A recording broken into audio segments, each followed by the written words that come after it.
And we were muted too. Okay, well, we almost had a successful start. How's it going, everybody? Hope you're having a lovely, lovely evening there. Hello, Ivy Blade, Isla Cruz, Panthyron, Toka, a day off, and a Baylor stream. That's a good day indeed. Although, it occurs to me, I've never experienced that day before. Huh. How's it going, K-Man? Captain Poopy Head, hello. Zacho, how's it going? Stress Bolzen.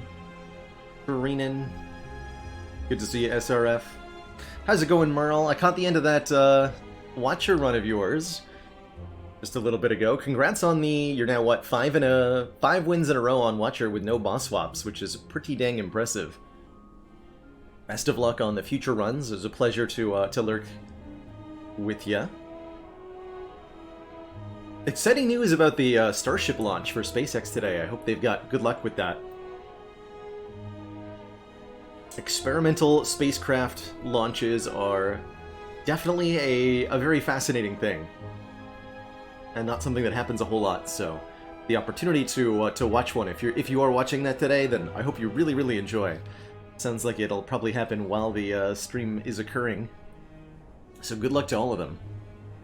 Yeah, give to Chunk and ACOG. Glory Girl, hello. Austin Fuego. Cher wins, heya heya. Xenos Boss. LOL, hello and welcome.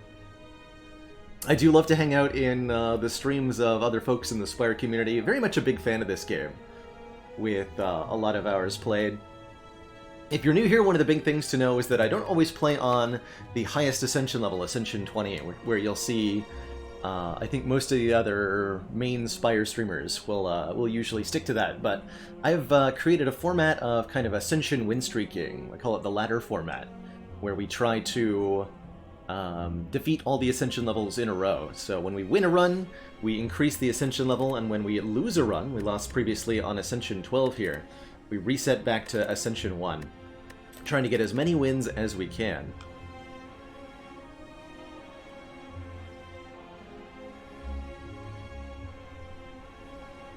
Yeah, Zagasu, Doagio. Happy Tuesday, Marl Dog.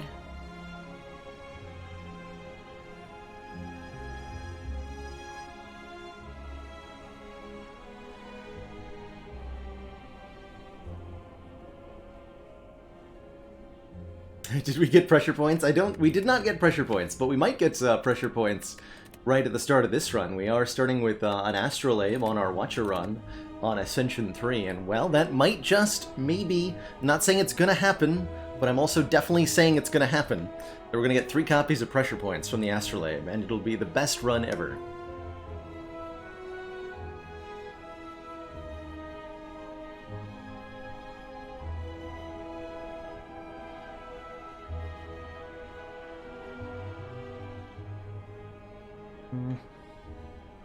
Trying to nail this punchline here. What happened when the Defect, Ironclad, Silent, and Watcher all reached the top of the Spire and beat the Corrupt Heart at the same time? They had to share wins. How's it going? That joke was for you, and Travi, thank you so much for the Tier 3 sub and the 11 months. Just one more to go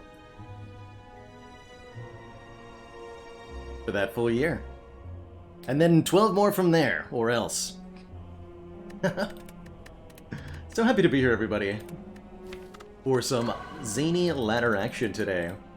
Back in the lower ascensions. Since, although I gotta say, Ectoplasm ladder, I did want to do a little bit of a post-mortem on the Ectoplasm ladder.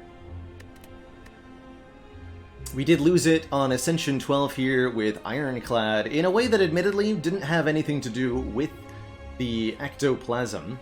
Although I'll note that with the Ectoplasm, the Ironclad felt like he struggled the most in general. This Ascension 4 Ironclad run was super sketchy, right? We almost lost this, taking 112 damage to the heart.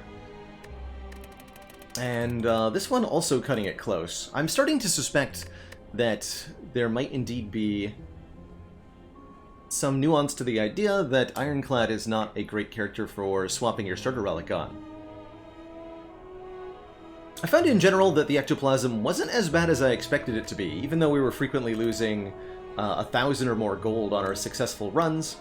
We had a lot of ways to deal with the abundance of strikes and defends by, for example, upgrading all of them so that it really didn't matter that much. With Vajra, right? This Silent did really good damage with her strikes. This Ironclad got them all upgraded, did really good damage with his strikes.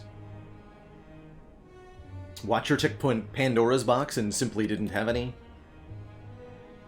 This defect run had Peace Pipe and was able to remove all the strikes and defense. There's often ways you have to address the starter deck bloat, even with your gold restricted.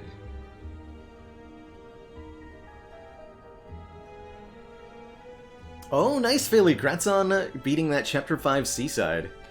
I'm tentatively excited for reaching the first B-side in Celeste. A little bit afraid, too.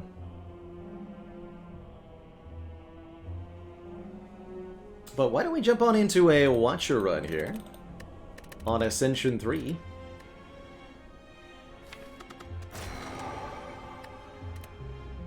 And trade that starter relic for a... Whoa! 140. Did I remember to leave it on Astrolabe? I hope I did. That is definitely the highest I've ever seen it have to search through in order to find a seed with the right boss relic. Give me that Astrolabe.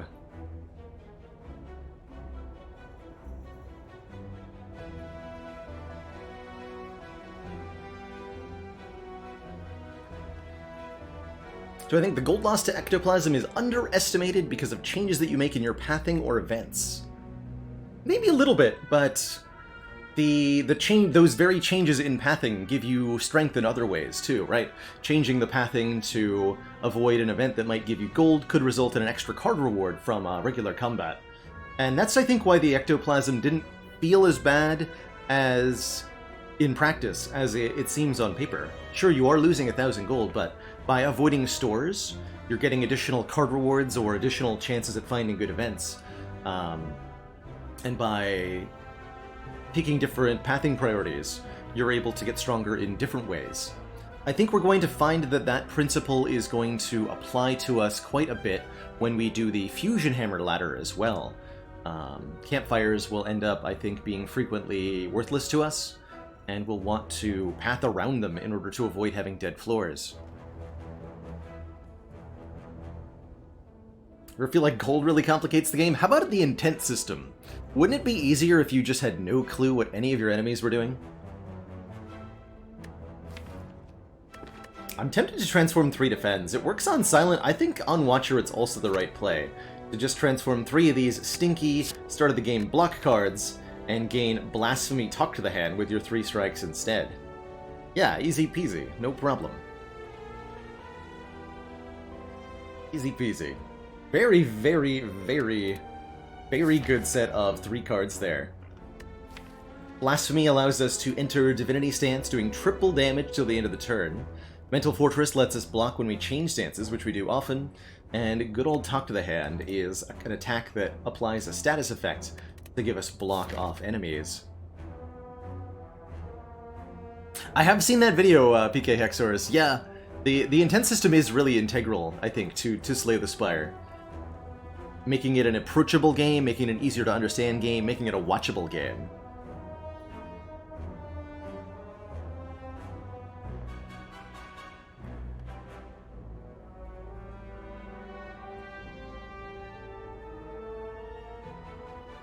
because he normally goes for 2 strikes, 1 defend. My feeling is that, at least with Watcher, the ratio of strikes and defends you transform is going to be different for every character.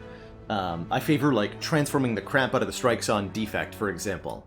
But on Watcher, and I think even maybe on Silent and Ironclad, those starting strikes are very core to your initial damage output. And leveraging, especially with Wrath Stance, potentially doubling. Eruption is definitely going to be our first upgrade here. Being able to scale and leverage those that damage in the very early game is going to let us just blow through combats without having to ever block. It is, as a general rule in Spire, at least at the start of the game, much easier to avoid damage by doing damage yourself than it is to avoid damage by blocking stuff. Also, did you know that we can pick up money? That's really exciting. I think I'm going to go for 3 elites here. 1, 2, and 3, although that doesn't get me very many upgrades. We could instead do something like upgrade, elite, upgrade. I guess we can take a look at a few fights and see if we get anything we really want to upgrade before we go that way. Could go for the Burning Elite. What I definitely want to do, I think with this deck especially, we're going to be really, really good at the hallway fights of Act 1. So let's just take like 5 in a row. Get a bunch of money, get some potions, get some card rewards that we might want to upgrade.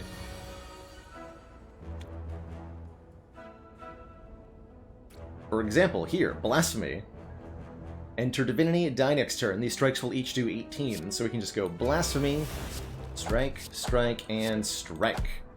Which is much better than that turn would look if we had defends instead of strikes.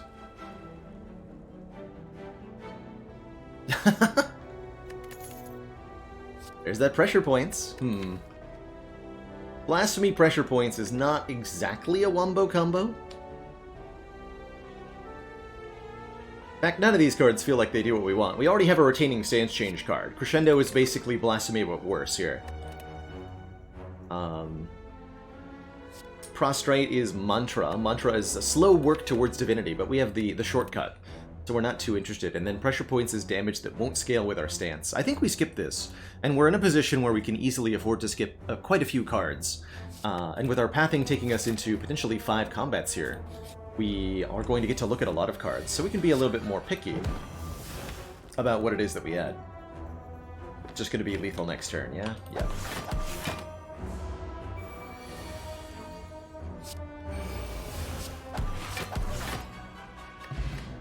Liquid Bronze would be, in theory, nice if we could ever allow an enemy to hit us. Best card that we could see now, Wheel Kick is definitely up there. I think Sands of Time would be a very, very good damage card to pick. The Bowling Bash that we're looking at right now is pretty good, as is the Consecrate, genuinely.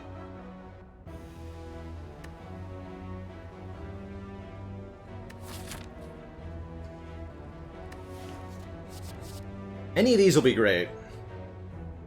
The Bowling Bash gives us a much better matchup against Sentries, so does the Consecrate. And that, I think, being our most difficult fight, is probably the one we want to prioritize here. So it's either Consecrate or Bowling Bash. If I take the Consecrate, I'd probably upgrade it. Yeah, isn't that an amazing Astrolabe, Merle? Pretty happy with it here. We're just trying to decide between Consecrate and Bowling Bash as the first addition to the deck to go with our Blasphemy Talk of the Hand. I know I want to add 1 so that we don't have trouble with the Sentries. I'm just not sure which one. Mr. DNA, thank you so much for the 9 months.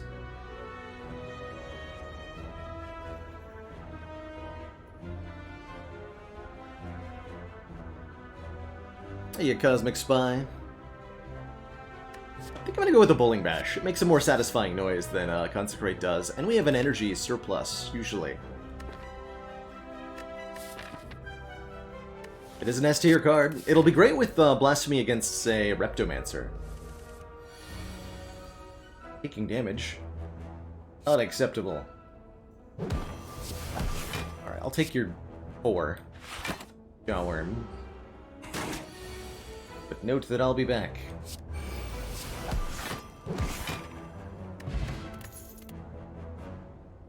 Ooh, Carve Reality.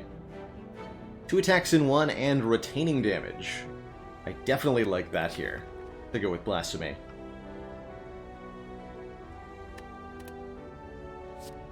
So it's a 6 damage attack that adds a 1-cost 12 damage retaining attack. And then the Carve Reality itself has a plus 4 damage upgrade, so it's a pretty good upgrade too.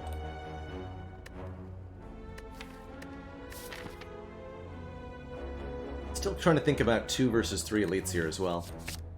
I could have seen the Protect being decent as well, but kind of leaning hard into the no block route at the moment. Gonna be great, trust me. So this just instantly kills, 24 damage. Smash our way through everything. Crush joints for some bull. Follow up for...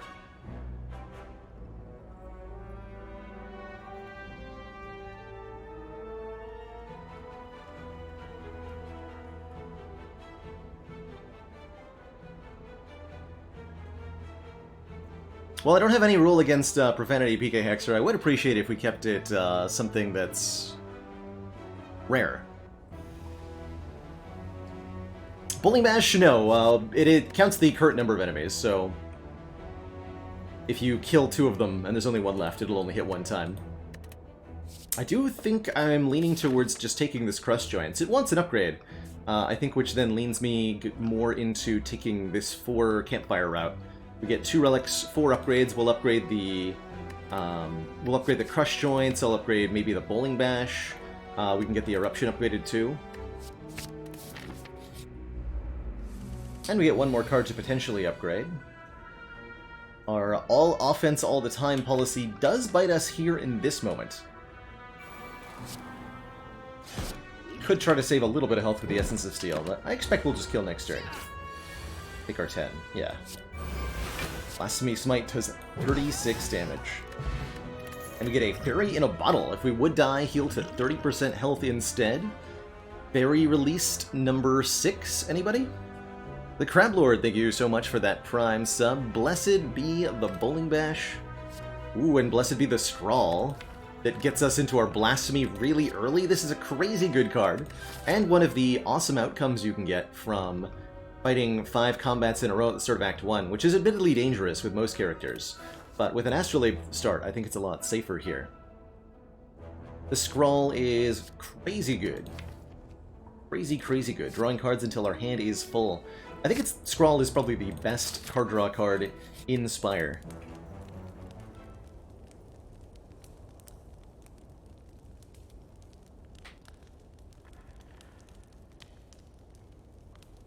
I think B1 Polar Bear that the Watcher does end up at a little bit of a higher power tier, you could say, than the Silent, Ironclad, and Defect. And the recent decision to buff cards from those 3 characters in the 2.2 patch while leaving Watcher completely untouched does speak at least a little bit to that. That they felt that she didn't need any numerical tweaks, but the original 3 did. Truthfully, I think this is a symptom of Watcher being developed the latest into the cycle. The devs had an idea of what their complete game looked like when they developed her card pool, and they developed her in tandem with feedback from the community in a way that they didn't do for Ironclad, Silent, and Defect. So the better sense of design and balance that the devs had when they created her, I think, is a little bit more apparent in the way that she's ended up playing. It's not a bad thing, by any means. Watcher is a very well-refined character, and a character that incredibly rewards skillful play. Which makes her very great for an infinitely replayable roguelite like Slay the Spire. We can get the Carve Reality down, getting us a Smite without waking up here. So we'll probably do enough damage to to kill Lagavulin on the turn we wake up, right?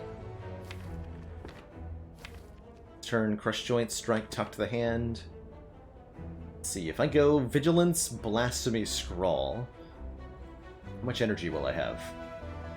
Bank 2, this would then be plus 5. We got a 6 energy here.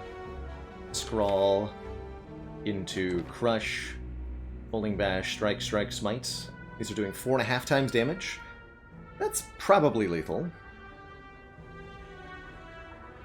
That smells lethal to me.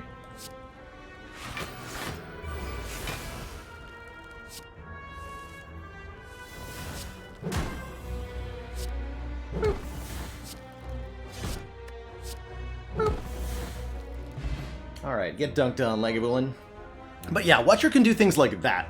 And really, the other characters have a much harder time doing that.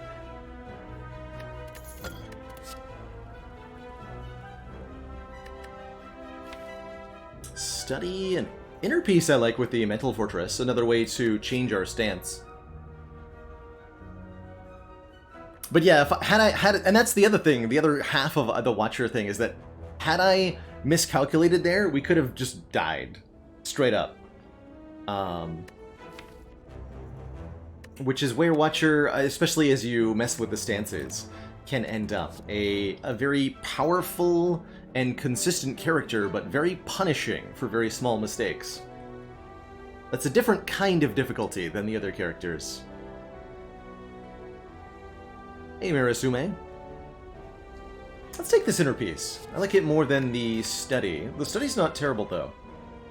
Admittedly, although it would be horrible with a Snekawai if we were to pick one. Grab the Inner Peace. We'll take a Stance Potion over this Liquid Bronze, which I don't think we'll ever get to use, because we're killing everything immediately. And let's keep upgrading cards.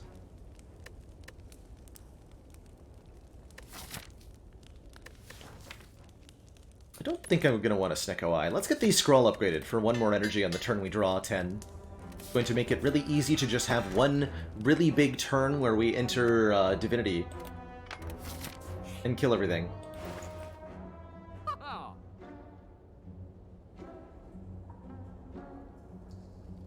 Okay. Absolutely. We're in a great position here. We have Fairy in a Bottle. I know what my fans want. And it's called Prismatic Shard. Let's do it. Combat reward screens now contain colorless cards and cards from other colors. We're going to be able to find all sorts of stuff. I think a Fasting could be really good here as well. Giving us a whole bunch of strength and dexterity, but costing us energy at the start of each turn.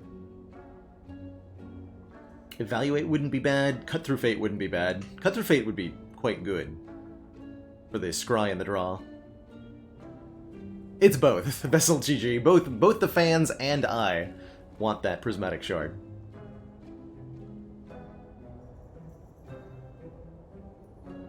Fasting is cheaper than the Cut Through Fate, too.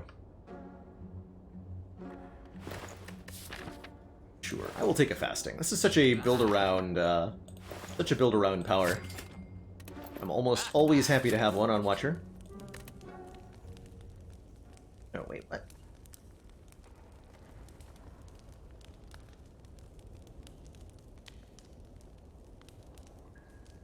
Oh yeah, and by the way, I haven't actually talked about this. By popular request, I've actually got a goal for the sub counter up top there. If we reach that, with no timeline, so whenever that gets reached, if it ever does, we will do a bonus stream on a Saturday full of chat draft Spire runs. Funny boss swaps, Pandora's darts, regular chat drafts, you name it. All in addition to the regular streams that week.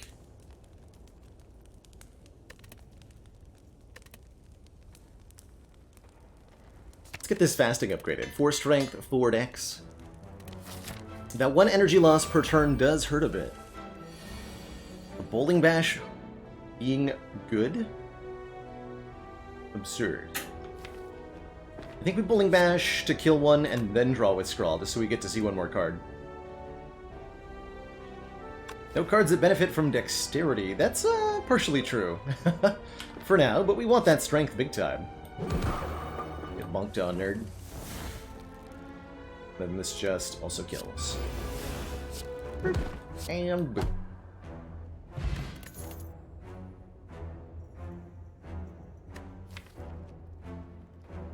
So Wild Strike hits pretty hard, right? 17 on the upgrade? It's almost enough to kind of want it when you can triple the damage it does. I could see Quick Slash being alright as well. Decent damage and a card draw. Or we can say we're looking for more premium damage cards, and that would be true. We are looking for more premium damage cards.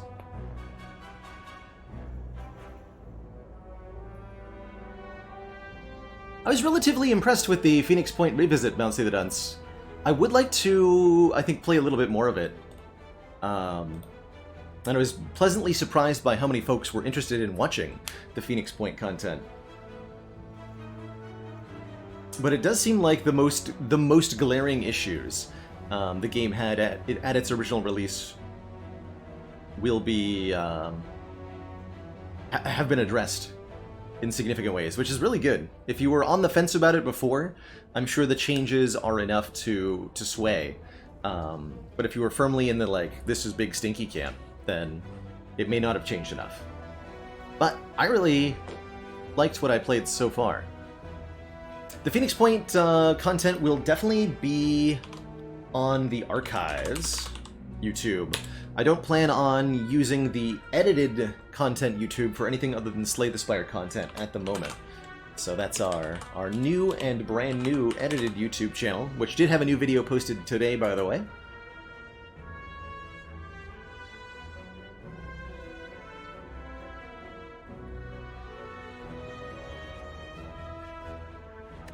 Yeah, 51 damage in Divinity, but my main question is, can we do better? Bowling Bash is a stronger card. You know, Bowling Bash does more damage, Card Reality does more damage than Wild Strike does. I think I'm going to skip all these, because we've got it covered already. We do fight the Sentries, who are going to be a slight problem. Although I'll note that I think the Essence of Steel is going to pan out pretty well here, as this is going to be a long fight. 38 health. This will be a great fight for the fasting, potentially. I could also use the Stance Potion to save some life. I can't get them all with the Blasphemy here, that's for sure. But I might get them all next turn with the fasting. Okay, let's go fasting. We'll take our 17. That's fine. This would be triple damage, so you.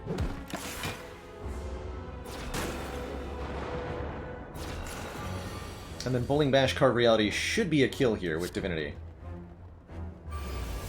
Because this does 33 times 3. Dang. Chunk and bonk. Picking us up, Duality. Whenever we play an attack card, gain 1 temporary dexterity. That's going to be great. This deck is very good at spamming attacks right now. And if we can get some relatively... Oh my. We can get some relatively cheap attacks or blocks to spam. We're going to be having a good time. These are some cool choices. I really like Burning Pact to cycle quickly. But I also really like Heavy Blade with our fasting strength, although it's very difficult to play. Just off the... Without upgrading the Heavy Blade, if we have 4 points of strength, this will do 28, which then triples to 84 damage with Divinity.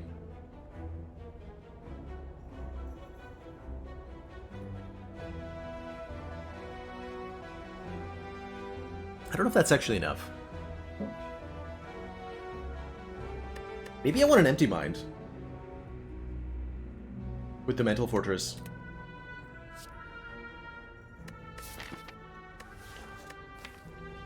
I really want to see what Burning Pact can do for us, though. Watcher with the access to Exhaust feels like a crazy thing to have. So let's take that. We're not going to go to a shop with 63 gold, so let's take one more combat here. One more chance at a potion. We already have a lethal, by the way. Blasphemy, Crush Joint Strike does a bajillion damage, and he die. Thanks for the money. Hee hee. Okay, Heat Sinks is cute, but not actually very helpful. Deflect, however, is 0 cost block. It's just worse than Prostrate, but It has an upgrade for more block, unlike the Prostrate. And it's exactly what we need with the Fasting. It's exactly what we want with the Duality. A block card we can play after all of the other attacks we've played this turn. So I'm going to pick that up here, quite happily. And we're going to smack an upgrade onto... I want to say the Eruption to make it cheaper. Gonna need that for the longer fight like this one. Okay. Do I play the Talk or the Carve? Alongside the Fasting here, or do I go like Talk, Carve, Smite? Only 30 damage to transform Guardian. I think we can do this with Fasting and Talk to the Hand. Passing on the Carve reality for now.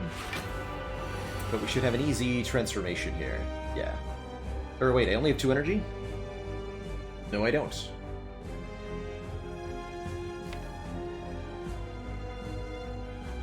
Only 2 energy, you say?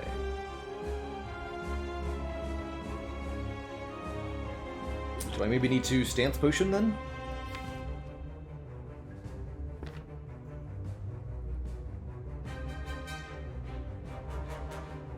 Right, Ubla? And if we weren't fighting Guardian here, we wouldn't need any blocks at all until maybe the Act 2 boss. Because you can still just smork your way through everything in Act 2, elites-wise, certainly. What is the play here? We can, like, Burning Pact to try to draw... Now, there's no one card we can draw, right, with only 2 energy? So we probably want a Stance Potion to save the Fairy Bottle. I think that's what I'm going to do here. Seems completely reasonable.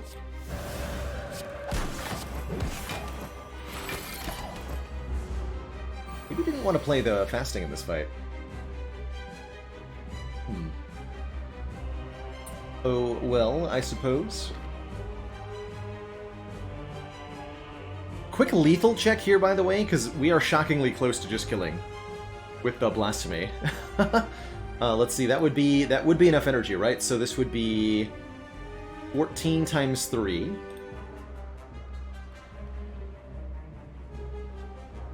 My calculator. So that's 42 from the Crush Joints. And then everything else is doing +4 strength and then 4.5 times damage. So strikes are 45 each. And then the Eruption is going to be 13 times 4.5.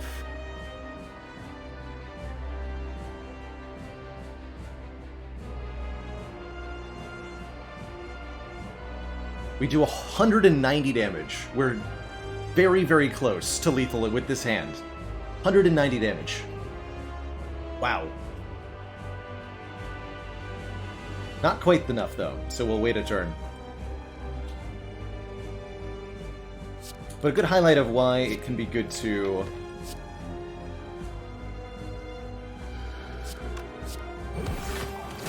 sit back a moment and do some math with the Watcher. Yes, we can use the Fairy in a Bottle to survive the Blasphemy, indeed. That is totally allowed. Okay, this is now lethal.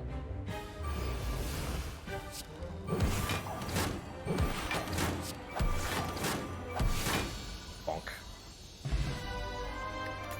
GG, nerd.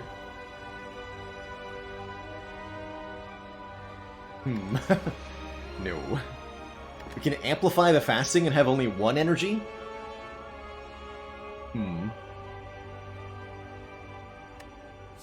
Mayhem plays his top card of the draw pile every turn, which might be Blasphemy sometimes. Although we are allowed to play it after we have Blasphemy in our hand, at least. So we're sometimes allowed to play Mayhem. What's the worst that could happen? I do like the Die a lot. This is just a big amount of damage to all enemies. More damage than Conclude does, with none of the turn ending. This is a great card for Act 2 here, I think. Instantly ending Slavers with the Blasphemy. Instantly dealing with Gremlins. It's great. We'll take it. And it gets out of the deck, that's true. Ooh, and I think because of that, we're in a pretty good position to take a Black Star here. Although gaining more base energy from either Runic Dome or Ectoplasm would be really good with this Fasting we're dealing with. Black Star would give us double relics from elites, and that's pretty sweet. Uh-oh. I've angered the Phelee.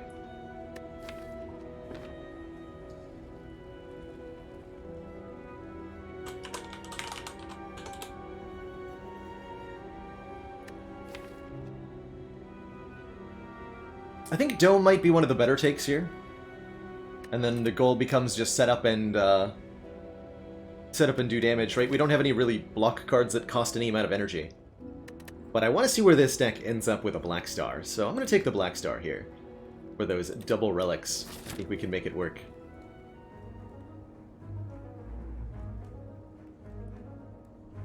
Only 3 elites? Disappointing, but I accept. We'll go to a late store. After going bop, bop, bop.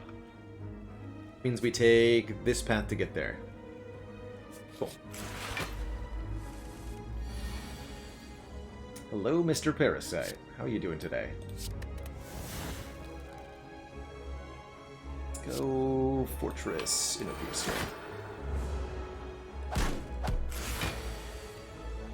This deck is odd. Odd, I tell you. Blasphemy, and then Crush Joints. If I go Fasting Blasphemy, hold on, I gotta map that. 42 again, plus 45. Is this really lethal? No, right? Nonsense. 14 times 3. Plus, yeah, this will be 45. Is 87. Our opponent has 86 health, right? Wow.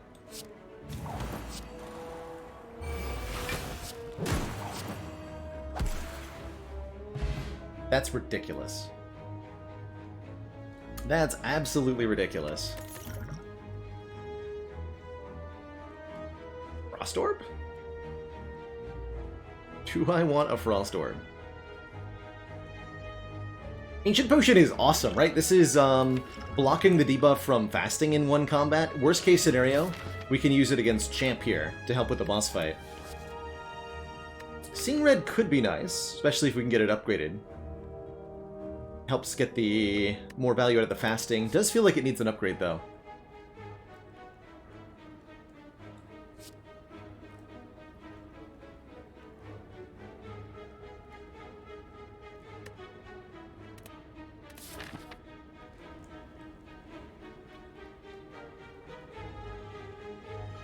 Yes, Shrieking Eels. We can use the Ancient Potion at the end of the turn to keep all the dexterity from duality. Indeed.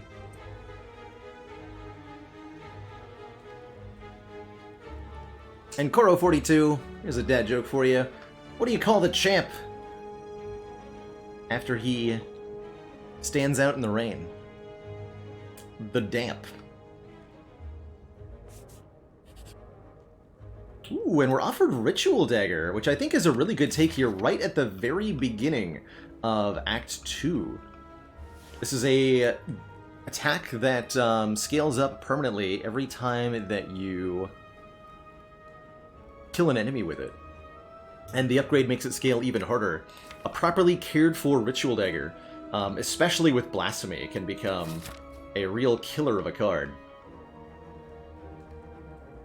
So let's pick that up, even though we are missing out on 99 gold.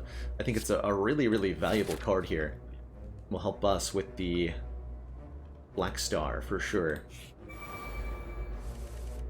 Greetings, thieves. How are you?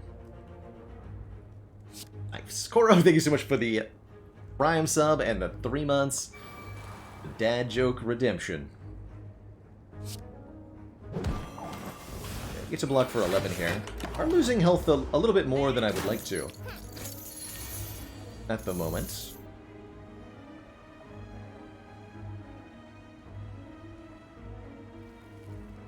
Can't kill you either. We can only block for 12 here. We are really losing health quite rapidly here.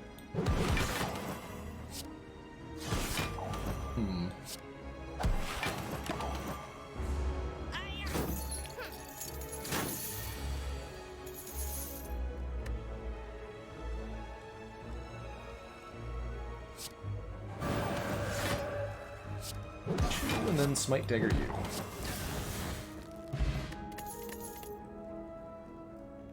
Twin Strike. Nice with the Talk to the Hand, nice with the Fasting. An interesting addition. We'd prefer something that hits more times than 2, but 2 is better than what we have currently.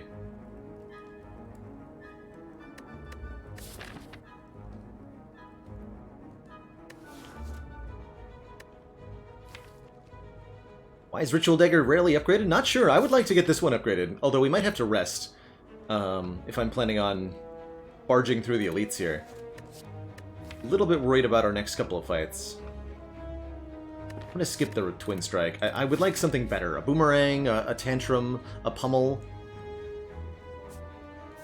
And I'm planning on going to this store. Yeah, I am. Alright, we've got a Fairy Bottle. It's not as dire as it might look here.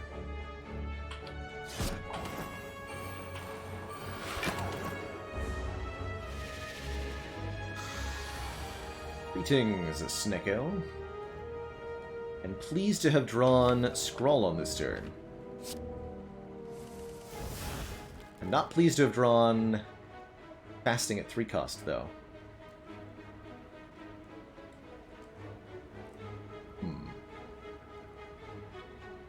6 block for changing stance. Blasphemy next turn. We draw exactly these 5. I can kill next turn.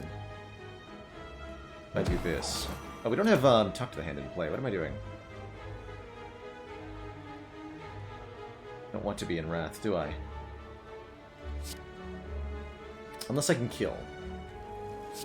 Be 13, and then I can play both the Die and the Smite. The Smite would be 36. This will be 39. That won't be a kill either.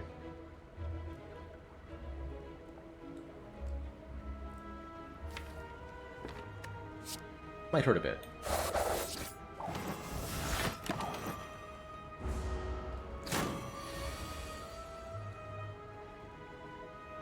Actually, no, this is just lethal, right? Verify this be 4.5 times, 4.5 times. Yeah, I'm pretty sure we get a kill here. Even Burning Pact to try to get the dagger back. No dice, but I'll take the kill here. Missing dagger kills is not where I want to be at. But escape from the fight is a good idea. Ooh, more 0-cost block cards. Halt is a really good one, blocking for enormous amounts in Wrath Stance with any amount of dexterity. Could also just take a Shrug It Off, or some blockage and some card draw. Really like that Shrug.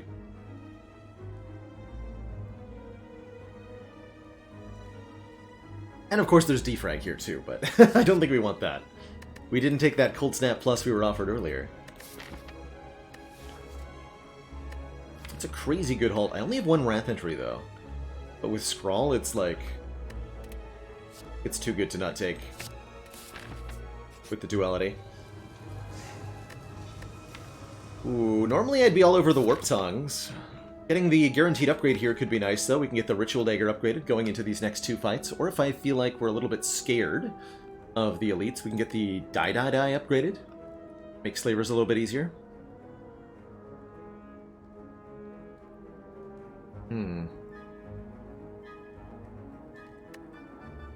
Let's upgrade the Dagger here, and then we might be able to rest there.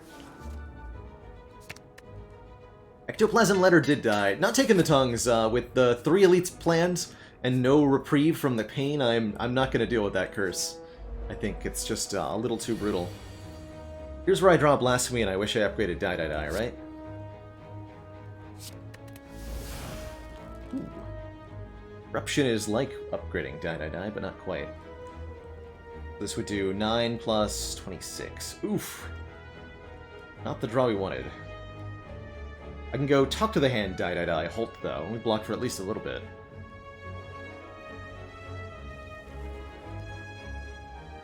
But this is not my favorite turn 1, that's for sure.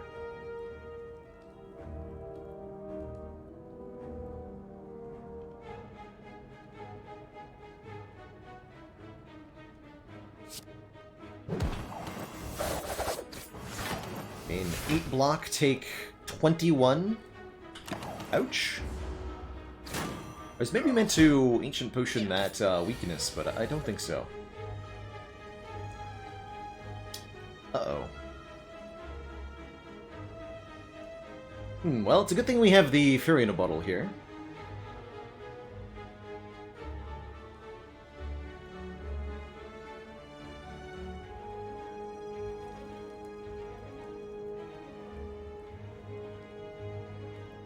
We may need to Blasphemy to actually get the best use out of it here, though.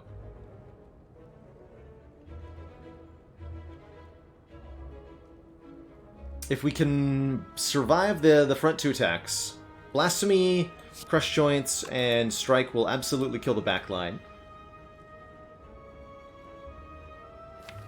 And then with the Fasting Defend, we'll block the frontline attackers too. There's no way to survive this turn without using the Blasphemy.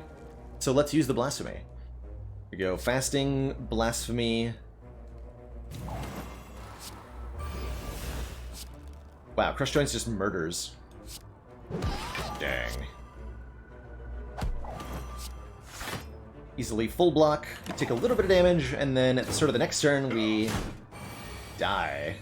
Taking 99,999 damage, and living. Easy peasy. Never didn't have it in my life. Okay, and we have Ritual Dagger coming up for a kill with, too.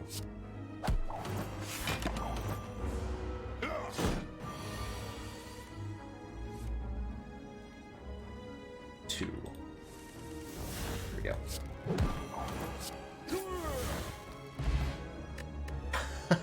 And we didn't even use our Fairy in a Bottle. Easy game.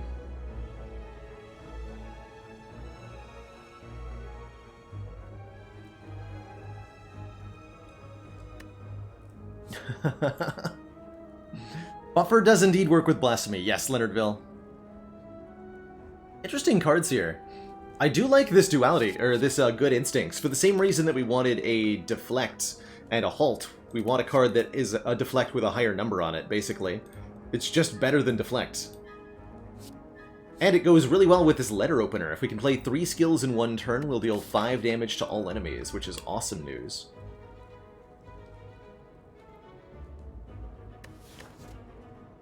Also very excited for the White Beast statue, giving us a potion after every combat. I think that means we get to upgrade, going into the Spicy Elite here. Do we lack card draw? A little bit. We've got Burning Pact, we've got Scrawl, we've got Inner Peace to help with that, and we can upgrade them to make their card draw better. Although I think I'm upgrading the Die.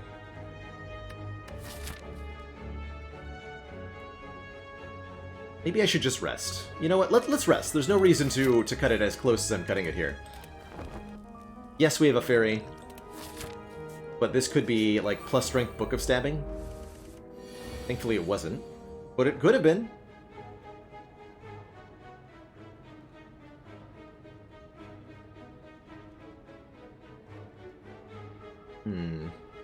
Bulling Bash could KO you, but then we have to... No, block? So I think we kill you, and then Crush Joints the Fat Gremlin. Maybe we're meant to Crush Joints Gremlin Leader, because now we draw, like, Blasphemy Ritual Dagger. Basically. We can do Mental Fortress, Eruption the Leader, Strike here, hold on to Blasphemy. We get attack next turn. We would look to kill. No exits other than the Blasphemy.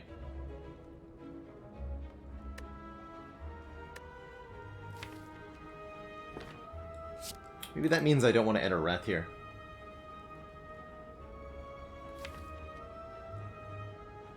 Oh, Holt coming up though too? Alright, I'll do it.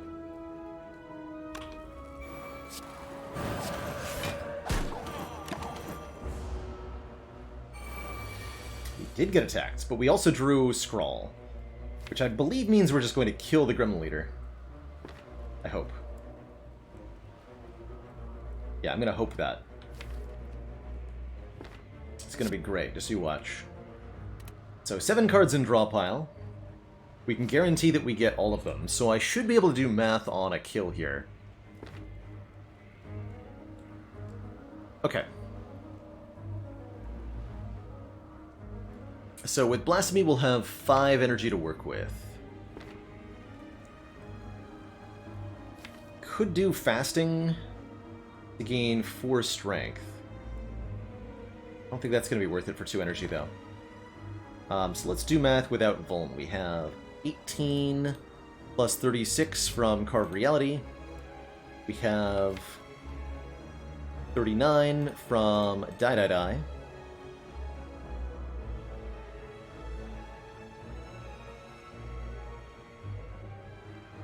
We have 69 from Ritual Dagger. 162. Oh yeah, we're like super there. That's before even Ritual Dagger, or before Letter Opener is even thought about.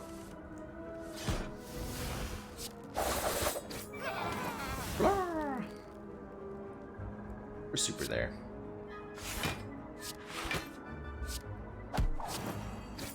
G-Nerd. Ink Bottle Pen Nib is an awesome pair of relics here. Ink Bottle is 1 card drawn whenever we play 10, and Pen Nib is every 10th attack is doubled in damage. And that is incredible, I think, with Ritual Dagger in particular. Reprogram is here, allowing us to trade away our very valuable focus in order to gain strength and dexterity. It's like fasting, but it doesn't cost us energy every turn. That's pretty cool. And we get a potion, or... Wait, what? Did I already take the potion?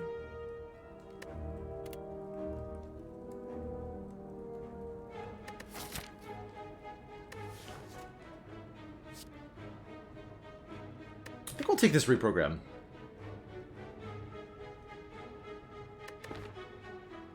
Let's do it. Did I pick up the potion without noticing? Where was the potion?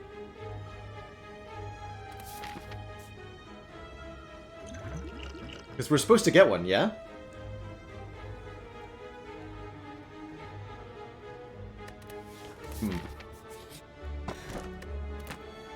More max up. What do you mean I didn't get a potion? I always get a potion. It is forbidden to not get potions. Pen Nib is multiplicative with other sources, B1 Polar Bear, so... Or Bipolar Bear? Is that how that's pronounced? That makes sense. So, Pen Nib plus Divinity is times 6. Big, big damage. Yeah, this has to be lethal, right? We've got Blasphemy, Crush Joints. This Ritual Dagger is going to be 28 times 4.5. The dagger does 120. Yeah, that's lethal. The dagger does 126 damage. Guess we'll just up the Pen Nib as much as we can here.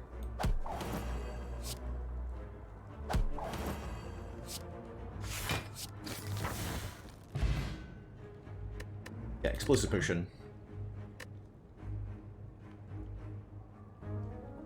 I didn't get a potion because I had 5 other rewards. 5 is the max. I had no idea that was a thing. That's crazy. Also crazy is Wing Boots, allowing us to find or fight additional elites using our teleporty feet. So we can spend 1 jump to get 2 more relics here. This is going to get really good. Oh. Reinforced body with this much dexterity, although with the energy we're generating, not so much. Evaluate Plus, however, I think very, very good.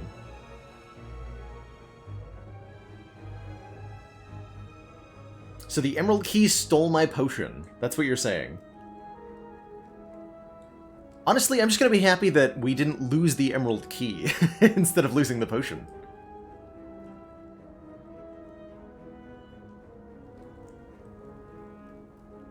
That's crazy.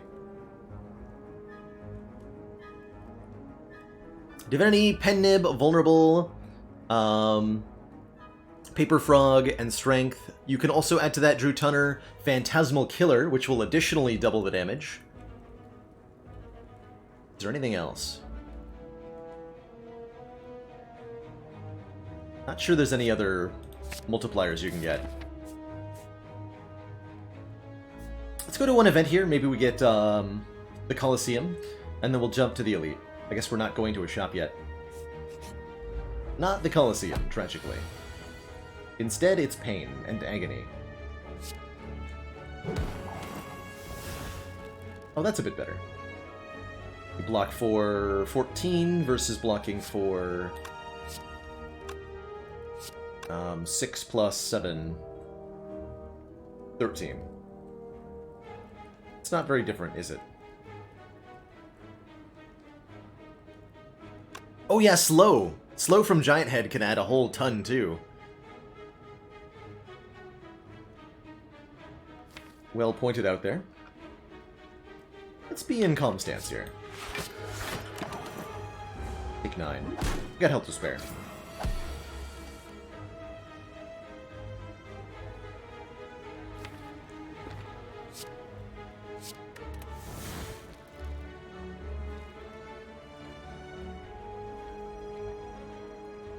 Plus 33, not even with the explosive potion does that get there. We're off from Pen Nib 2. Ouch! Big ouch.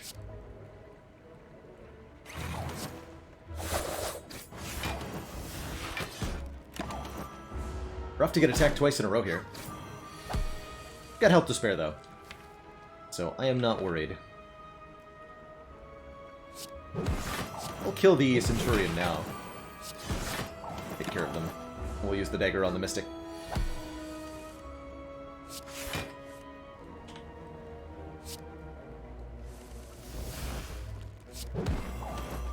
How important is the Pen Nib setup here? We're about to go into an Elite fight, which could be Slavers again. I'm going to go ahead and say Pen Nib setup is relatively important.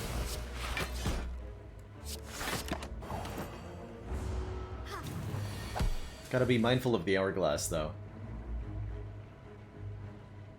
I'm lazy. Self-repair. Zip Zipskins, thank you so much for the 5 months in that tier 1. Just one more to that half year. Self-repair is interesting. Slows us down even more, though. I can't say that I'm a fan. Especially not on our base 3 energy, which we'd really like to increase with some more relics or something. Follow-up could be nice on our low energy count. We need more card draw for that to be good. I'm gonna pass all of this, I think. But we will take this upgrade potion to upgrade... No energy upgrades, huh? We'll keep what we have.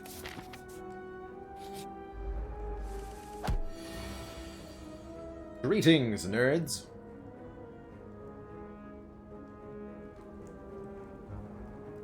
Sure would be nice to have Pen Nib ready here, huh? Indeed. That's alright, we've got fairies to spare. Gee, would I have had lethal here? If I had Pen Nib charged, we'd have to do like... Let's reprogram. Rock to the hand, carve reality, smite. Smite would be 24? 34? Yeah, we could have had a kill. If Pen Nib was on a different number. But if Pen Nib was on 9, we actually wouldn't have a kill, so... That's kind of funny. But yeah, I think Carve Reality and Crush Joints is going to be the way to go here. Avoiding this reprogram. I want the Smite in my hand for the next turn. We do barely survive on this turn. Just barely.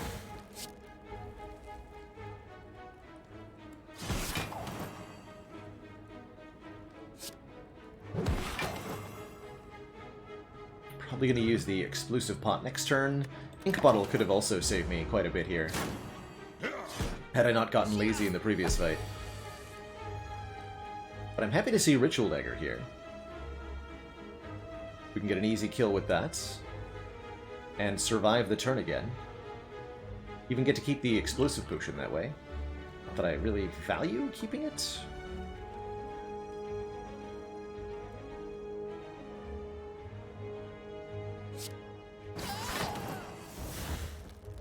She would block not a full amount, but enough to stay alive. Okay.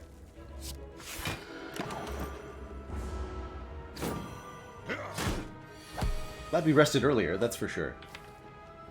There's that dang blasphemy, though.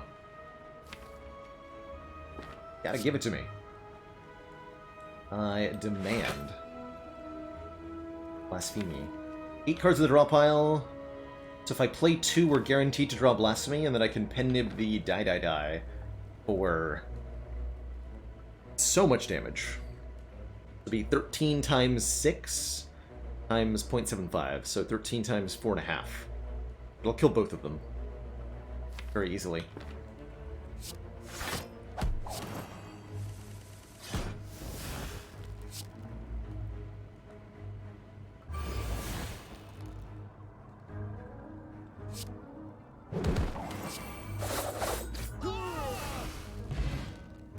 Okay, our reward for that is yet more relics. Matrushka. Next 2 non-boss chests we open contain 2 relics. And the boot. Good old boot value.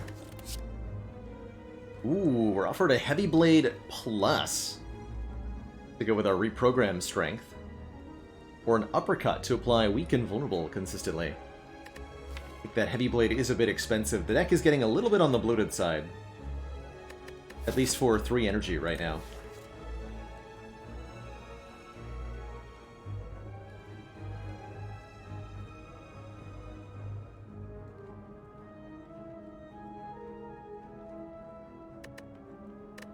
Yeah, more relics. Not necessarily relics that would help us. Just, you know, more relics.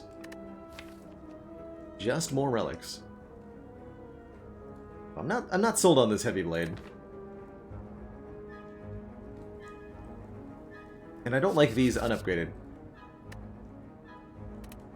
I'm actually going to skip. We will take the attack pot over the exploding pot, though.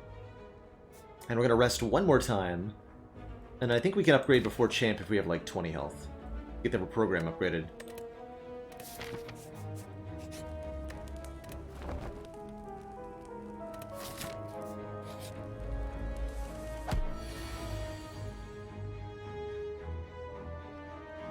Okay, Ink Bottle is here to save the day. We'll use the attack potion in this fight. Might as well use it now for the additional dexterity on this turn. I think a Just Lucky is perfect here for a little bit of scry. Gives us a full block on this turn. Let's go strike. Look at the card we're about to draw. Got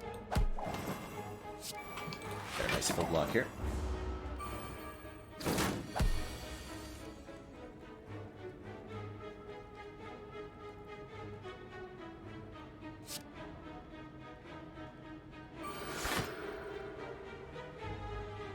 Do reprogram. Some damage on that bird, and we'll put the Talk of the Hand on the Chosen here. Should have played the Defend for the Ink Bottle value, though. Okay, happy to be in Halt. In Halt? Yes, in Halt. I'm happy to be in Halt. Because it blocks for 8 plus 14 when we're in Wrath stance here. Indeed. Don't draw the dagger. Good.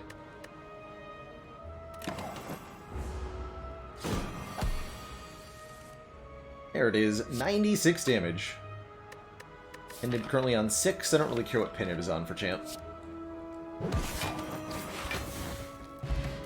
Got a block potion to make champ even easier. All for one. Gets back the Deflect, the Halt, and the Good Instincts. Interesting. Very interesting. I could also see Bandage Up Plus being decent here. It's heal 6 every combat, which is not too bad here at all. Not on 3 energy, it's not. Very interesting. Very, very interesting.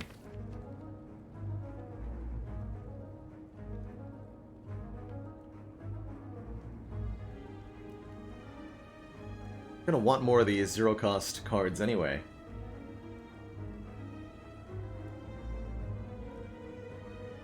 I oddly really like the bandage up. With the free upgrade on it.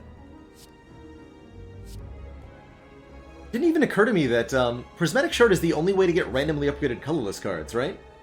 You cannot normally see something like this without a Toxic Egg.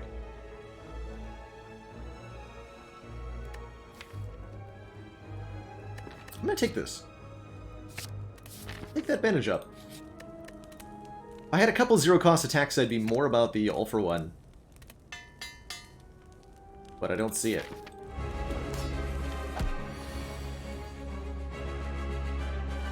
Ow.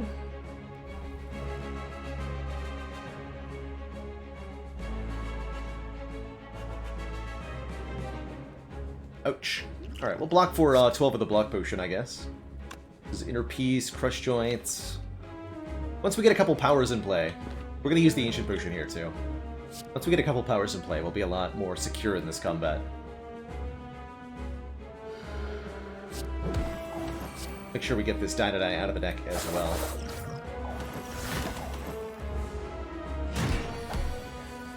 Our plan for scaling up to Heart is going to involve lots of relics, that's for sure. We can get a lot with Wing Boots Blackstar in Act 3. Probably 10 more relics, I would expect. Really exciting.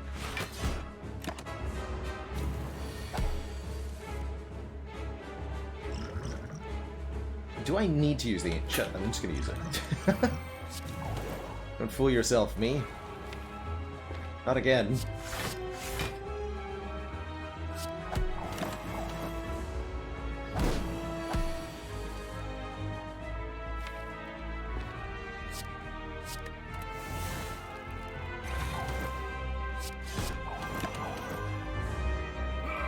Lots of strength, lots of dex. Talk to the hand in play.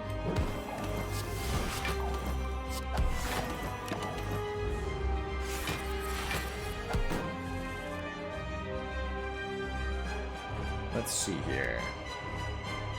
Just build up some smites, build up some strength and dex, will be good. It's gotta be the way to do it. This is where we really appreciate this Burning Pact.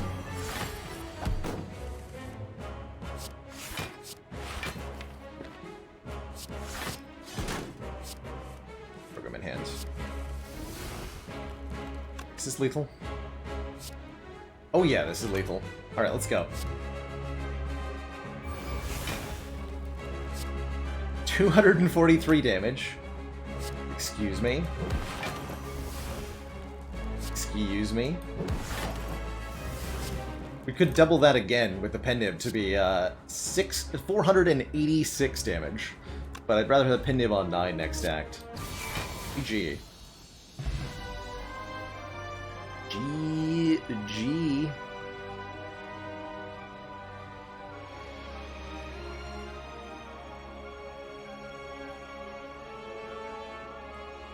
Ritual Dagger Get. Another Blasphemy here. Crazy.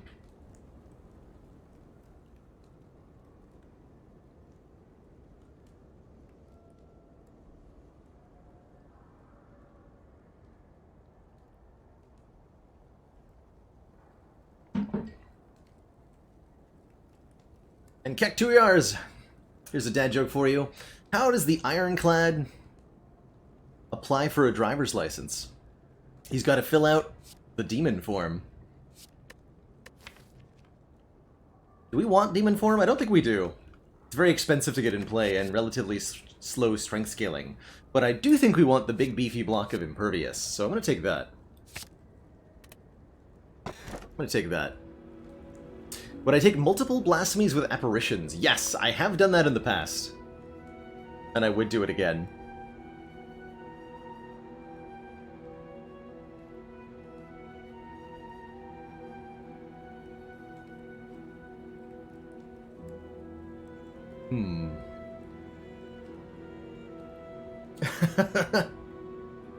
Got him, Irreversible Trauma. You take yet more relics with the Calling Bell. It's an interesting way to go about it. Slow down our draws even more. I do like removing cards from the stack with the Empty Cage. Or if we want energy, we have to get it via Busted Crown. That's a tough sell. 2 less cards per card reward with the Prismatic Shard is really denying us a lot of synergetic benefits. But we do desperately need energy. I agree with that sentiment.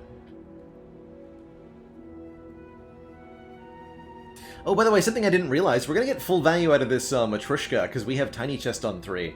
So we're guaranteed to get 4 relics from chests, plus Black Star. We could gain, like, a dozen or more relics this act alone. Maybe I do want to take the Calling Bell. Just overwhelm everything with relics, and everything will be fine.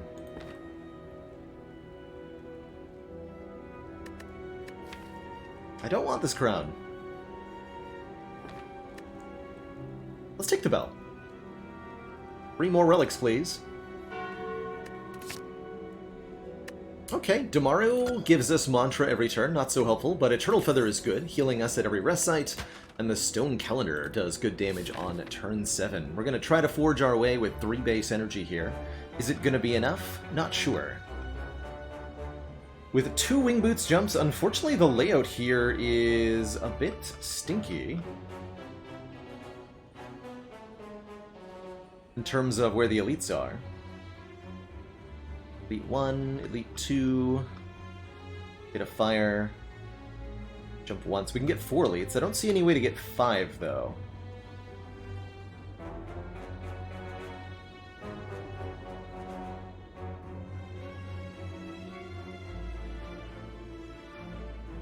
We could go Elite, Elite, Elite, like this one. That's still 4 elites.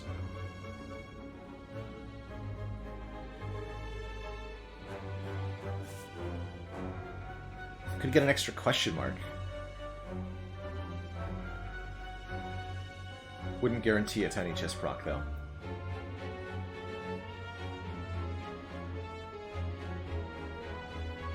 Is there a 5 question mark path that hits 4 elites? That is the other question. 1, 2, 3, 4. Elite, elite.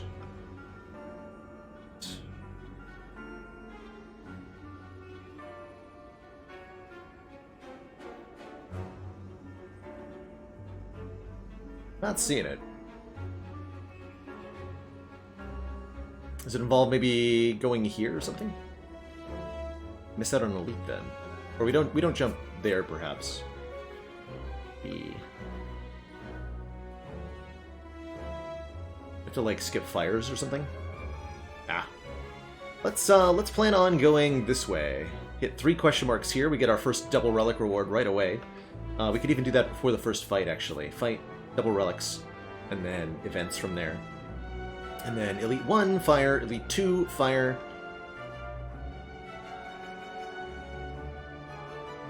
We get to this elite and then jump over here. That's only 1 Wing Boots charge. Means we can use the other one a couple potential places.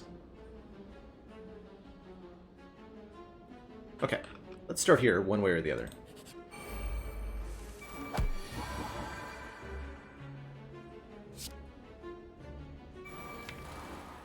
Just gonna try to hold on to this pen nib for the Ritual Dagger. See if that works. Flannel Violin, thank you so much for the... Yep, there indeed it did work. Thank you so much for the full year of support and that tier 1 sub. Happy to have you around as often as and as consistently as you are. Stack is an interesting one. Lots of cards going to the discard pile. Well, maybe not that many. Spot weakness for more strength gain, although trading the energy for it, a bit tough. And Ari, thank you so much for that Prime sub. Welcome to the council. This dagger is hitting hard at 58, and we've got a whole act ahead of us, too. I think this deck does want a little bit more of the block stuff. Maybe we do take stack. I'll give it a shot. Give it a shot. 2 relics? Ooh, 2 good relics. Potion Belt, letting us hold more potions, and Tori, reducing unblocked attack damage from 5 down to 1. First of many.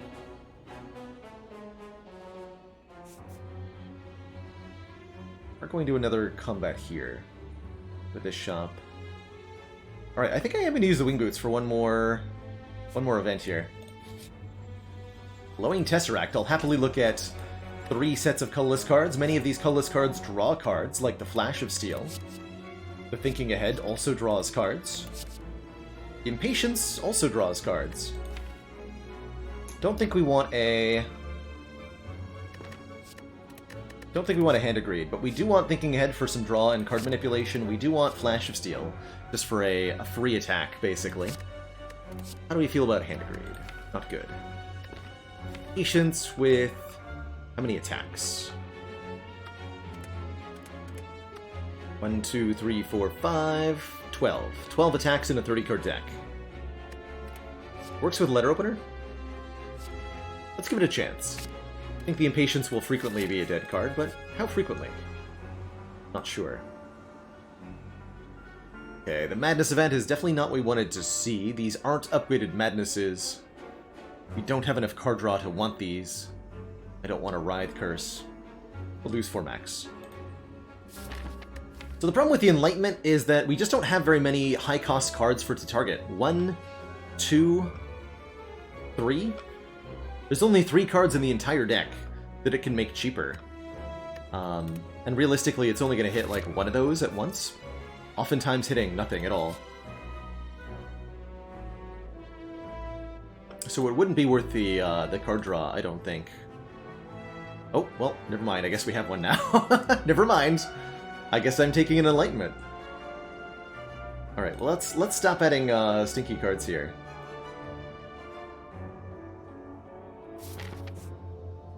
But I do think that Enlightenment is going to bungle me more than it helps. Real talk. Case in point. I'm not happy with it here. Although it'll be nice to get the fasting down, at least. For 1 energy here. We do draw a card. Curse of the Bell? Oh boy, my favorite.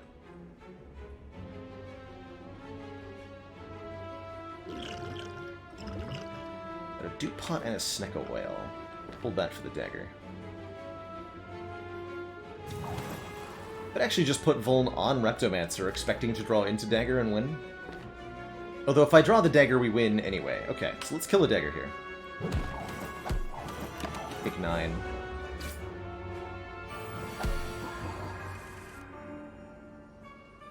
Yikes.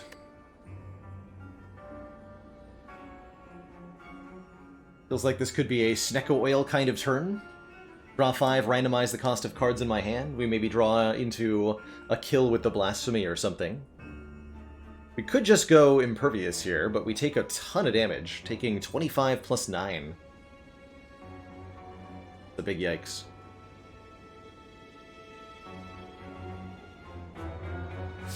And I would want to play the Impatience first if I was going to do that.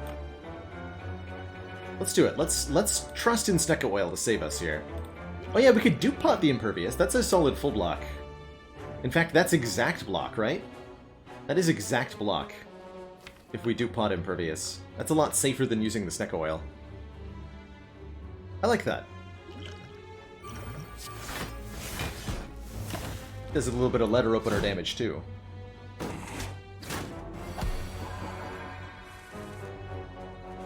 Still no sign of,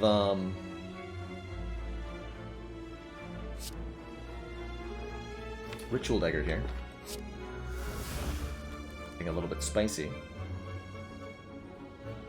Take some more damage, or now do we use the Snecko Oil? We are getting a potion every combat. So it's okay to use a little bit here. We can also restock the potions at a store here.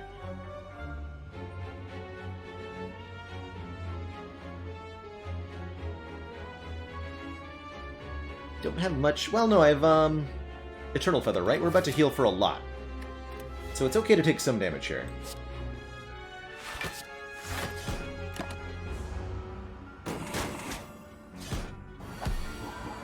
Maybe not that much damage, but some damage.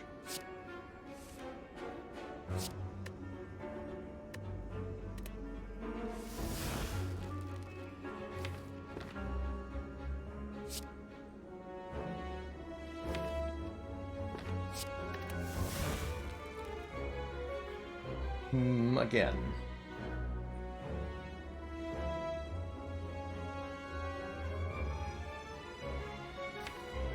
It's not good.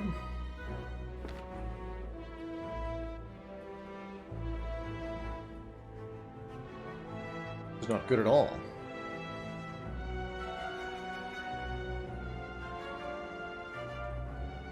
We can go talk to the hand Flash of Steel, but then I can't really play anything more. I think it's Flash of Steel first. We might be using the Snecko Oil again, potentially, still. Okay, good intentions. It's a little bit of luck.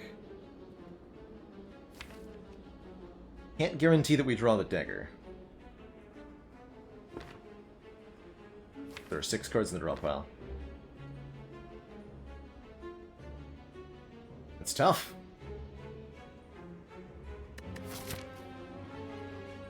I think we're gonna be okay.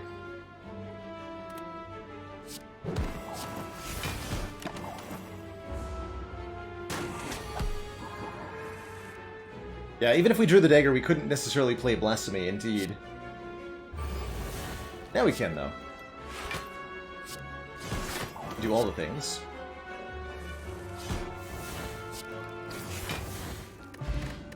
Scoring Art of War and the Gremlin Horn. Here's some energy for us. Art of War rewards us for not playing attacks, and the Gremlin Horn gives us additional energy when we kill enemies.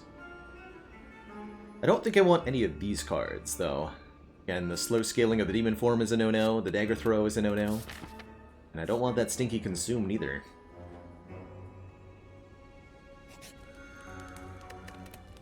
Let's see, any upgrades that are really, really, really important here? I'm just gonna rest.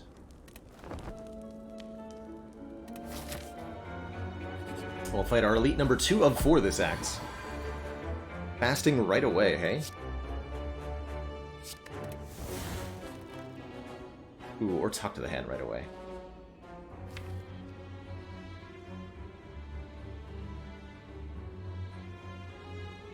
Let's try to do this on 3.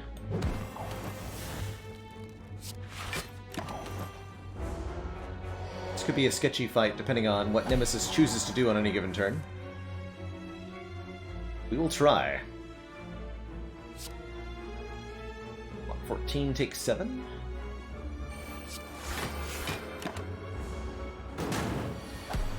No access to weaken right now.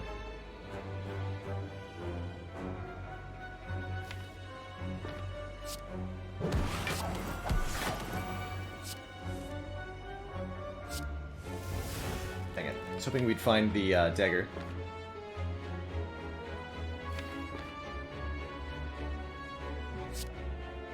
Could try to draw it with the dagger, with the Snecko Oil.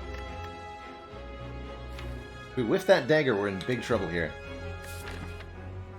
Use it.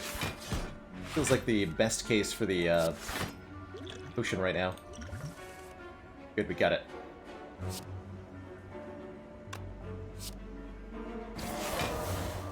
Take it. Calipers! At the start of our turn, lose 15 block rather than all of it. Meal Ticket will heal us 15 health when we enter a store, which is great. Blessing the Forge upgrades everything, and here's Adrenaline to help our energy woes, giving us an energy and drawing 2 cards. That's perfect. That is totally perfect. Nunchaku is more energy every time we play 10 attacks. Here we go. We're starting to find the energy relics I wanted to see. And we heal again here. Grab the recall now. Alright, I think we're in a much better position than we were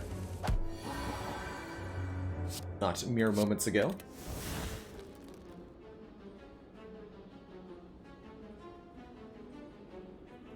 At 1,000 subs, we have a bonus Saturday stream of Slay the Spire chat drafts and Pandora's Box starts.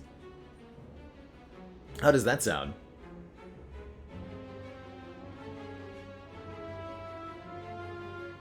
This is a decent skill potion. Yeah, we're gonna fight 2 elites off this health.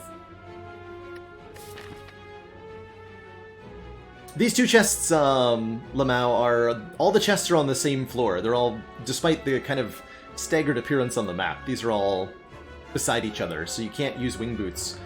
Oh, I see what you mean. We could have instead of going to this fight, could have gone for a chest from Tiny Chest. I see what you mean. We could have done that. But I want to use the last wing boots charge to go here and grab a bonus elite. Ugh, perseverance. That still blocks for enough. But I'm okay with it.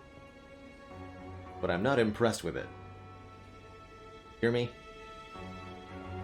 Not impressed.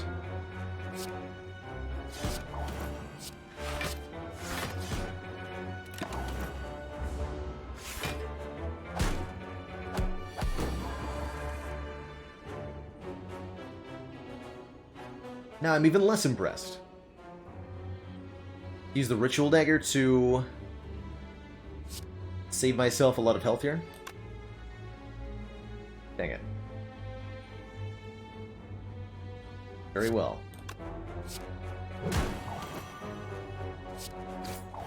Got Gremlin Horn though. That's right. Okay, that was in fact worth it. As it turns out.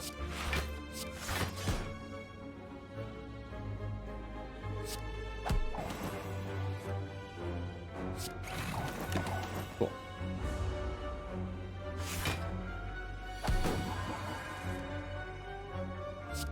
Do appreciate the bandage up. It's been doing.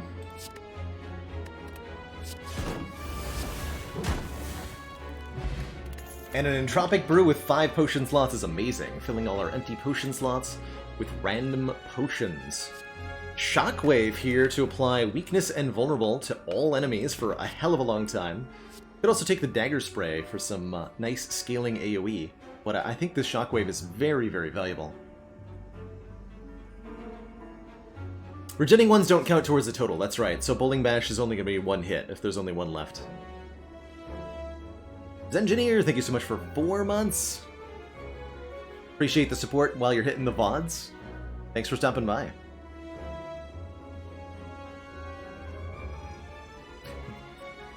If you want to play with the flight effect all the time fluctuation EM, there is a custom mode modifier called Flight that lets you freely path to any node at any time for your whole run. But that's pretty much exactly what you're looking for, right?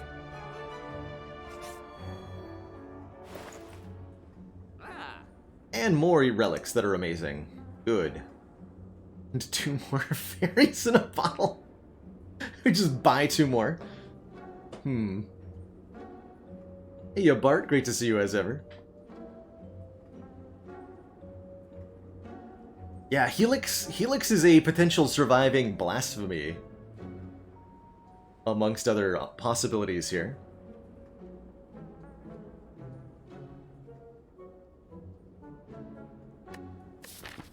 Gotta get the furry count up somehow. Somehow. I think we'll pick 1 of them up. If I'm going to be taking fairies that fill up my potion slots, then I'm also going to be drinking the Entropic Brew right away. We are behind on removals. I plan on removing a strike here, for sure. Or maybe we take out the Enlightenment. Legit. Maybe we take that out.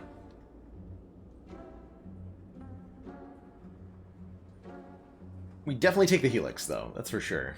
I think the first time we would lose health each combat. Let's see what's inside the Entropic Brew here.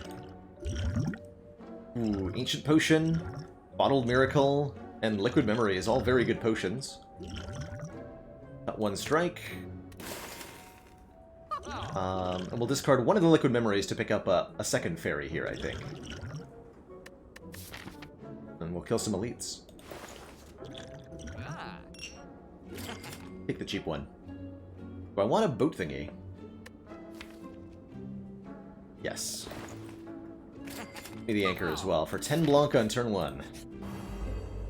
Alright, Giant Head. Hope you're ready to become Giant Dead.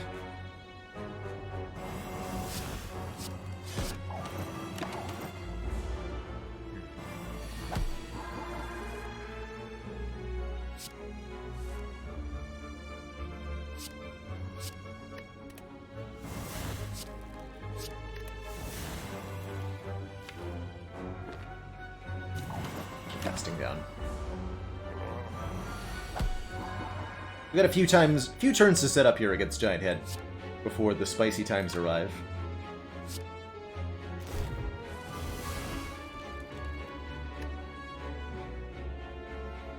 I go talk and then smite.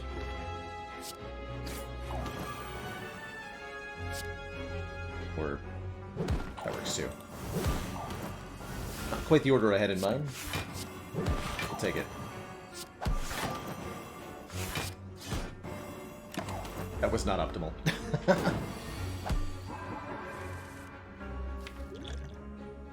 Just gotta cycle back to the dagger, though, and all will be well. Let's try to let Art of War go off this turn. Just bank some energy here.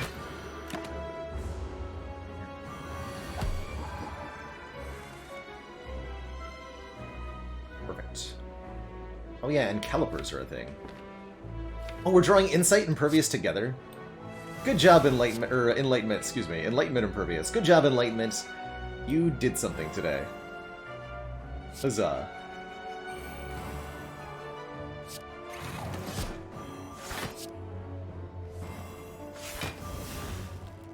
We're not drawing this again, so I'll just play it. Goodbye.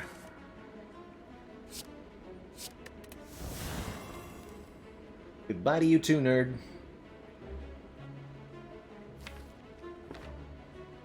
Well, 10... Yeah, that'll be enough block, right? Keep Art of Warring here.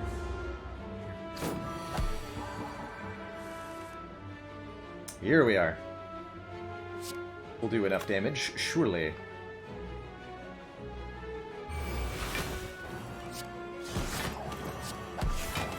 Oh yeah.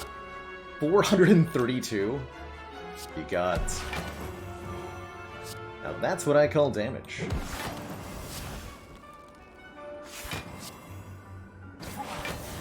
Gee. Strawberry preserved insect fruit juice. Wow. Don't mind if I do. More max health for us. Less max health for the remaining two elites. This elite and the Act 4 elites. And 1,000 cuts. I think we want 1,000 cuts. We do want 5 max health, though. We'll drop the memories, I suppose. Up to 90 here. Don't want 1,000 cuts. And I think we want to be looking at this screen, because we've got Nunchaku and Pendiv both. Alright. Nemesis. I see that you are dead on turn 1, so, GG. Second Ancient Potion, quite useful against Hearts. Teardrop Locket, which starts us out in Palm stance. And a Thread Needle for 4 plated armor. Good fight. Turbo? Give me more energy, please. Gain 2 energy, put a Void into the discard. I like that a lot. Could also see the FTL being solid here. Just like another Flash of Steel, basically.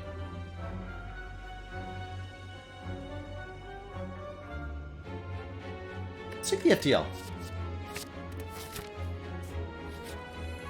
And let us upgrade one more card before we go on into the bosses here. I think more energy is the most valuable thing we can get right now, because we have so little to work with. So let's take an upgrade on the Adrenaline here. Other upgrades that are okay with the Calipers, I like the Impervious upgrade.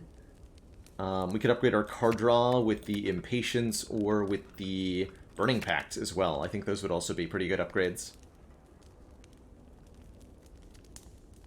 Let's get that 1 additional energy. We'll upgrade maybe the Burning Pact in the Act 4. Well, Inner Peace is so much better with the Third drop locket. I really like that. Hey, here we go. Okay, so we have a 78 Ritual Dagger available right away here. Is there any way for me to turn that into a kill? With Pendib on 0, it seems relatively unlikely.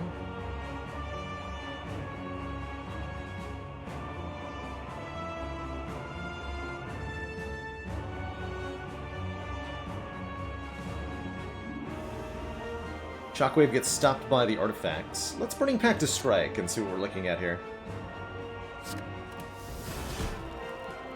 Flash of Steel. Dagger's currently at 78, so doubled it'll be quite a bit. Quite a bit. Not enough to kill, though. That's the main problem.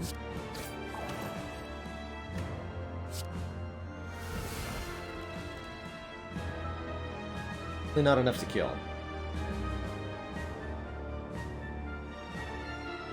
I think we do full block in Wrath if we play all the attacks, including the dagger. The Carved Reality, Strike, Smite. So close to a kill here. This is 8 plus 14 currently, which is 22, not quite a full block, and then it'll go to 9 plus 15, 24. We're still a little bit short, actually.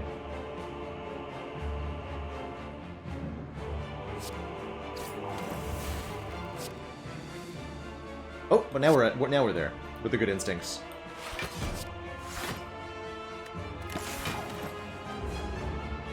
Pretty okay turn 1. Fasting FTL is a kill. Boop.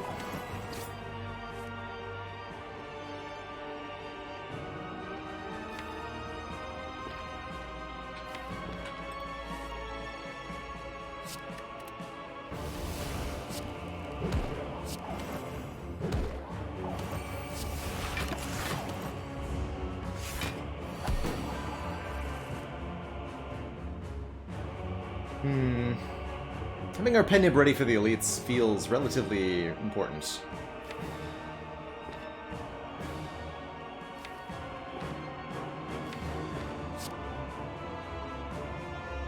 And yet...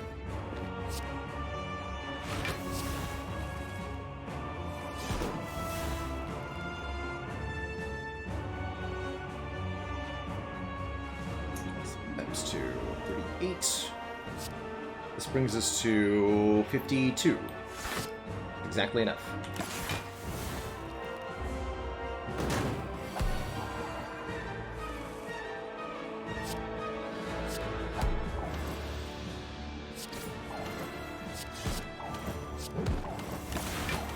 So the goal here is going to be to cycle the Nunchaku and Pendib around back closer to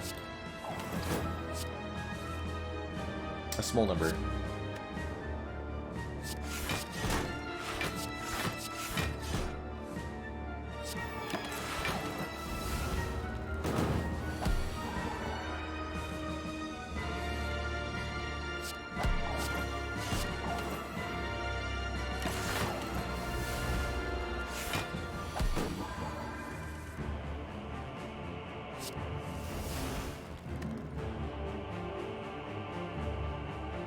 It's a pretty good number.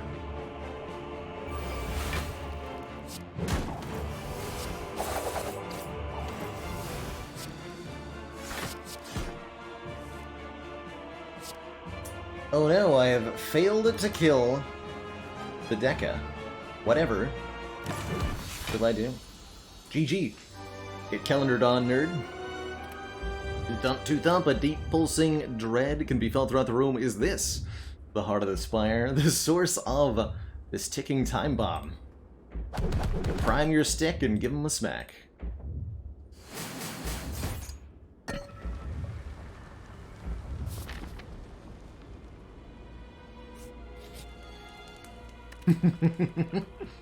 The buffer would have, let's upgrade that Burning Pact, by the way. The buffer would have saved our life in the event that, that wasn't going to play out well for us. Ooh, a Cut Through Fate. Scry 3 and draw a card. Perfect here. I think that's just fine for an addition to the deck. It's 70 gold here, not a lot to work with. There is Ice Cream and a Happy Flower if we wanted more energy, but we spent all our money on Anchor and Helix. Buffer does protect you from Blasphemy. Yes, Skolio. Yes, it does. Let's just take a Cut Through Fate here. Feeling quite well equipped for the heart with 2 Ancient Potions. And we can expect to maybe use the Bottled Miracle in this fight if it helps out a bit. But with this turn 1, I'm expecting this fight to be very, very easy. We should be able to find our dagger or close to it.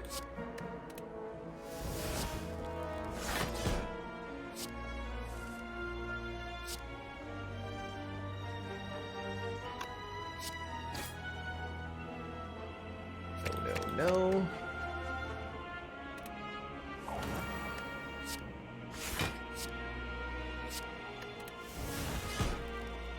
There's the Blasphemy. Could just use that now. I think I will, because we always survive this with the buffer. Let's use that right now.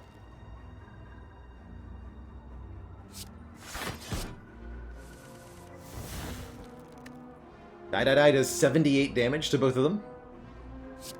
Seems alright. Shockwave Die will simply kill. We can do better, yeah?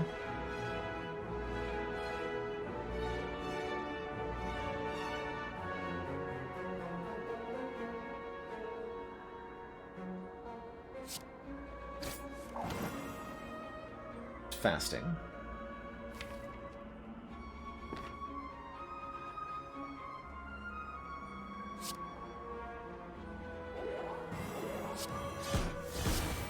Kill this one.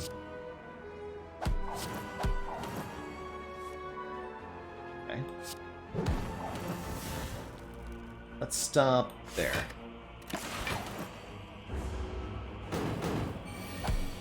Blasphemer wears off. And we're not dead, miraculously. Good job, me. Didn't die again.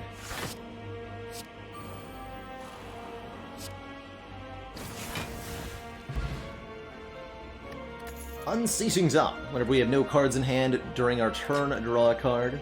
The Blood Vial will heal us for 2. There's a Dramatic Entrance plus. That's kind of cute. Don't think we want that, though. Leave or Sneaky Strike. Stance Potion versus Bottled Miracle. I think the Stance Potion is going to be really good.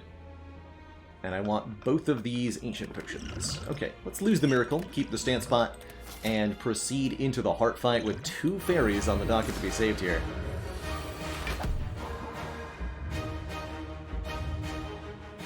Alright, Shockwave turn 1.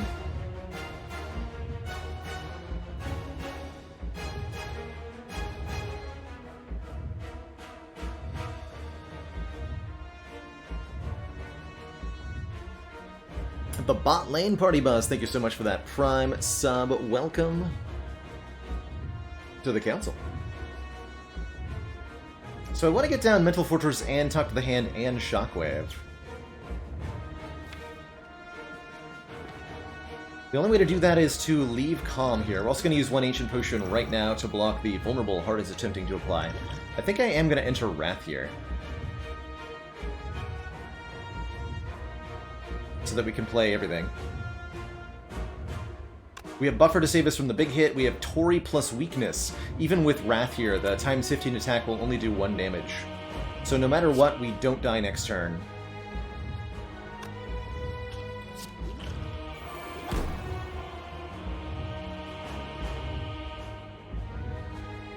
Might be able to save some block next turn, too. Go Shockwave... Talk cut? Yeah. Oh, Duality! You're right. That was a mistake. Crap. In fact, I cannot block Vulnerable if I...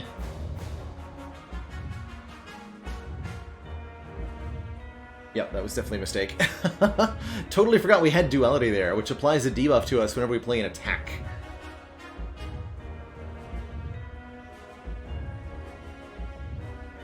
It is definitely hard to babysit this many relics, Ice Grill. Case in point, we're forgetting about one important one here that's really messing with us. I think what I'm going to do is not block vulnerable. Because of the aforementioned Tori and buffer. Okay.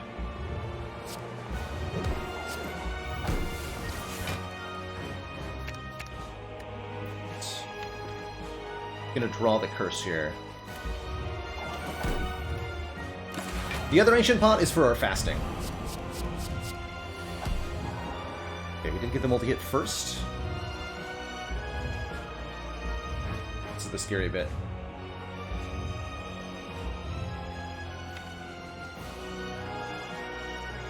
We do have fairies.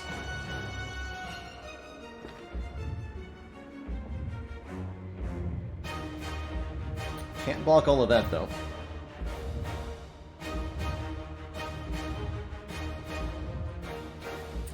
Backstreet Skeeter, thank you so much for the Prime sub. Welcome to the council. Yeah, I think this ends up being just Tori at TM. Problem is we're staring down 100 damage next turn. While in Wrath. There's no way to keep the buffer here, unfortunately. But we'll have Art of War for next turn. Even in the worst case situation where we do take 100, we do have Fairy in a bottle to save us, so I think we'll be okay.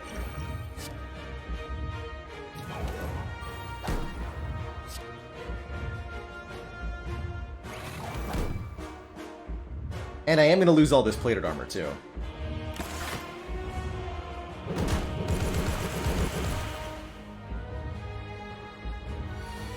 Oh, it's only 90, excuse me, not 100. Fortunately, I drew all of this block. Oh, no. Ink Bottle will draw a card, at least.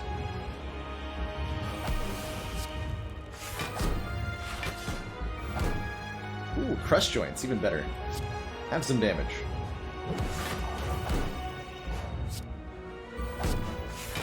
Okay, we are... Oh! Unceasing Top! Totally forgot about Unceasing Top here. Amazing. Good job, Unceasing Top. Never took damage in my life.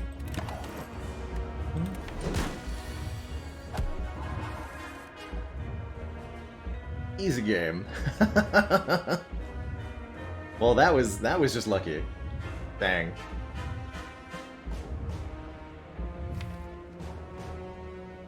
That was lucky. Let's look for the dagger. Hell, this does 72 damage just with the some Carved Reality here. Or the die does 114. I don't need to draw more cards right now. Although the statuses need to get out of the draw pile, like stat. We do it like this then.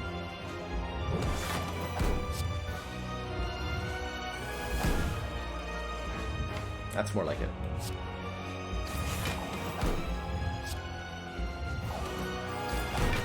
Yes, much better. Much, much better. We'll leave the Halt in the draw pile where it belongs. Slimed is still in the draw pile too, though. It's fine. We don't need to play the Thinking Ahead or the Adrenaline here. We're at the damage cap, so the Smite doesn't do much.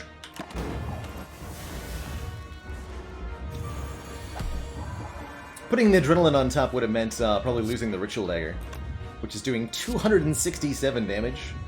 Good job, Ritual Dagger. Good job. There's Inner Peace again, being helpful.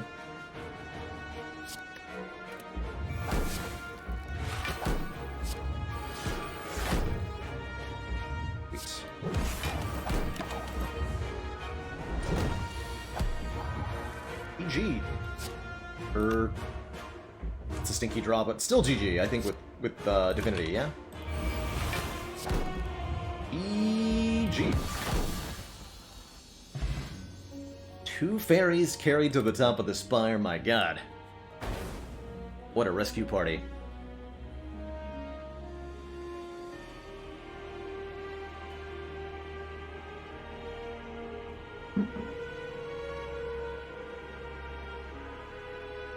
Alright, ladies, last stop.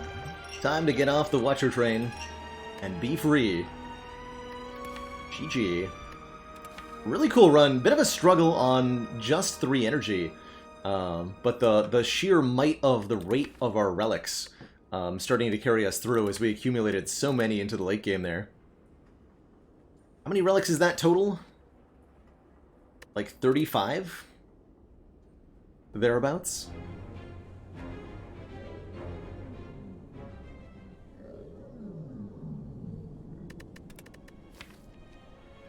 $34. This Unceasing Top drew exactly 2 cards, and boy were they good. So you've got 5 Nunchaku Prakus, 4 Gremlin Horns, 7 Artawars. GG. Shrieking Eels, thank you so much for the 3 months. Definitely a nice run to start the day off, hey? So happy to be here. And so happy to be diving on into an Ironclad Astrolabe run. On Ascension, what are we on, 4 now? Yes, Ascension 4. This is when bosses do their full damage, so on Ascension 4, the heart does the full times 15 attack.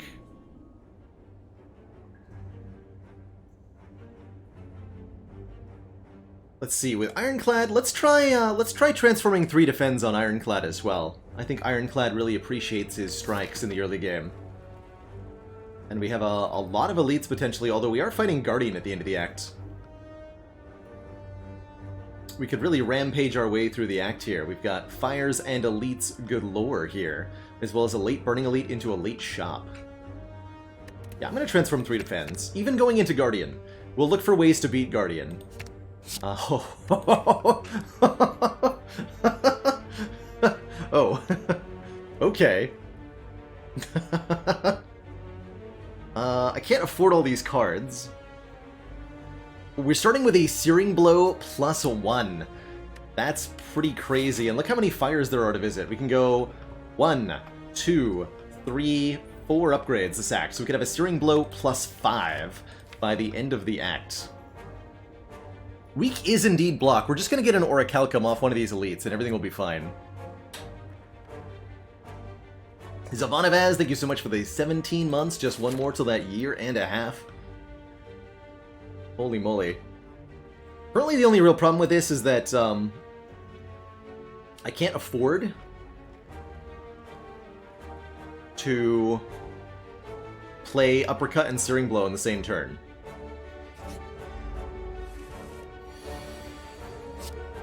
But Searing Blow is a great card. It does some damage for 2 energy, and then every time you play it, or every time you upgrade it, which can be multiple times, it grows stronger and stronger. And the animation gets bigger and bigger.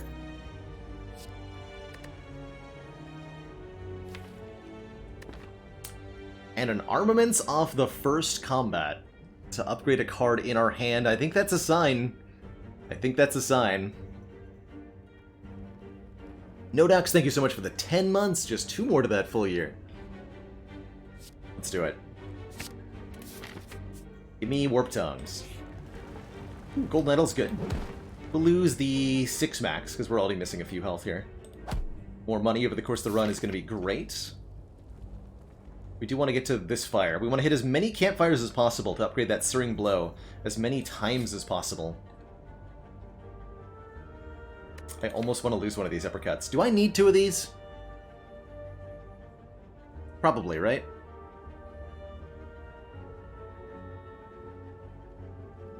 Oh, great question, Cheese Demon. How does Searing Blow scale? I think what's not at all obvious from this card when you first look at it is that each upgrade is worth more than the last. The first upgrade takes it from 12 to 16, that's plus 4. But then upgraded again goes to 21, plus 5. Each upgrade is worth 1 more than the last was. So one way to think of it is that upgrading Searing Blow to plus X adds X plus 3 damage. So Searing Blow plus 2 adds 5 damage. Searing Blow plus 3 adds 6 damage. Searing Blow plus 10 adds 13 damage. So on and so forth. We are not going to play Bash very often, indeed.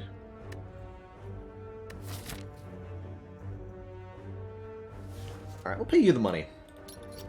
For some more max health, appreciated. Uppercut is indeed a removal. But I do like it quite a bit. Raid.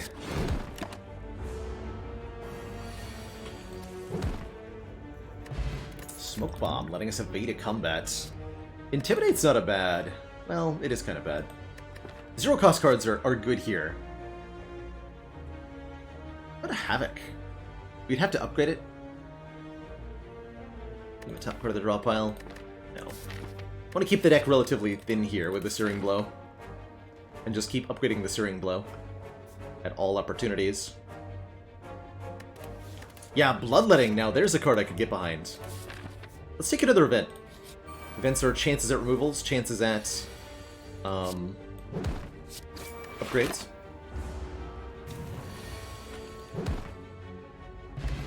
Heart of Iron is awesome. 6 Metallicize. Perfected Strike is no thank you. How about a Sentinel? We have no way to exhaust the Sentinel. But I don't think I want that either. I definitely don't want a Body Slab. So let's skip these two, which is fine. If we just keep upgrading the Searing Blow, we're going to crush everything.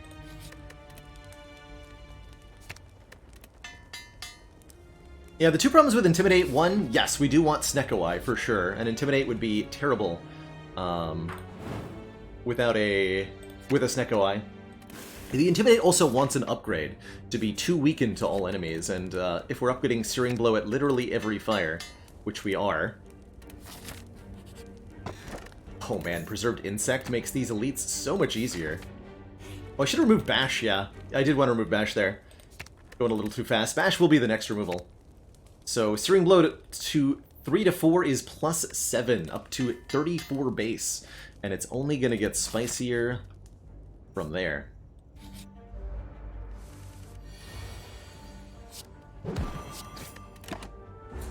Not planning on upgrading the armaments. The only card we really want to upgrade is the Searing Blow, because of that exponential nature of the upgrades. Look at that. Bang. Knob destroyed.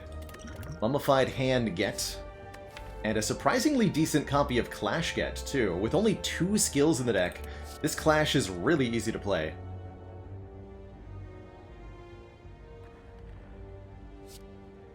I guess that's how we're beating Guardian, huh? Cool. Take a Clash.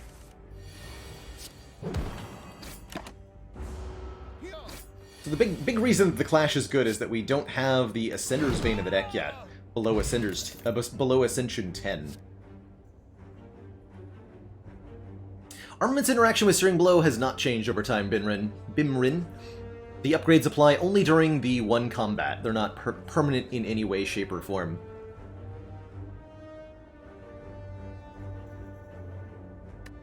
I don't think I want this Flame Barrier. Like, sure, it's good or whatever, but so is Murder.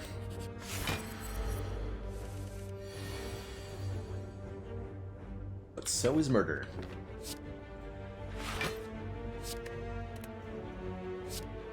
Apply Vuln and then not Wake. Uppercut on this turn. And try to draw like Searing Blow Clash. Just Searing Blow. 63 plus 9. Not quite good enough. It's alright.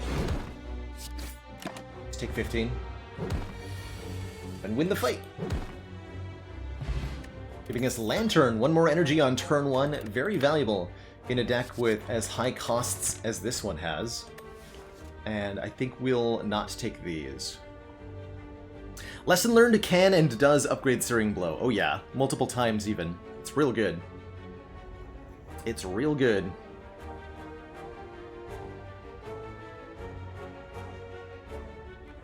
And Silverno hitting us up with a dad joke. Did you hear about the Ironclad? that added too many zero-cost attacks to his deck. He had to take a class in anger management. Poor guy.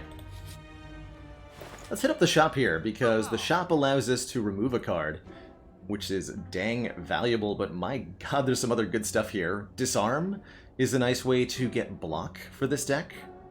The relics are all very good. Bonus strength, either in all fights with Vajra or in elite fights only with the Sling of Courage. Head Nib to double the Searing Blow sometimes. Or Impervious to block.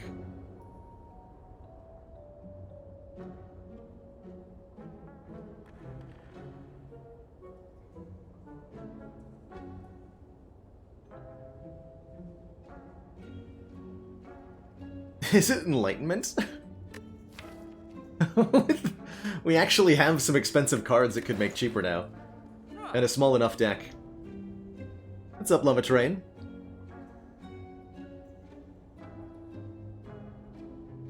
I do think we definitely remove a card here, and I do think we buy the Disarm.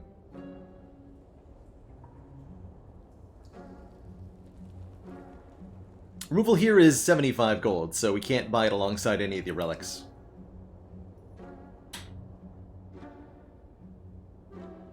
The upgrade on Enlightenment makes it last for the whole combat, which can be quite nice if the deck is small like it is for us.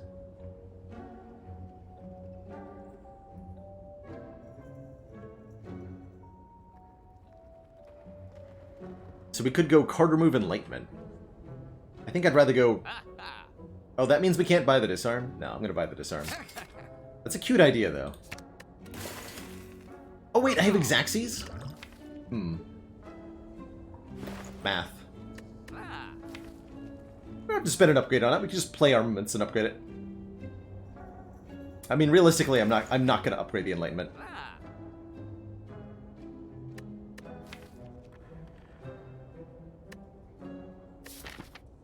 All right, we'll try it. I don't think it's necessarily good, but I'm going to try it. Do keep upgrading the Searing Blow.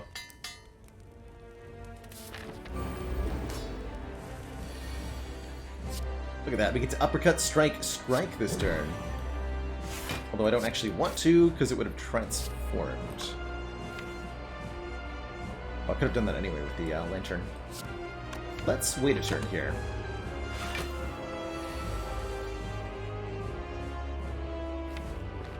Commence the bonketing. Is our Heart of Iron combat? No way. While the Guardian can do a lot of damage to us, the amount of damage we can do back is far greater. I don't think we're going to need any potions here.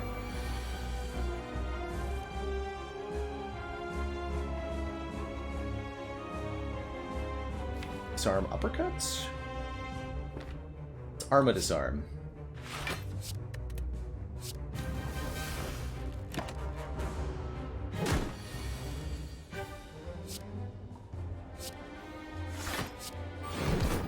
Some damage to play that.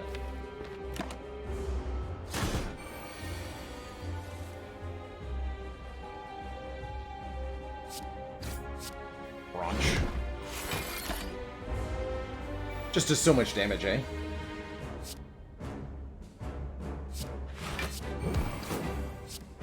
One plus 9. GG.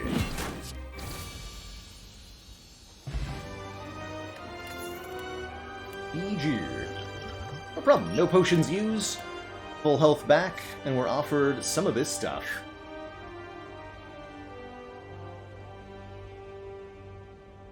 Hey, Neck, we did indeed Astrolabe into the Searing Blow, so it was +1 from the get-go. Now already +5. I could see Immolate being okay here.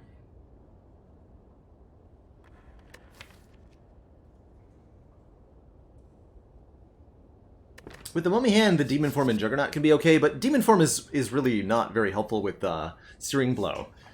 You know, adding 4 or 6 points of strength onto a card that's doing 50 base damage is just completely irrelevant, really. We are lacking in the AoE department, although with Searing Blow, you'd be surprised at how little you're going to need it. I think this might be a skip. Genuinely, we don't need these powers. With Searing Blow, you kind of break... Oh my god. Energy? Hello? You kind of break the economy of cards by just having one super upgraded card. We don't need to worry so much about stuff like AoE or adding more cards or any of that. House might well upgrade the Searing Blow. It would also be great if it hit the Enlightenment or Armaments, so there's quite a few hits on the House upgrade. I think Sacred Bark for double potions could be really good too.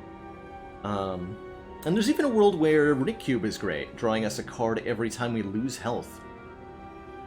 More card draw makes this Enlightenment do a lot more work for us.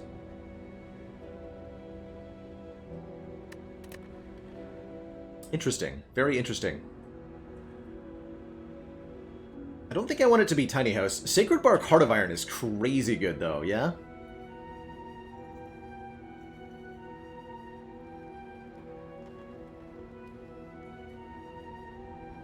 That's a great... And then we have a 20 damage explosive pot. Going into reduced health elites. But this cube would be really good, really very good against the heart. Although so are double strength potions. I'm going to take the Sacred Bark. I think these doubled potions are, especially with 3 already that are quite powerful, I think these doubled potions are going to be really awesome. But I did want that cube, admittedly. Alright, our pathing priority, I'm so glad we got the Burning Elite out of the way. Our pathing priority is to hit as many campfires as possible and upgrade basically at every single one of them. That's the goal with the Searing Blow. And it works shockingly well. Behold. Death. Or close to it. I'll take 9.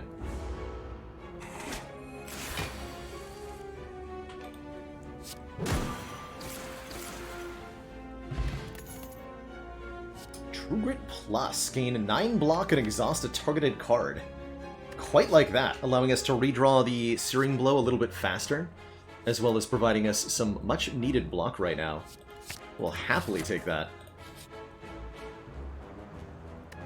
A curse that I can't remove for a very long time in exchange for a relic. I don't think so. Say no to the Mausoleum. One of the stinkier events in early Act 2. But here, Ancient Writing. Upgrade all strikes and defends, or remove a card. You better believe I'm going to remove a card here. Keep shrinking this down. Probably take a strikeout. Take a strikeout. Or that a 1 defend. That will take a strike.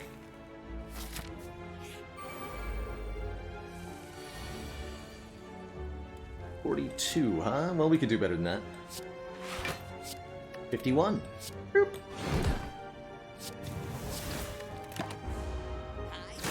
That was my dexterity potion.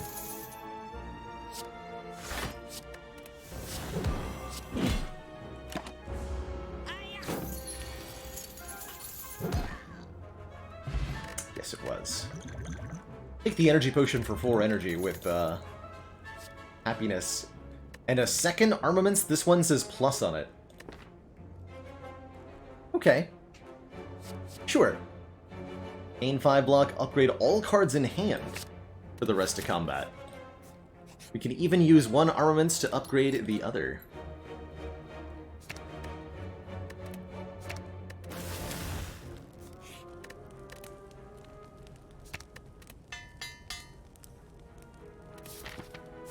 Alright, first up, Gremlin Leader and his small boys. Looks like a prime opportunity to explode. Blam! Destroyed nerd.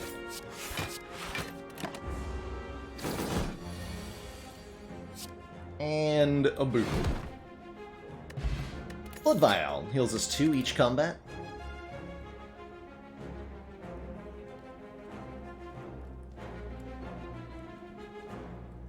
In the ladder, Cody, we change characters and increase the Ascension every time we win. So after Ascension 4 Ironclad comes Ascension 5 Silent, Ascension 6 Defect, Ascension 7 Watcher.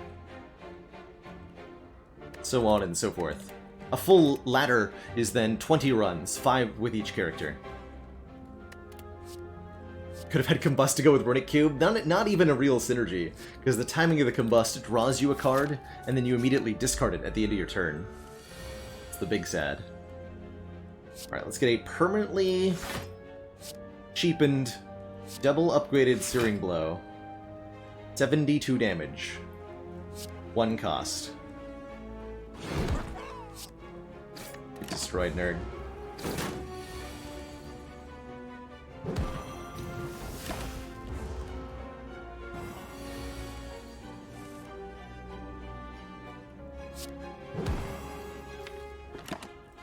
Searing Blow. Any skill we played would just add days to the draw pile.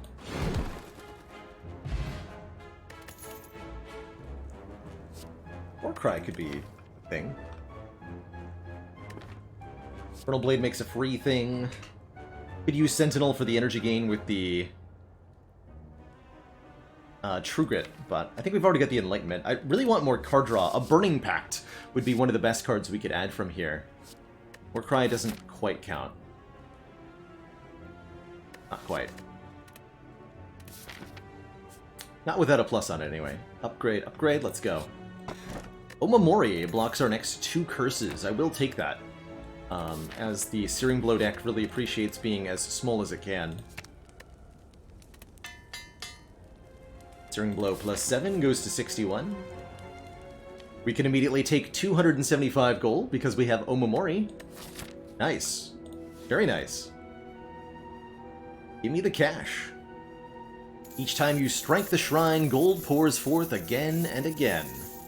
As you pocket the riches, nothing weighs on you at all. You wander forth with a clear conscience and a lot of cash. So plus 11 here. 61 goes to 72. The more upgrades you can put into the Searing Blow, the crazier it gets. Blackwater Sunset, thank you so much for the Prime sub. Welcome to the council. Check this out. Slavers, be gone. Flap. I can even kill the front one with the energy potion here, right? Yup. And Cody, thank you so much for that tier 1 sub. Welcome to the council. Been a pleasure to have you around the last couple days, and I hope you've been enjoying the streams.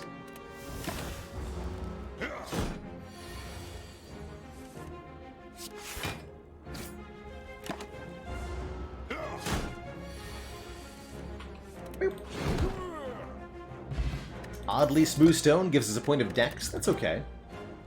And there's the bloodletting. Am I as interested in bloodletting now that we have enlightenment? No. No, I don't think I am. If we took the Runic Cube, I would be all over this bloodletting.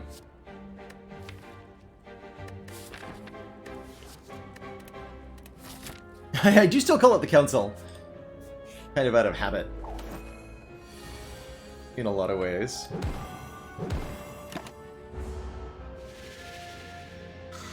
Chat can be whatever they want to be, collectively. Or smack. Not a terrible Iron Wave. I think we just keep not taking cards, though. Very, very important with Searing Blow. Keep upgrading the Searing Blow. Alright, Collector. Gets double uppercutted.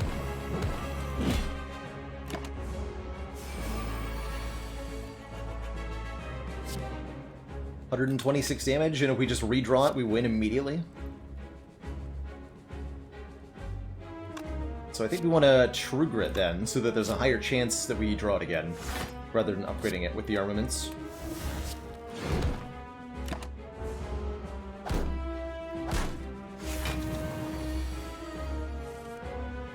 Not quite.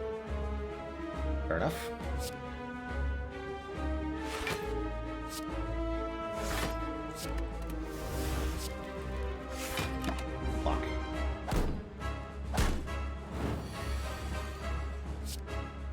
GG.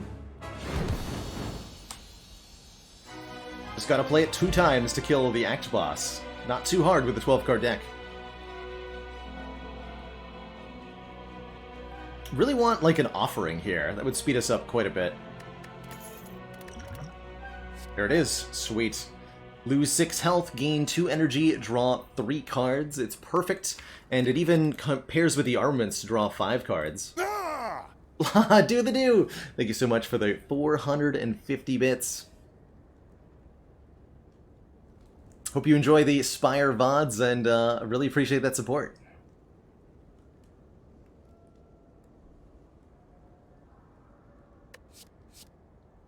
Offering and then empty cage. Please. Give it to me. Oh, there's the Snecko Eye. Okay. Interesting. Very interesting. So Snecko Eye draws us 2 additional cards each turn, but starts us out confused. We're actually not that upset with that. Making the... like, drawing 2 more cards every turn means we draw the Searing Blow so much more often. And that's really good. I don't think we want a Fusion Hammer, preventing us from upgrading at rest sites. That's pretty rough. We can take 3 relics from the Culling Bell, as we block the curse with the Omamori. So it's either the Snecko Eye or the Bell. I think the Snecko Eye does win this, but let's continue with the card draw we just got. Let's lean into what we've got. Show off a 3-energy Searing Blow deck. I think that's a cool one to do. Let's ring that bell. Ding. Ding. Welcome, Art of War Ice Cream. We don't play any attacks during our turn. We gain additional energy. We get to preserve energy between turns. And we do a little bit of AoE with the letter opener as well. Omamori will indeed block the Necronomicurse as well. Alright, upgrades-wise, what's the most? We also want to hit shops, because I have $651. That's a lot of dollars.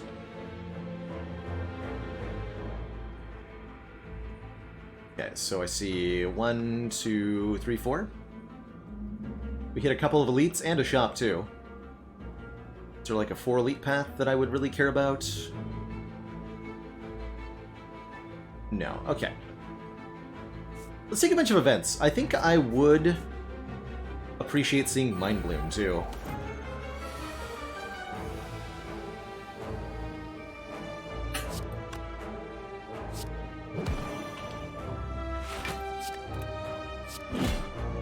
Just bank 1 energy.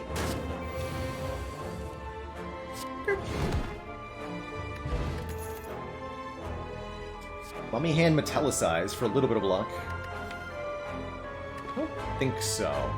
We really just want to be drawing the Searing Blow over and over again. As best we can.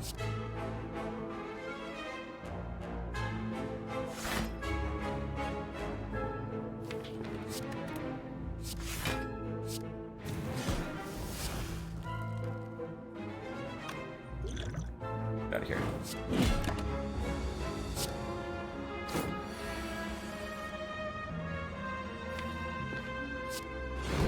Take the 4 damage. Why not?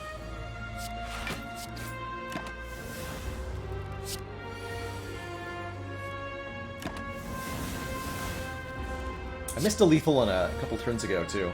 Should not have done that. Okay, I'm not taking a 3rd Armaments. What I will take is a Warcry Plus. 2 draws and a little bit of manipulation. We can set up Enlightenment plays a lot better with it. Draw into offerings and such. So I'm all about this Warcry right now. 680 gold for the Red Mask. Not today, Lord Red Mask. That's a bit steep of a price, don't you think? Also, can you believe this run's only at 28 minutes right now? So fast when you kill everything in 1 hit.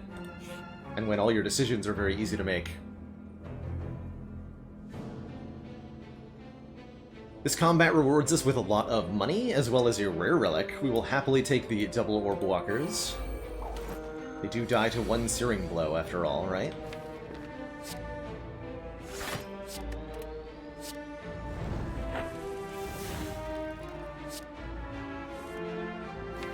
Sign of Arma. Okay.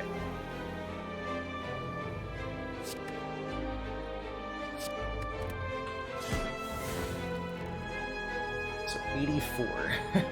We're one short.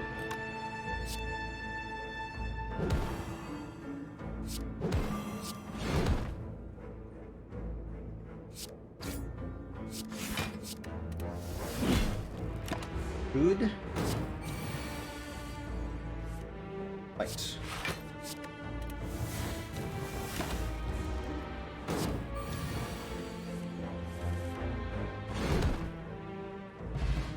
There's the shovel. We can now dig for relics at rest sites. Probably not going to be doing that much. Emo plus and Entrench plus. We're not building it up enough block in the first place to bother entrenching, I don't think. The Hemo's not doing anything. Could take blood for blood. Don't think that's doing much for us either. Skip. And a bonus merchant. Oh boy.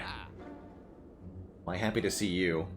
Another merchant means we can afford another removal here, which I'm quite pleased with. I see also fossilized helix here to prevent the first time we would lose health each combat. I think that's crazy, crazy, crazy good. So we'll pick that up. We will remove a stinky defend. Could take the Abacus, giving us block whenever we shuffle the draw pile. Block plan against Heart is going to be pretty much just this Heart of Iron. Tubu. That's really all we're going to need.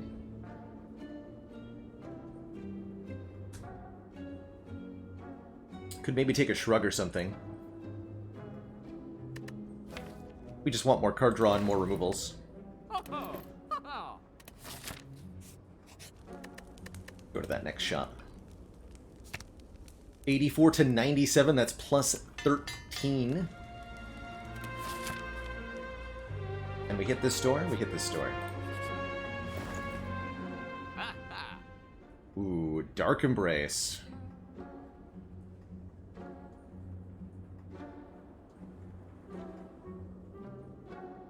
We ever using the Stinky Shovel? Probably not.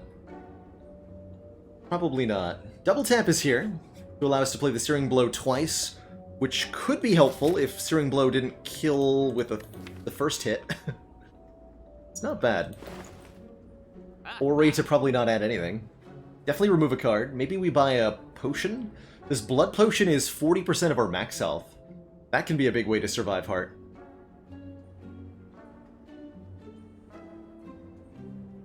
Dark Embrace can also be good for some additional card draw every time we exhaust. We have enough exhaust, especially with the statuses the Heart will add, to make Dark Embrace pretty good. We mostly struggle with the energy for playing that Dark Embrace, however.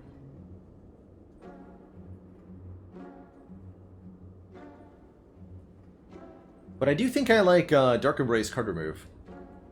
We could even do double tap Dark Embrace card remove.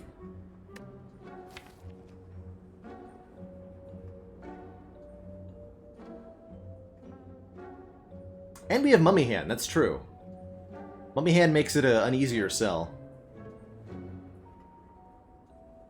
Could take a Forge Potion here. Actually, you know what? I'm going to take the Forge Potion because... science. I've been asked too many times if Blessing the Forge upgrades the Searing Blow twice with Sacred Bark. And I don't actually know the answer. So we're going to science that. Chalupa Whisperer, thank you so much for the Prime sub and the 2 months. Love the name. What a name, what a player. It doesn't... I didn't think it did. Didn't think it did, but I need to show the people. Take that double tap, too.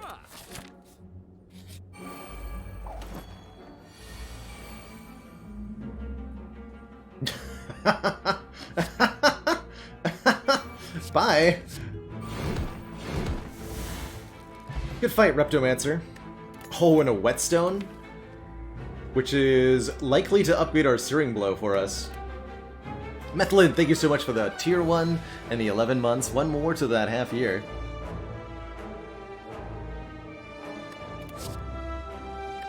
We don't need those. Alright, come on! Searing Blow. Yes! We got there. 111. Frost Cyborg, thank you so much for the Prime sub and the 2 months. And Boat Thingy, I'm sorry to say, it's Sapphire Key time. I took Omamori. Yeah, Omamori was better than Boat Thingy. Omamori was better than Boat Thingy. For sure. Upgrading 2 random cards cannot hit the Searing Blow twice. No. No, it can't. We're gonna go here. We could recall. Gets us our last of 3 keys. We do have to do this in order to go to Act 4. And fight the heart. Guess we'll do it now. That might be a little bit too much, Avenue Philanthropist, but happy to hear you're enjoying it. Take some more events. We could still see Mind Bloom. Or a second interaction with the Golden Shrine. Wow. An elaborate shrine to an ancient spirit. I didn't realize you could run into this twice in the same run. Kind of cool. Take the 100 gold. Not gonna buy the removal. You can get the same event twice, yeah, as long as you encounter the different instances in different acts.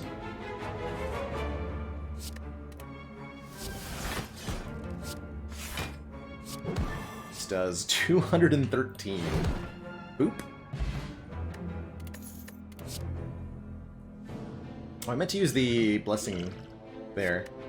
This is a really good Swift Potion. Oh well. I gotta do the science.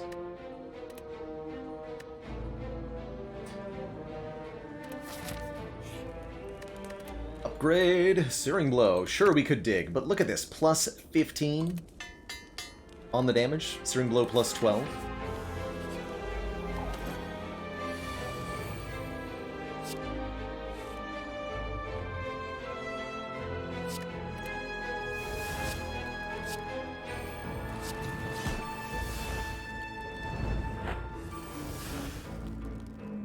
So, Searing Blow plus 12, upgrade with to plus 13. Yep, only gets upgraded one time by the Blessing of the Forge.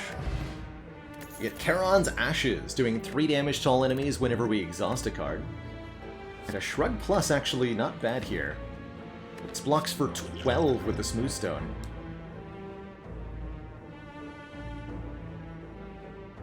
Can't get Duplication Shrine twice, but can get other shrines twice. Interesting.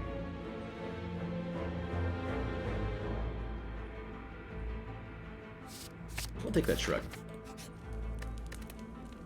And upgrade Searing Blow to plus 13 for 142 damage.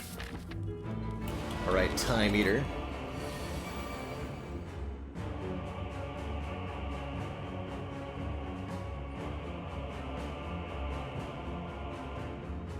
Give me Enlightenment.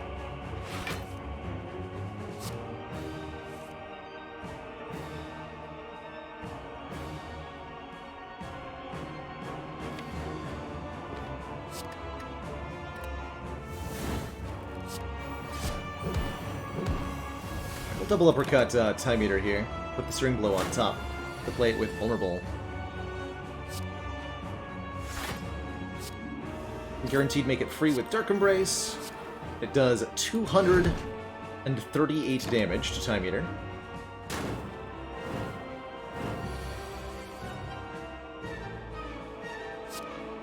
And we try to draw it again.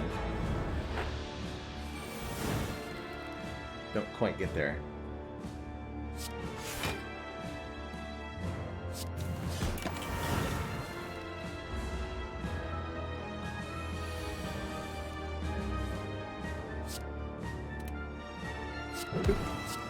And boop.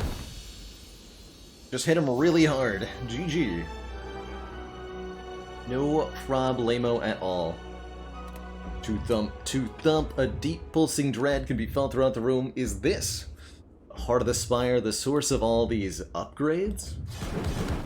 You ready your Searing Blow and hit for 1 million damage. GG. Very speedy run indeed. We're at 38 minutes going into Act 4 here. Pretty easy to see why it's so quick though, right? We end fights on turn 1 with Searing Blow. Every time we reach a fire, we just upgrade it.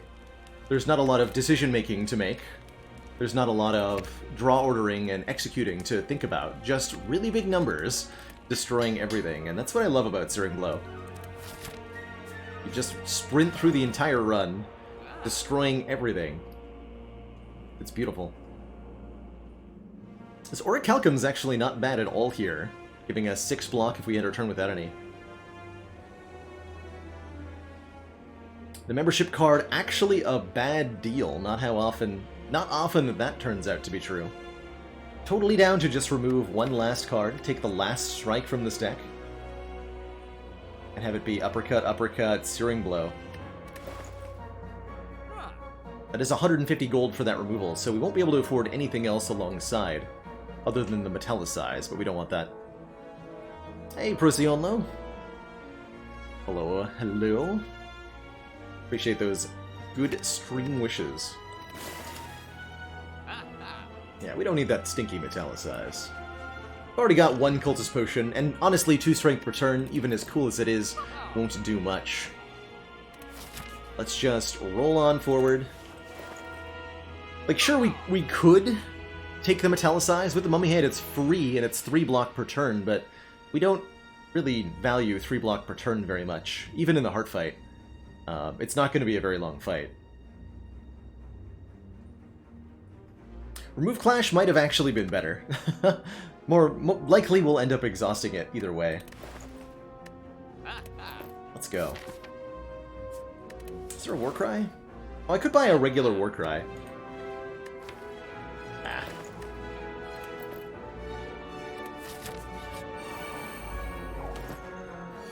No need.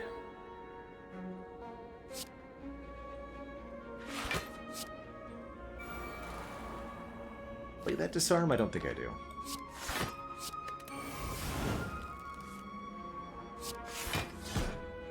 Okay, we'll let the Art of War do its thing.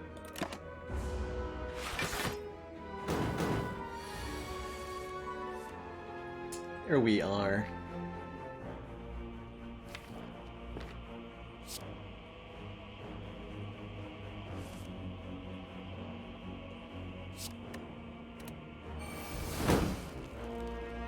Arma the Offering. 159, right?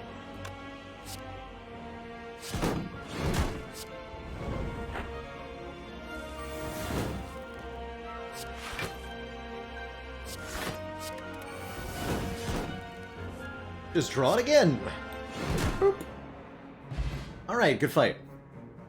Our reward for that is some cash, the Shuriken. If you play Searing Blow 3 times in 1 turn, gain a point of strength. More stinky stuff. I think this Colorless Potion's genuinely better than the Cultist Potion. Letting us choose 1 of 3 random colorless cards and add 2 copies to our hand. Could be Apotheosis, could be something that exhausts to go with Dark Embrace, this could be Panic Buttons, it could be Dark Shackles. A lot of things this could be. And I don't think this strength is going to be relevant. So we'll roll in with Heart of Iron, Entropic Brew, Colorless Pot, and the Sacred Bark, doubling those for our Heart fight. My question is, do we use the Colorless Potion on turn 1 or on turn 2?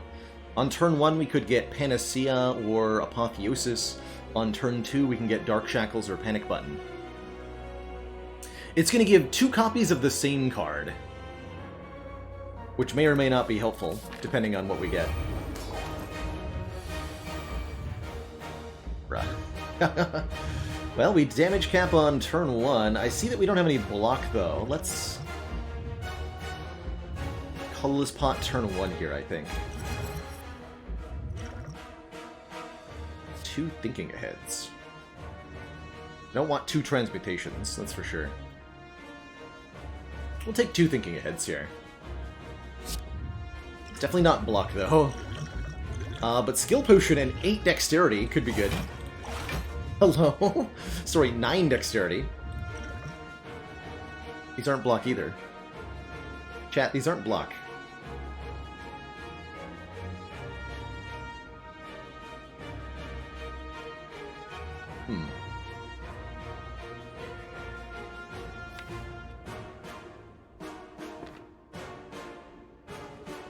I think I do skip this. I'm not going to pass the turn. I'm going to play Offering, actually. But I am going to skip these cards. But maybe Battle Trance is okay? Battle Trance could be okay. Skip. We'll play the Offering so that the buffer at least goes towards that instead of just 1 Beat of Death.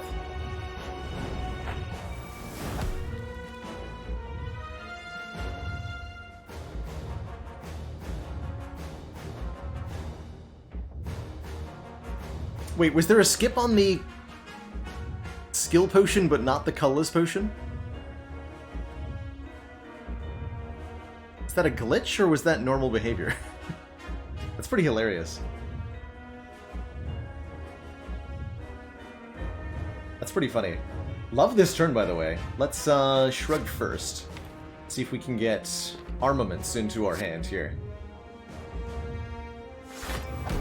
Because I would like to upgrade it Enlightenment. Okay, that'll work.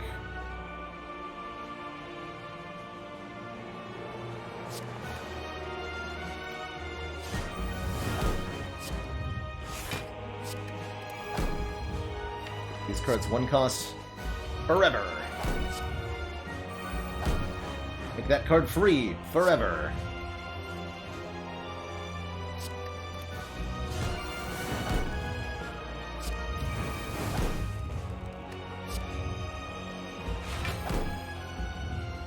It's beautiful, is it not?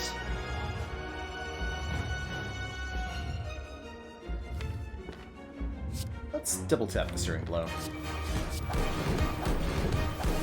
Alright, casual 300 damage on turn 1. We blocked for a surprising amount.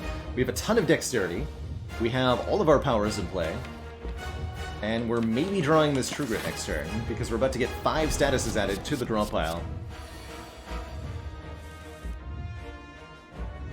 We lose that stinky burn.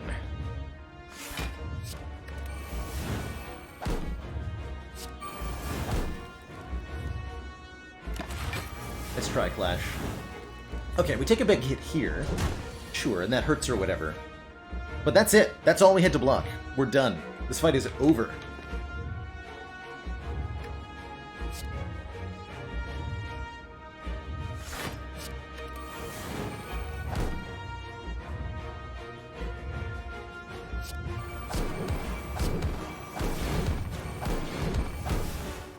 Blam! 300 more damage.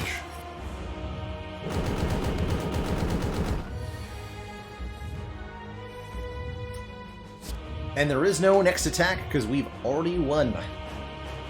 GG. GG. Just smack it real hard. Super cool run there. 3 energy Searing Blow, not something I get to run very often.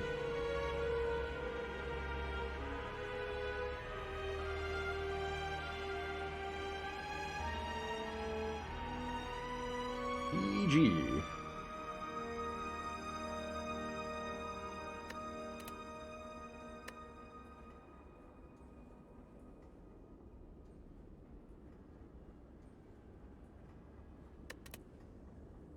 GG. Didn't do over 602 turns there. We brought it down to 450 on turn 1. And then killed on turn 3 and 4.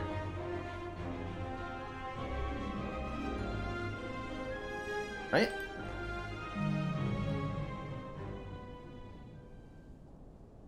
Spire sleeps. So shall I. GG. Cool run, only 14 cards. That's pretty small.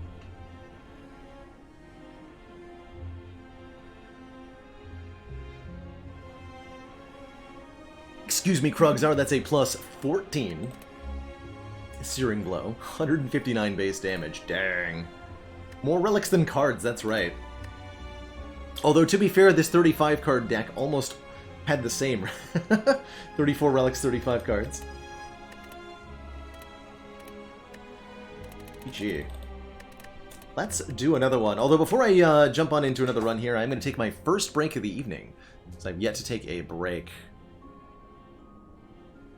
So I will be right back, refill my water, stretch my legs. When I return, we'll play an Astrolabe run with the Silent here on Ascension 5, no longer healing to full after boss battles. Be right back, everybody. Don't go nowhere.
Alrighty. We are back. Let's roll on out. Let's see, am I going to transform 3 defends again? Maybe let's do 2 defends and 1 strike. Giving us a good balance of the damage in the starter deck here. Our Act Boss is Slime Boss, which does speak to doing more damage.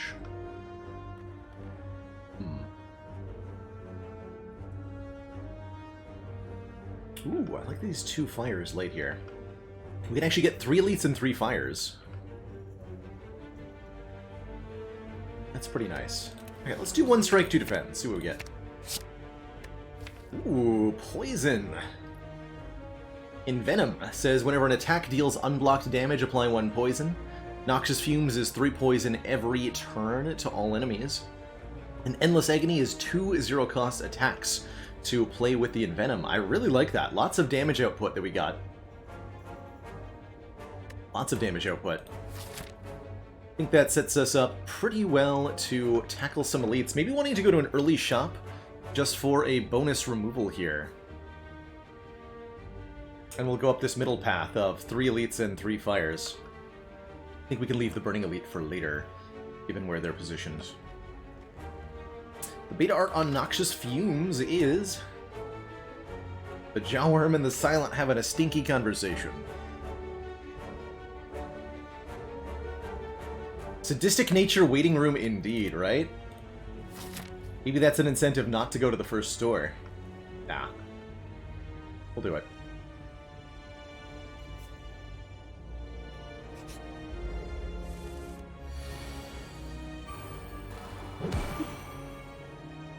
Let's see a reason to take any damage here.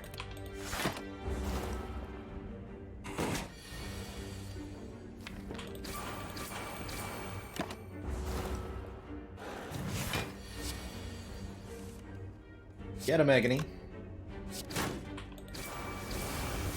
GG. Ooh. Plate plans Masterful Stab and Acrobatics.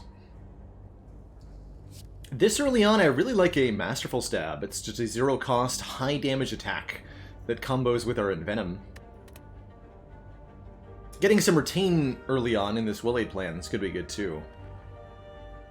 I think this is a really good Masterful Stab, though.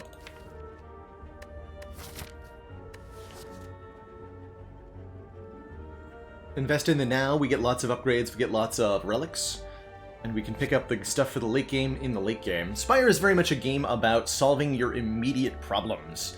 Whenever you're presented with something that kills what's right in front of you versus something that is much better in the later game, I think it's most of the time better to go for the immediate impact card.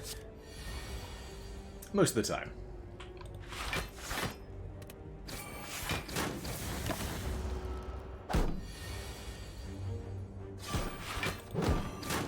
Raunch. Bane Trops Eviscerate. Bane's pretty good with Noxious Fumes and an Envenom. It's a good card to upgrade to, hitting 10 times 2.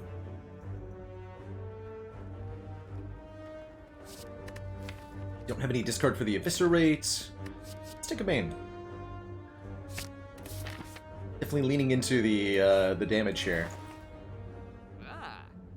And we came to the shop specifically to remove a card. Although I could see Trip being pretty good too, giving us some vulnerable.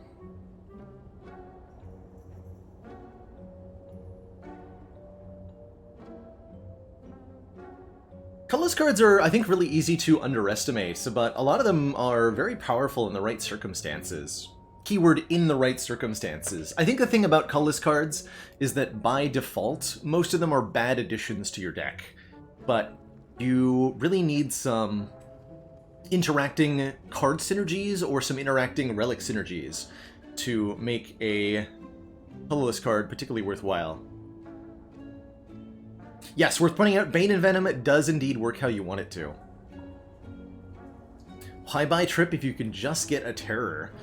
But that's the thing, we don't have any option for a Terror. But we do have the option for a Trip. We may never see Vulnerable again. This could be the only thing we see for the whole run that says Vuln on it. And that's the value there, more than anything else.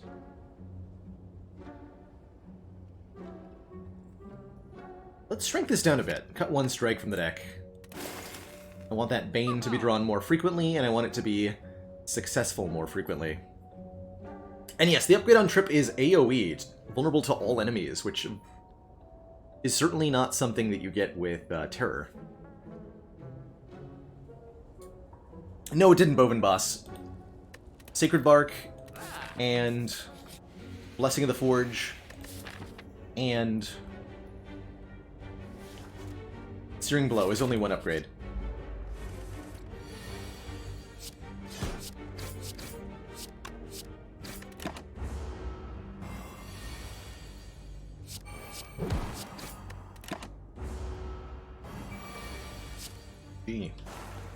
Alright, nice easy first couple fights.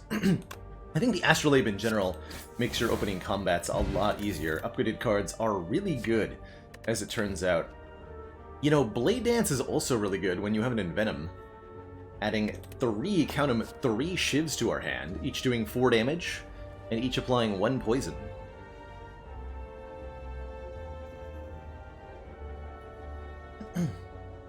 Hey, Dark Saint, I would not call Endless Agony bad. The card is really confusing. This whole whenever you draw the card, add a copy of it to your hand. It's really tempting to, like, not play this card so that you can get more copies, but in practice, to do so is to just add a 0-cost 6 damage card to your draw pile, which is usually not worth it. There are some weird situations with discard synergies that can cause the Endless Agony to do some weird stuff, but for the most part, I like to think of this as just 0 cost, deal 12 damage, and, you know, benefit twice from Strength, benefit twice from Envenom. It's a cheap attack that exhausts itself, and sometimes that's something that Silent really appreciates, is some cards you can throw out in the early parts of a fight to dish out some damage, and then simply be rid of later on in the same fight. Thinking about using Distilled Chaos just to get the Bane active here with the Envenom, maybe. Nob is definitely one of the fights where we have a bit of a scarier matchup. Let's use it. Okay, that works fine. Just play all the damage. Forever.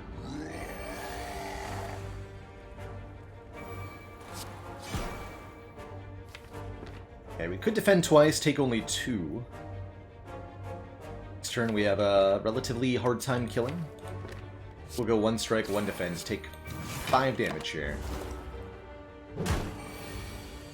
Should be relatively, yeah, quite comfortable against the Nub. Alright, no problem at all. Pick up a Regal Pillow, which we admittedly are unlikely to use, healing us 15 more when we rest. And if we want block, well, there's a Leg Sweep here with our name on it. That's Dense Block. And Weaken, which is Scaling Block. A really good card for the mid to late game, and a really good card to upgrade.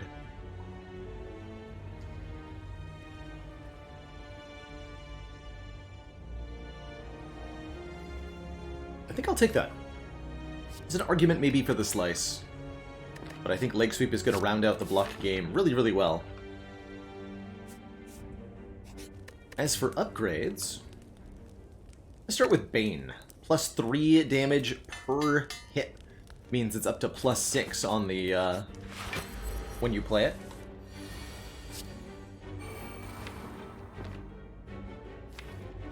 We'll let Lega sleep for 1 turn here. Okay, I think I am going to let these cycle, actually.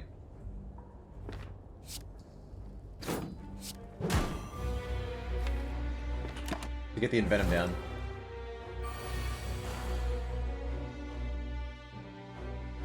I have to take damage if I want to play Envenom. It's only 4 points, though, but it makes Masterful Staff cost more. Stings a bit.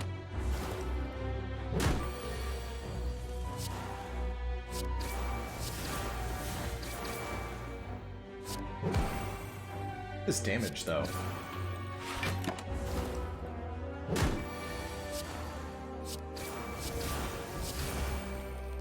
Wow. Another glowingly good relic, the Juzu Bracelet. We don't encounter normal enemy combats in question mark rooms anymore. Helps us hunt for other stuff. And a Cloak and Dagger for more shivs. To go with the Envenom? Sure. Take a Cloak and Dagger here. Not a big fan of Juzu myself either. It struggles to be good without some additional incentive for it. It is a really good relic if you're trying to speedrun, though. I will take a Lantern here. 1 more energy on turn 1. Not as good as it normally is on Silent, since we're lacking the additional draw, but it's alright. And a Remove Transformer upgrade.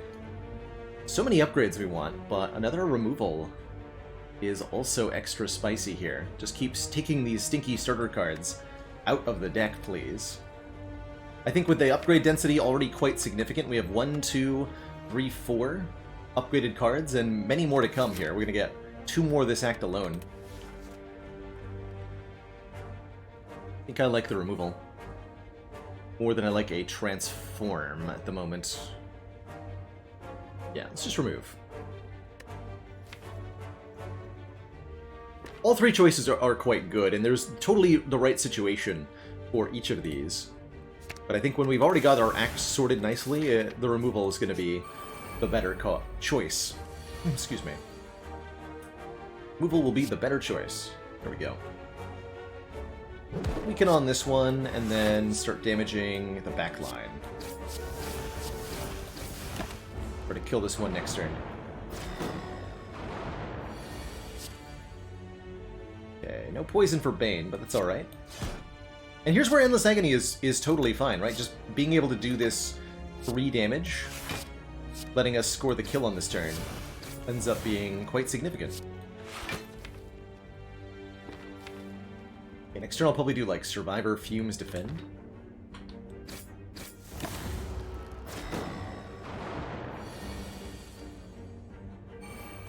Could take 2 to also play the Envenom, but luck here.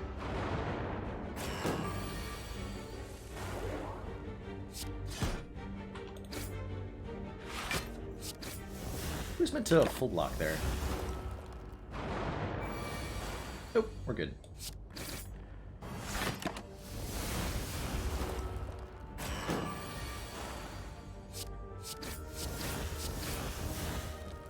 Shiv Shiv. Blood Vial is back. I have no strike, so we're not going to be doing bites here, but the 2 health per combat will be somewhat relevant. Could take another Bane, or a finisher with Endless Agony and Blade Dance and Cloak and Dagger. I think finisher is actually like crazy good. 6 damage for each attack played this turn, and since each of those is a separate hit, each of those applies a separate poison stack with Envenom. So we'll take the finisher, and then the next 2 fires I'm going to upgrade both the Blade Dance and the Cloak and Dagger for way more attacks in this deck. I think that'll improve our damage output really dramatically. In a good way.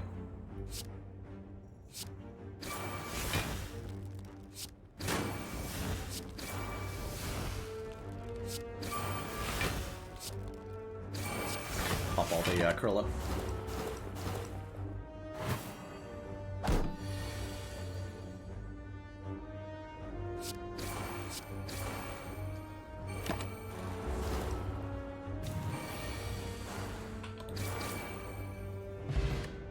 Those potions appreciated. Another Blade Dance? I'm in. 3 more shivs, let's go.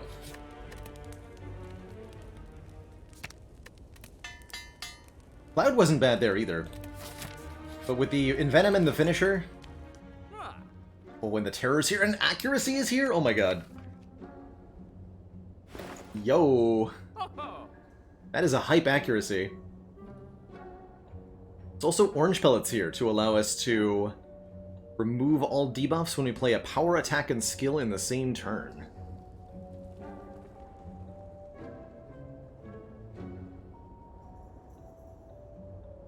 Can't quite do accuracy and terror and card remove.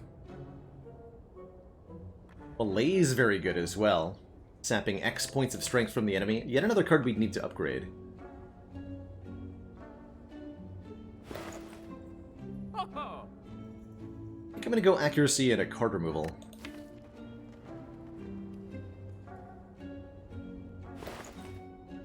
So many good options here, though.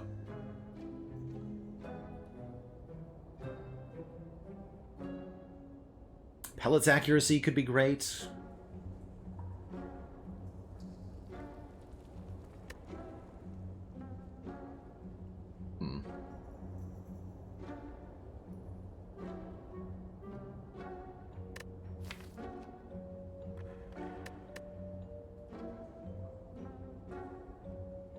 A lot of shits. I'm taking this accuracy.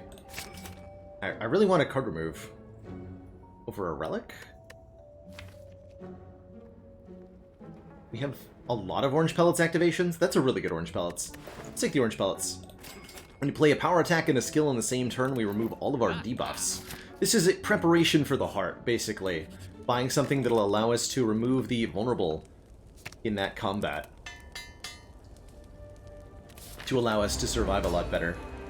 And it could work with something like mutagenic strength in Act 2 as well. So there's some value there.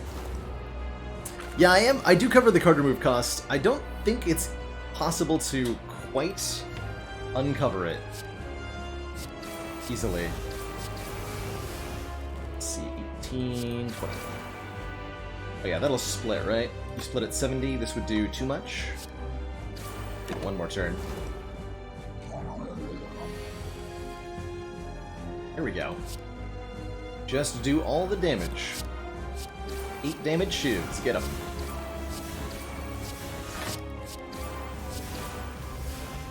Good split.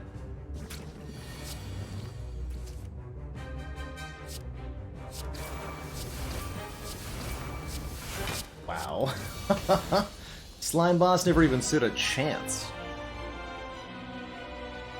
Never even stood a chance.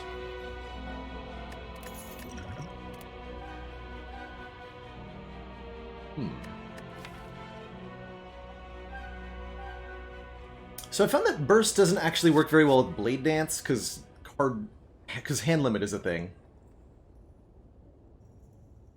We can burst the leg sweep though. 1,000 cuts would be damage per card we play, and that can be quite significant. Or we can take another Envenom for more poison. All cards that need upgrades. Quite frankly, I think we're good. I would have liked to see an Adrenaline here, or a Wraith form with the orange pellets or something.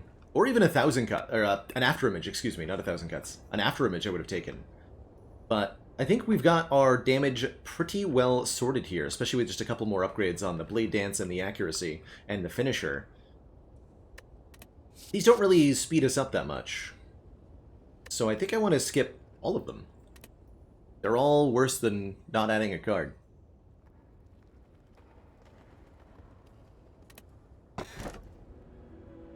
And we're offered a Snecko Eye. Got some zero-cost stuff in the deck. Neutralize, Masterful Stab, Agony. Wouldn't call that a great Snecko Eye. Could take Tiny House for the old bunch of stuff. Random upgrade's good. 50 gold is good. Max health is good.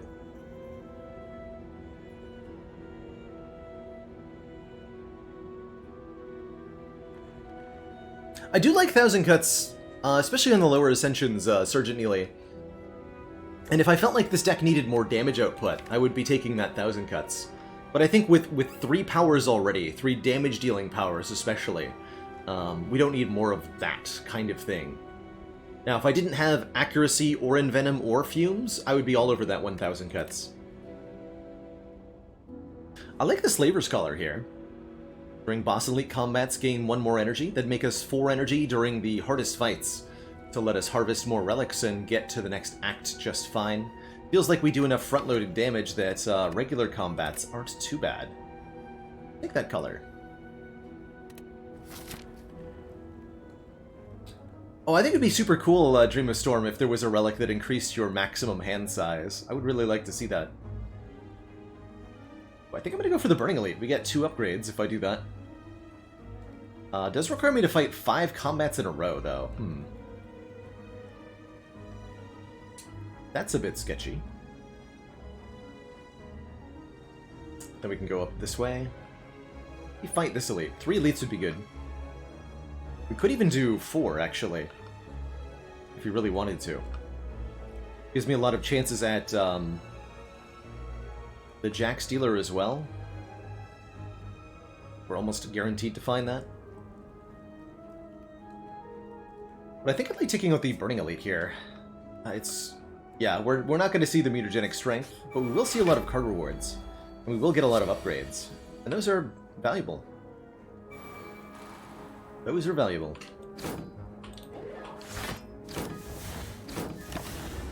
Fortunately, Envenom doesn't do anything if the enemy blocks. Tragic.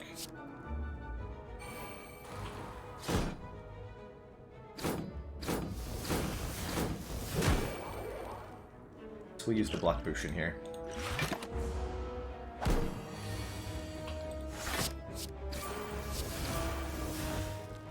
Got him. Don't want too many copies of Masterful Stab. Since it gets more expensive when you take damage, it can really turn south for you quickly if you have lots of them. Unupgraded cards I'm not too interested in. We'll happily skip these. Since there's very few starter cards in the deck already and quite a few upgraded cards, we just want to upgrade more cards that we have and add more upgraded cards, but we don't want to add more unupgraded cards. If that makes sense. Be gone, foul birds. Which I didn't need to hit you. Let's knock out the one that's buffing. Take one here, which I didn't need to take. But we'll heal that with the Blood Vial anyway.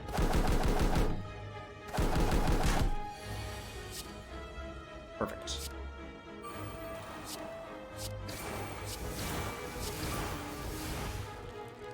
And kill the ones that are on the ground already. They take more damage.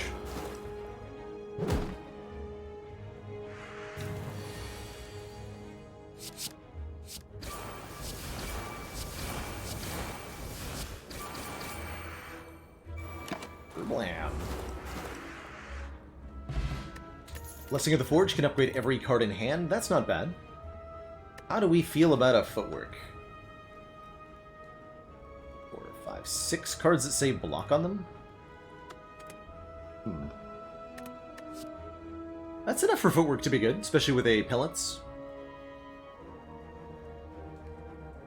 Would make a backflip a really good addition to the deck, too. Yeah, let's do some dexterity here.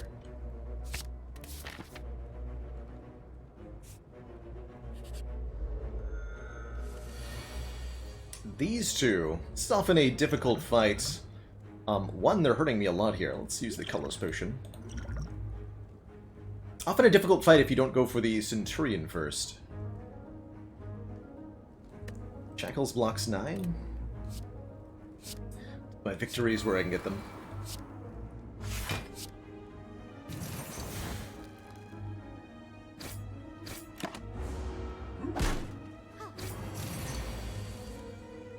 First of all, how dare you?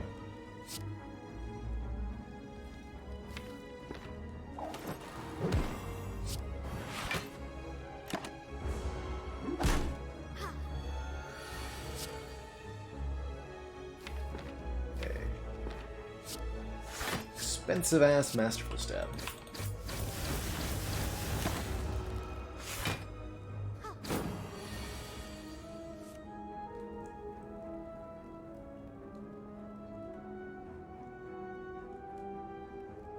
That's right, yes, especially with pellets, because pellets, the amount of times you can activate pellets in one combat is limited by your number of powers, essentially. So the more powers you have, the more pellet activations you get.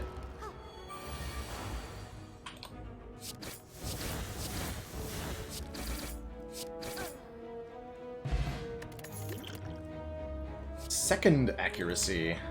5 powers? I don't think I want another accuracy, partially just because we can't get it upgraded in a timely fashion here.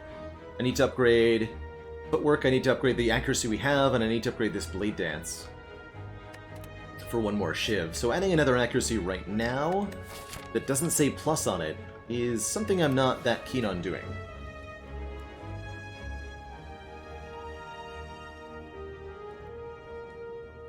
And yeah, Sergio, I find it much easier to go for the Knight in front first in that fight. The Knight will get very angry if you take out the healer first, and because the Knight is always blocking or giving the block to the healer, it can actually be more difficult to kill the healer first, despite the lower health total they have. 18, we're taking 13. I guess we'll top up with the regen potion. I could also go Strike Bane, Finisher, knock the bird out of the air, take nothing. Think about that. I'll take 4, actually.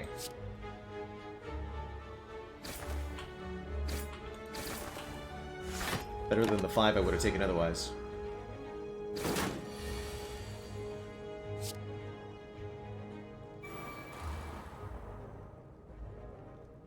I'll take 3. 2 here. Well. Oh my. Well, that's quite the hand. It's not lethal, though, is it?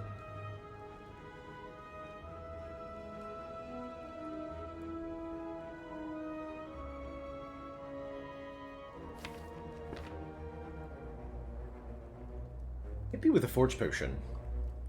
Be 10 damage shivs.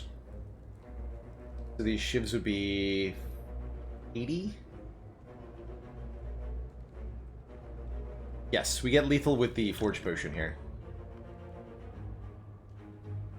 With the optimal order being Blade Dance first, then upgrade them all so that the shivs are upgraded, then play the accuracy. These are now 12 damage shivs.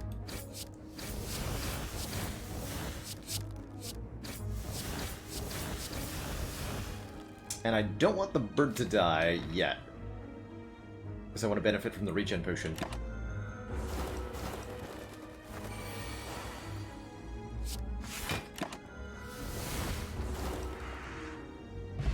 Okay, we used 2 potions there, but now we're back up to full health. Let's see Blur being okay. Yeah, we did.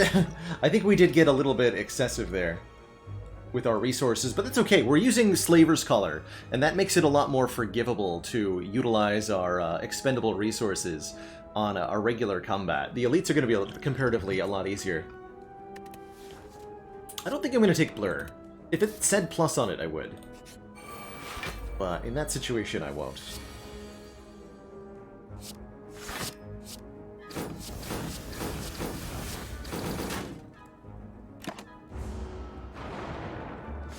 To go for the Spirit Guardian first. It can absolutely be correct to go for Sentry first. Looks like it might have been here. 16 plus 16. Not a kill on either of them. Ow. Guess we definitely should have gone for Sentry first there. We'll appreciate having weakened the Spirit Guardian next turn.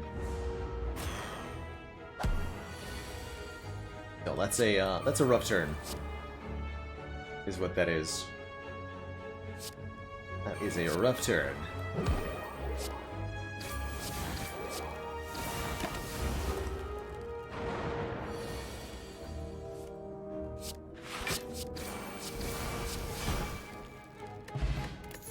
The gold and another Blade Dance that says plus.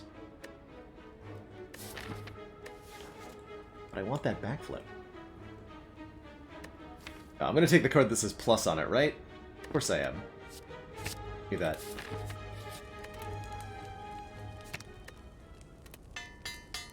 Let's upgrade that accuracy. Full shivs, ahoy!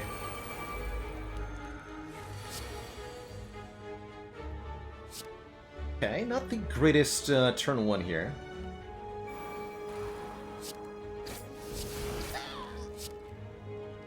Regenning, so it really doesn't matter where I put the damage. Backflip did feel maybe a little important, and might have been something we wanted to consider here. Boy. Yeah, backflip, like, would be great right now. Flip would have been really good right now. This is not a kill, no. So we have to take 30 here. We do have Regal Pillow, though, so we'll just rest. It'll be good. And thank you so much for the 3 months. Happy to hear you love the ladder series. I do too. It's one of my favorite ways to play Slay the Spire. Never-ending source of joy, and a never-ending sense of learning, too. I learn a lot about the game playing like this.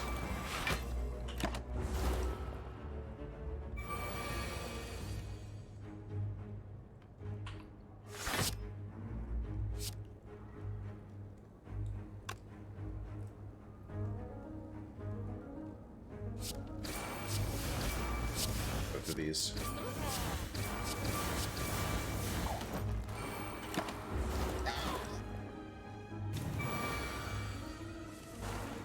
Oof. This finisher, though, has been really, really rough on us. Inkaruga, thank you so much for the Prime sub and the 2 months. Glad you're enjoying the content enough to consider continuing the support. Thank you so very much.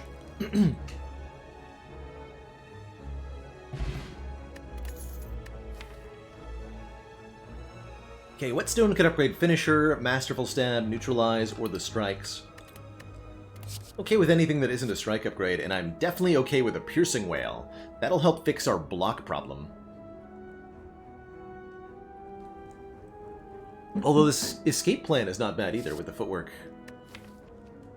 Most of the cards in the deck are skills. Most, but not all. Gotta take the Whale, though. Whale is such a powerful block solution in Act 2 and against Heart. You'd love to see it. And we have good artifact removal, too, which is where the Piercing Wail can kind of struggle. But with Envenom, every attack we play removes 1 artifact. Give me that Whale. Get me the Neutralize and the Finisher upgraded. Wow. Now I don't feel bad about resting for 36 health. 1 bit. Cool. And an Omamori to block the next 2 curses. We'll take that again. Lets me take 999 gold from Mind Bloom, which will be easier to find with the Juzu bracelet. Speaking of, do I want to take another Elite here, or do we get another upgrade? I still have 1 Blade Dance to upgrade. This could be Colosseum, this could be Mutagenic Strength. Let's take Events and the Fire over the 1 Elite here. Ritual Dagger gives us 99 gold. I think it's a little bit late for the dagger itself. You're at the end of Act 2. You do need the Ritual Dagger to power itself up a lot by killing enemies with it. So if you're offered early on, it's great. Now it's just a good 99 gold.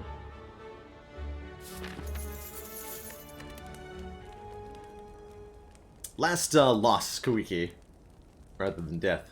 It's the command name. There you go. And the Forgotten Altar. Yeah, okay. Not the event we were looking for. We could just block the curse with Omamori here, or we can lose 13 life to gain 5 max. How likely am I to lose all of my health in these 2 fights? Not very. I think we'll take the max health gain here. 5 more max health against Heart is quite valuable. And these jerks again. Hello. Welcome back?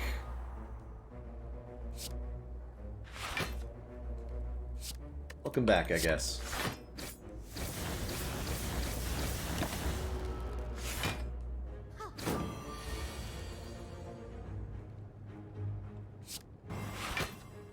Want to get fumes down. Actually, to get accuracy down. Accuracy is better than fumes. That feels weird to say. Piercing Wail coming in really clutch here.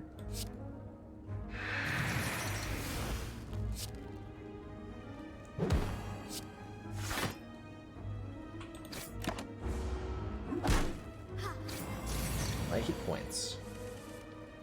There we go. Double Blade Dance with Envenom. Get him. Each of these Blade Dances is 40 damage once accuracy's in play. That's kind of absurd.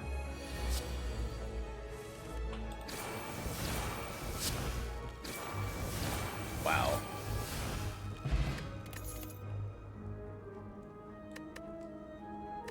Paired could be a good upgrade here, letting us have a little bit more control over the cards in hand. Would make the finisher a lot more reliable, which has been completely trash so far.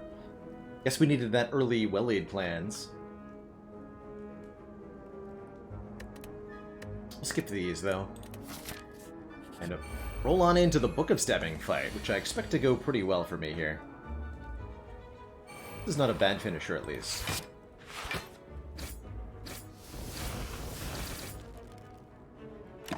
Decent turn 1. Turn 2 looks kind of bad, actually. A shame that we got the singular big attack here. Whale would have been much better.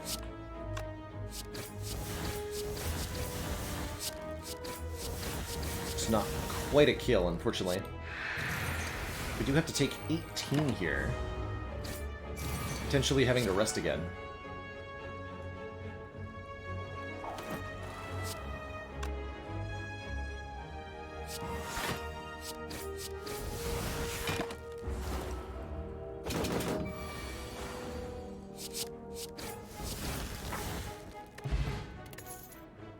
Auto Lightning starts us out with a skill card in the opening hand. And there's the well-laid plans. Perfect. Perfect, perfect, perfect. That'd be Champ. Don't have very much block output against Champ, so I think we're going to need to rest going into the Champ here. What do I want on turn 1? Skill-wise.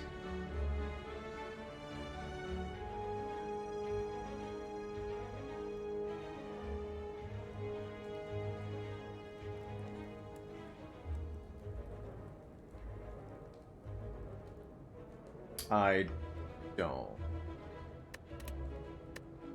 I guess Cloak and Dagger, maybe? But these are the only options for turn 1 draw here.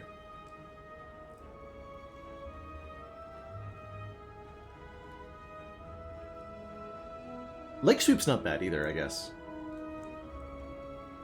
Especially with Lantern on turn 1. Yeah, let's take Leg Sweep. I don't think 25 with the Blood Vial health is going to be enough to safely get through Champ here. So I'm going to rest. Just to be sure that we win this. Of course, we don't get attacked on turn 1. It's a lot easier. It's also going to let us save the Speed Potion for another act. I think is quite valuable.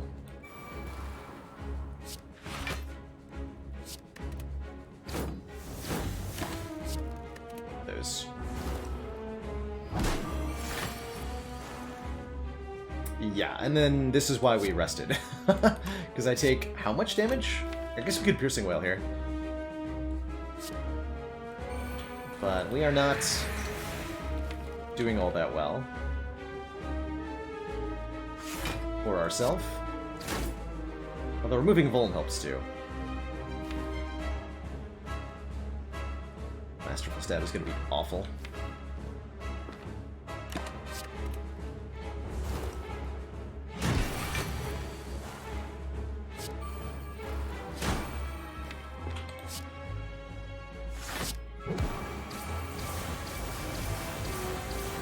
Get him.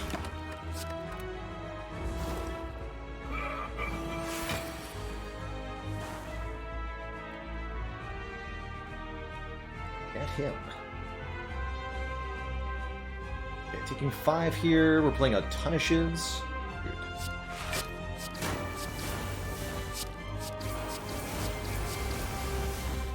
We'll hold the Blade Dance for a finisher turn.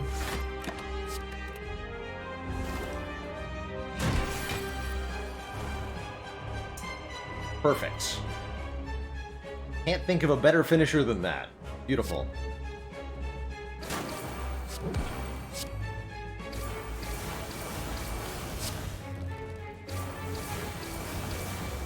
Six times 10. Got him. Doom Stress, thank you so much for the 14 months. And that tier 1 sub here indeed to another 14. GG.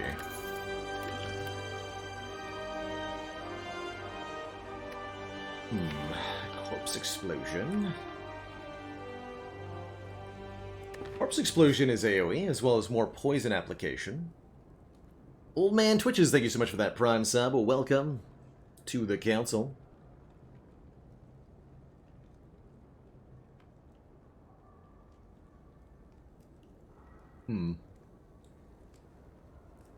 I almost like skipping again.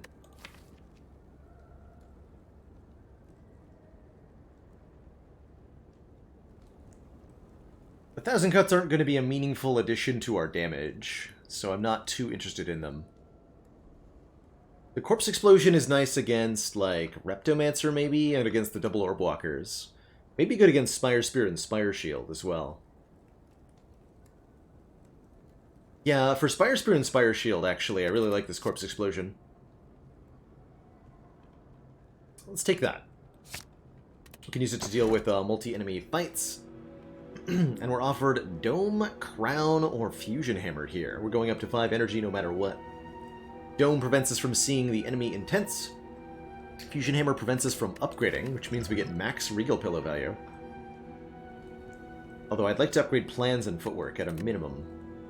So that leans me somewhat towards the Crown? I really don't like taking Dome when we're using well-laid plans, because we really care about the turn that we play a card like Piercing Wail. So I think we would be heavily penalized by the Dome here. In that case, let's go with the Crown. I've got lots of stuff to upgrade. I think the deck is running solid and will run very solid on 5 energy. I do think we want a bit more card draw, which could be hard to come by. But we can get that at a shop, and with the Juzu Bracelet and the Omamori, we might be able to get 999 gold here to make up for the... Oh yeah, look at these shops. Definitely want to get 999 gold here. At the end of the act, the Time Eater does await for us. That could cause some problems. But can it really?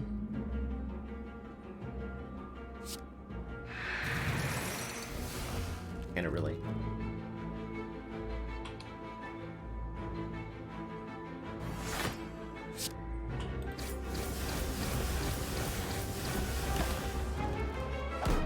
Really need that accuracy in play before they hurt.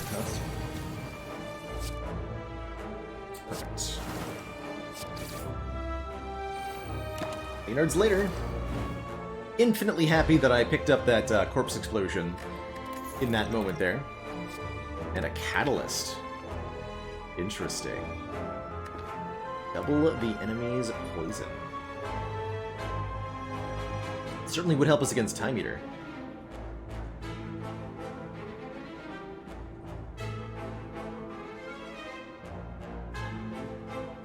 How many upgrades am I getting? 1. I can't upgrade this. Not gonna take it.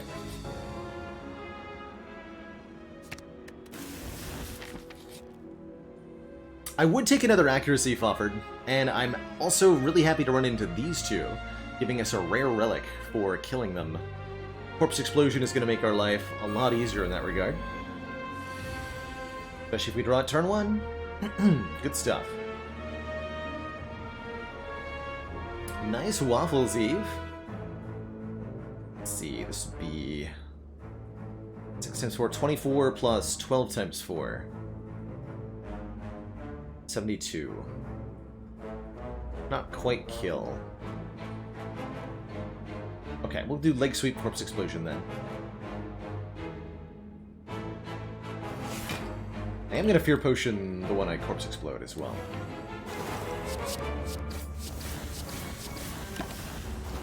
Dang, that's a lot of waffles.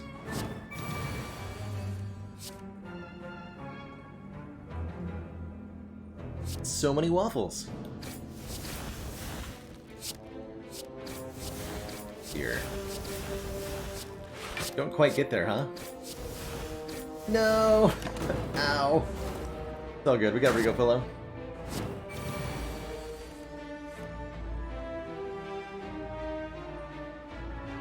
No. You're kidding me. This draw order, though. Yikes.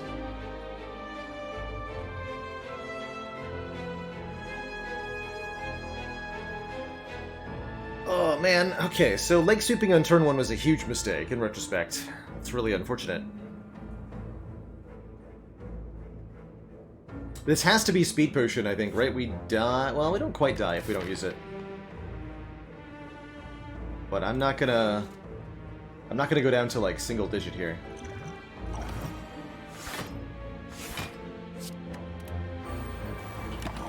Brutal. Wow, very brutal. Would not have expected we were so...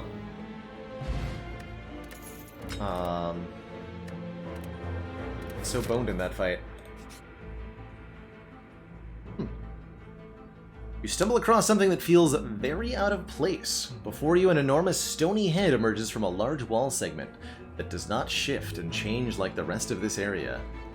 The head's mouth is wide open and it reveals large, intimidating teeth stained red with blood. The surface of the statue is riddled with pictographs that indicate people throwing themselves into the mouth of its head and being devoured. Why would anyone do that? I'm gonna do it. At first, when you step up into the mouth of the statue, nothing happens. As you start to feel more than a little foolish, the huge molars slam down from above, crushing you whole. Sometime later, from within the dark, you see a sliver of light, and hear what you now realize is the sound of stony teeth slowly rising upwards. You leave confused. This event appears relatively often in Act 3, but it's rare that you take the full heal option out of it. Well timed, and I guess we came out a thread needle up, so I'm okay with that outcome. To the store. Oh, and the Tesseract. Now that we have full health, I'm happy to look at 3 colorless cards, even though we do have the Busted Crown. Bomb, Madness, and Panache. Hey, I'll take a Panache. Every time we play 5 cards in one turn, deal 10 damage to all enemies. That's pretty great with all these shivs. I'll take that. But I'm not taking Bomb.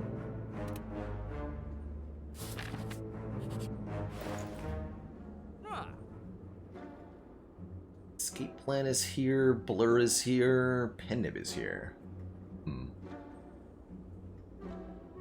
The shop is not amazing.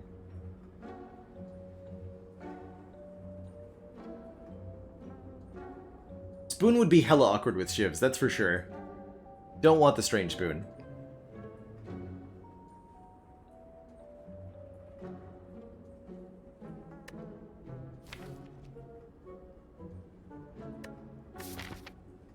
Good well-laid plans. You take the last strike out of the deck, I like that.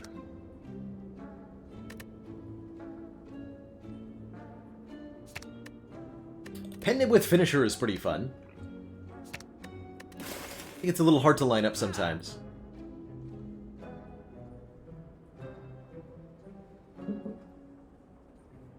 Do I pass on the Blur now? I think I'll take this cheap-ass Escape Plan, even against Time Eater.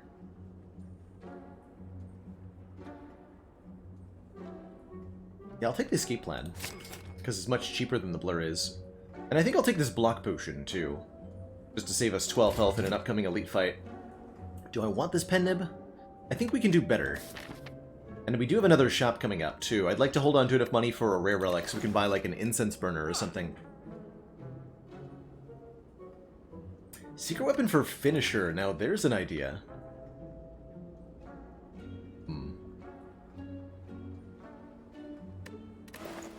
Gonna keep it as is.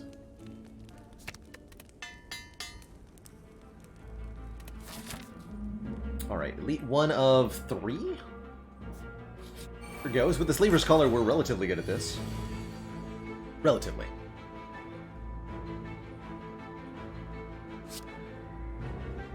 So we want to leave this dagger alive, just barely, so that we can benefit from the Corpse Explosion next turn. It'll kill the new dagger being summoned.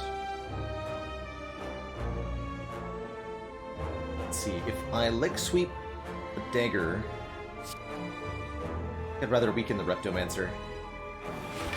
Won't do the 16, we'll just block and shiv here. I think worth the wounds, yeah.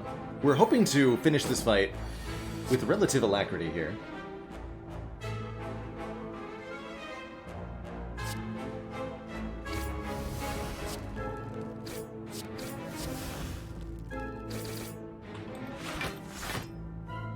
Take a completely reasonable amount.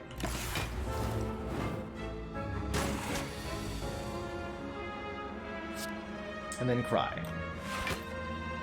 Cry less. But still cry. Reptomancer is doing an unfair amount of damage to me, chat. This is unacceptable.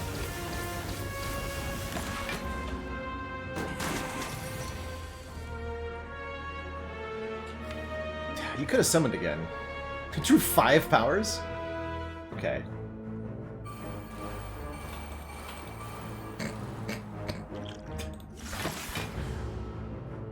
Ow.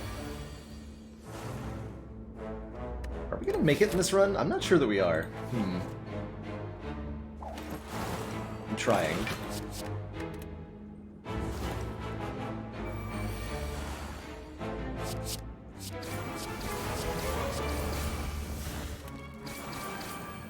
Definitely feels like that one backflip would have been nice. Pantograph is huge, though, healing us 25 at the sort of boss combats. Not taking an outmaneuver here on 5 energy.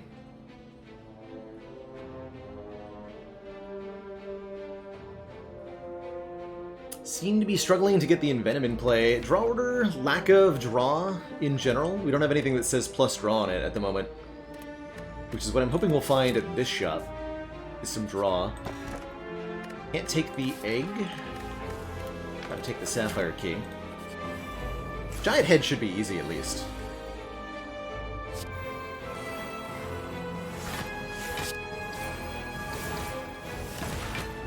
Giant head should at least be easy.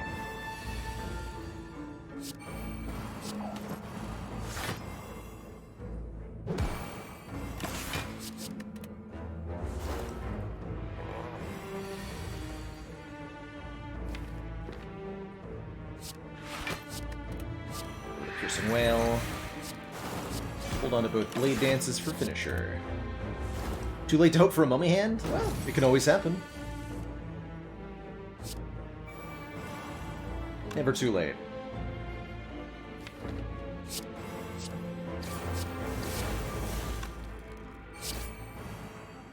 Shiv, shiv, shiv. Shiv, shiv, shiv. Bane. Finisher does 17 times 9. GG, Giant Head. GG.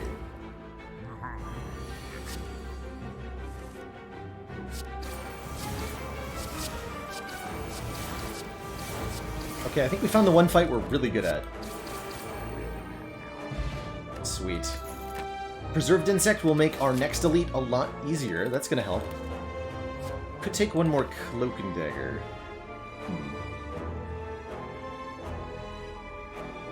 Not sure that's what we need.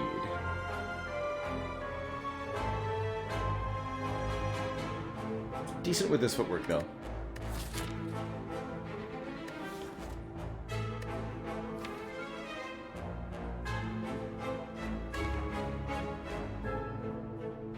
You say no. Aha! Mind Bloom! Could take another full heal here. With the heal to full HP, get Cursed with Doubt. Could upgrade all cards in the deck, but then we are unable to heal through any means. But I think the real cincher here is I Am War. Fight a boss from Act 1 to get a rare relic and some more money. And fighting this boss activates Pantograph, so we heal for 25.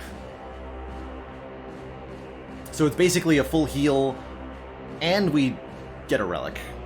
It's just better than taking the full heal option, that's for sure.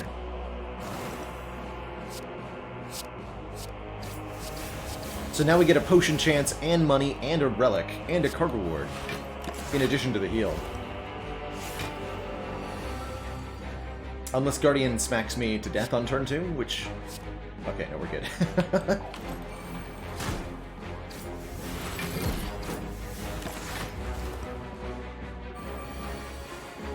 Please don't kill me, Mr. Guardian.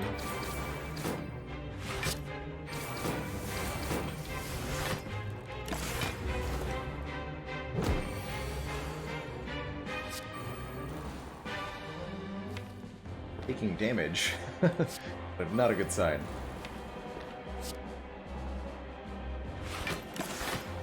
Oh, just only one though.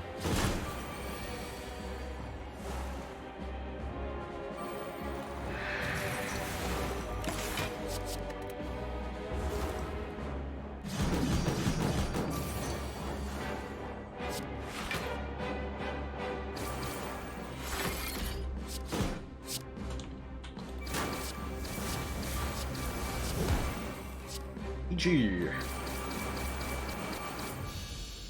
With the panache at the end there. And there's the Incense Burner. Every 6 turns gives us 1 intangibility. We're gonna need to deliberately set that up to help against Heart and Slash or the Spire Spear and Spire Shield. But if we do, I think we'll find that it pays off big time in those combats. Don't need a Flying Mate. Let's take a look at the store here. We are looted after all. Souvenir.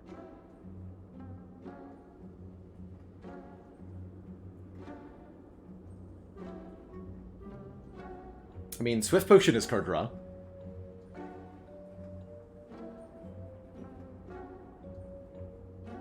Vulnerable on turn 1 is pretty good. I do really like this panic button, giving us 30 block, preventing block from card block gain from cards for 2 turns. That negative effect is a debuff that we can block or remove with the orange pellets as well.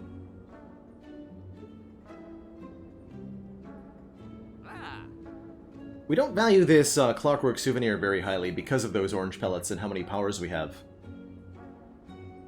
Not too much interest in preventing debuffs when we can simply remove them. But I do like the panic button, and I do like another removal, maybe? I think it's time that Masterful Stab left the deck, because in the final couple of fights, it's going to be a bit of a problem.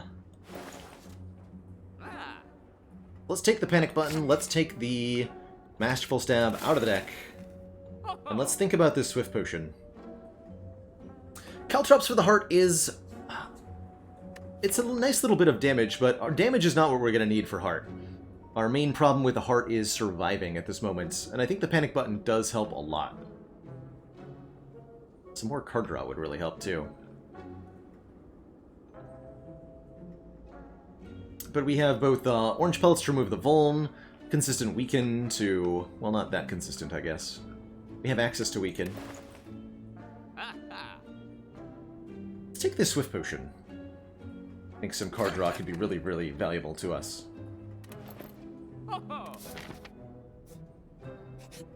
And we'll save up enough to afford either a removal or a relic in the final store.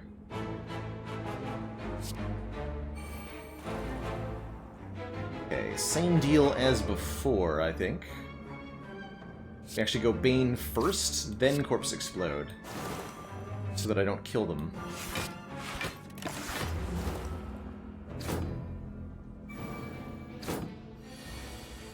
And Reptomancer was kind enough not to attack me on turn 2. I really like that. Thank you, Reptomancer. You are a kind soul.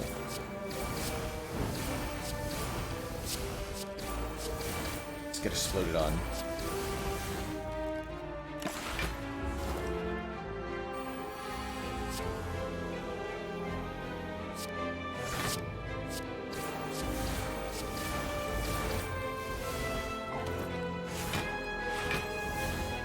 Could have played that in a way that we didn't get stuck with the debuff, but this works fine. It's completely fine.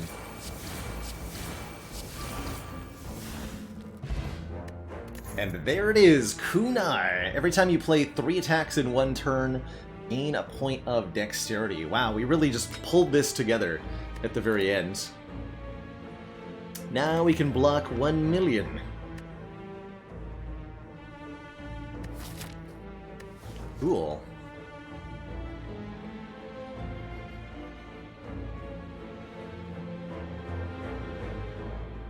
Don't think we take the Dagger Spray. I'm thinking, do we take an event?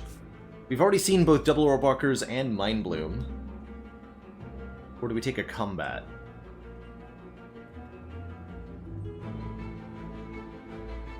Another chance at Potion, a little bit more money. A little bit more Mori here.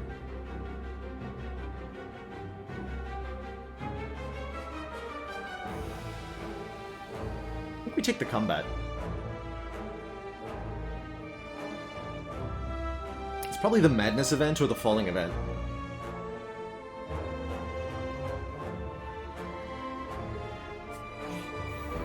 It's an easy pool fight also, apparently.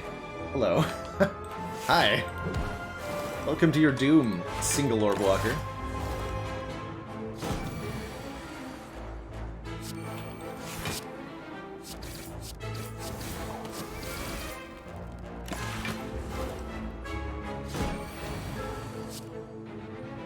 Unable to block, that's fine.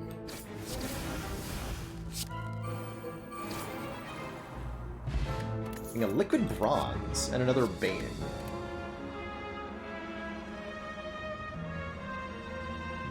Liquid bronze could help against heart. I think I'm more interested in the Swift Potion. I guess we don't need the Ancient Potion that much, huh? We don't need this Ancient Potion.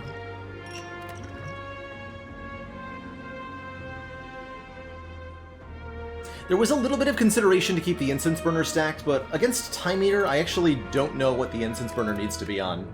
Time Eater's attack pattern is ultimately totally at random. Mostly I just want to make sure that we beat Time Eater with the Incense Burner on 4. This is an okay turn 1.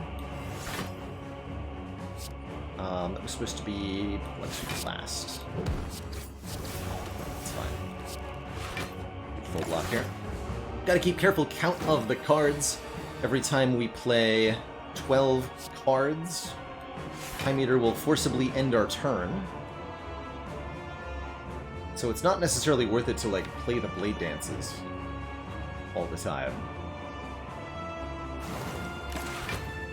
If we play too many cards, Time Eater will get too much strength. And then we'll have a bad time.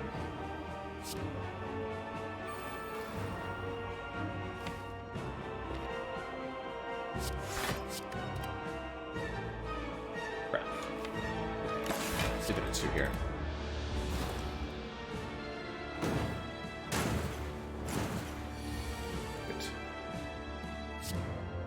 Play the fumes over the accuracy, although I'll hold the accuracy here. Keep Piercing Whale. Already got debuff removal next turn. Okay, let's actually hold the defend then. Oh, we're intangible. I'm a dum-dum.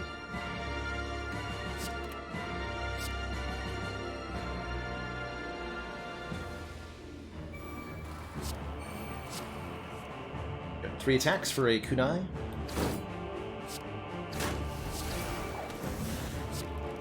Shit. Alright, with all the powers in play, we're doing a lot better here.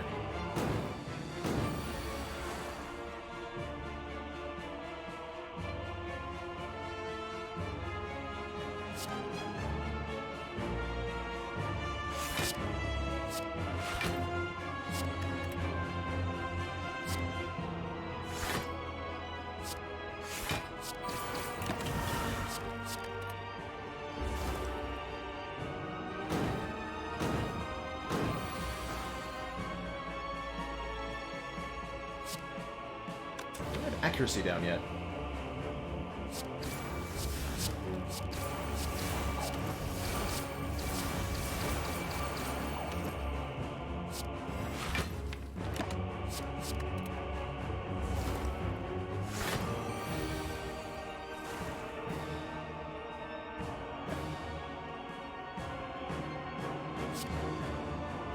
Power, skill, attack.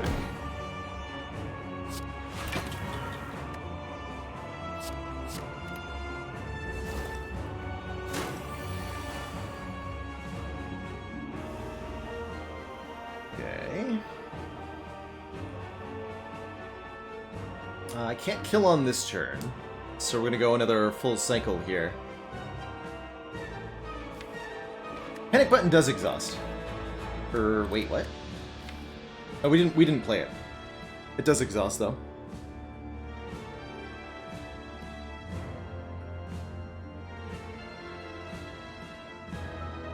We need to hold this Piercing Whale. Actually, if I double Blade Dance Bane Finisher, how much damage is that? Can I kill this turn? These shivs are 10 damage each. So we do 80 plus 100, and then this does 8 times 9.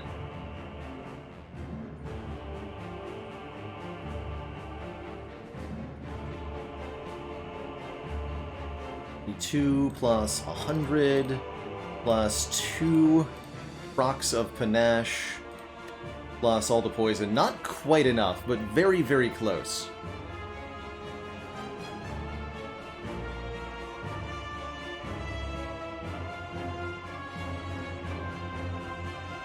Yeah, not quite enough, but very, very close.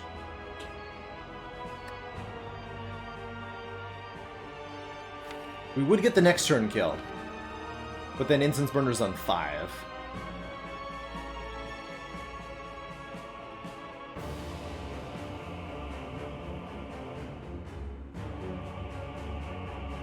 Hilariously, if I'd used the Thorns Potion earlier, I think we'd have it.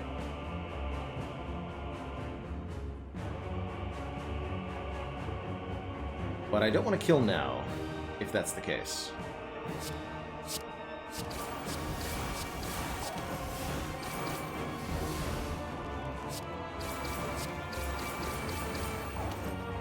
Just block 13. Beat these two.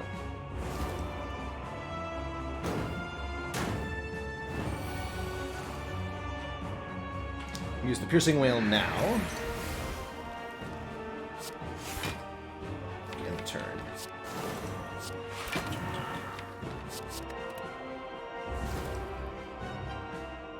Using the Piercing Wail there essentially permanently removes some strength from the Time Eater. Don't want to kill them too hard here.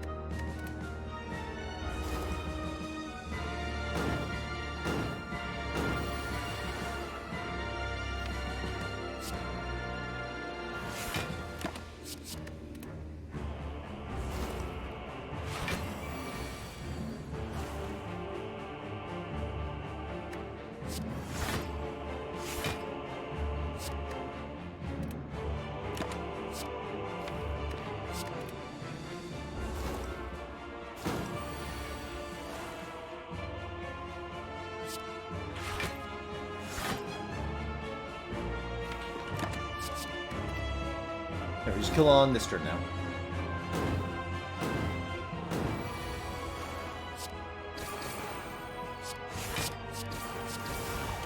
GG. Cool. An Incense Burner properly set up there so that our fight against the Act 4 elites is a lot easier on us. To thump, a deep pulsing dread can be felt throughout the room. Is this the heart of the Spire, the source of all these shivs? You deal 1080p damage, stunning your foe in high resolution.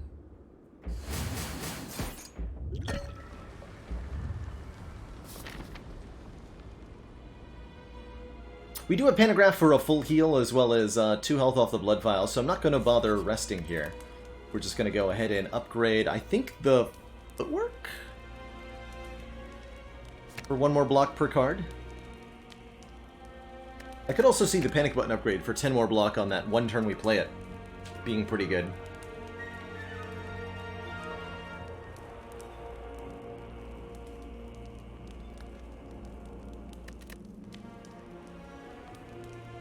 Could upgrade Panache for 4 more damage for every 5 cards.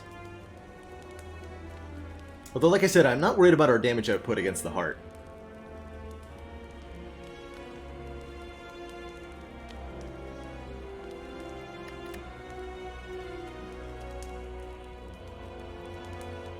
Maybe the Panache? Could actually see the Leg Sweep being a good upgrade too. 1 more turn of guaranteed weaken on heart. Actually a really big deal. Maybe this is the upgrade. Leg Sweep on turn 1 means we guaranteed have weaken for turn 2 and turn 3 of heart. That's a big deal. I'm gonna do that.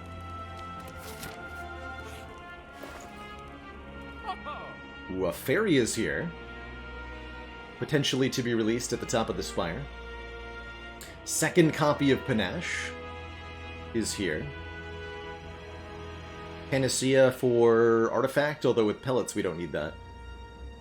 Could look at a lot of potions with Cauldron, try to optimize the potions. Or we can simply remove a card.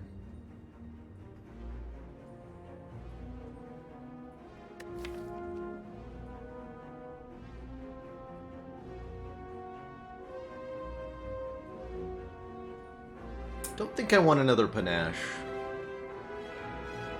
The deflect is not bad. Neither is this fairy.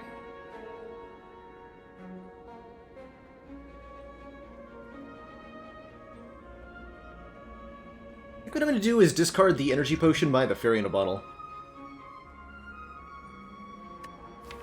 Could take the Caltrops for a little bit of bonus damage, although again, I don't think we need the extra damage against Heart. Same for the Vajra. Oh, the Flex Potion, though. The Flex Potion is very good with the orange pellets.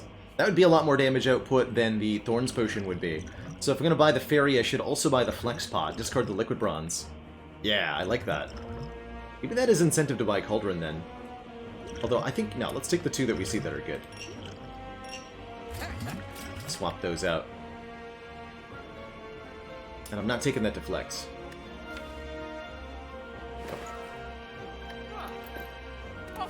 Not doing it. Okay. Math time! If I Flex Potion right now, can I kill Spire Shield on turn 1? We have 8 shivs that would do 9 each. 8 times 9 is 72, right? That's right.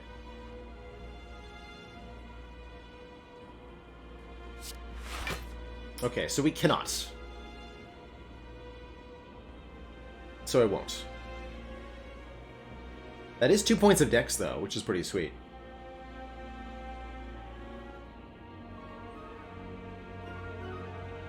Could use a Swift Potion, but we don't take any damage this turn. We're intangible next turn. Let's just be happy with that. Even gonna Leg Sweep the Spire Shield here. We want to Corpse Explosion them.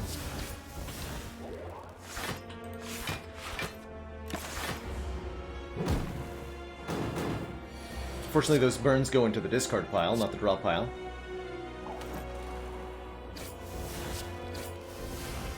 Next turn could be a bit rough here, though. We can't quite kill the Spire Shield. Let's see.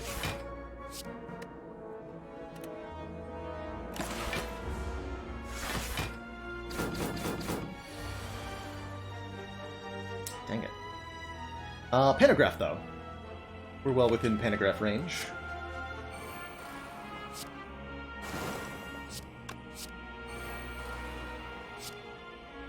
Finisher does nothing. Sad.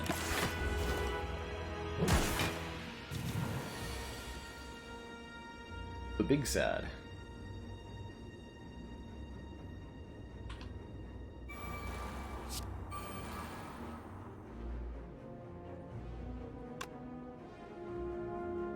Let's see, 10 block with Weaken. This is an 8 times 2, which goes down to 6 times 2. So Cloak and Dagger alone will block. We can hold on to Blade Dance for next turn then and get the kill on the Spire Shield. Incense Burner on 3 is fine. Although I prefer it on 4.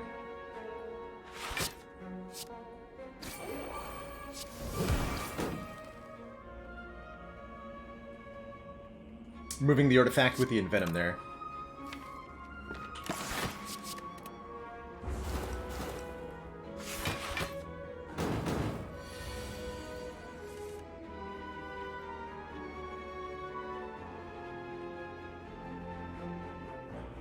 So the question is, can I block this turn without losing health? I don't think the answer is yes. We can definitely just kill them both, though. That's pretty easy to do. Just go down to... Yeah, it's still too high, right? Alright, so Incense Burner on 3 we'll have to do. Totally okay with that.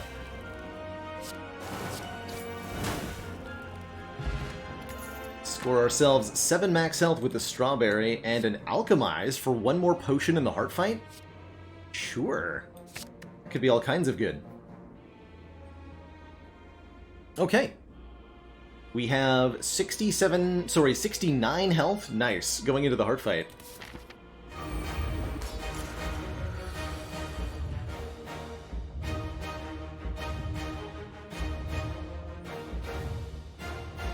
And a pretty good turn 1 draw here, too.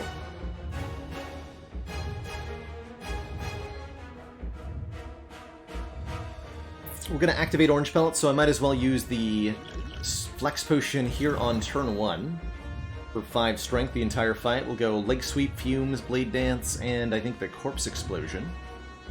Gain a point of Dexterity. Next turn, we are a little bit scared. But not too bad.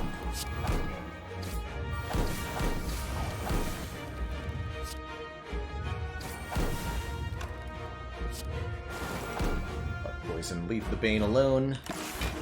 Alright, Vulnerable, Frail, and Weaken are all applied. Hopefully we draw a power attack and a skill. Oh, boy did we ever. We drew Panache, Finisher, Panic Button. That's pretty hype. Those are the perfect skills to have drawn. And we're intangible for the big attack. Even better. In that case, I don't think I use the potion at all. We will go Panic Button first, which applies the no block debuff.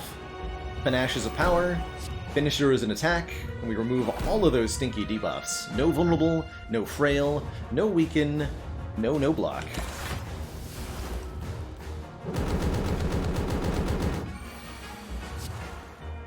And we're conveniently immune to this. Although it might be time to start thinking about Swift Potioning towards the good powers and such.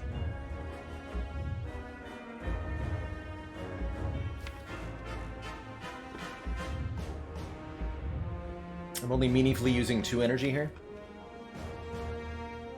Okay, let's draw now. Well, 3 crap cards I won't draw next turn. That's fine. We can at least get rid of slimes.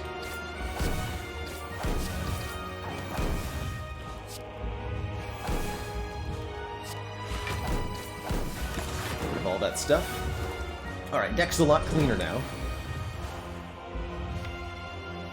Well-laid plans, what are you doing? Uh-oh. This is not where I want to be at right now. The draw order, though. Alchemize, what do you got? Blessing of the Forge.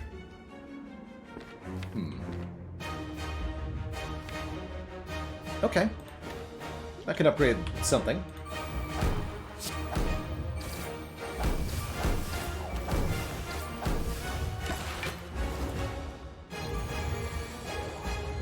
Okay, Weaken has worn off, but we can fix that.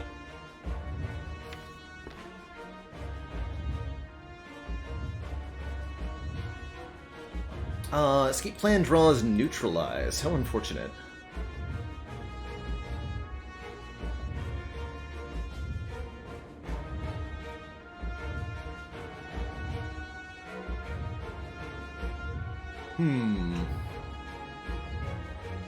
At least we can weaken it, thanks to Envenom removing artifact for us.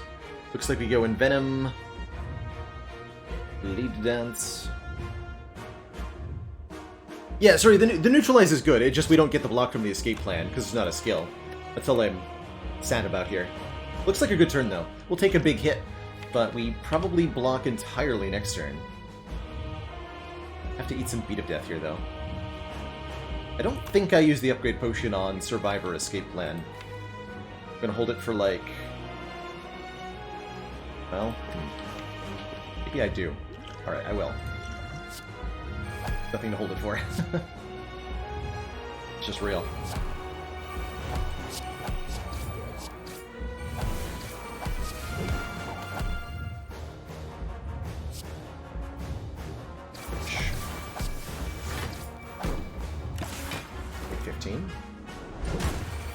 Draw the Piercing Wail, please! You know what?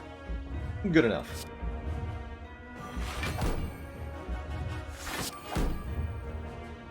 Not quite a full block. Don't care.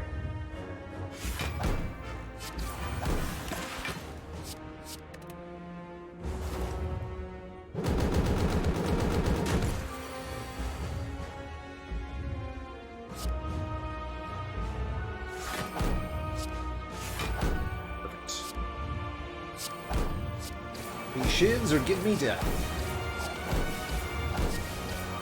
Yeah, check out the raw damage output. We do have tons here.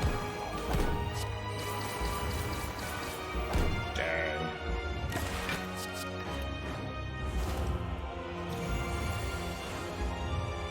And then we could Piercing Wail next turn, but we'll also be intangible next turn.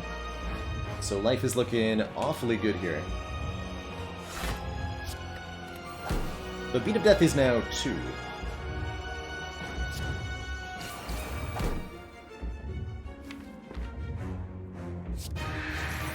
Play the whale.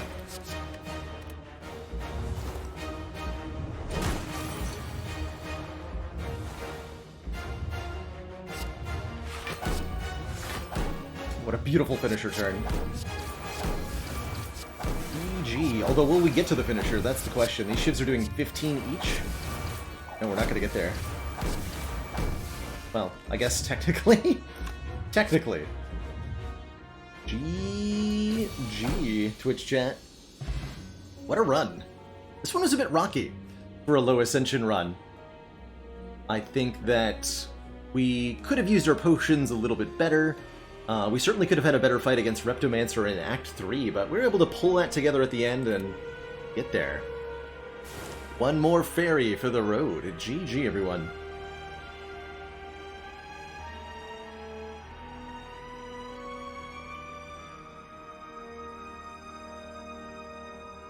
Be free, my fairy friend. Be free. Lack of card draw really did hurt. I do deeply regret passing on the backflip we saw fairly early in that run. And I think the Busted Crown made it even more difficult because we were less able to see the card draw. But we were able to get there. Thankfully, that early investment in the orange pellets paid off big time. And despite the lack of card draw, we had so many removals, you know, there weren't many starter cards left. So, not bad, not bad. GG Silent. G. Next up is Defect on Ascension 6. I really like Astrolabe starts on Defect. Draft Chaff Serenes, thank you so much for the 3 months. Happy to see that continued support. Enjoy the shiny new badge. Been getting all my games from watching me play them. That's good to hear. Means I am successfully marketing. Doing the stream thing. Appreciate those well wishes, Private Snowball. Alright. On Defect, I'm more a fan of transforming your strikes. I think Defect wants to transform 2 strikes and 1 defend, maybe even 3 strikes. Although, let's take a look at the map. Forced Early Elite. Okay, let's not transform 3 strikes then. When your map looks like this, you gotta be careful, because you could be running into a Gremlin Knob early on. So we've got the cowardly option here. Really good Act 1 overall. That's a ton of campfires. And to Draft Chat Serenes, thank you so much for the very generous 5 gifted subs. Welcome on into the council, everybody. Yeah, Winter Leaf, I think Transforms can be very good, especially on Defect, who has got a really versatile, I think, card pool. Defect is one of the most flexible characters, so you can really put to use just about any cards that you get. Really happy with these. We got really efficient damage and block from Sweeping Beam Steam Barrier, and an upgraded defragment to encourage us to take some orbs right off the get-go. Awesome, awesome cards. Those are going to be really good, and I think that leans us into maybe taking out the Burning Elite. We'll have the best act if we do that, right? We can go Elite, Fire, Elite, Fire, Elite. Fire, Fire. Or we can go to a shop or 2 instead, even. But that's 1, 2, 3 elites and 4 campfires and the Burning Elite. I'm going to try it. If we get basically any orb generation in our first 3 card rewards, we're going to have a good time. And I think the deck that we've got is going to avoid damage from these early fights really effectively as well. So we should see that we lose very few health to our hard pool, or sorry, to our easy pool combats here. Particularly love this steam barrier.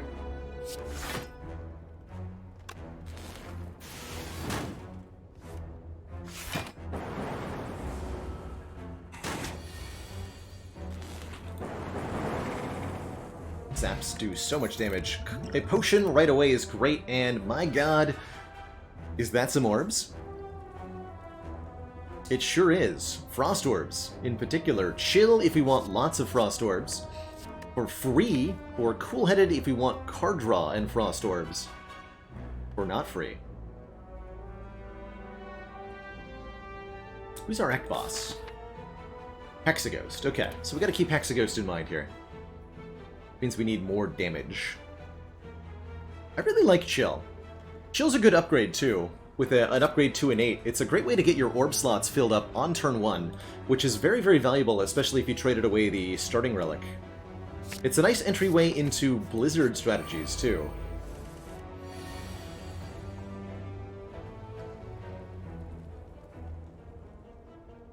Okay, we'll just take the damage here.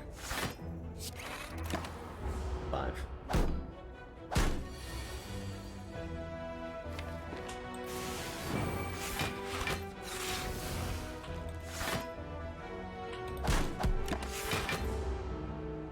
A little bit of focus and a little bit of frost makes sentries are going to be really, really easy with that chill. We'll find Lagavulin not too bad either. Oh, man. As much as I would love to take an early genetic algorithm here, we need to prepare for the Gremlin Knob. And FTL is a card that helps us with that. Doing 5 additional damage, as well as drawing a card to replace itself. How's it going, Chronometrics? Thank you for the very generous 26 months of support. Copyright infringement, schmoppyright infringement.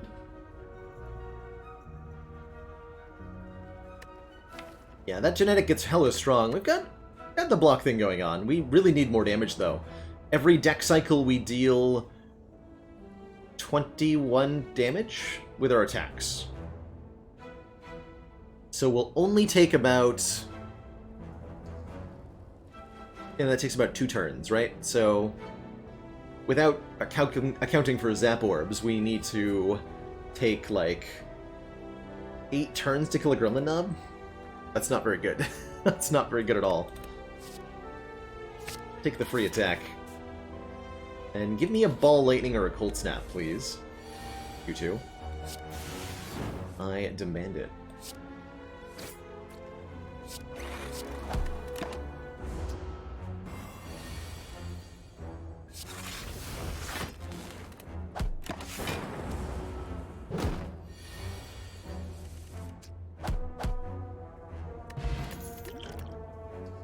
Thank you.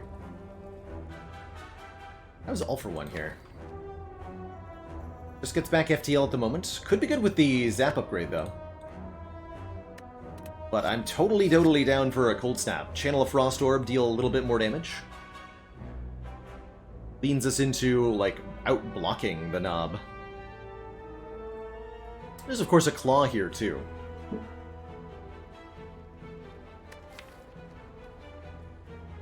Steam Barrier, FTL, maybe Chill, maybe Zap. It's not a bad all-for-one. It really isn't. I love this Cold Snap, though. Line of thought to not go the right path with a lot of fires and 2 elites. Yeah, this one, we get lots of upgrades this way. So there's a couple of reasons I wanted to go for the left path. One, we get 1 more elite, which is really valuable. Elites are, on a 1-to-1 ratio, 1 elite is about twice as good as 1 fire. If you can beat the elite without losing, like, a lot of health. You get a relic, you get 30 gold on average, you get a card reward, you get a potion chance. And this is all very significant in sum. The other reasoning... Let's see. We can get the shops either way. The other reasoning was to take out the Burning Elite early, which improves my pathing in the future acts. Because we don't have to hunt it down. I'm going to remove a defend here. We need those strikes for the knob.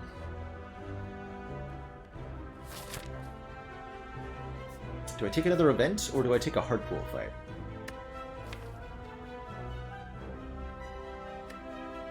This is going to be pretty good against the elites.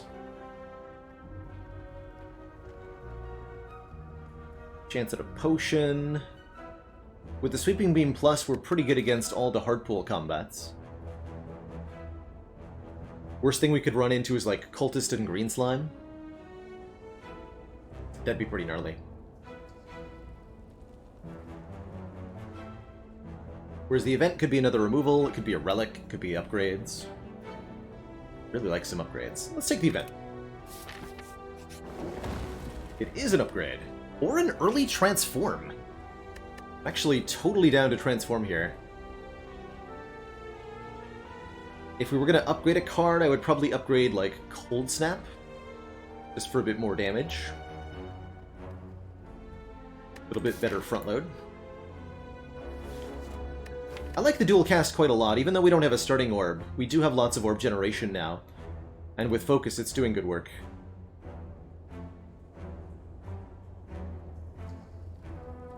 Dare I transform another defend?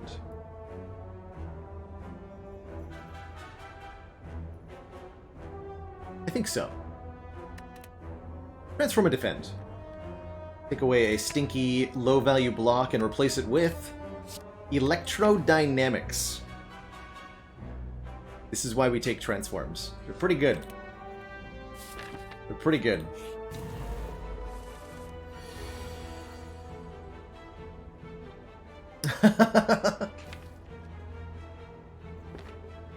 Good stuff. We could Swift Potion to try to get the Zap and the Chill down before Knob starts to get angry about it. This is the Knob, by the way, with +2 strength. I think I will use the Swift Pot. Yeah, I just wanted Chill, mainly.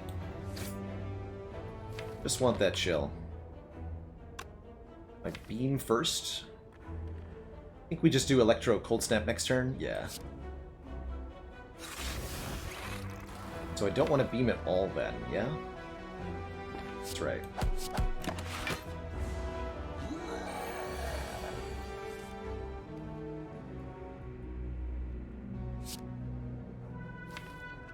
So dual cast next turn. Cool thing about the Frost Orbs here, we get 7 + 4, 11 block this turn without playing any skills. We'll do 10 damage, 16 damage this turn, bringing them to 51. Next turn we can do 15, 20, 40, 45. Not a kill. Let's plan to dual cast the Frost Orb then. Take 7.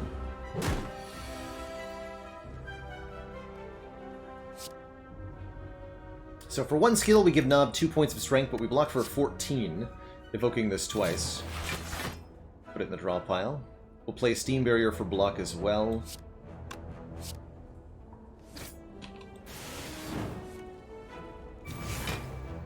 Perfect block.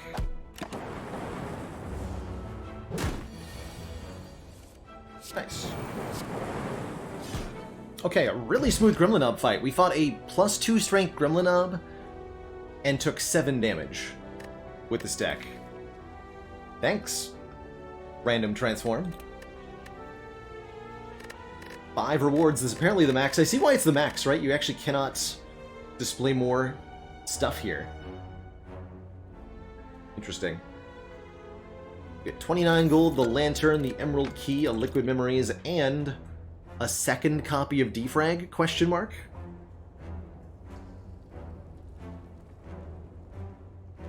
Skim could be good too, and so could Turbo for more energy. But I think a second defrag with this much orb gen is going to be very powerful. Very, very powerful. Get that upgraded right away. Actually, do we upgrade the Electro? Slash the Zap? Maybe we upgrade the Zap.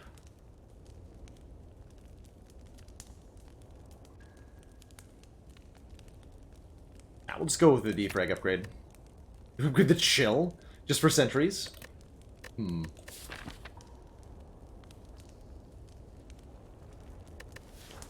That's quite the mood. I do think we upgrade the Chill, but my preferred approach for the Chill upgrade is... Oh, just for 5 slimes. I respect that. My preferred approach for the Chill upgrade is wait until Act 2, and then don't upgrade it if you're fighting Collector. Pretty much.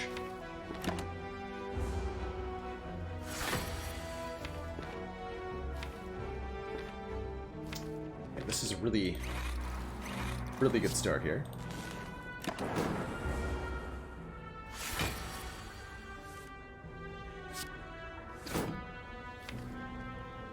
Okay, we want a Frost Orb in front.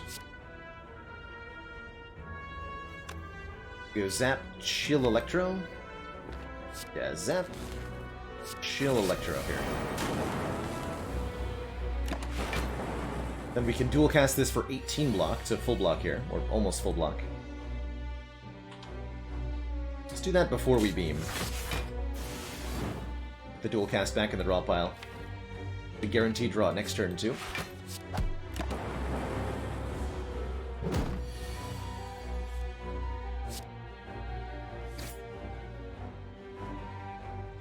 Let's see, this does 24.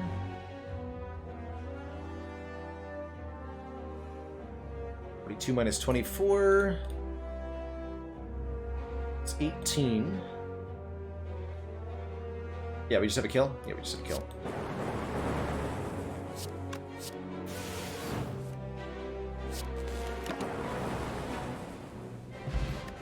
And a Maw-Bank. Huh. A Maw-Bank. I was planning on going to one of these stores.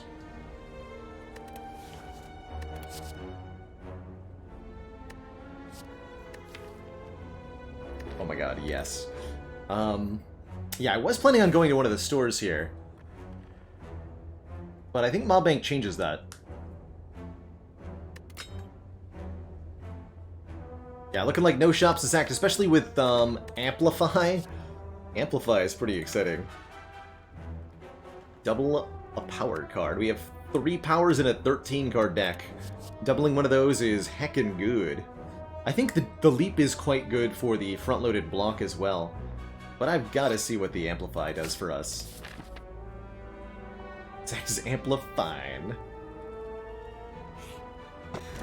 Oh, and Preserved Insect to make our elites easier? Heck yeah. What a fantastic start to this defect run. We'll definitely fight one more elite then. And now that we have Amplify, I think the Electro upgrade is pretty good for one more Lightning Orb. When we play it, over the Zap upgrade. Which was the previous priority, but with now that we can double it, I think the Electro is good. We'll probably want to upgrade the Amplify too. Because we will draw Amplify alongside 2 other powers at some point. Maybe not yet, but at some point. Smelling a Storm deck? Oh yeah.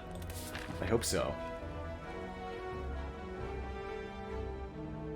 Alright, let's hold on to the Maw-Bank.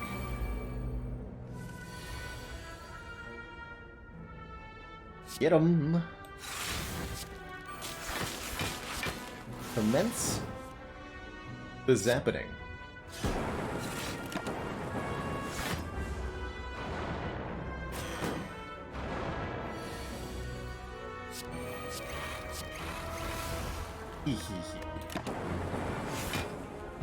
Bye, nerds.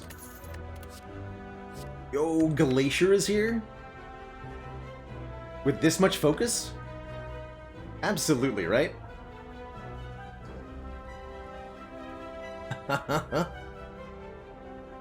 Holy crap. Give me that. And we upgrade the Cold Snap and one of our remaining strikes, too, for some pretty solid front-load damage output. See? Elites are worth 2 upgrades. Every time.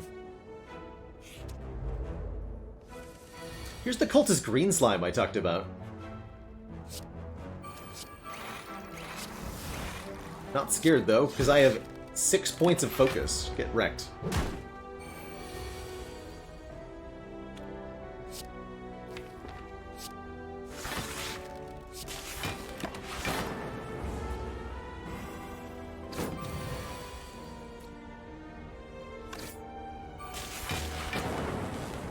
Blam.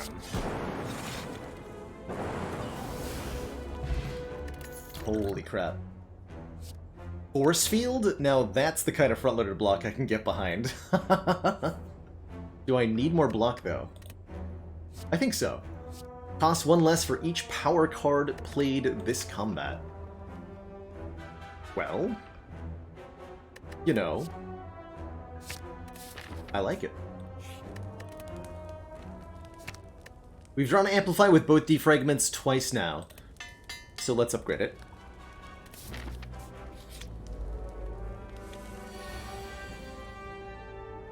I didn't upgrade Chill. The deep regret. Although this is what, 20... This is 23 block. We're actually full blocking. So whatever. This is fine.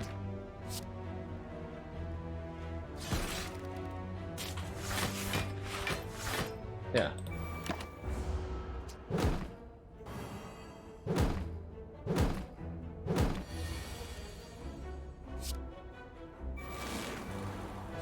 See you nerds later.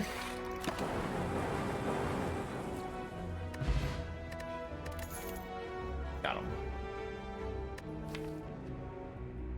We don't really have the orb variety required for Compile Driver to feel particularly good. Could take Hello World. Hello World can generate lightning orbs. Feels like a skip, though. I almost want to say our next upgrade is Zap.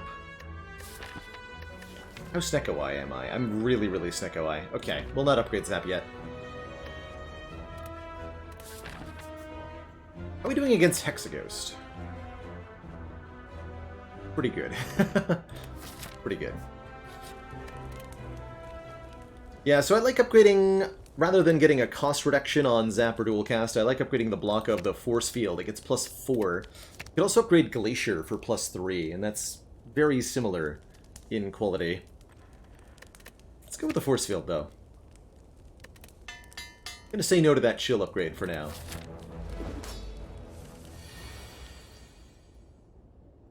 Okay.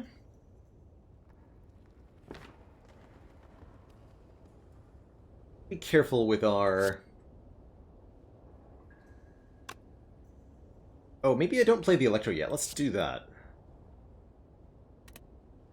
Let's not yet play Electro. Let's go Frost, Frost, Lightning. Don't play this until we have the focus down. Dang it, Amplify.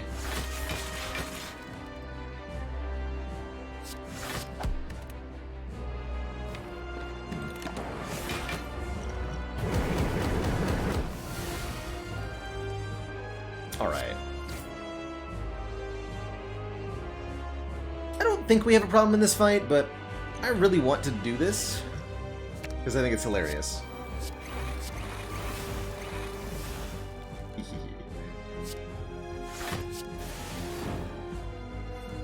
No!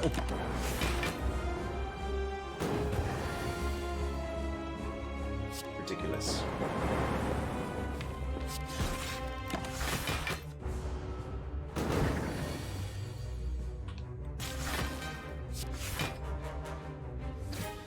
There you are.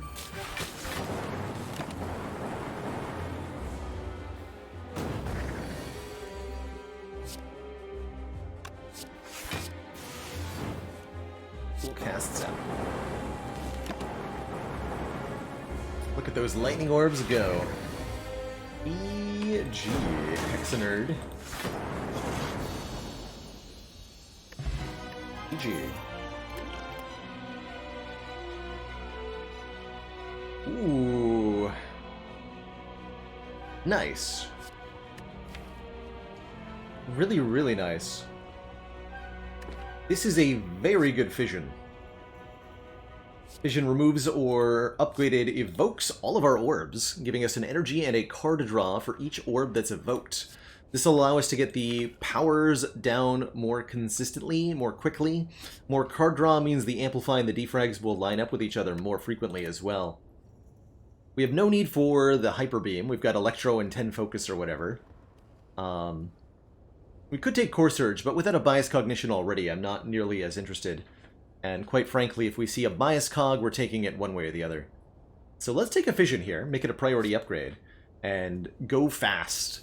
Fission plus what we have plus this Preserved Insect makes for a very good, like, Black Star take going into this next act, because no matter what, we're going to destroy elites in Act 2 with this deck. Can't amplify Fission, as Fission's not a power. Ooh. Transform 3 cards? With Pandora's Box? Lose out on future card rewards with Busted Crown, or give up on upgrades with the Fusion Hammer? It means the Fission can't be upgraded? Well, this is quite something. I would never skip here. The Pandora's Box is better than skipping. But not by a whole lot.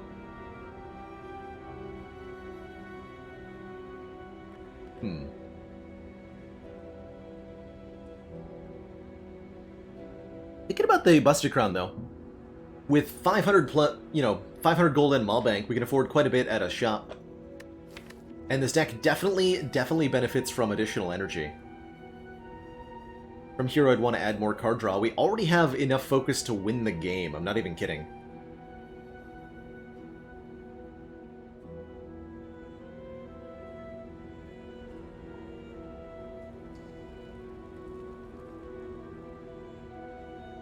We just need some more relics.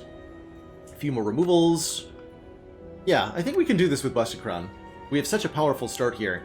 It is going to temper us off in the late game, but we should be good. We'll take that crown. We are fighting Collector. That's why we don't upgrade Chill. Mort. Alright, as much as I'd like to take 4 events here, I think taking this early shop with the Maulbank is good, since there's not... Well, I guess we could go for a late one and try to really cash in on Maulbank. Although that means missing out on at least one elite. So the question is then, is it worth an elite to get 1, 2, 3, 4, 5, 6, 7, 8, 9 times 12 gold? About 100 gold for one elite. I think the elite's worth more than that. So let's go to the early store. We'll take a couple combats. And we'll bop some elites here. We also get a few campfires along the way. Yeah, okay. Could get a random shop. Not something I like to count on much, though.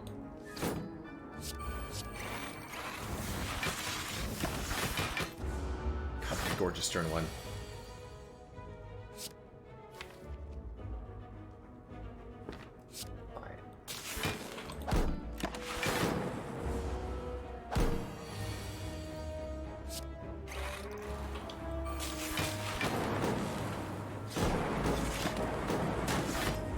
Destroyed on Nerd. With so much focus, we're able to just rush through everything, especially with 4 energy, right? Bullseye, that's actually great.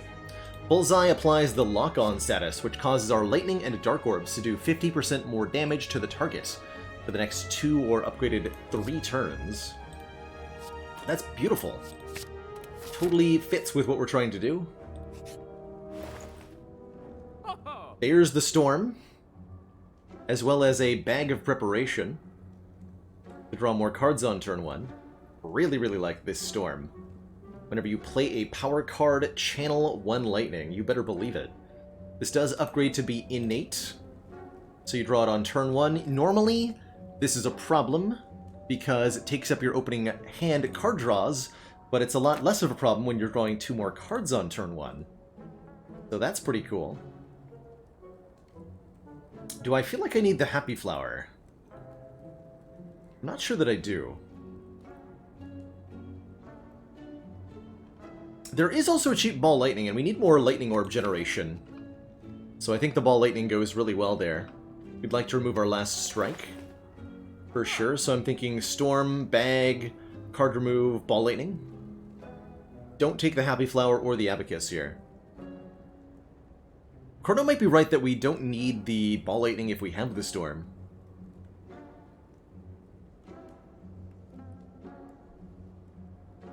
We definitely take Storm, Bag of Prep, card remove, though. That's for sure. How's it feel to be able to earn gold again? Really good. Gold is a great resource in Spire. Lots of stuff to do with it.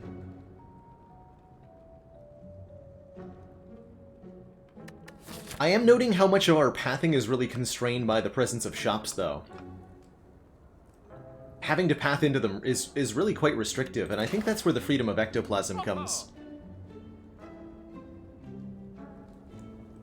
With 3 potions, I don't really care to swap anything out here. I like what we got.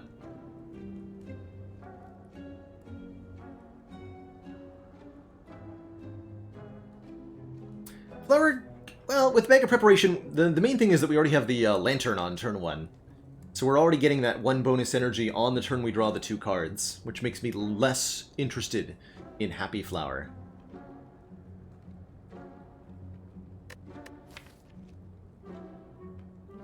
Yeah, I don't think I am interested in Happy Flower. I think I'm gonna not buy Ball Lightning either. We're gonna roll on out with what we got. Greetings, bird nerds. Prepare for death.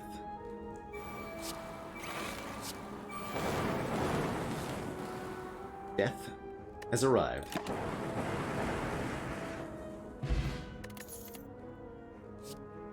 Recursion, actually not bad, but I have so much orb channeling, I don't think we need it too much.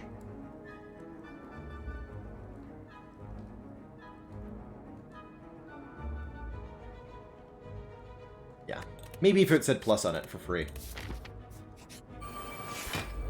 But it doesn't. So I shan't.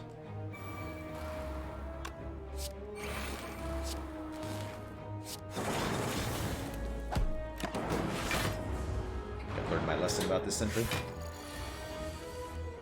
A shocking wake-up call, haha! Brilliant.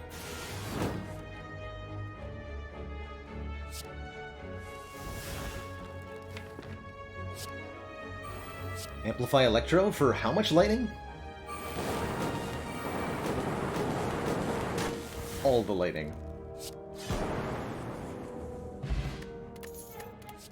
Focus Potion is definitely good. I'd love more storms, but they're going to be hard to find with the Busted Crown, unfortunately. Really hard to find. Now, bandits with red masks. Those are pretty easy to find. And they're an easy fight for us, which will give us the red mask, applying Weaken to all enemies on turn 1.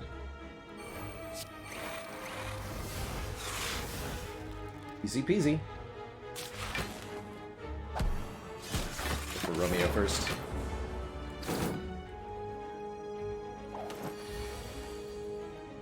Dang it, Fission.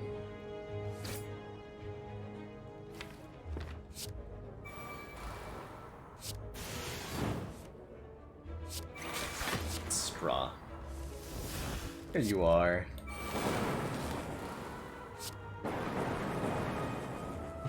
Destroyed. Second Focus Potion, and a Darkness to channel a new type of orb.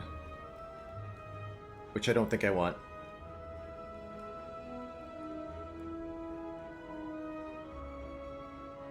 If you bring the red mask to that event in Act 3, Cody, you'll get 222 gold for free. Pretty good. And a nice little bonus for having beaten the bandits. This deck would 100% take a Tempest. Oh yeah. I am all about a Tempest here. Big time, yes. Okay, only way to fight 3 elites is this way. And Don the Red Mask is our friend. Oh, should have chilled, but oh, we got Amplify double defrag, I don't even care.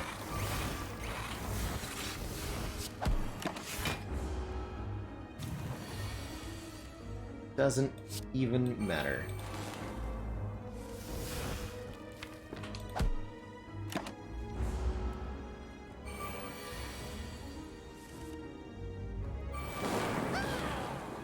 Zoop. GG. Runs like this make me wish I was playing on A20. No, I really enjoy the flexibility and the opportunity to dunk on the Spire every now and then is a great time. Don't need a steam barrier, but I'm happy with the smooth stone here, making our block cards, what few we have, block for a little bit more. Force field now blocks for 17, which is pretty dang cool. And we can get this vision upgraded, finally.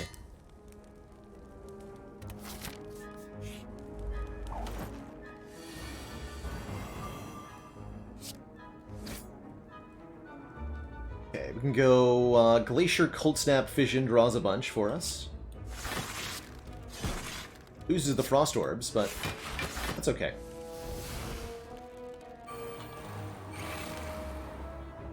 Is okay.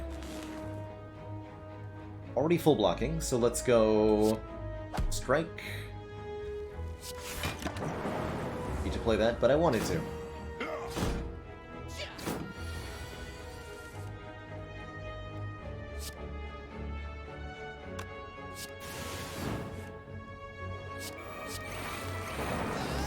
That's right, you stinky slaver.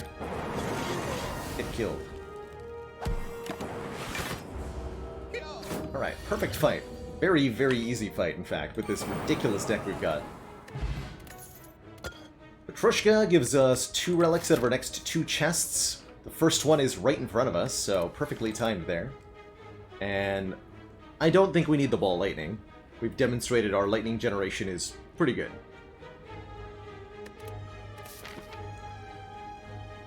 So let's go this way. Maybe we'll get the Colosseum for even more relics, too.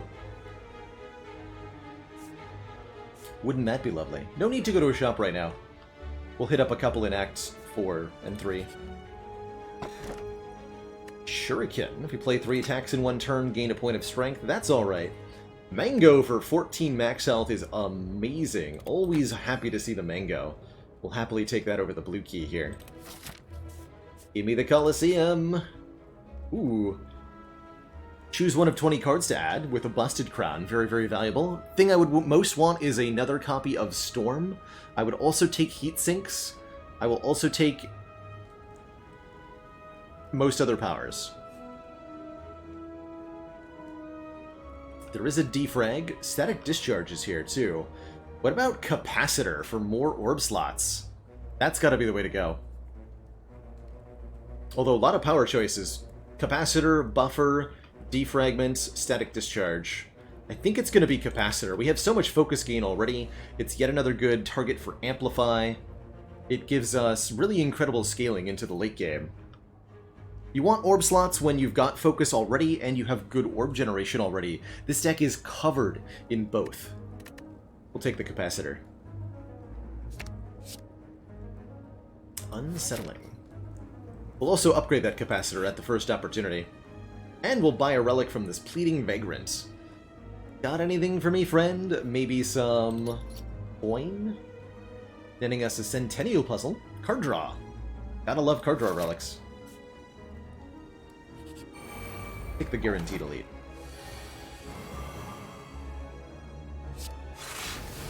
Chill into Fission. So that we can draw the powers. Yeah, Amplify the Storm. 2 lightning orbs per power card we play. That's pretty spicy.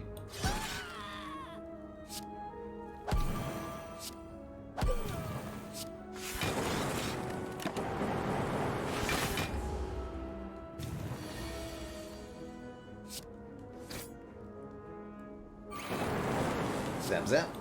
Zap, zap. Zap.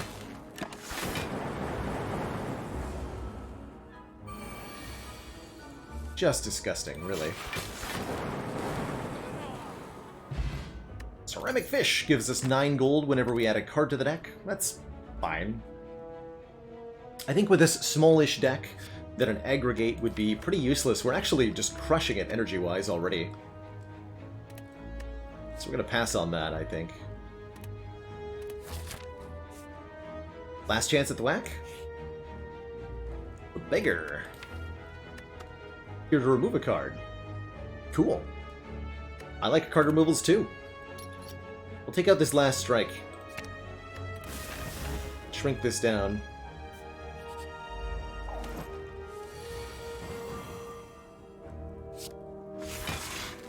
Give me, amplify, please.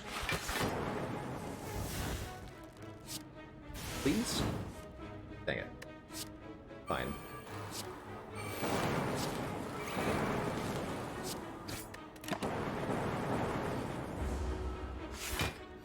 Killing the Mystic accidentally. It's a fun one.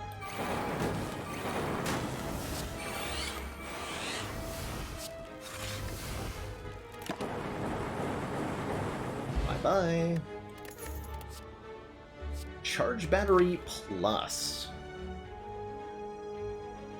Good card, but is it good enough? I don't think it is. Truly. We're just doing the orb thing so hard.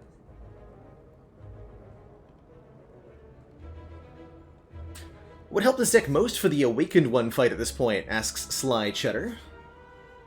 So, on Ascension 6, with the Awakened One only gaining 1 strength per turn, admittedly, we need no help whatsoever to beat Awakened One. However, let's talk A20. Hypothetically speaking, what would help this deck defeat the Ascension 20 Awakened One, where we're gaining 2 strength per card we play? And this does get into a bit of a problem.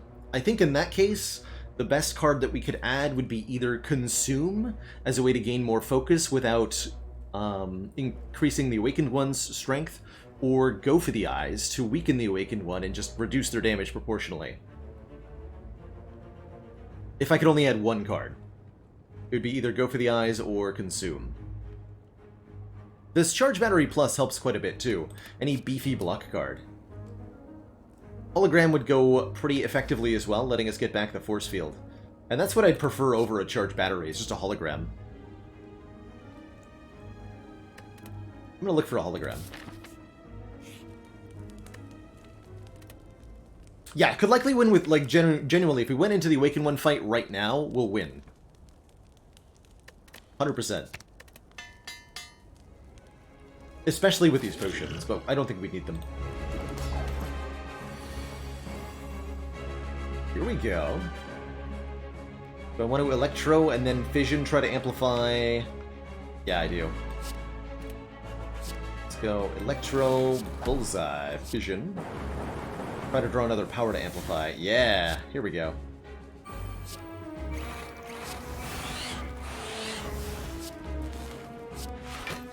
Now we just have to fill those up. With my unupgraded Chill, which I will definitely draw eventually. There we go, unupgraded Chill. Thanks for not being upgraded. Good job.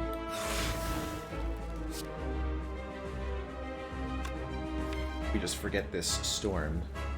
This is what, 8? 38. We're full blocking already. Let's try to amplify the defrag.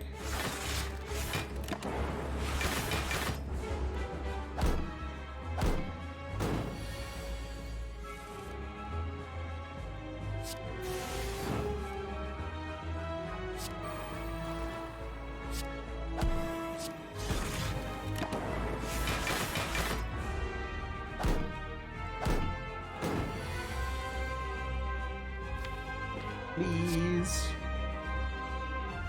Yes.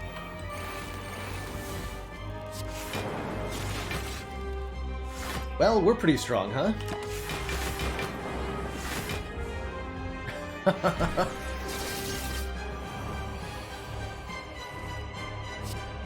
course, now I really can't do anything with my turns. I channel one lightning orb. Your turn.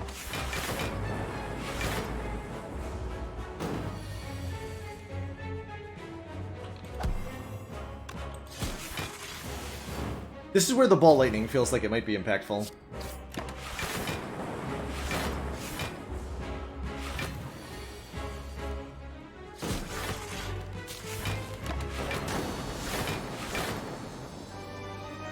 GG. There's the creative AI. I'm rando summoning it from the void to be a power card added to our hand every turn. Definitely makes the enduringness of the Amplify pretty sweet.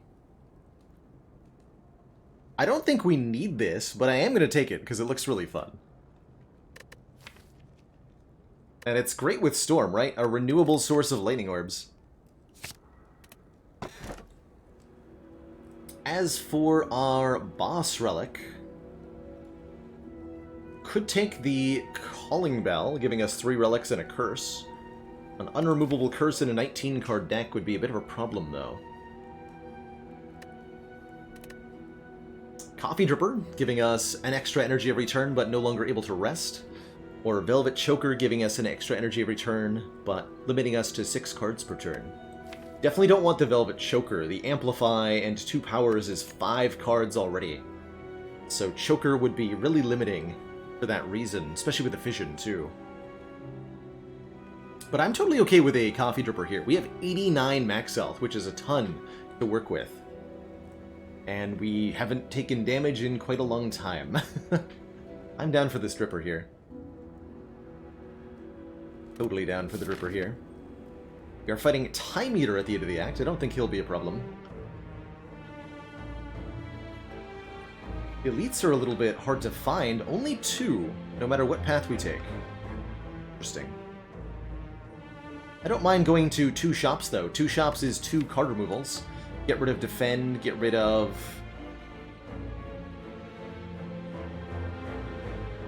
something. We also want to think about question marks, because they can be rare relics. I was trying to slay a streamer. What 3 relics would I get them off of Bell?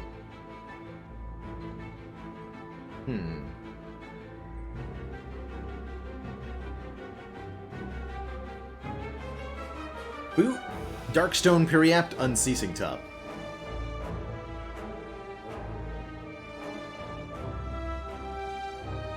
Good luck.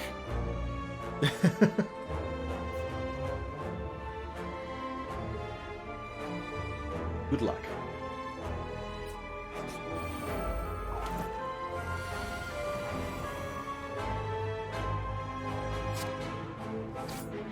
Nice.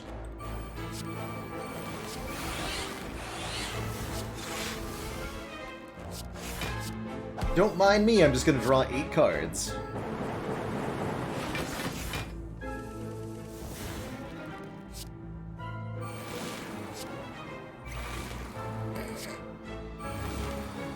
I like this deck.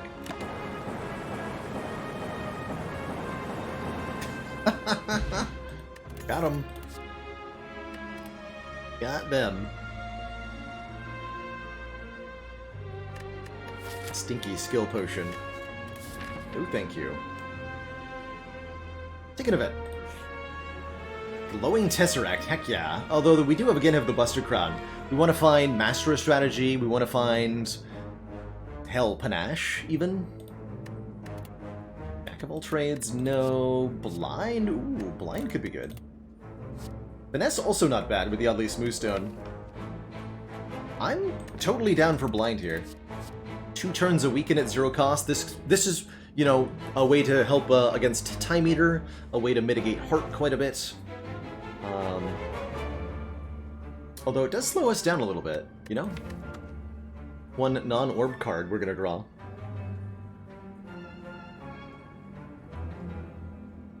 We're fighting Time Eater first. You know what? I am gonna take both of these. I think the Blind and the Finesse are both okay. Not gonna take Jack of all trades, though, especially not going against Time Eater here.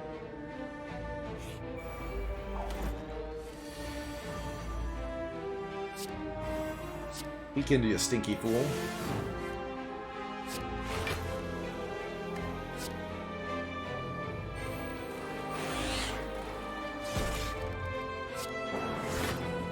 Side first. Okay.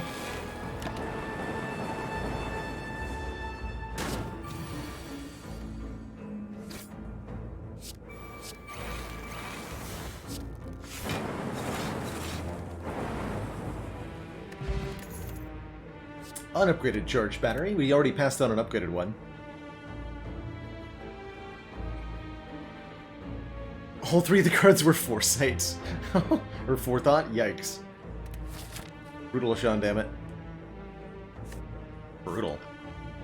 We also might be looking at these two shops because each of these shops has a power card for sale. It's Hello World here. I'm not going to take that, but I am going to take the membership card, giving us a 50% discount on all products moving forward. And I think I'll also buy this Anchor for block on turn 1.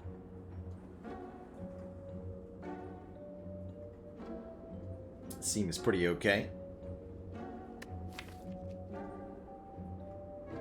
Do I move my defend here or in the next shop? Might as well do it here.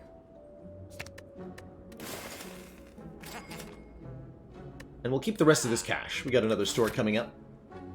And with the membership card, we want to be able to afford anything that's in there.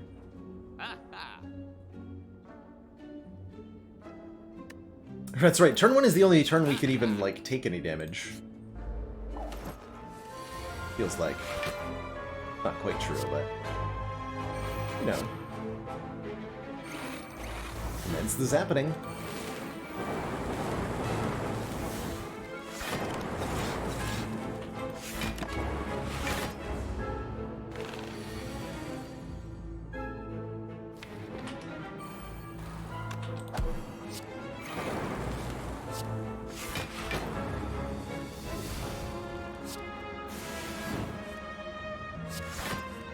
Creative AI.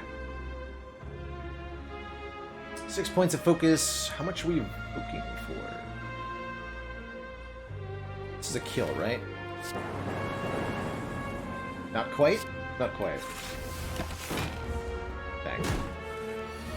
My heat points.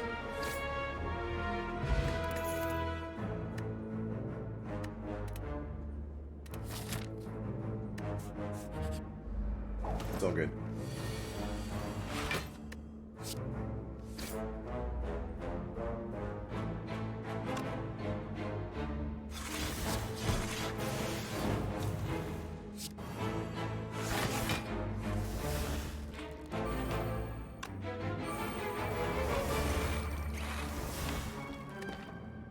Maybe not playing Glacier was a mistake. Guess we'll find out. I'm gonna go with the yes. Yes, it was. Probably gonna distill Chaos then. That's totally fine.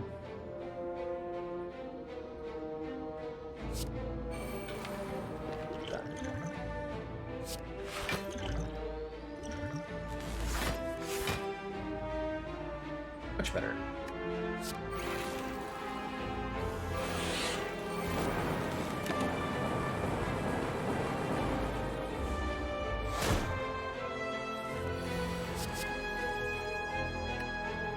Heyo. Oh, got a bullseye.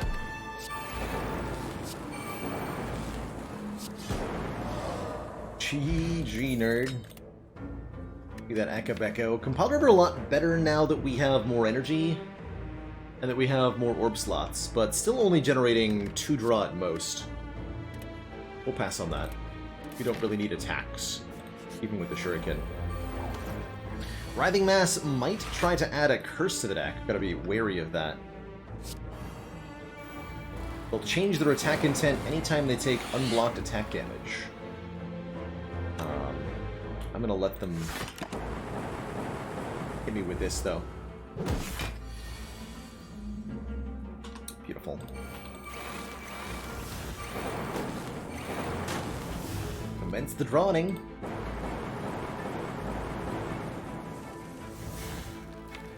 Good stuff.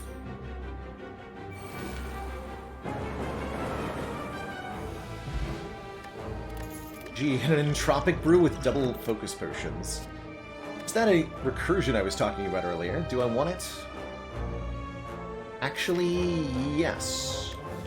I do. So evokes our next orb and then channels the orb that was just evoked. Essentially, a zero cost, just do damage or gain block equal to your focus kind of card. With lots of focus, it's pretty okay. Oh my god. How about more orb slots?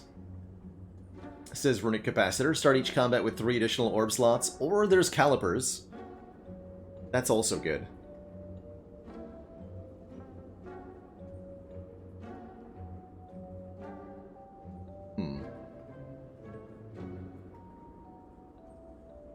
Cannot take them both.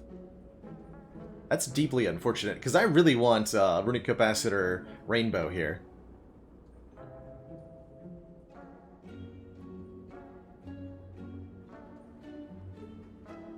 Really want those two.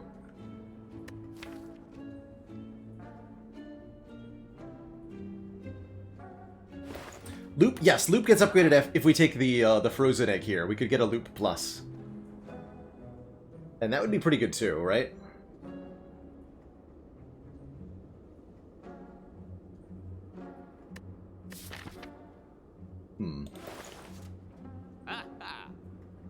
Or we can just buy the Loop and upgrade it.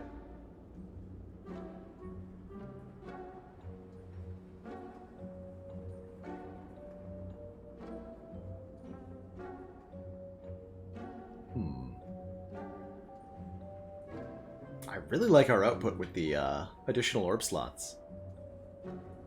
Although it does ruin the amplify on the capacitor. That's okay. Creative AI's cards won't get upgraded by the Frozen Egg, no. No, they won't. We're firm believers in the Calipers here, it seems. I respect that. I see why. I do respect that.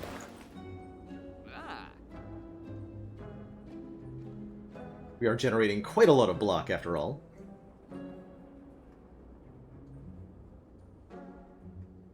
And I can even go Calipers and Loop.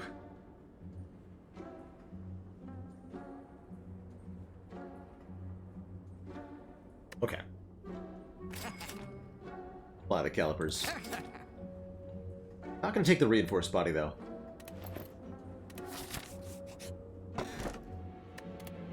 White Beast statue guarantees a potion after every combat. That's a real shame with potions of this quality.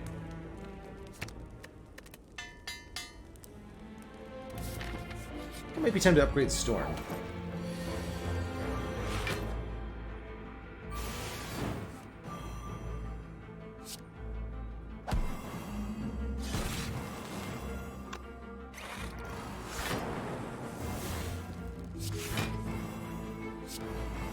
Be creative here. Fair.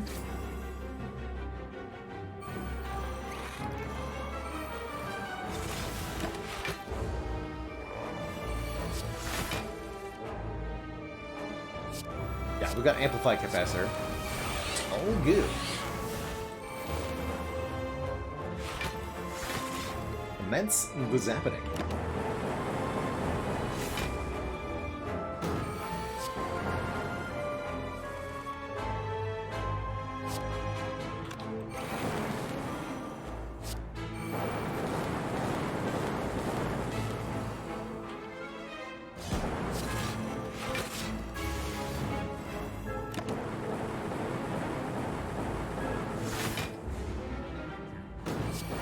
I think I have had that combo, Master Reality, Creative AI, before. I'm rando, but I didn't get to use it a whole lot. It's pretty wild. Would I take a Thunder Strike? Yes! Yes, I would. Apologies for not answering that the last couple times it popped up. Would I take a Bird Face turn to heal me 2 whenever I play a power card? Is the other question. And hey, Genetic Algorithm is back from the beginning of the game. It's upgraded now. And kind of terrible.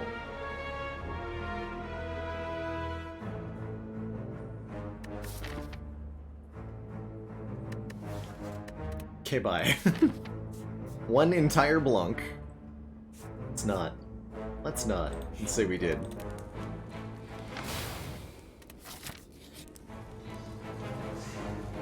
Okay, don't have Warp Tongs, so I think just the flat upgrade is great here. Let's get that Storm upgraded. I want it on turn 1. And let's destroy triple Jawworms with upgraded Storm. Maybe. Yes.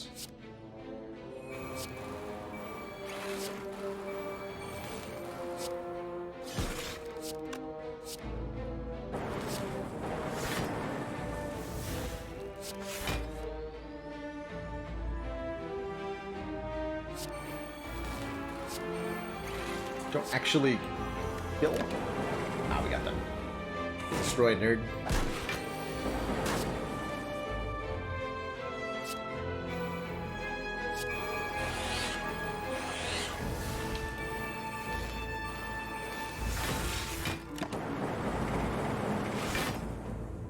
Full health.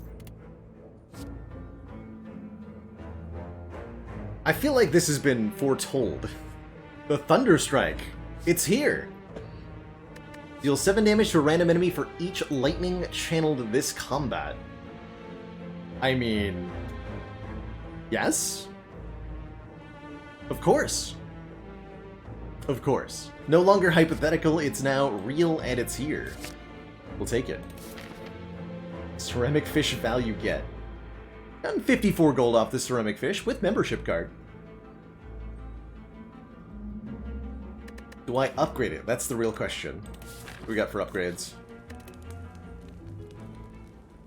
So, big candidates are make Creative AI cheaper, make Bullseye last longer, or make Thunderstrike 2 more damage per hit. What do we do?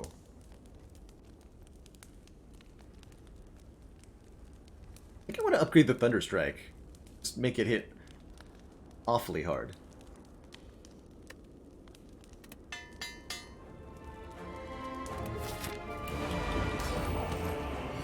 Can we get Akabeko Thunderstrike? That's the real question, I think.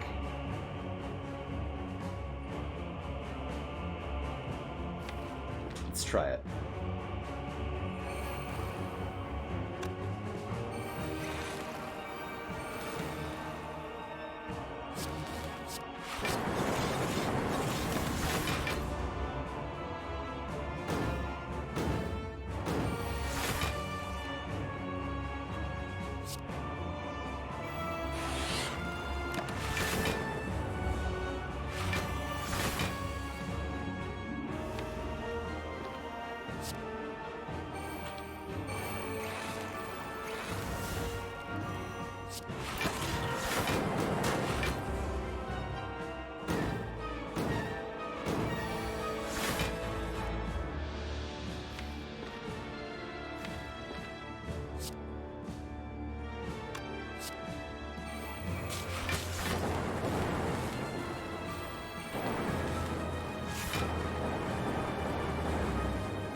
$17 times 11. We're getting there.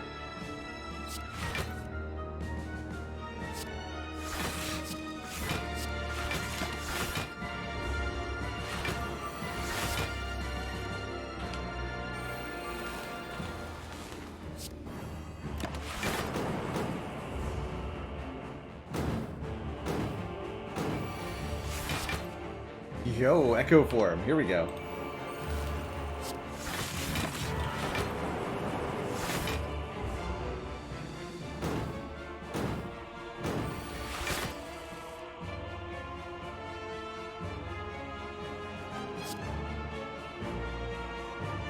Commence the Zupanin.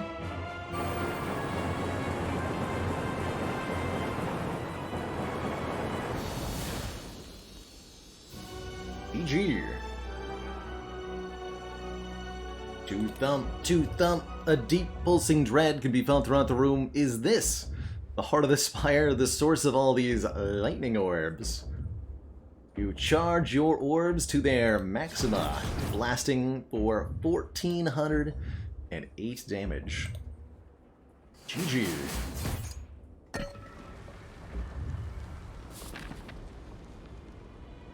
Still have crazy good potions, too. Second one was not 17 times 14 burn. The Akabeko only applies to the first one, so the second one would have been 9 times 14. Well, after that, I don't feel like I need the bullseye, so let's upgrade the creative AI for 1 more energy when we play it. We could upgrade Blind to apply to both the Spire Spear and the Spire Shield, although that actually removes this as a card that can then turn us around in that fight. I think I'll take the cheaper creative. Alright, store, what do you have for me? 1 more defragment. Ain't too shabby. If we wanted a really cheap power, we could just take Sadistic Nature. I'm down for 1 more defrag. We can even do defrag at a card remove. Get rid of, Sweeping Beam? Maybe? Get rid of FTL. I don't really want to do FTL things anymore. Definitely a bad auto shields, yeah, with the calipers especially. Take the defrag, and we'll remove, I guess, FTL. Just all the attacks or whatever. For the Akabeko reasons. Alright, elites. I hope you're ready for a pummelin'. To anchor. So we drew literally all of the... Man, the blind upgrade would be nice right now. We drew literally all of the powers pretty much on turn 1. You'd like to see it.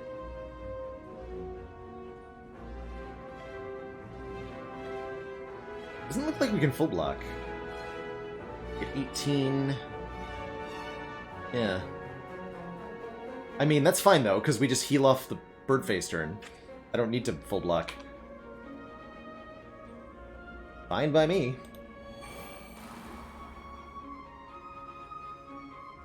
We want the Frost Orbs in front.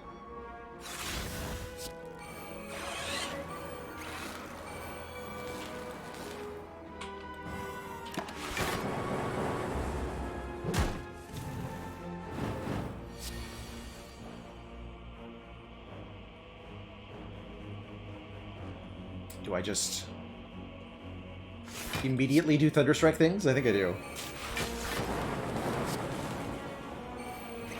Oh, no, I can't. It's all good.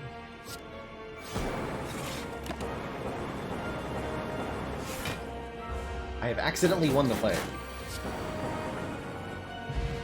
Good enough. Take our blue candle, letting us play unplayable curse cards. No need for a leap. No need for a Snecko Oil. We'll just drink 2 focus potions and an Entropic Brew at the start of the heart fight and see how that treats us. Let's go. Didn't even play the Thunderstrike. It's true, but I suspect we'll be playing it here. And what a turn 1. We got the Amplify in our opening hand. Oh boy. This is going to be really, very, very fun. What's in this potion, first and foremost?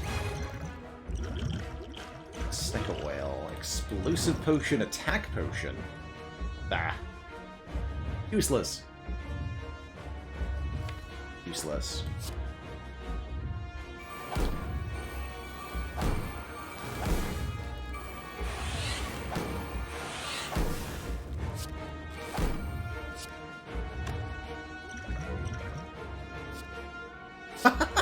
Give me another one. That's right. Double Thunderstrike. Here we go. Okay, okay. In that case, we go Blind Fission. Blind Fission. Don't play the Cold Snap yet. I think we're gonna hit the damage cap here.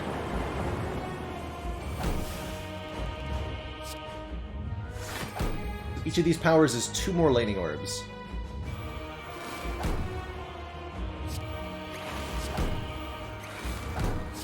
So Thunderstrike does 15 times 12 on turn 1.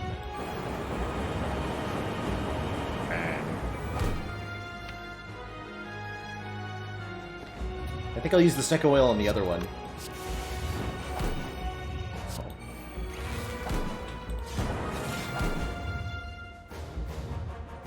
Alright, we damage capped on turn 1. Seems acceptable. Here's Thunderstrike. Let's go play the cheap stuff.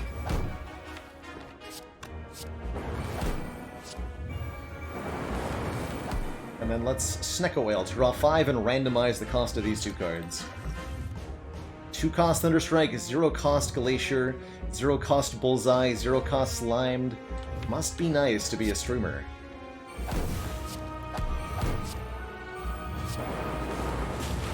Oh, I can't play that though.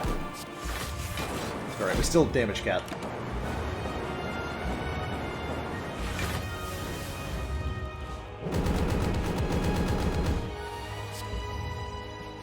And then we, commence the Zappening.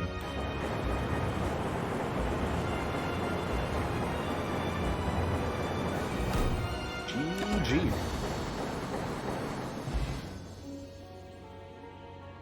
GG, everybody. A nice easy peasy 3-turn heart kill. Perfect. Totally perfect. GG, everybody. That was a dirty, dirty run, and I loved every minute of it.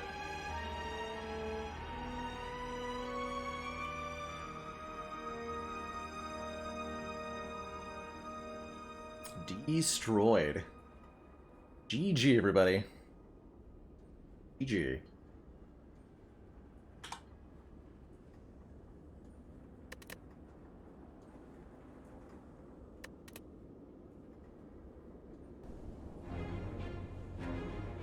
And good night to you, Krogzar, as well as anybody else who might be headed out. We're not nearly done with the Spire content, though. There is more to come yet. Really enjoying these Astrolabe ladder runs.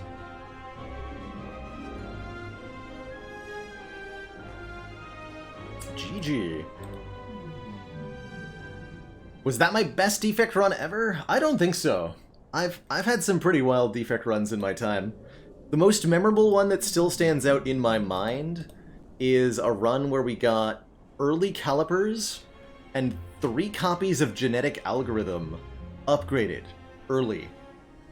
So every fight I would just like block for 70 on turn 1 with one of them, and then we would just draw through everything and play it behind like hundreds and hundreds of free block off the algorithms. Crazy, crazy good. GG. Have we done the Pandora's Box ladder yet? Yes! That was the first one we did, and we won that ladder on the first attempt. Curious to see if Astrolabe ladder will be good enough to match. I don't think I have a link to that run. That one was a long time ago. We're talking like a year ago. If anybody could find it, I'd be impressed, but I don't know if I highlighted it. What ascension are we on? We're on Ascension 7 now. Okay. Before I dive on into this Watcher run, I'm going to take a quick little break here, refill my legs, stretch my water. Let me also do one other thing.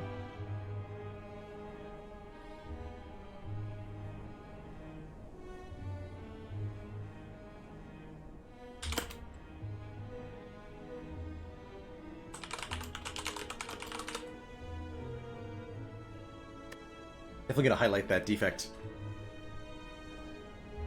All they do is spam the purple lady. As they should. She's pretty great. But yeah, I'll be right back. Don't go nowhere. When I return, some more Astrolabe ladder action. Be right back.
Alrighty, folks, we are back. Thank you so much for the patience, everybody. Let's dive on into a Watcher run. I think we're going to transform 3 Defends again here. But I'm not sure. Let's see. As for act layout, we got a double elite. 2 double elite paths. Oh, and an easy-to-get Burning Elite. The later in the act your Burning Elite is, the better.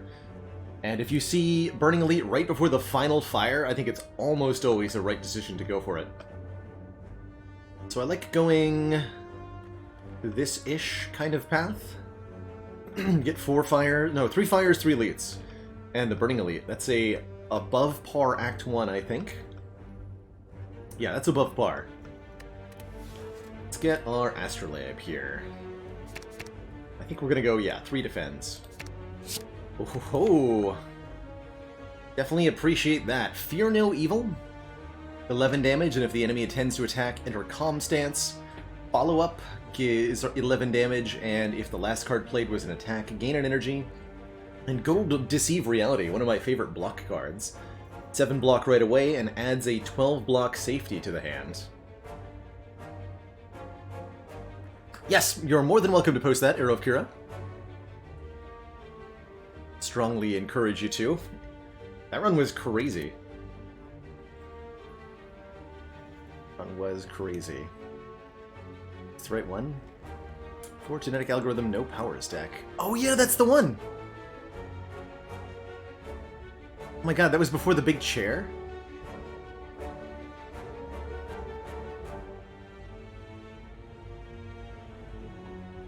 Wow.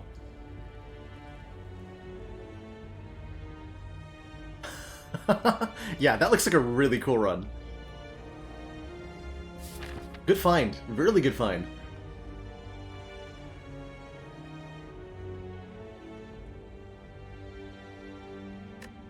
So we could go to a shop right away just for a removal, but I think it's going to be better to avoid shops until we have a little bit more cash. Let's just hold off until Act 2 here. Start our way with... The transformed cards we got are so good that I imagine we're going to crush every single combat with total ease here. Right, we just go Eruption, follow up, yeah, that's going to be about right for every combat in the game here. Good fight, Cultist. Both sides played hard. Do we want to protect? Protect is basically like a safety, except more expensive. Doesn't seem that good. It does not seem that good. When you start with 3 upgraded cards, it's really a lot less interesting to take new ones, huh? Okay. We'll skip them all.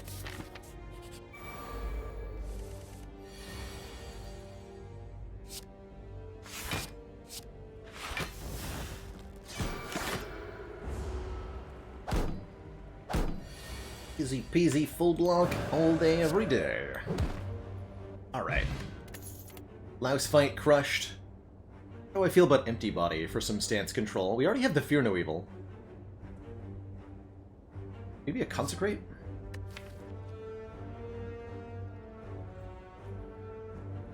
Empty Body's okay. I think I'd prefer an Empty Fist, though. Our Act 1 boss is Slime Boss. I'm really not that incentivized to get block cards yet.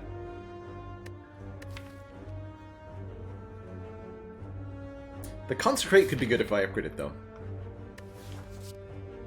Consecrate. I think it's nice in the early game. We do get a shop anyway, and that shop says, would you like to buy a copy of Wallop? I say, sure. I love Wallop. Wallop gives us block equal to the unblocked damage dealt. That should be old equipment. I don't know if that's using my old microphone, Mr. Baconudo. But the setup was definitely a bit different back then. It's about time I get another new microphone, I think.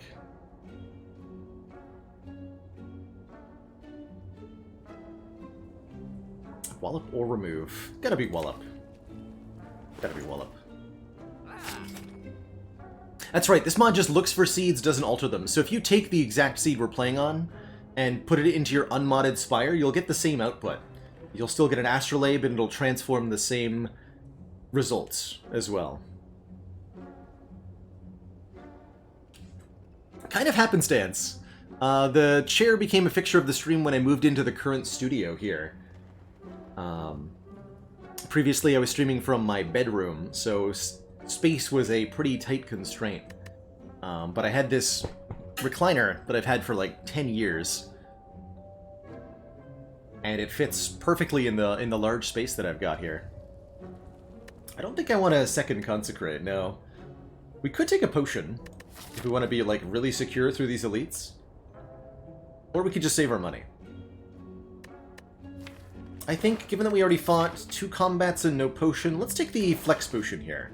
Just to ensure that we can destroy everything in our path for the next act and a half.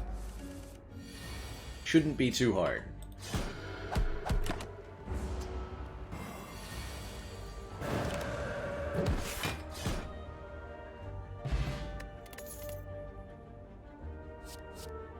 Flying Sleeves. I like some retaining damage, generally speaking. Flying Sleeves is the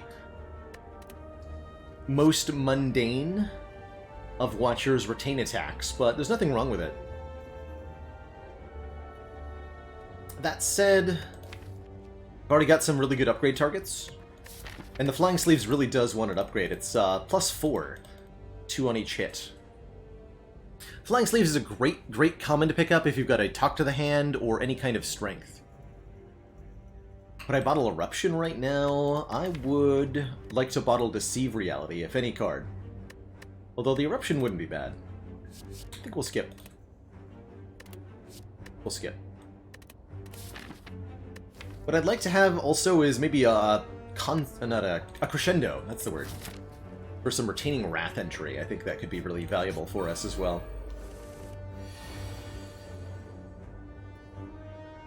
Take 2? Don't have to. No, that'll be enough damage next turn. Take 0.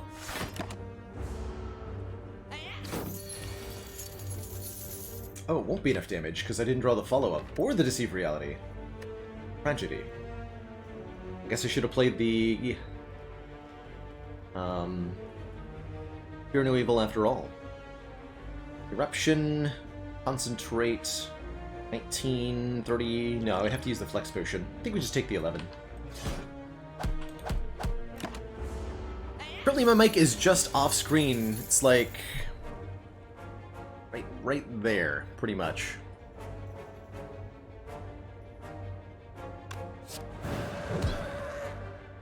Which is about my own personal comfort limit, too. I've tried the much closer microphone, and I find personally if it's, like, blocking my vision of either of my monitors, I get very upset.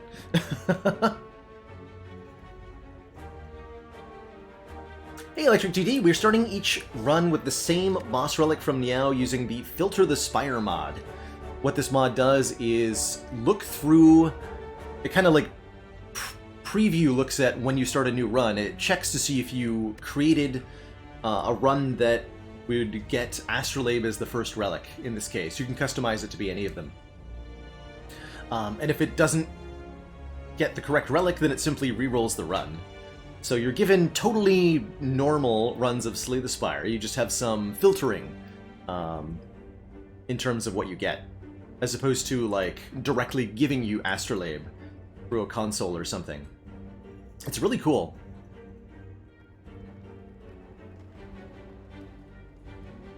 Really, really cool. And it takes only a second or two to do its work. I can look through hundreds of seeds per second. How do we feel about a Reach Heaven?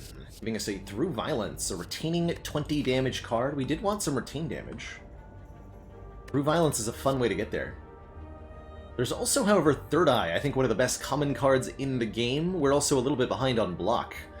But Third Eye allows us to scry the draw pile, seeing the cards that are in there, and discarding any if we want. I love a Third Eye. Let's do it. And we'll go double elite here, for sure. Shouldn't be much of a problem. Sentries, I think we're not the best at, but the Consecrate can help a lot, maybe with the Flex Potion, potentially. We have to hit the middle one with Fear No Evil if we want to enter Calm here, and we really do. For 2 additional energy when we enter Wrath. So we'll split the damage a little bit weirdly like that.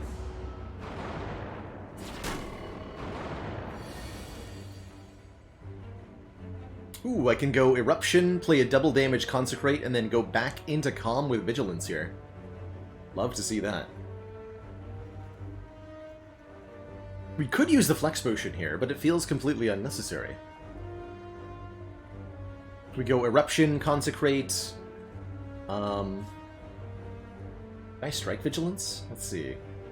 9, 19, 31. Dang it. We can kill the middle one, but not the one on the end. Okay. Fair enough. Fair enough. We'd also like to end with an attack for follow-up. I don't think that's going to happen.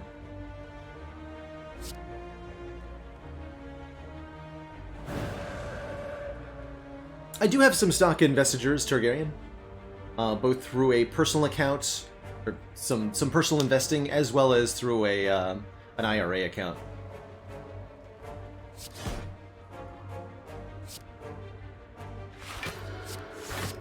Take 5 more, and then we should be done here. Pretty good 10 damage elite fight. Should never be unhappy about that. Looks like we got them all, too.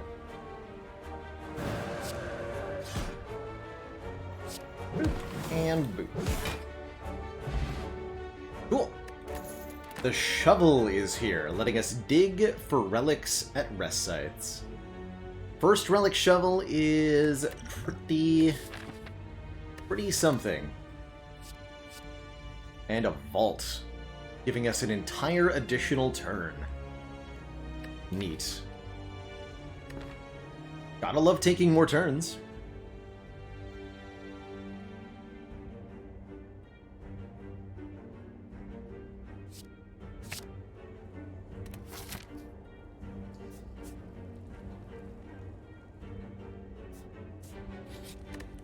So do I dig or do I upgrade here?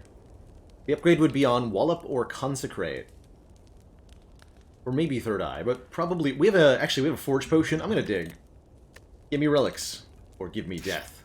Hey, that's a great relic. Cloak Clasp. Giving us 1 block for each card in our hand at the end of every turn. Kind of like a... Thread Needle that you can never lose the plated armor from. And it can scale depending on the relics you find. Good stuff. Alright, great turn 1 here against the Knob. It's a pretty good upgrade potion, because it would let us scry 5 with the Third Eye, and then we can find exactly the cards we need to kill next turn. Let's do that. So Third Eye first, see the Vault and the follow-up, perfect. We're drawing... so next turn we just go follow-up Vault. Perfect. That actually means I want to draw the Wallop 2 turns from then? Perfect.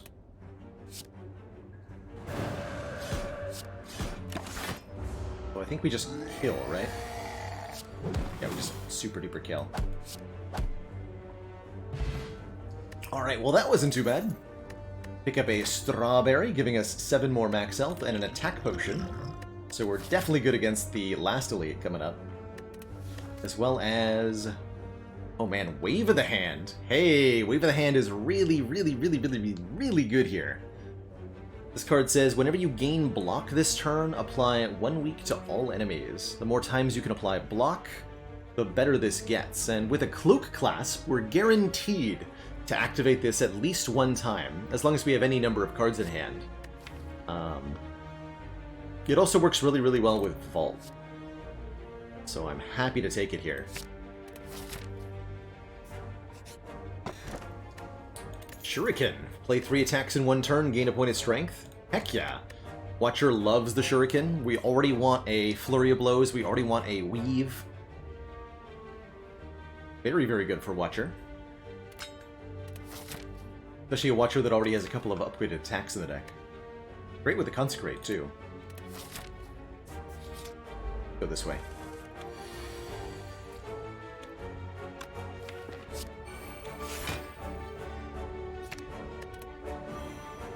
Two turns a week. Guess I could have gone on a Shuriken proc there. All good.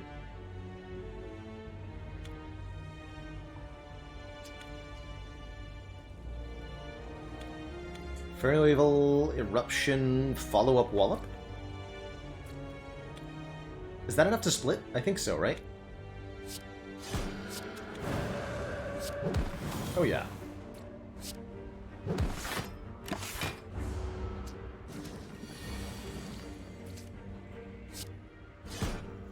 And I just Consecrate Vault. Easy game.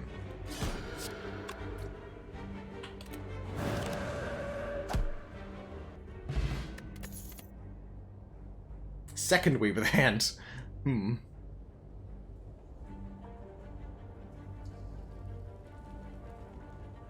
I have picked Flying Sleeves over the Third Eye if I'd known I would get the Shuriken soon?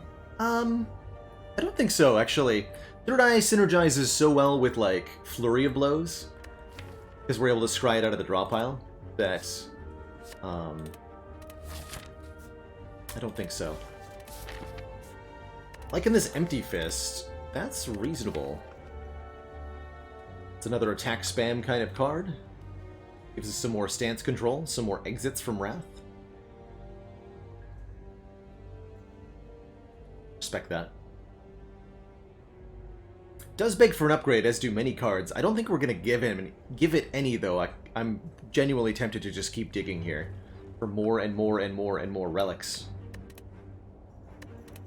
And then maybe we just get an upgrade all or something. That'd be the perfect way to do it. Let's skip all these. We're going to take some max health, because I don't think we need the current health for the rest of the acts. Certainly don't want to take the curse here. 84 is a ton of max health for Watcher. And let's dig. Yeah, see, that's better than upgrading. Fossilized Helix. Prevent the first time that we would lose health each combat. Great relics so far. And many more to come. Awesome thing about the Helix is we can just, like, be in Wrath.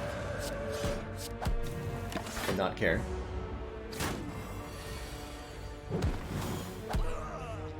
Die.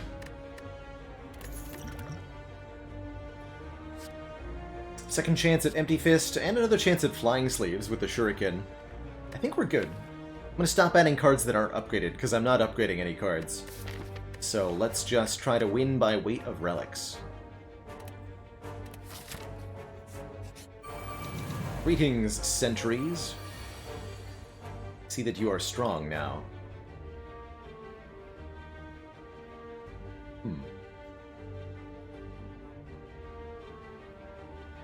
So I can preserve the Helix here if I need to. Or we can use it and go like Eruption, Strike. But if I Third Eye and Wave of the Hand, we'll block for enough. The other option is to use the Attack Potion. Which is completely reasonable.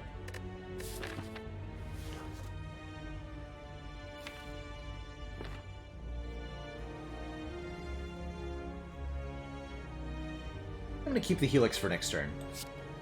And the Potion for next turn. So we go Wave of the Hand. Third Eye strips the artifact. And then Clasp will block and weaken. Down to 9. So I can play one of these strikes. Here.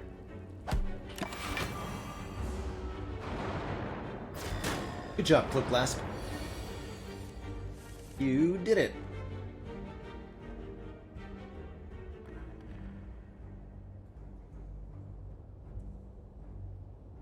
Follow up, Wallop, Deceive, and Consecrate. We can get an energy. We can get a Shuriken proc. We can take no damage. We can get a safety in hand. Feels good. And then we have Vault available next turn. Perfect.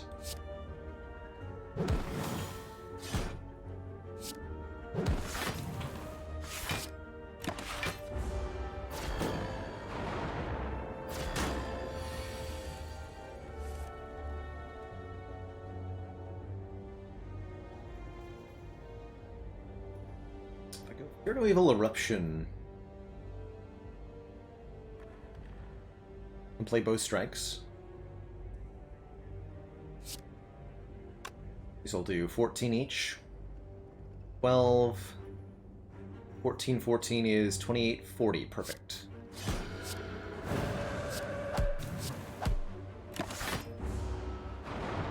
Cyrus, thank you so much for the 8 months and that Prime sub. Glad you're loving the content. Having a great time hanging out on stream and chilling with everybody. Petnib makes every 10th attack doubled into damage, and is that a tantrum that I smell with Shuriken? It sure is. Does 3 damage 3 times, enters Wrath, and then shuffles this card into the draw pile, which is beautiful here. Very, very beautiful. Let's do it. Keep digging, though. Okay, well that one's not quite as good as upgrading. The Ceramic Fish will give us 9 gold whenever we add a card to the deck, which is fine, I guess. Dang it. That's a lot of damage. This deck could beat the Heart right now? No. No, too little energy to do it with. Can't generate enough block. Sure, we can block the first big hit with the buffer, but it's going to be a quick death from there.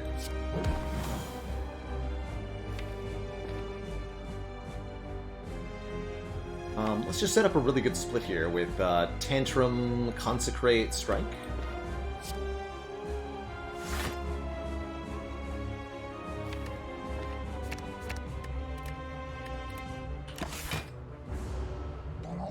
And Fizz11, thank you so much for the Prime sub and the 2 heckin' months. Perfect.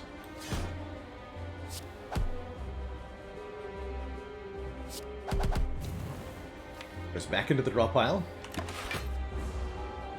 So it actually just kills one of the 2 slimes.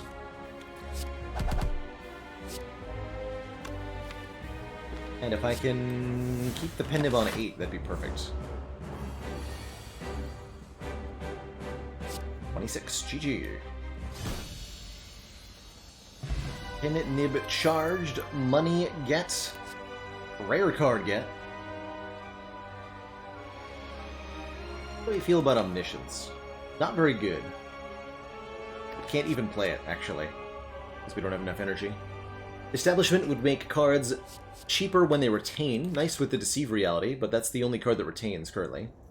Although we do want to pick up more retaining stuff thanks to Cloak Clasp. So I could see Establishment being an okay take here. If you Omniscience Vault, you only play the Vault 1 time. So you get to Vault, but your turn's over.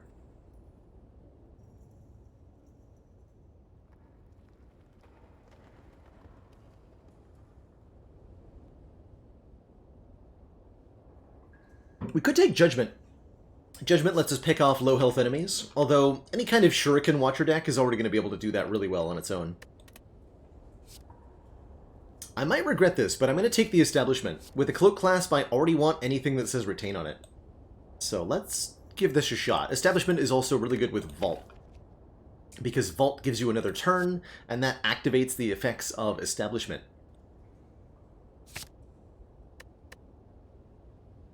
Hello and welcome, Zaxazito. We do play dedicated Ascension 20 on the channel sometimes, but lately I've been really into the ladder streaking challenges, so you'll see me on all Ascension levels all the time.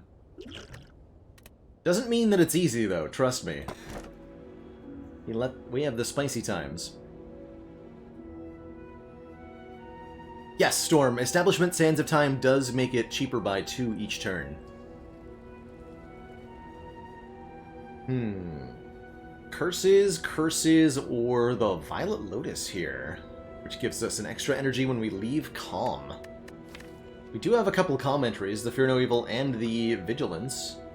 This would definitely make me want a 3rd Calm entry,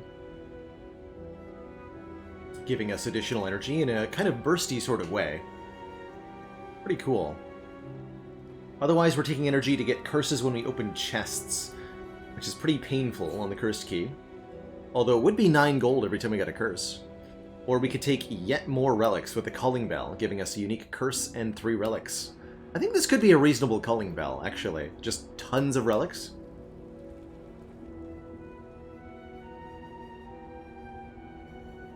And 9 gold from the ceramic fish.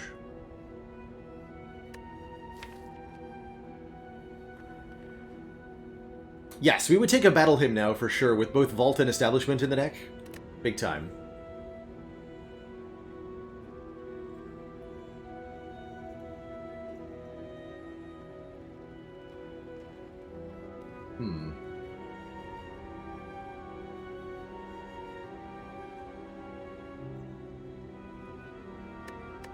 This is probably a good Lotus. Especially with Shuriken, we want more energy. Okay, let's do the Lotus here. Giving us 1 more energy whenever we exit Calm Stance for a total of 3.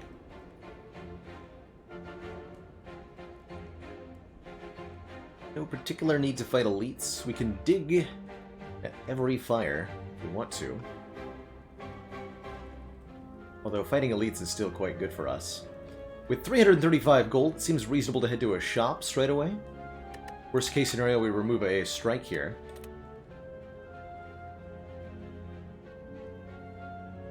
Looks like the right half of the act is pretty barren, but there's lots of elites and fires on the left half. Lots of relics to get. Go to the store. Shovel pulls from the same relic pool as elites, I think with the same odds Moogle King Mog, so that would be 50% chance of a common, 33% chance of an uncommon, and 17% chance of a rare card. Got Pendib Wallop here for the full block. Nice. Do it.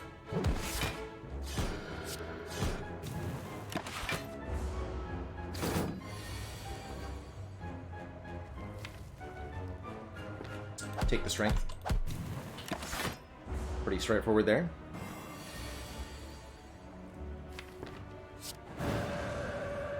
Energy. Nice. 16 gold and ooh, here we go. This is what I wanted to see. Flurry of Blows is great with Shuriken here, returning to our hand whenever we change stances. The Cut Through Fate's not bad either. But I love this Flurry.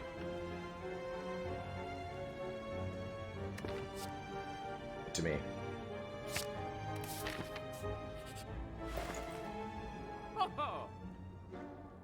Okay. Awesome store.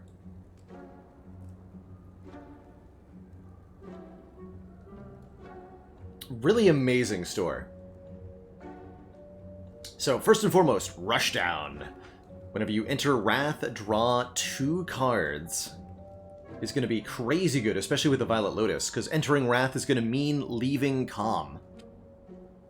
So draw 2 cards and gain 3 energy. Play Offering every time you enter Wrath Stance, basically. That's pretty good.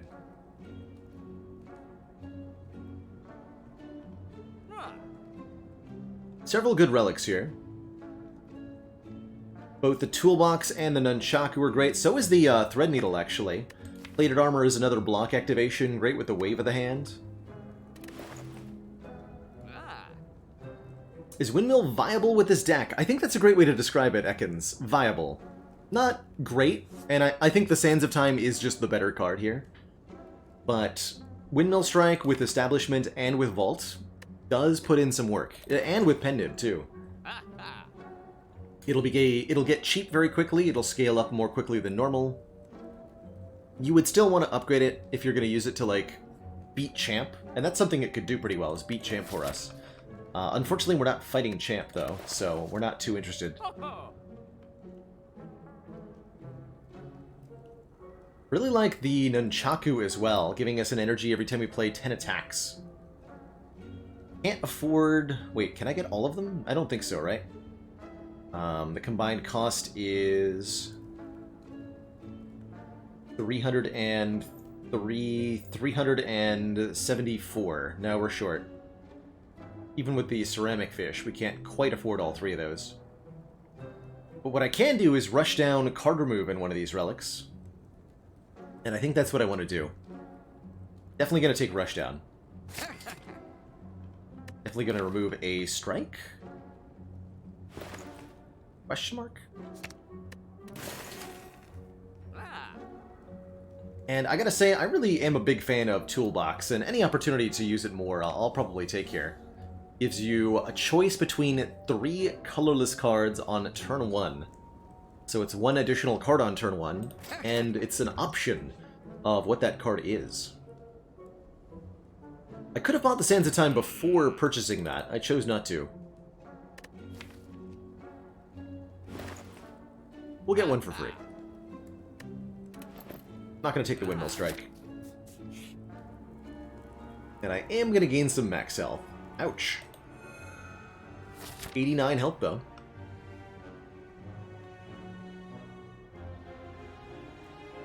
So what is my intended pathing here? I do want to fight more elites. But I, like, need hit points or whatever.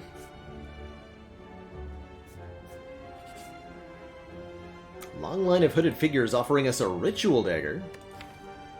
Dagger's an interesting addition here. Good with the pen nib. Yet another thing we can't upgrade. Kinda like the money. 99 gold ain't too shabby, as they say. Although I guess it's only 90, because we get 9 gold from the dagger. Hey, you're so welcome, Emproke. Thanks for watching. Take the money. They didn't even notice. How dare they not notice? Don't they know who I am? Apparitions. Gain Intangible. At the cost of much of our max health.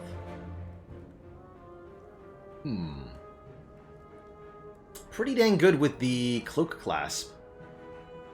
It is 5 apparitions at this Ascension level. Though 45 is an awful lot of max health. Oh, also noting, yes, we gain 45 gold for taking this. Okay. I think it'll make it really difficult to do the rushdown thing.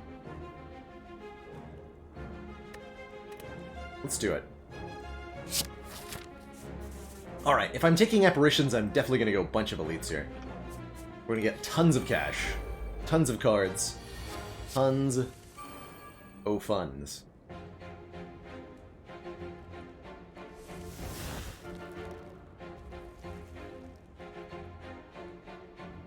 So by double apparitioning, I can lure the leader into attacking me here. Let's just get establishment down.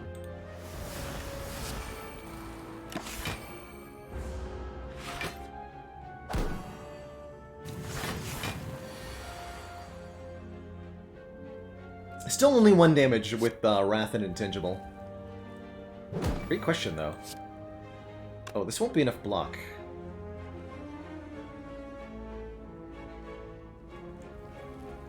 Butts.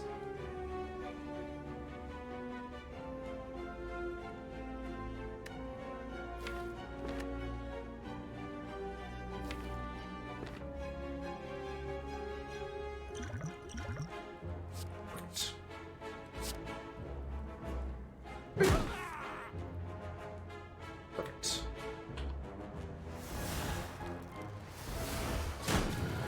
Need at least 3 cards in hand when we end the turn to avoid losing buffer for this nerd. We won't play that Flurry of Blows.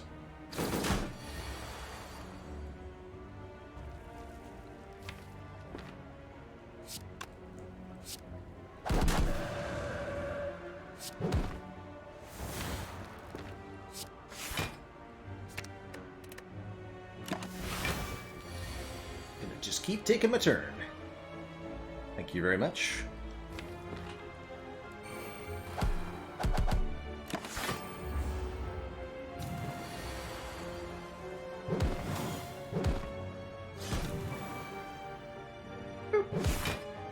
Okay, absolutely smash that nerd. Toxic Egg damn it. You're too late. But the good news is that Toxic Egg will upgrade any future skills we add, so that's fine. How about a Talk to the Hands? Talk to the Hand, very good with Flurry of Blows, very good with Tantrum. There is an Evaluate. Or we can take a Cut Through Fate. I think the Talk's going to be better, though, especially with the Shuriken and with the Wave of the Hand. Talk to the Hand's going to be awesome. I hope.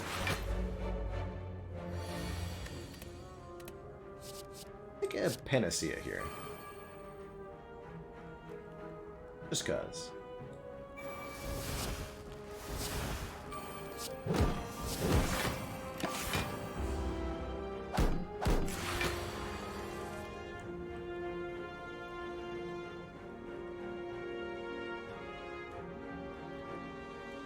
Can't full block this. It's okay.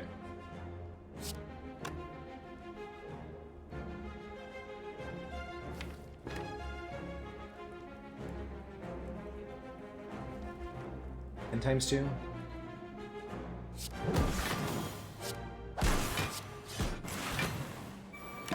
Buffer.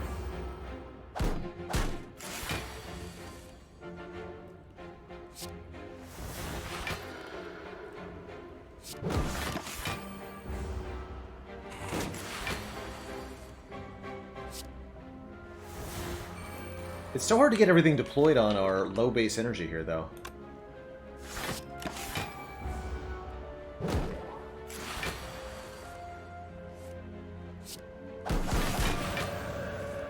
Definitely feels like a challenge.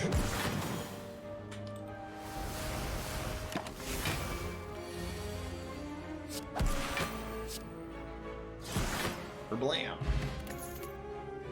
Crescendo plus 0 cost retain Inner Wrath. Yes. Big desire for this card. Very big desire for this card. It's free, it's Wrath, it's upgraded. I love it. Right, I guess we're gonna go with 3 elites. The apparitions really speak to doing this, because you're able to win the fights without taking damage so consistently. Get vulnerable going here. Oof. If I energy potion, I can play all the things I want. Good.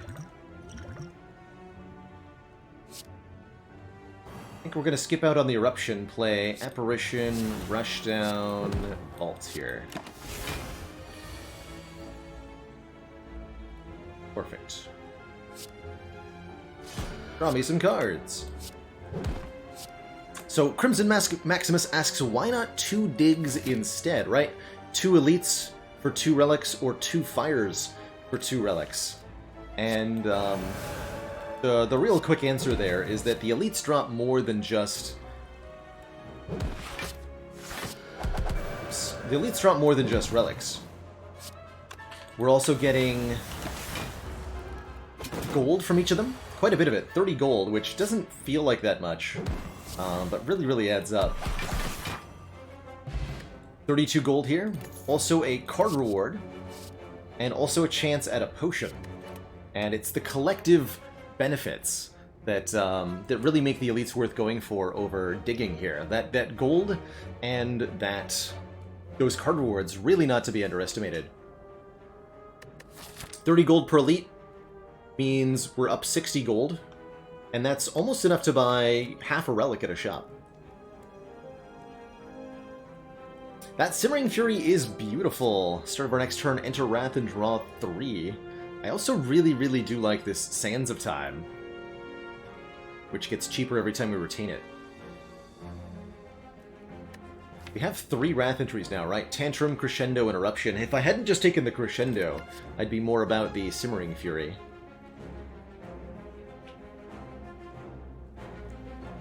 And the pair is awesome here, replenishing our max health quite significantly.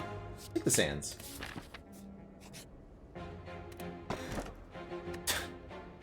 Classic. Petrushka in the second to last chest. I tend to like taking the Sapphire Key when you see this thing in your mid-act 2 chest. It only gives you a bonus of an uncommon or common relic. Ooh. And agreed. Well now. Actually, if I flex potion, this is just a kill, yeah? 50 damage. Thanks, Penib. Give me the money.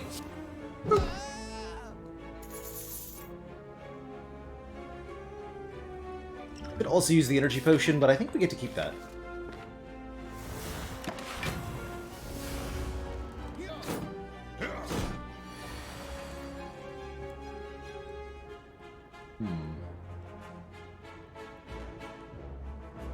Wallop, follow up, third eye is a full block. Don't get to play Tantrum. You get to hold on to Sands of Time, though.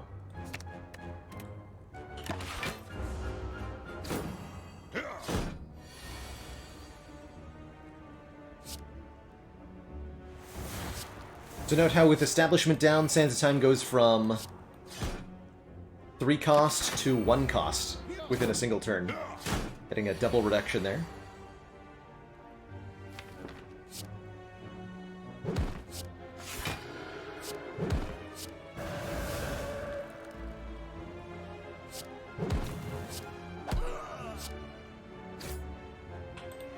Good to set the Penib up on 9 again, too. Beautiful.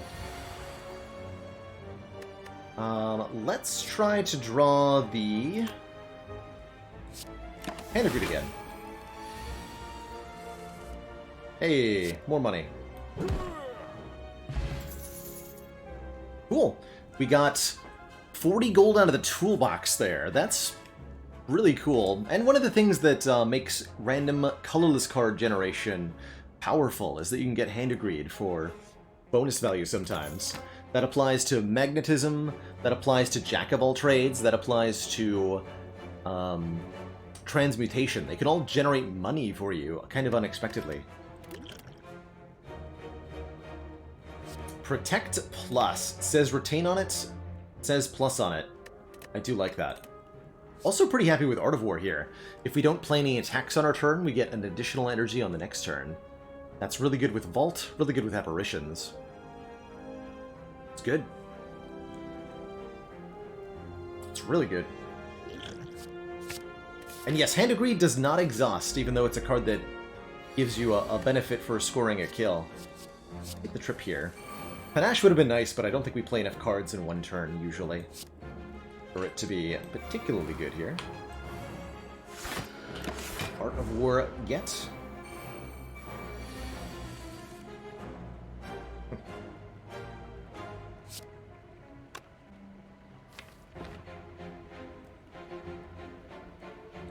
I think I just go follow up without the active effect of it. Become a spooky ghost.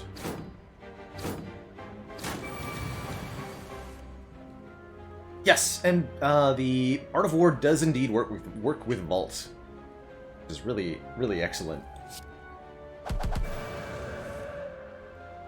Hello. Oh. Give me more card draw. And energy, thank you.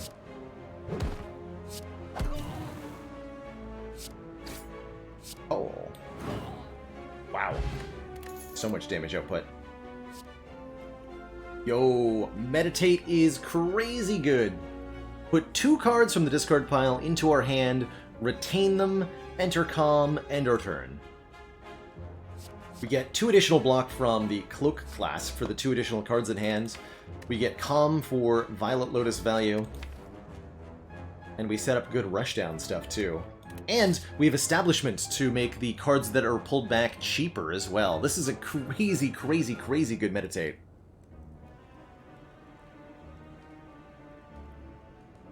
Got a few beta arts enabled, I'm Rando, but I have found that the card art of cards in Spire is very important for being able to recognize them quickly and effectively. If I use too many beta arts, it gets really confusing for both myself and anybody who isn't used to the beta art themselves. So there's a couple that we use. The double energy and the panic button are 2 of my favorite beta arts, so I keep those enabled, but I try to use as few as possible, generally speaking. Oh, we got a shop too? Nice.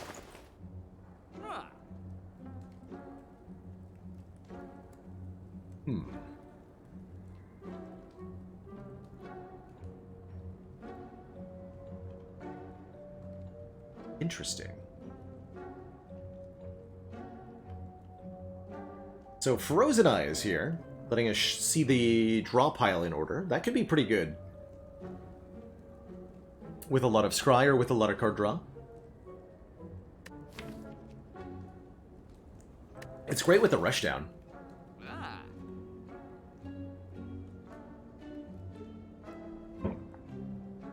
Peace pipe to go with the shovel. Could let us remove cards from the deck at rest sites. I do like the third eye here quite a bit. 9 block scry 5. Given how low we are on energy for the most part, I like the Happy Flower. Just randomly doling out additional energy. Don't think I like this fasting very much. Maybe third eye, Happy Flower, card remove. Take another strike out of the deck.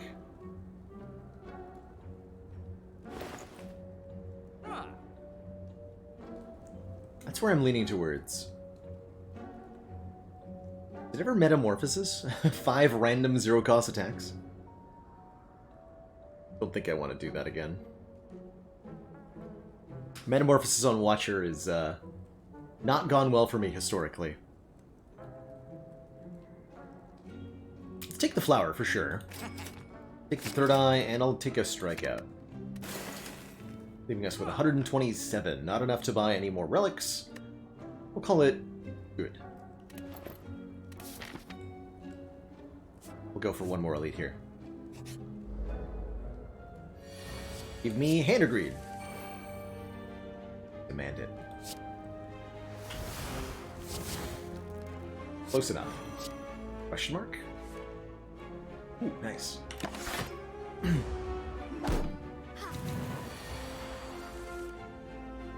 Who dare?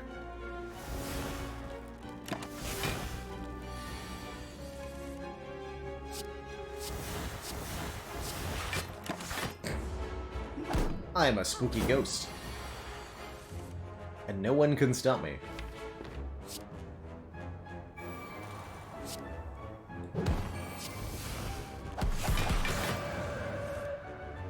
So there's Establishment. Guess we play that instead of Meditate? Sure.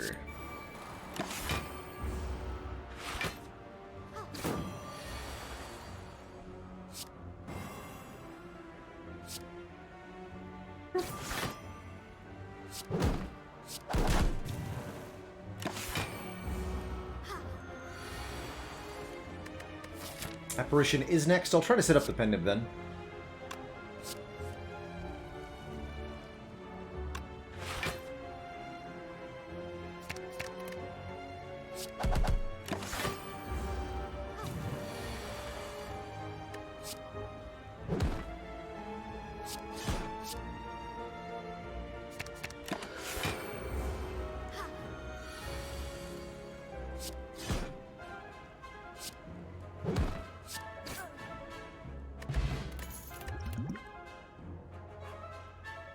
One more Third Eye Plus. Scry 5 is so crazy good when it comes to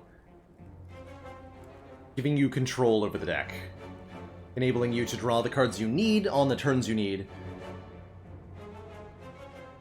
It's so good. I've already got one Protect to go with the Establishment. I don't feel like I need a second one. Take this Third Eye. And yes, that would maintain the Freeitude, the zero-cost aspect of it, when redrawn. Yes, indeed. Let's see. Establishment, Crescendo, Meditate. Oh my lord, I love those cards. You can meditate the Tantrum and make the Tantrum free. Amazing. Definitely incredible.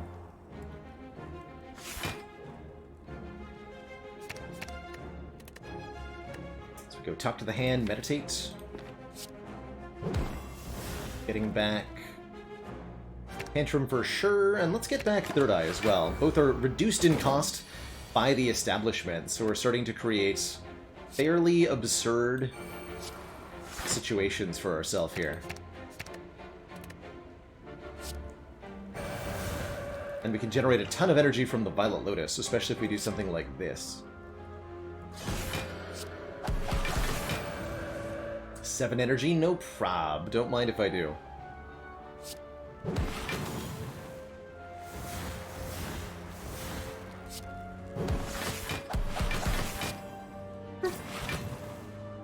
Wow.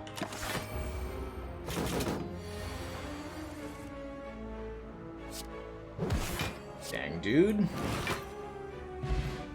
Smooth Stone, giving us 1 more block whenever we block. And yet another copy of Protect being offered here. Don't think so. Don't want this study either. I don't believe. No, we don't need any of this. Liquid Bronze versus this. I think we keep the energy potions in the Duke pot. Looking forward to this collector fight. I think it's going to be a real stomp. Let's keep digging. We've only dug up 3 relics. We could do better than that.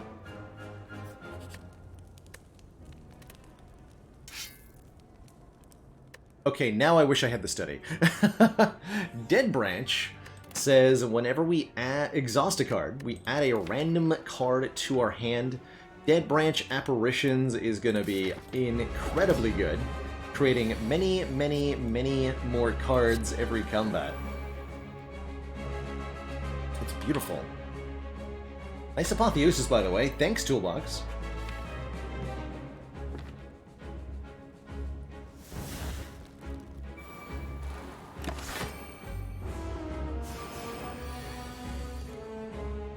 Thanks. Double establishment? My god. The power. Might as well, right? Oh, these exhaust too. The value.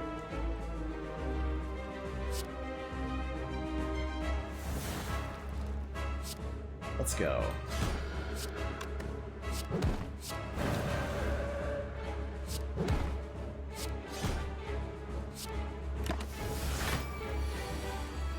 I created a crescendo and it became free. Nice. Love to see it.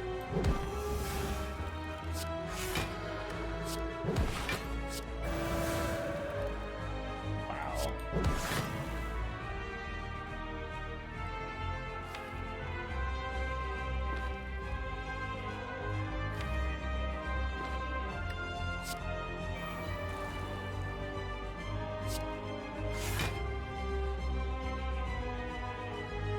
Let's lose the Protect and the Wallop.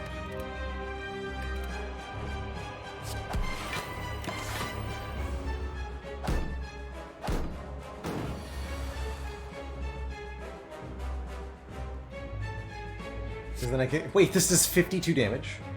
Holy crap! Wow, a lot of damage. Back into calm. Back into anger mode. Draw the tantrum again because we put it back on top, and a GG. Collector gets completely stomped. Dang. Barely even needed intangibility there. Oh yeah. Yes, yes, yes. Blasphemy is here. Blasphemy is a retaining skill that enters Divinity, causing us to die next turn, but we have all of the ways to survive Blasphemy. We have Apparitions, which can keep us alive, and we have Fossilized Helix, which can keep us alive. So we can just kind of, like, enter Divinity for free a lot of the time. And just ignore the part where we would normally die. And we get a new Dead Branch card. It's brilliant. The Devotion was a slower way to get into Divinity. Not bad with the Vault, but really does need an upgrade, which I'm not willing to give it. And with no actual mantra, the Brilliance wasn't great. Andora's. I only have 3 starter cards, dang it.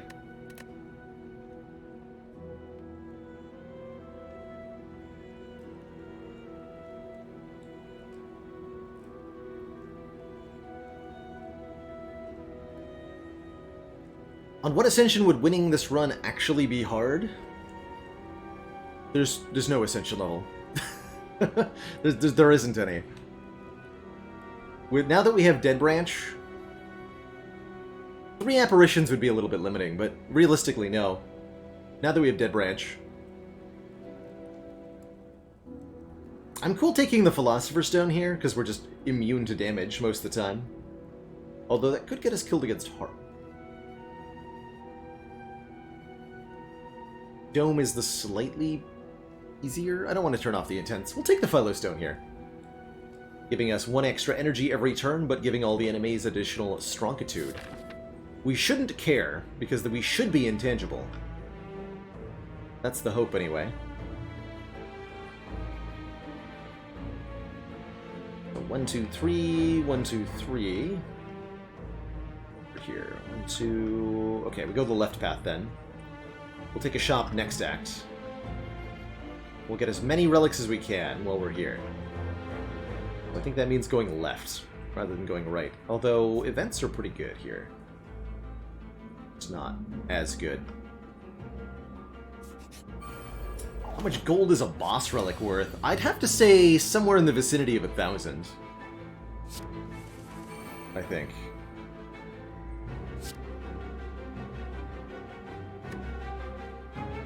So, for example, we're just allowed to blasphemy whenever we want now. Easy peasy all the time.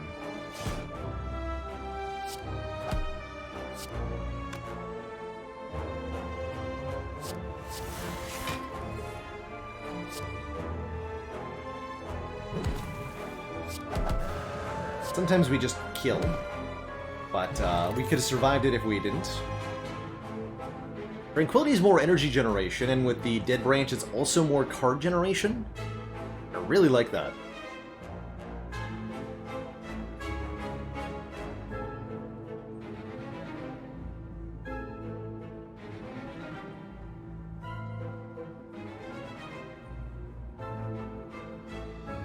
Maybe closer to 700. 600, 700. More than 500. Like, if there was a boss relic that just said gain 500 gold, I don't think I would take it very often. Can't survive with orange pellets, no nerf nitro. There's only 2 ways to stay alive, and those are intangibility or blasphemy. Both will keep you alive.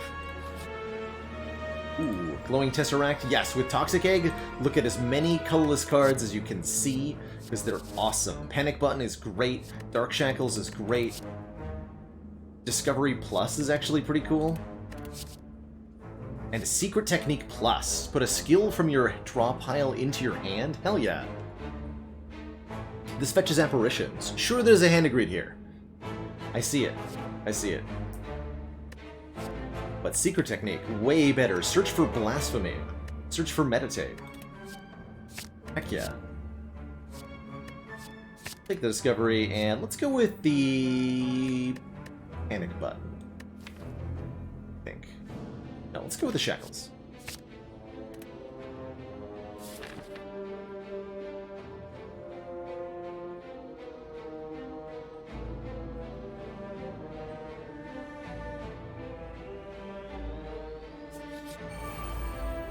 Greetings, nerds.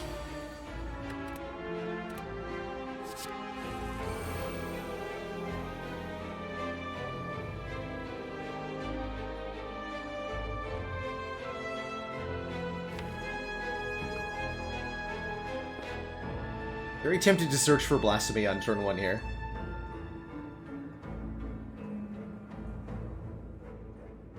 Yes, the Clasp will still give block, that's right. Lots of things give block even with the Panic Button debuff still. Let's search for the Blasphemy, but not actually play it. It's vaults.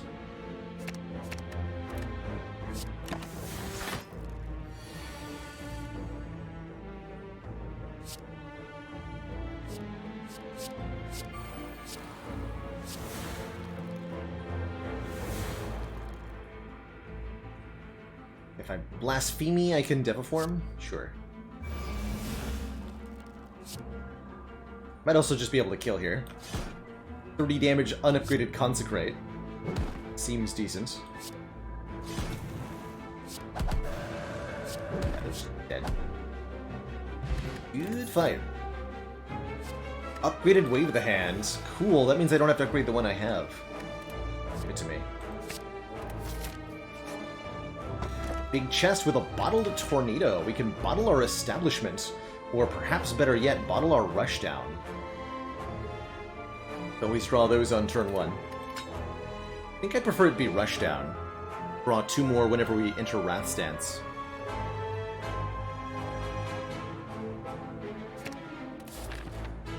We are getting on the chunky side. That's okay. Dead Branch is here to make it all irrelevant.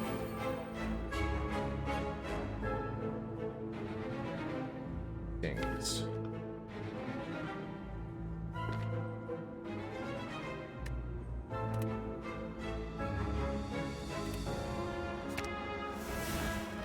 Oh, nice. Okay.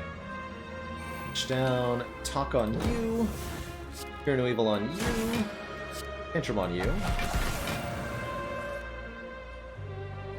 Nice. Guess I should have Wave of the Handed first. Still good.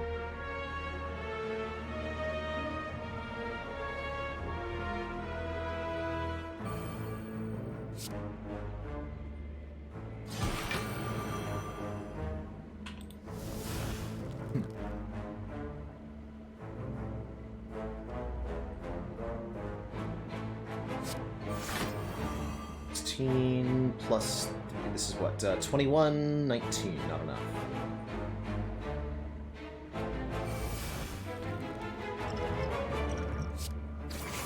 Yep.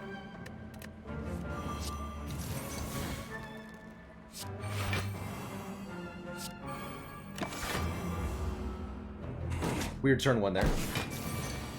Not bad, though.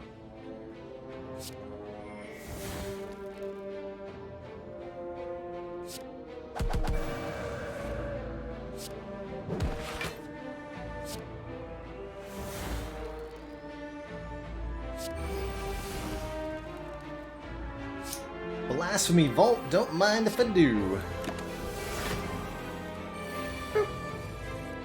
So, we're intangible, so it only tried to do 1 damage to us, but that 1 damage still removed our buffer there.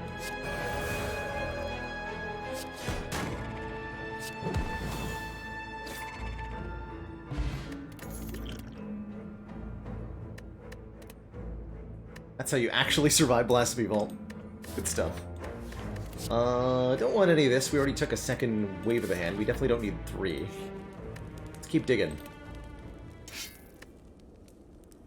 Bottled Flame. Start combat with an attack in the hand. We can bottle Tantrum to go with our Rushdown. I like it. Let's do it. Talk to the Hand was a decent bottle too. But Tantrum Rushdown? I'm in.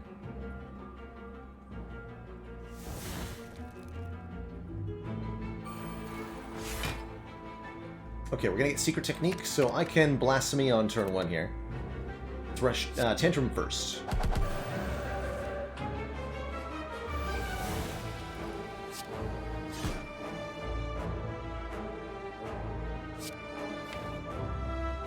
Blocking this with a Helix.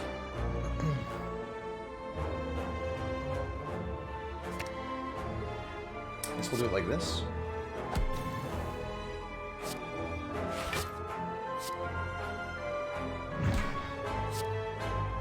Have buffer.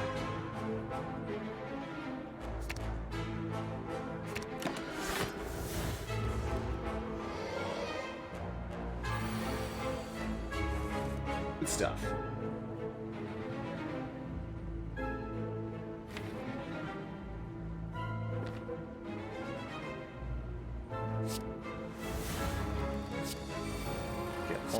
These in play.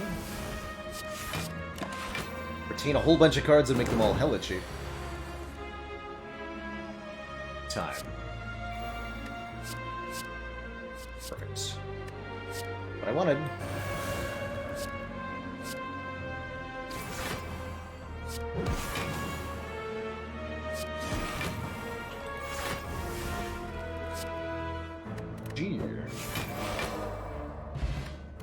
a white bee statue, enabling us to find a potion after every combat.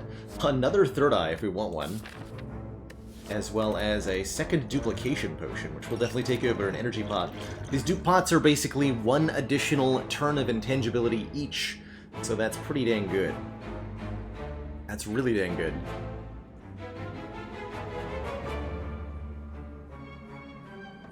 Yeah, the Evaluate Plus also not bad, I agree completely with that. We'll take one more third eye. No such thing as too much scry. And we'll dig again. Netting us the Strike Dummy. Cards that say Strike do 3 more damage. Not a particularly good relic, but it is a relic. And Akabeko is also a relic, doing 8 additional damage to the... on our first attack of each combat.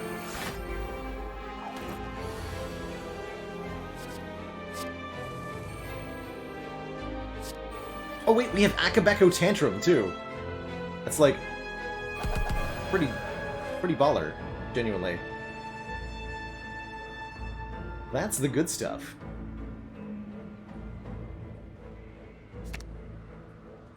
I'm playing Blasphemy.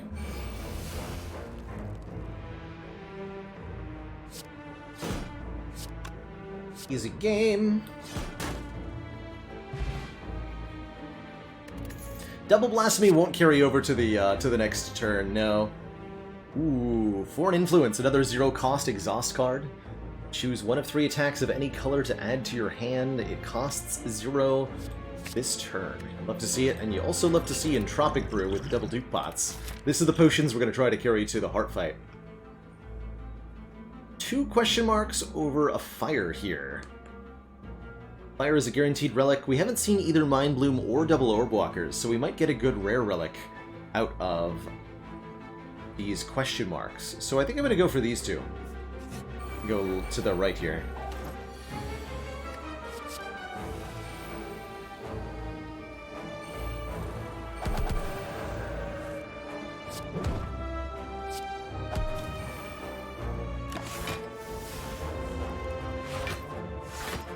Would I take Iron War over Upgrade All? No. I would take Upgrade All. Would definitely take Upgrade All. I'm sorry, this does 124 damage? Excuse me? Hello?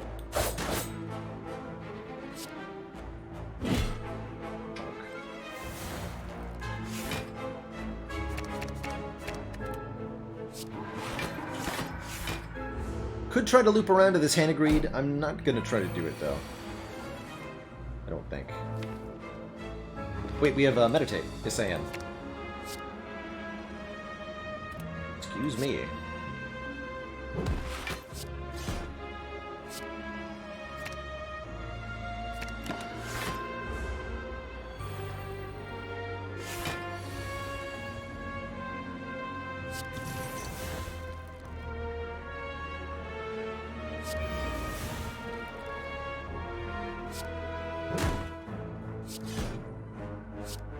Ching!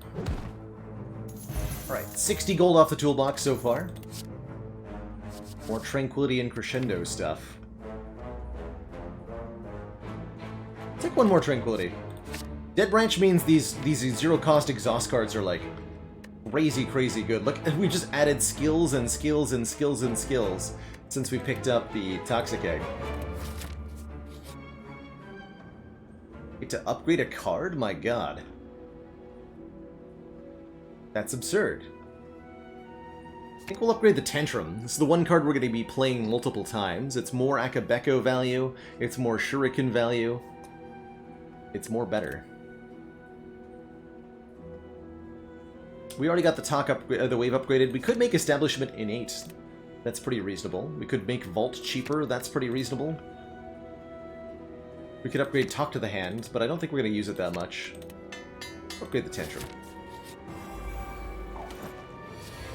Do gotta get the red key at the last fire here, which we will be doing, given the correct opportunity. 21 times 4.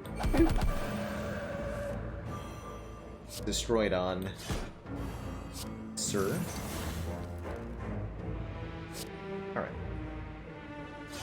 Draw your cards, you rogue. Perfect. Be back my inner piece and my follow-up. Oh, no establishment there though. Right. Okay, Blasphemy is here. Seek for... Take the Crescendo.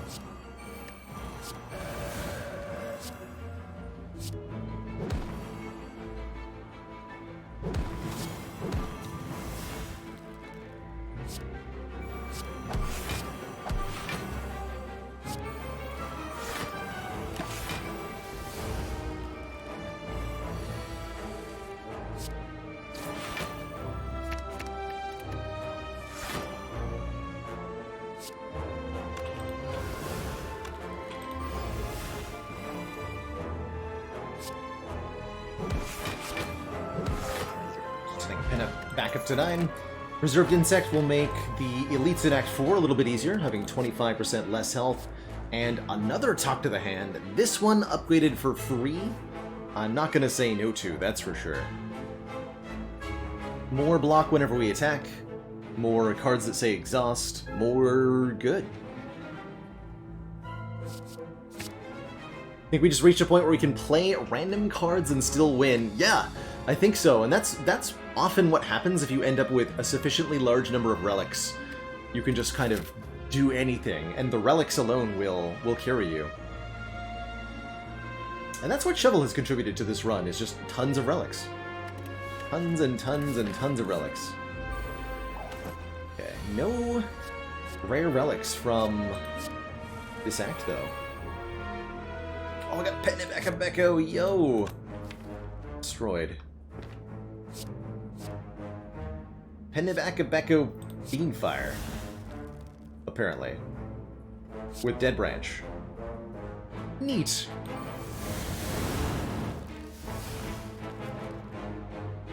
Good fight.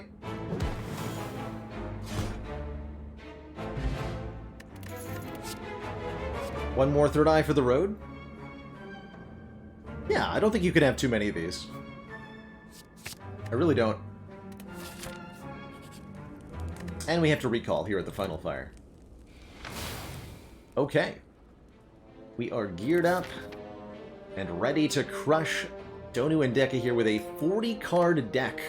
With Dead Branch, Toxic Egg, I'm not surprised the bloat has reached this magnitude. It sure has been a lot of money from Ceramic Fish here, by the way. 234 gold so far. Awesome options here. I think I'll take the Master Strategy for the big card draw, but numerous choices were great there.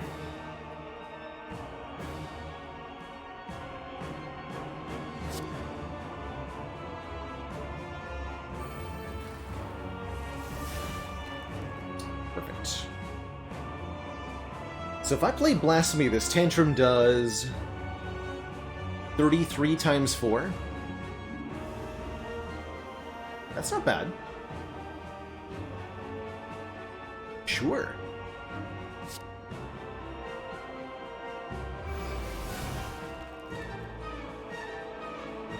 Check the Discovery as well.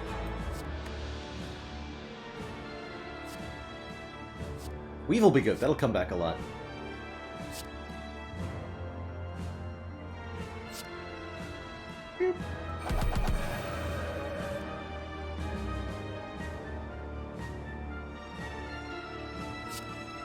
So we do die next turn. Something to keep in mind.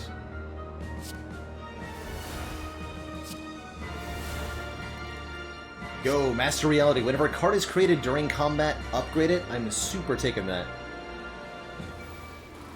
With Dead Branch. And I think we'll take the Establishment as well.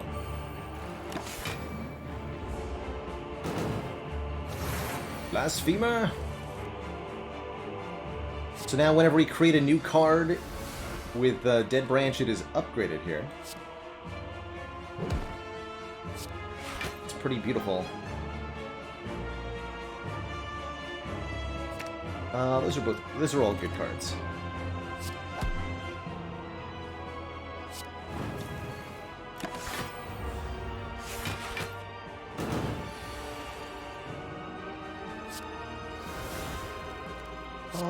Generate a rebound, actually. I like the rebound. I think I remember rebound working properly with Tantrum. Flurry, rebound, the Tantrum.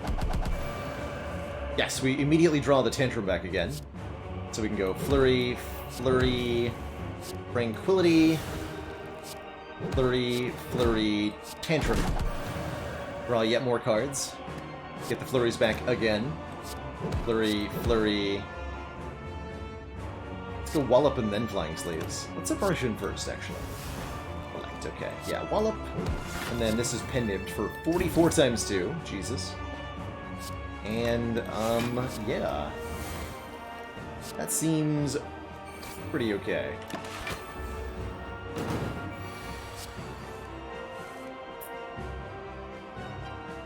Get destroyed, nerd. GG.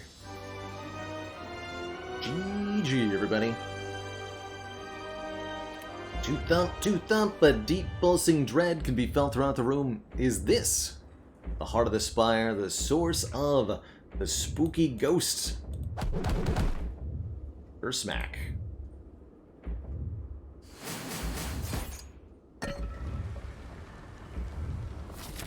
Alright, we have crazy good potions still, and $604 going into the shop, plus one last chance to dig. Heck yeah. The Pantograph heals us 25 at the start of the heart fight. Not that I think we're going to be missing any hit points. Apotheosis is here. Apotheosis Plus is here. Mummified Hand is here. Our 5th copy of Third Eye Plus is here. I'm pretty cool with Apotheosis. Upgrade all cards. All the cards in the draw pile, all the cards that we've created with Dead Branch so far. Everything. And we have a secret technique to find it quickly, too. Give me that. Mummified Hand says whenever you play a power card, a random card in your hand costs 0 for the turn. Very good with Dead Branch. We'll take that, too. Leaves us with 203 gold.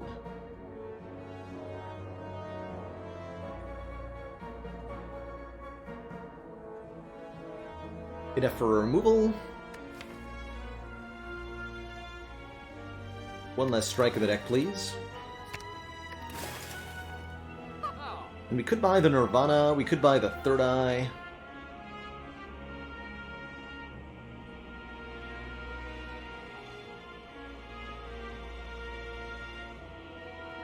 Could buy the Cut Through Fate.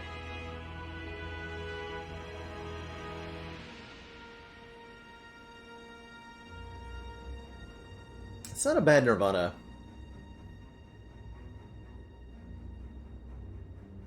We can buy both with fish. Oh, we could. No, we can't. We're too short. No, we can't. The math. Not the math. It's alright.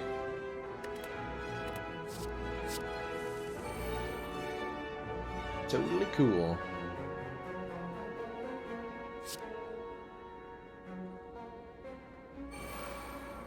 Okay, Inferno will become free. I think I want a Tantrum first, though.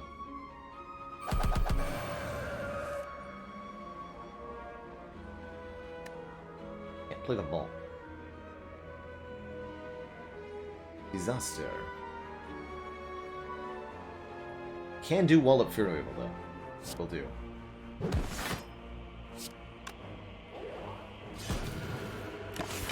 Alright. Maybe not the best turn 1. Definitely not the best turn 2.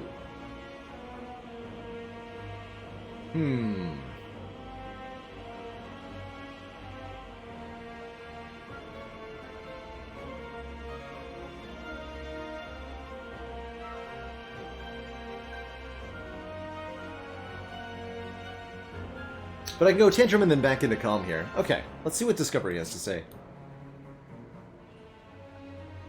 Alt is 12. 14 block. Like Water is a power, though. I think the 14 block from this halts. We'll draw some cards. kill, unfortunately. If I dupe pot, we have a kill here, though. That would definitely make my life easier.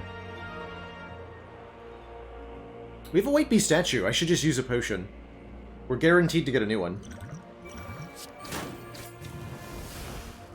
Why the heck not, right?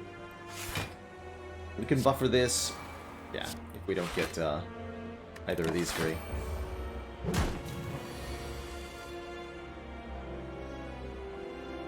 Easy peasy every time.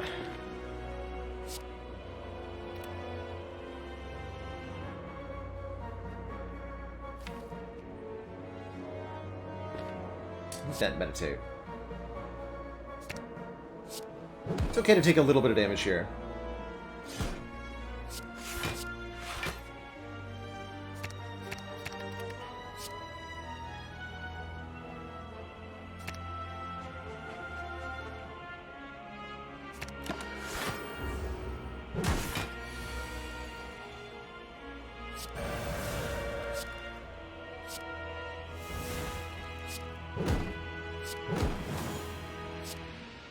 Death. Nibs on 2. If we can make it be a better number, that'd be better.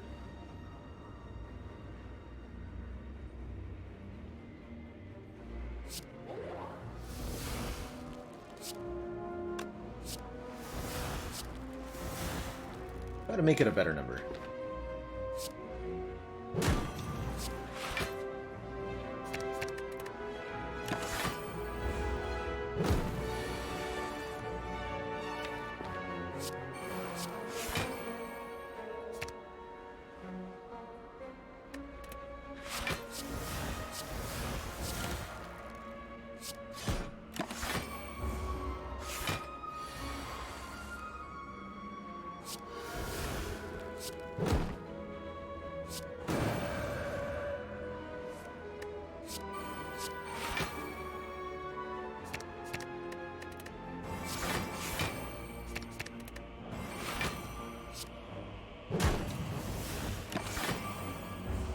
So, 2 more.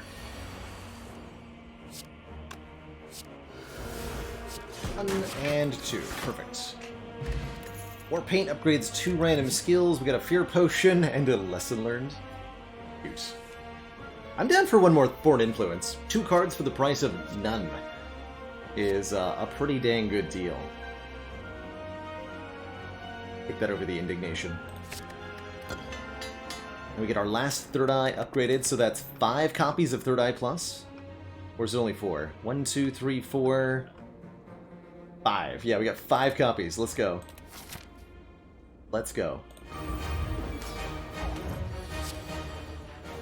Alright, Panacea on turn 1 of the Heart Fight. That feels pretty good. Gain an artifact and exhaust. Cool.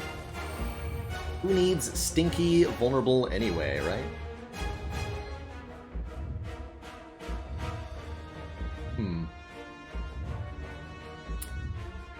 I do note that we're going to lose Buffer, though, because none of these cards say block on him. That's probably okay. Not amazing, but it'll do. Definitely time to use at least 1 potion. We'll use the Fear Potion. Make this Tantrum hit like hella hard. 33 times 4.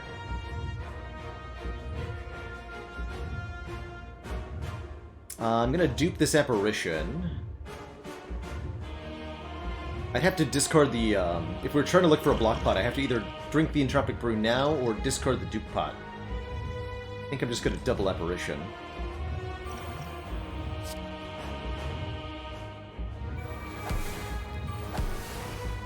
What's in here? Another Entropic Brew. Neat. Okay.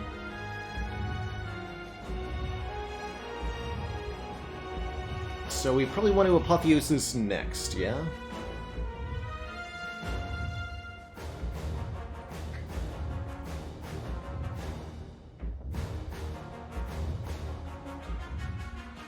And I think I'm going to drink this Distilled Chaos, even though it could hit Meditate or Vault. Just Or Blasphemy. Hold on. We have 2 Apparition? Okay, I'll be okay if I hit Blasphemy. I don't want to die to that. No, thank you. Okay, so we'll go Apotheosis next. Get everything in the draw pile. Keep the Perseverance. Gain artifacts. Alright, hit me. Actually, no, let's go rush down Tantrum.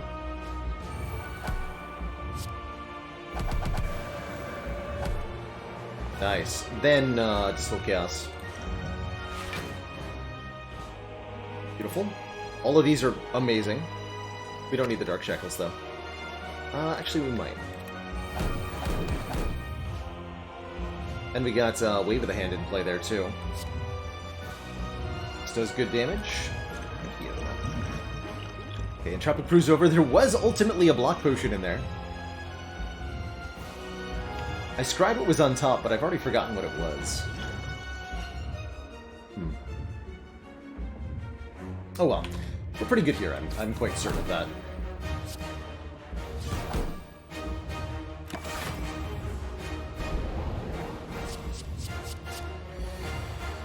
We did need the Dark Shackles. Good. We'll block Beat of Death with this, I suppose.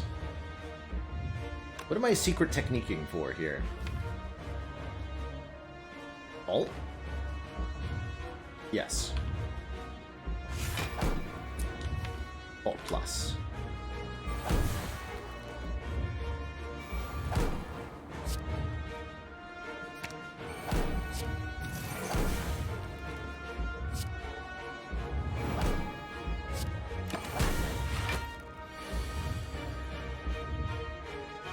Okay, still turn 2, technically.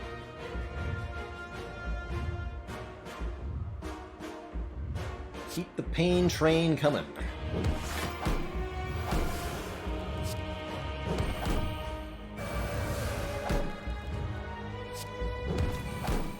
Draw a bunch of cards that way. Third Eye lets us scry through the draw pile. I maybe should have done that a little earlier. It's all good.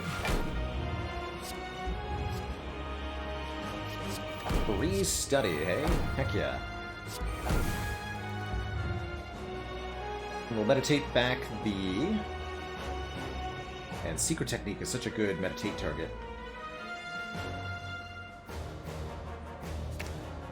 Get the Fear No Evil and the Secret Technique. For a really big turn next turn.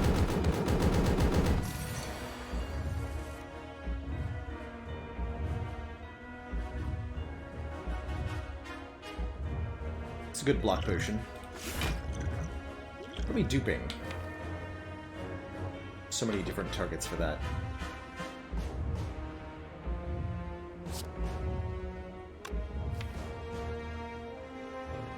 It's a good Blasphemy turn, right? Yes.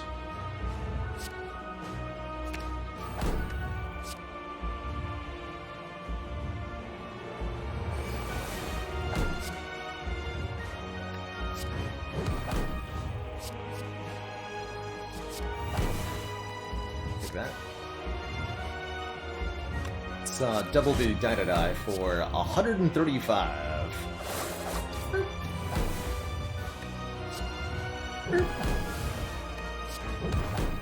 Alright, damage cap achieved. Just make sure we're intangible for the Blasphemy trying to kill us.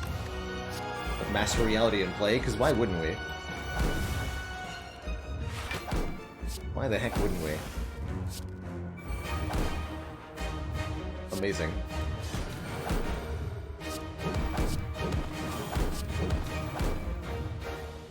Okay, we could keep going, but I think that's... Actually, yeah, let's keep going.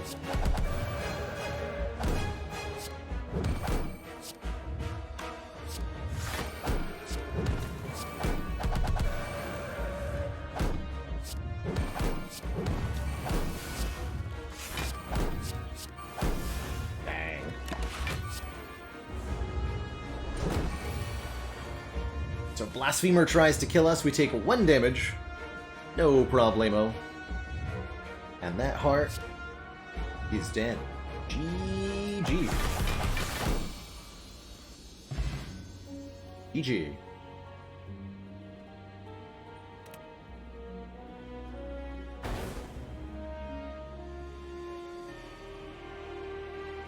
Easy peasy.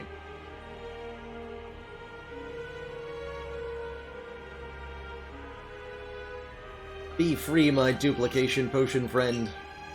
Be free. Not you, Distal Chaos. Not you.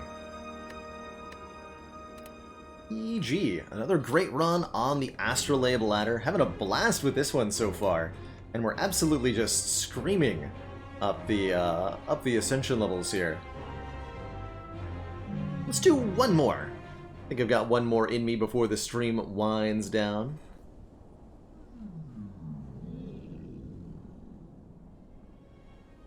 And that's going to be a Ironclad run again. Will it be Searing Blow for the second time in a row? Or will it be 3 copies of Offering? And then I die if I'm playing all of them over and over again. Let's find out together.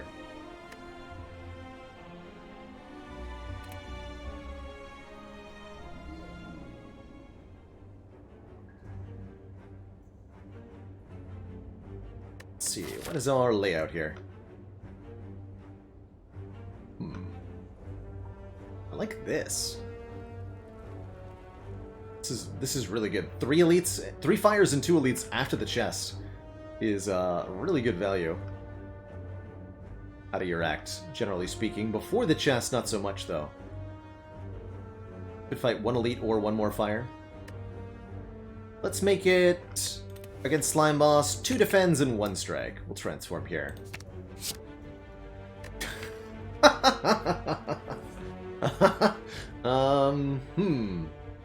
Well now, that is not what I expected. 2 corruptions with no skills.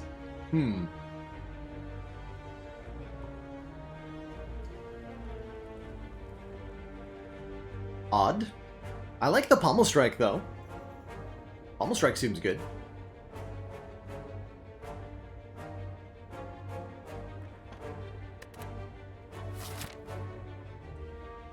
Yeah, where's the Bonfire Spirits when you want them? I might remove one of these. But we will certainly take anything with Exhaust Energy. Feel No Pain, Dark Embrace, of course the Dead Branch. They're all really, really good. Let's consider going to the store. Let's at least look at the first couple events and such. Here.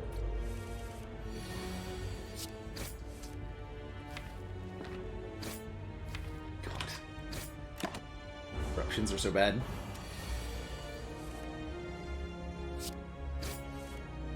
No.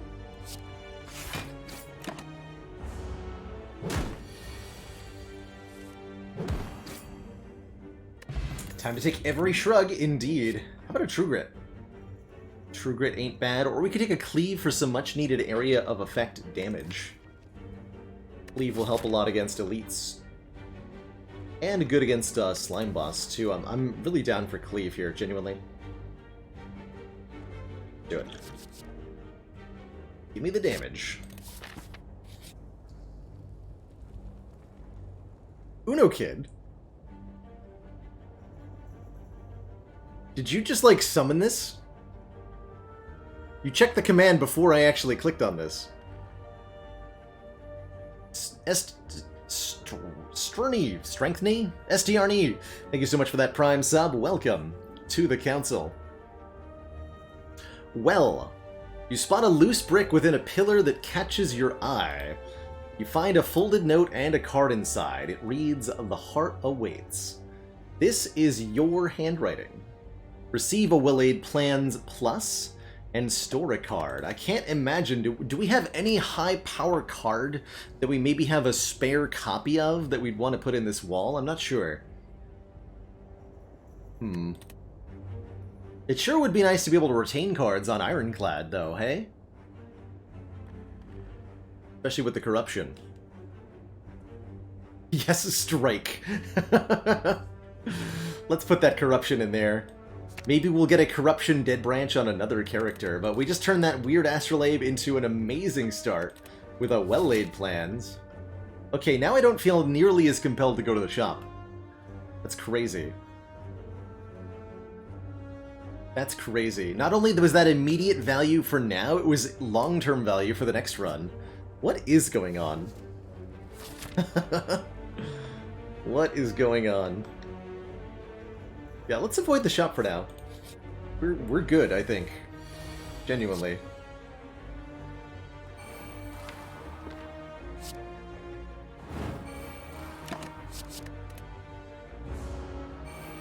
I am Cardsman. Slay you.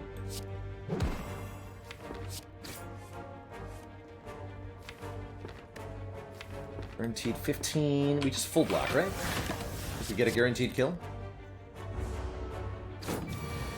Wow, this deck can go infinite very easily, huh? We get like a drop kick or something? Anger is cute.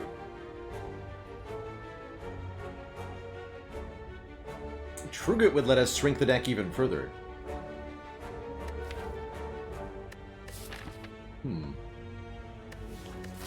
Fighting Slime Boy. Let's take the True Grit. Another block card. We're quite short on those.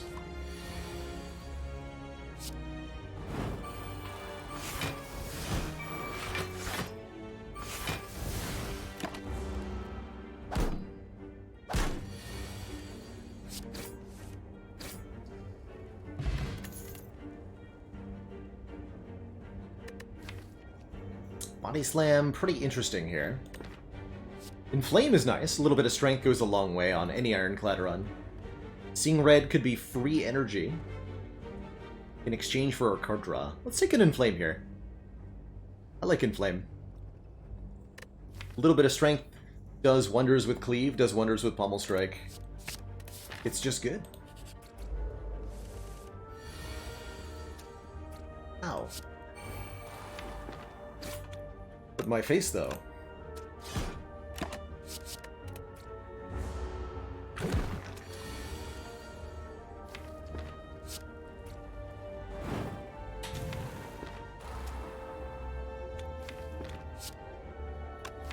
Play the Corruption, too.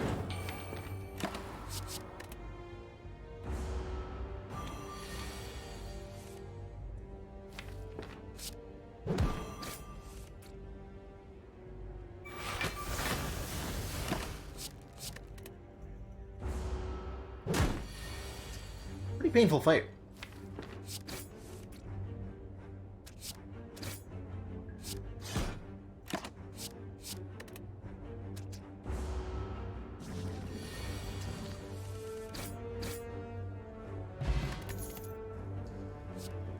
Feel no pain. Whenever a card is exhausted, gain some block. It's yet another power, but I think it's a good one with the Corruption here. So I'm probably going to take it. Yeah, I'm gonna take it. We actually have 1, 2, 3, 4 powers and 3 skills. Not quite what we wanted. It's alright.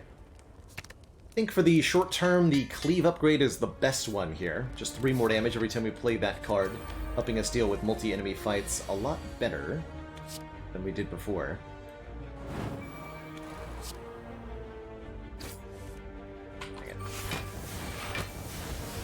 6 more. Below half here. Not a great place to be.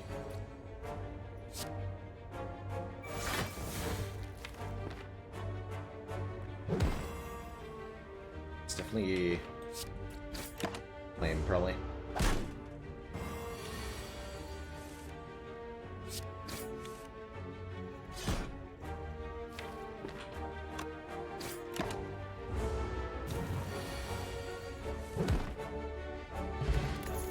Gold and cards. Kinda down for a Warcry. Just a skill. It exhausts. That's right, Gauss. We're pretty much just trying to get out of Act 1 intact, which may merit a rest on one of these 2 flyers, just to help ensure that we get that. But happy with our late Act elites. We really do want some more skills in this deck, like right away.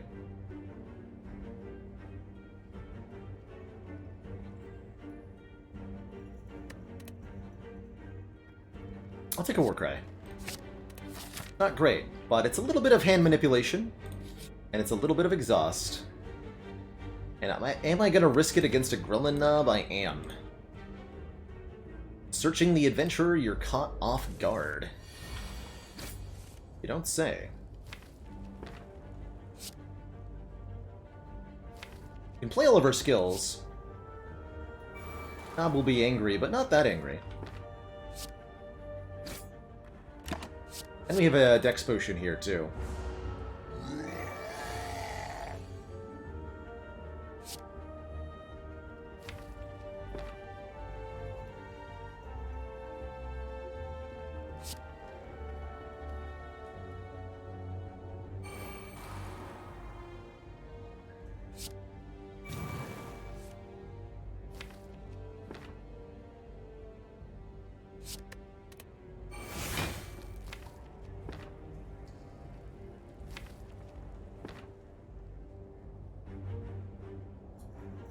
We'll play Corruption next turn. Means I'm probably not going to play the Bash worth it? The Bash is worth it. Okay, this is a bit scary. I'm okay losing, like, 20 health to win this fight, though.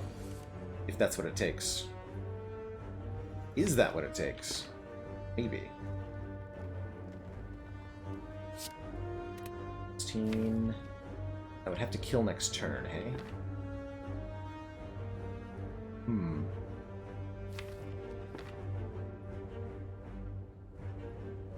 Do I have to go Bash Cleave this turn? That'd be scary. Let's see, that would be 12 plus 16. We do a million billion damage. 28. We have to do 33 next turn. 15, 18 is 33. Yes, we have a kill. So we can always, 100% of the time, go Bash Cleave this turn, Pummel Strike, Strike, Strike next turn, and win with 3 health remaining. That's totally okay. What about Corruption? If we play Corruption, then these cards will block for 8 and 13. And we'll increase Knob Strength by 4. And then we don't get a kill next turn. I think I'm just going to take that line that we see out here to win with Bash Cleave, Pummel Strike, Strike, Strike. 28 plus 33 is in fact enough, I believe. It's totally okay because we get a rest site immediately. To be clear, we can rest, so we'll be back up to like 20. And we get an extra relic from the knob here. All right. Not get too fancy.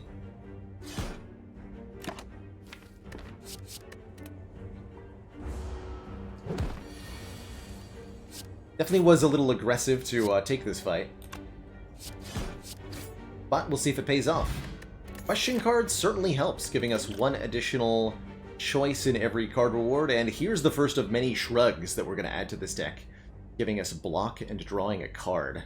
Some argument for the Evolve and the Limit Break, but after that knob fight, it certainly feels like we need some immediate impact stuff in this deck. And a shrug will be that. Bottled Lightning lets us start with a skill card in the opening hand.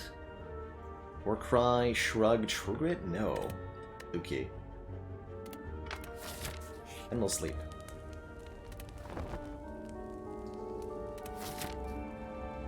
Okay, this might be another Gremlin Knob, by the way.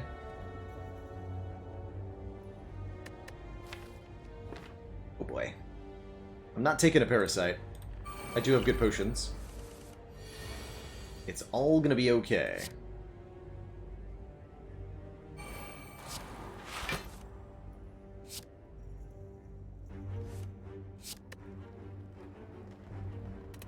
One here.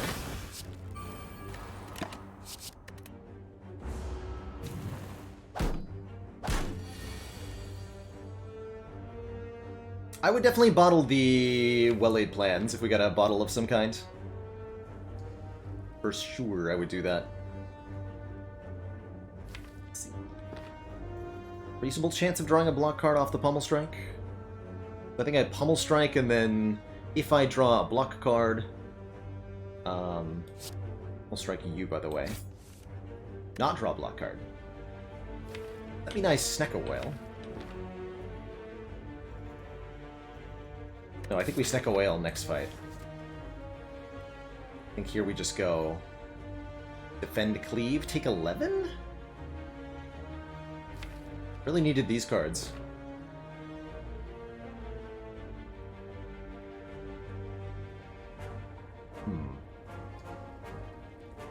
Or we can go Corruption, Defend, take 8.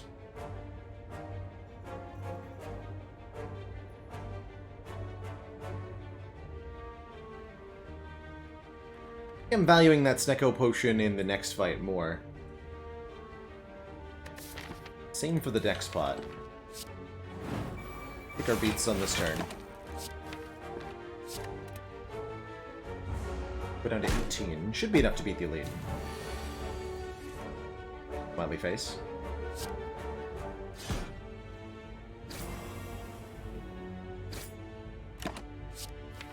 Totally.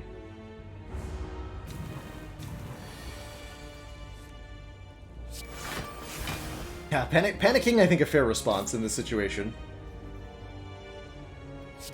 Very, very tempting, right?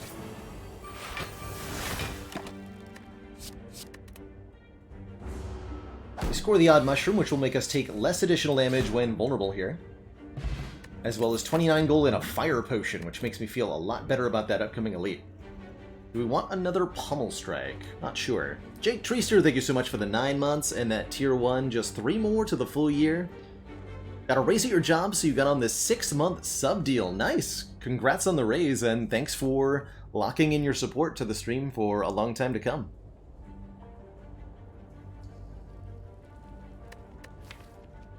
Let's take another Pummel Strike. More card draw is definitely going to be a good thing here.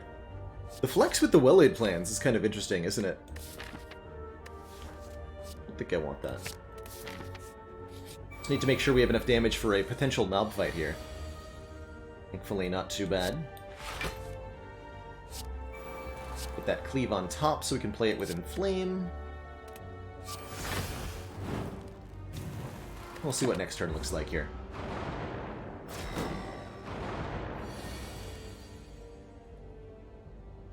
Hmm. 13 plus 8 is 21, so with the Fire Potion I have 41 damage.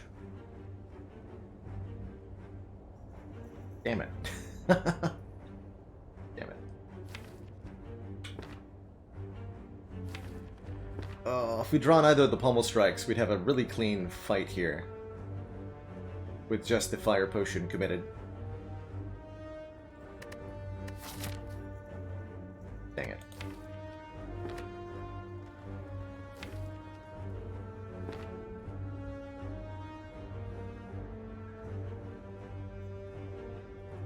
This could be our Snecko Whale opportunity. Wouldn't be wrong, I don't think. Alright, we'll do it. What do you got for me, Snecko Whale? 3-costed Cleave is not great, but 0-cost well-laid plans, 0-cost Defend, 0-cost Bash, 0-cost Strike. Now we're talking. We're talking, and that's guaranteed to be our Corruption, too. Let's just play that Corruption, I think. For the full block.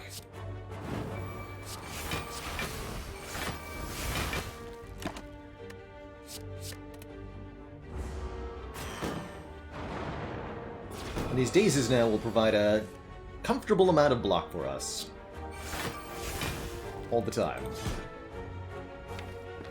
Basically.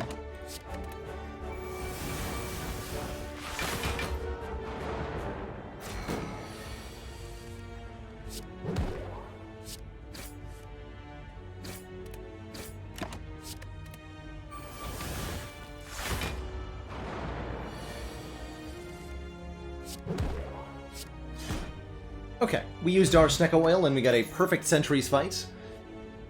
We even get the potion back too, which is great. Power Potion, choosing one of 3 random power cards to put into our hand. Unai says if we play 3 attacks in 1 turn, gain a point of dexterity, and this limit break is back to be awfully intriguing here, doubling our strength. Or we could take a twin strike or a headbutt. It's pretty alright, Snecko. Snecko with corruption is, like, really good in general. Let's see, do we ever get to upgrade? Fighting. I do think I get to upgrade. It's so risky, though.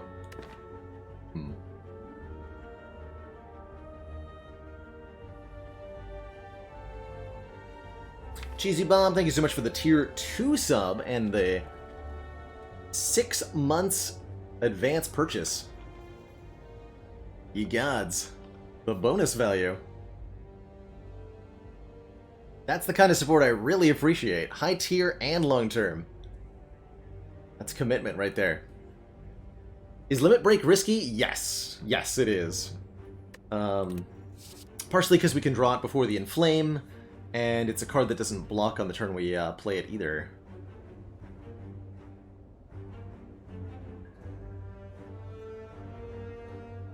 Perfected Strike is actually not that bad. We have 6 strike cards currently.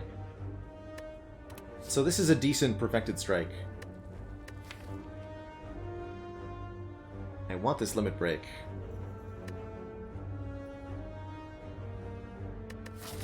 Alright, I'm going to take the Limit Break and rest. That'll be good. And this will be Lagavulin and we'll beat it perfectly. No, it's not. Okay, fair enough.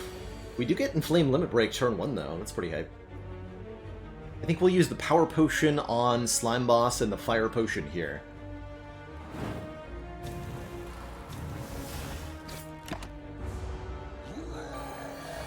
Rorg, etc.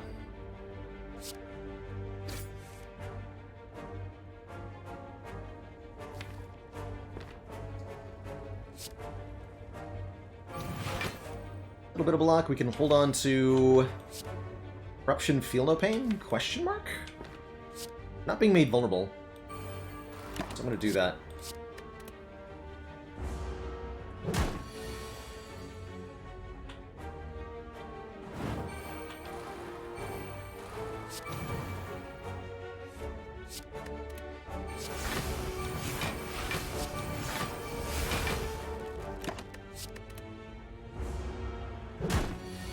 Nice.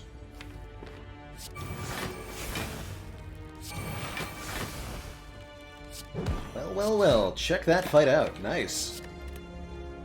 Pretty clean. Didn't even need to use the Fire Potion.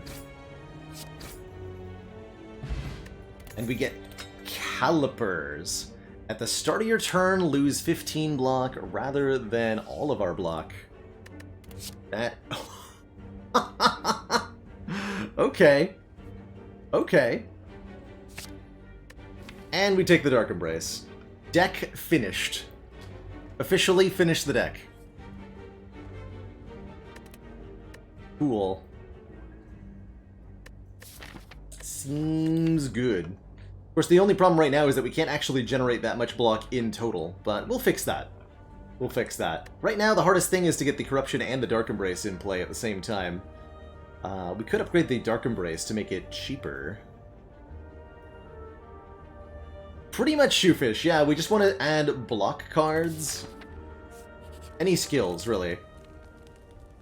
Shrugs especially.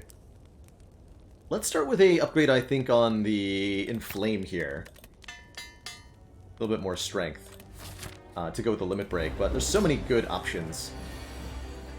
And I think I'm going to Power Potion here, too. Barricade, sure.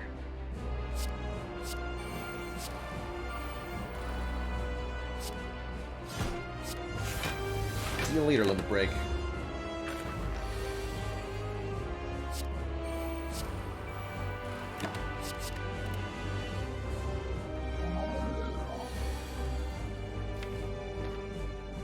Okay, can't reasonably split, so we're just going to try to block.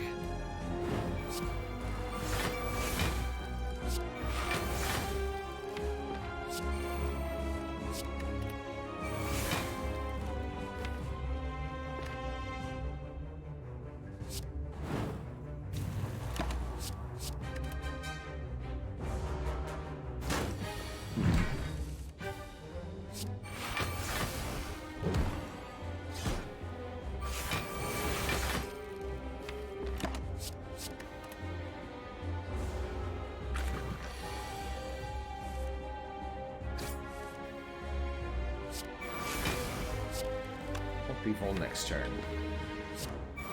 It's fine.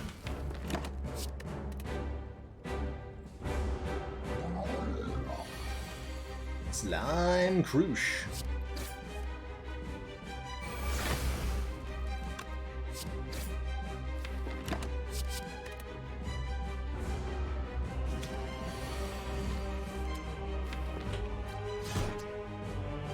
Please don't weaken me. Thank you very much.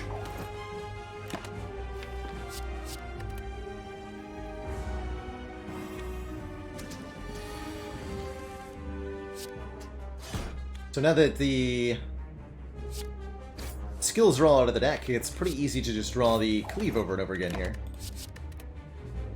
We've got the retained block in the event that we don't. But just cleave every single turn. Look at that. GG. GG. Got 100 gold and another copy of Corrupt. No. I'm pretty cool with an Immolate. Immolate, like, kills things, which is something the deck is sorely lacking at the moment.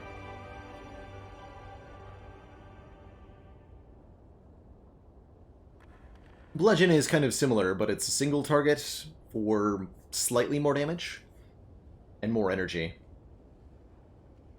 Let's take the Immolate. I don't want another slow power. We have plenty of those already. Don't need another corruption. Sophie, thank you so much for that tier 1 sub. Welcome to the council. It's got to be Immolate here. The burns are a bit of a problem, but the idea is that we play the Immolate and then the fight is over. We don't have to worry. As far as boss relics go, we would most like a Snecko-Eye. Like, big time Snecko-Eye. Pyramid would be great too. Pyramid is here. At the end of our turn, no longer discard our hand. I think that's the winner. By a significant margin here. Pyramid makes it a lot easier to get the corruption in play. Makes it a lot easier to get all the powers in play. It does make this well-laid plans completely worthless, though. Now, hold on a minute. Maybe I don't take a Pyramid. Maybe I take a Slaver's Collar for more energy.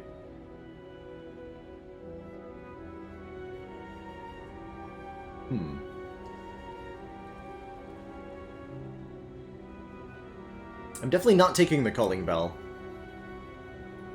I think a Curse would really slow us down.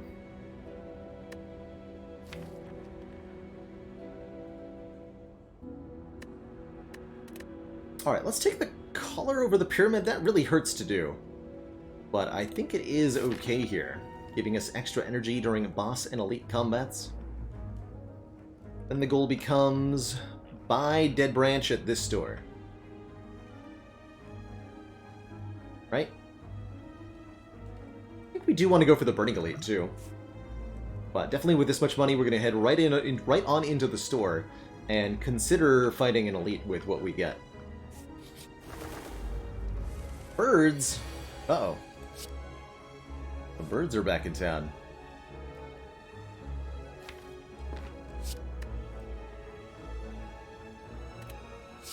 Knock one of them out of the air, but we take 6 damage. Ouch.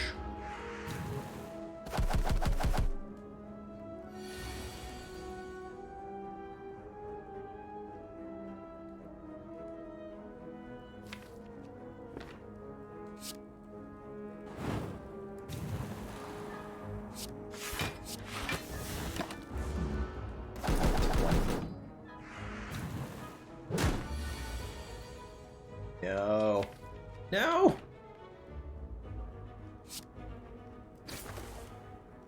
Bad birds. Very bad birds.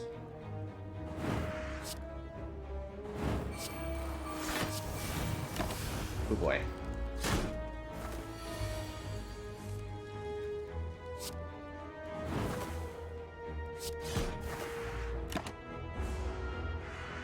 Kind of expected, though, with the Slaver's Collar. We're gonna have a hard time in the first couple fights.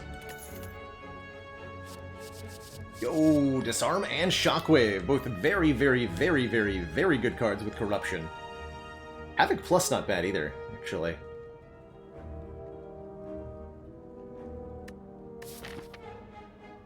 Fighting Champ. Feels like with the Immolate and the Cleave, it's gotta be the Shockwave, but I love this free Disarm Plus. Disarm would help a lot against Book of Stabbing. We need help against Slavers. Shockwave. Gotta be the Shockwave.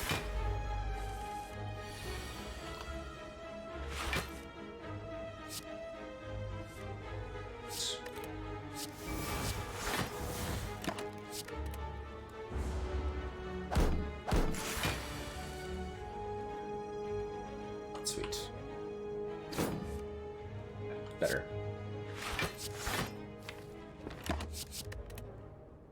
So hard to play everything. No. No. Ow. My hit points. Oh, we're not going for that Burning Elite, are we? Not unless there's a waffle in the shop. Just not enough skills in this deck yet. I can feel no pain limit break for a little bit of block.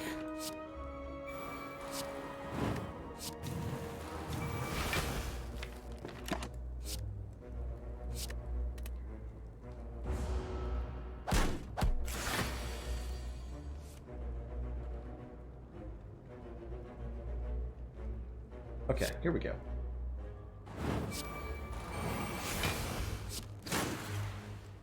Better.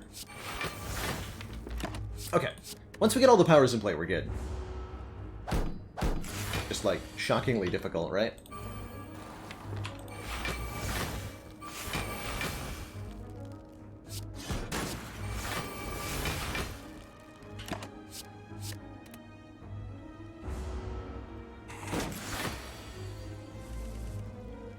Did I bungle that? No.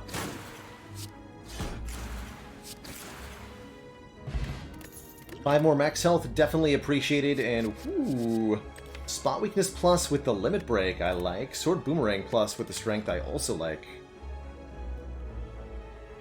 Only we had a better way to retain our hand. Yeah. About that. I'll take the spot here. It says plus on it after all. And I'm going to this store. Pretty desperately. Ooh. I like what I see. Reaper is here. Potentially give us our health back. Got a lot of strength gain. I also really like the boat thingy for block on turn 2.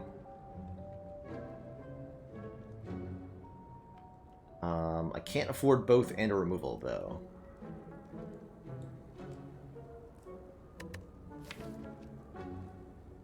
Would love to remove a strike here. Could take the the toolbox instead of the boat thingy. I think we need that boat thingy. Maybe take a potion too. 161 plus 252. What does that leave us with?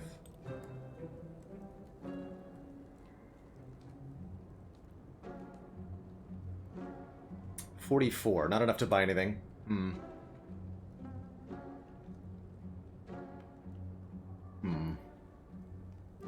It's gonna help us set up so much, though. I think we need it. Maybe I'm not allowed to take the Reaper then, but this Reaper is just too good, right? We have limit. Yeah. Okay. Okay. It's just good. It's really good. If we're lucky, we can gain a lot of strength in this fight. Question mark?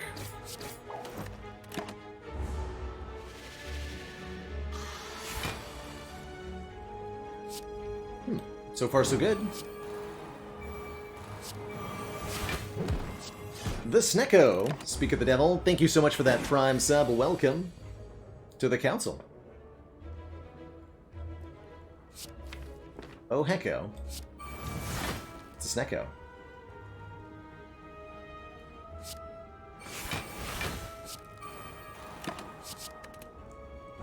Lands in play.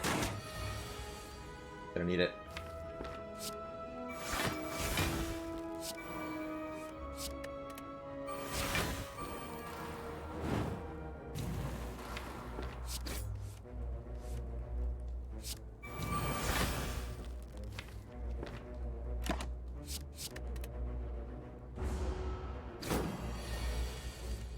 No weaken on this ascension level. Good. Alright, 27 health back. Feels amazing. Now we can fight the Burning Elite. Fiendfire! Exhaust your entire hand, deals 7 damage for each card exhausted. Yes. Very good with well-laid plans, very good with Feel No Pain. Okay, okay. We're starting to get somewhere now. Yes. Very good with Dark Embrace, too. Ritual Dagger is yet another card that says Exhaust on it, but I think it's going to slow us down a bit much here. And I like the 99 gold quite a bit. To, like, remove a card somewhere, maybe? Here? Yeah, here. Take the cash. Okay. With 63 health and a Slaver's Collar, we're going to fight the Burning Elite here. I believe in this deck. Let's go. 4 energy for the first time. Didn't take the disarm. We took the shockwave. Kind of feels bad in this moment, but that's alright. Take some damage. Get some wounds added. But with Dark Embrace already in play, I feel pretty good about life here.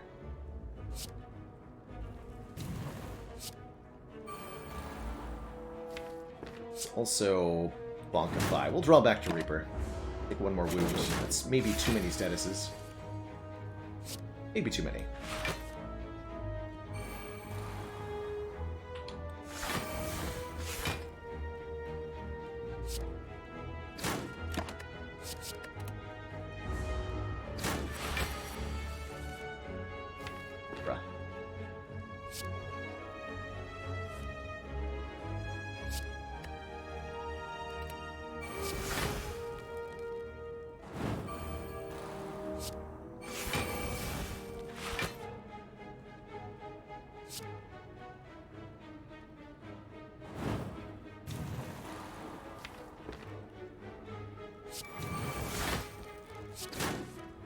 Dang it.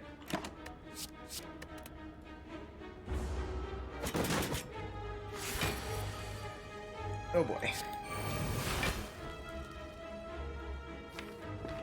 Do have Fiendfire, though. What? Come on. Absurd. Alright, it's all good, though. It's all good. Wow, we just draw everything? Crazy. Okay. We moved our hit points around. Totally alive, though. And now we have Happy Flower for more energy. Very valuable during regular fights, I think. Could take this double tap. Feels a bit greedy. Same for Evolve. Thoughts on which cards to transform with an Astrolabe Star? Depending on your class, Hackster. Defect likes to transform more of their strikes. Watcher likes to transform more of her defense. Silent and Ironclad are a bit flexible.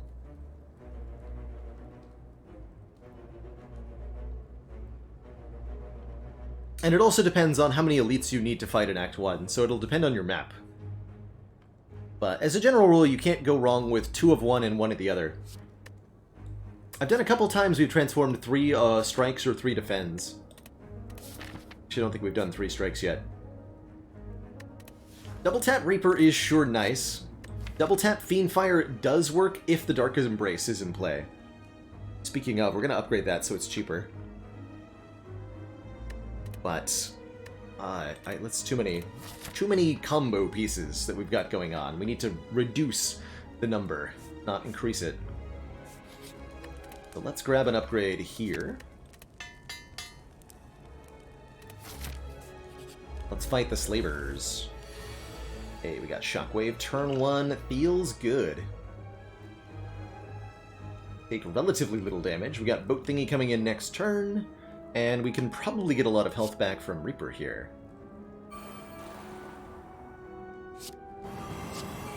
So we're not drinking the fruit juice right away, because there are a few things that we can find that will make it more valuable. Just a quick example, the Toy Ornithopter Common Relic gives you 5 health whenever you use a potion. So if we find a Toy Ornithopter from the Slavers, then we'll gain 5 health by having waited on the fruit juice.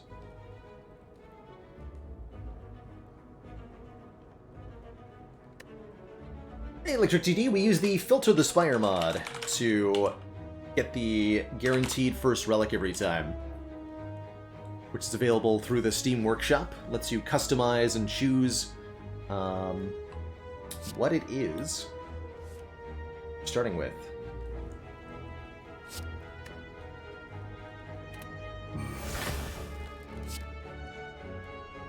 Strike on top, right? With 3 points of strength, this will do 18 plus 13. Not enough to kill, but with the Blessing of the Forge, I think we do get a kill. So we'll Blessing here. Brought 2. Not quite. Okay, well, what if Reaper just healed for a ton?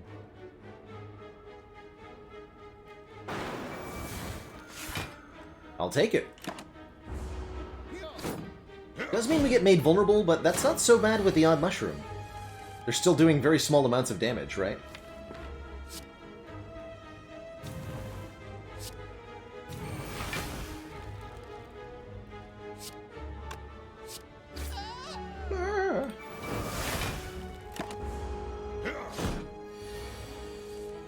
Cool. We've successfully healed off the Slavers. That's a great feeling. In fact, we can even set up Happy Flower for this fight. Okay.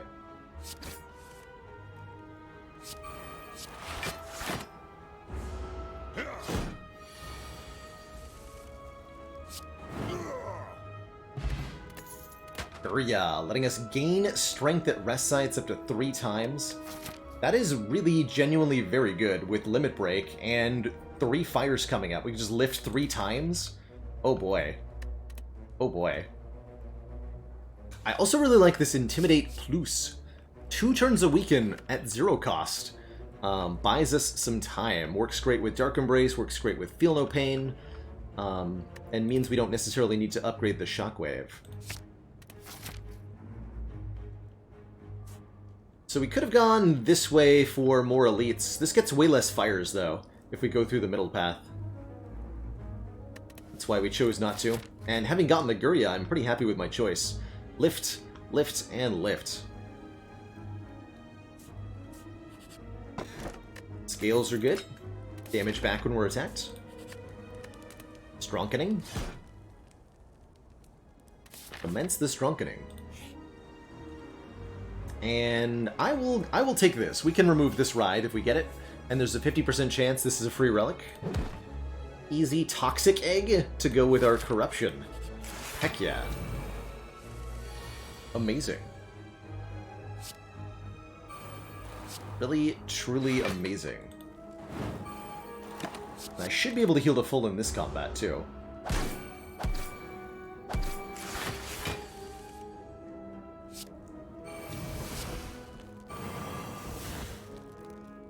Should.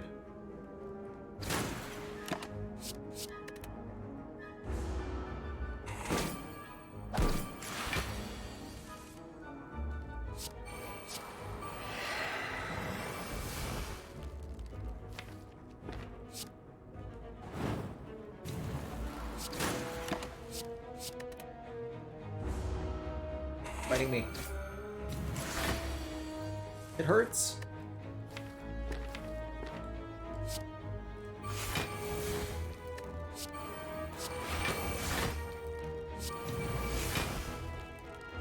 Here we go. And Chunkify.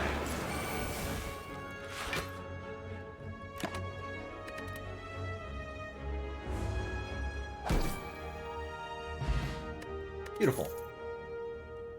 Flex Plus. At a Limit Break. I need more card draw, though.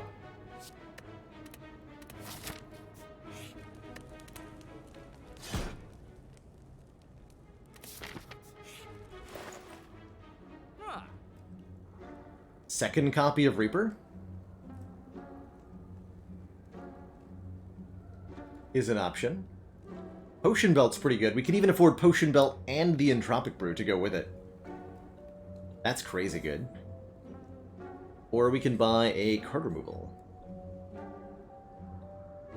There is Strange Spoon here, which is, I think, something we don't want. Cards that exhaust when played will instead discard half the time. Everything still costs 0 with the corruption down. But they'll fail to exhaust half the time, and that causes Feel No Pain and Dark Embrace to stop activating.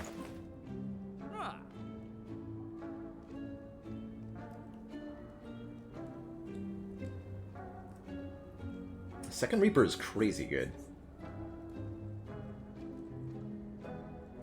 So is Potion Belt, though.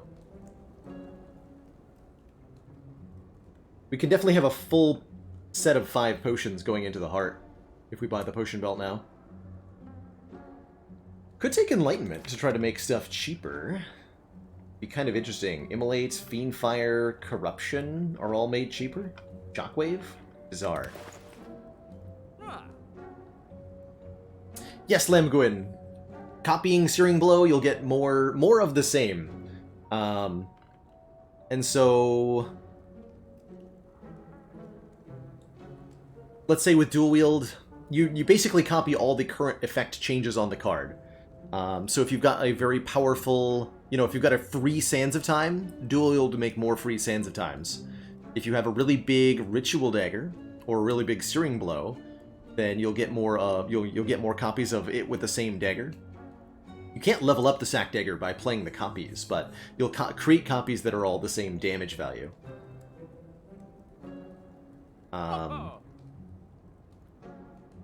If you make something that's temporarily 0 cost from Madness, or permanently 0 cost from Madness, then all the copies will also be permanently 0 cost. How do we feel about Armaments Plus here? Exhaust everything in my hand. That's actually quite nice. Yeah, Belt Armaments Remove Strike, I think, is a very good choice here. Keeping us with 7 gold. I think that is what I'm going to do. But a strike. Sweet.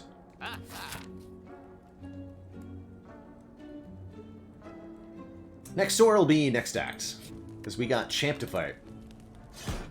And he's gonna get chumped on. Bring it, big boy.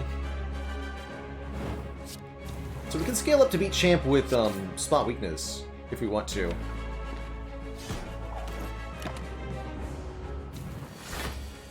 I don't think we need to. Get rid of the Immolate here.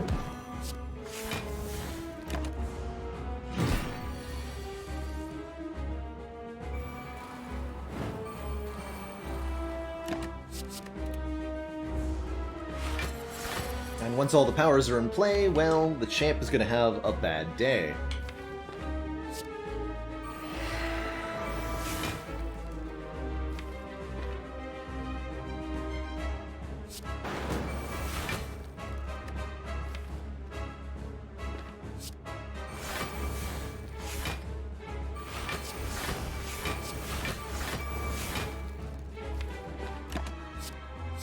A really bad day.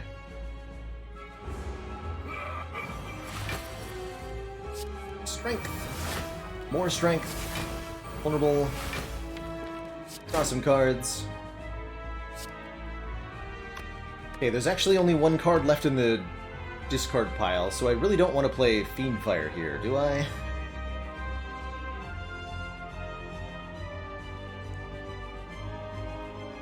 Don't think so. Let's do Cleave Fiendfire instead. Leaving us with just these 2 cards and a pretty nice amount of block. And then now we have, again, only these cards, but we can go Cleave, Pommel Strike, Cleave, and then next turn we kill.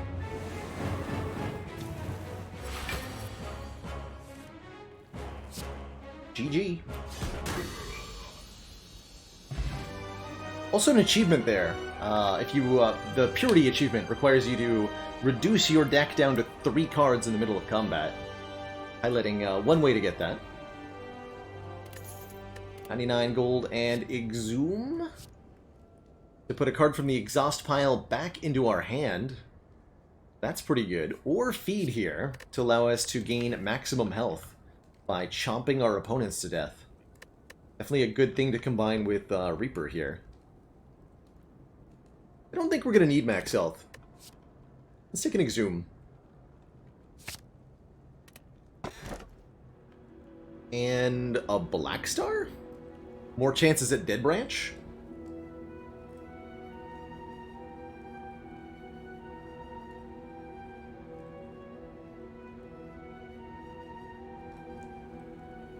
But eating Donu. Compelling argument, truthfully. I think we... Well, I mean, more energy is not that meaningful when you have Corruption, right? Let's take a Black Star. Giving me extra relics from elites. We don't want a Velvet Choker, that's for sure. This is a pretty good curse key, though. Basically free energy, we just skipped one chest. But I'll take bonus relics. Because I believe that we're going to get a lot of relics out of it. Currently looking like 3 elites this act. Okay. 3 is reasonable. Not amazing, but reasonable. And we'll try to avoid the regular combats. Boy, are they painful.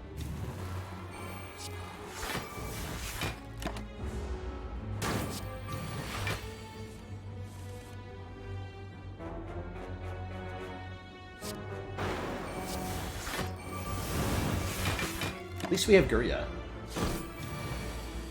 My life much easier.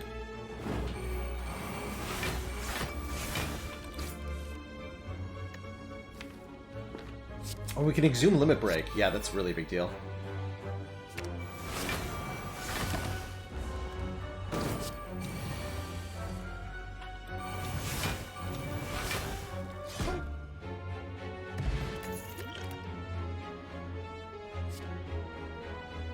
More skills that draw cards?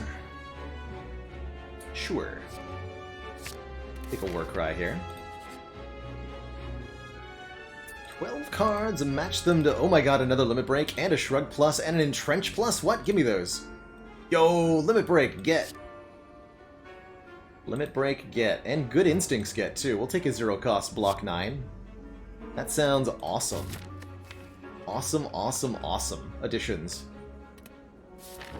Limit Break in particular is crazy.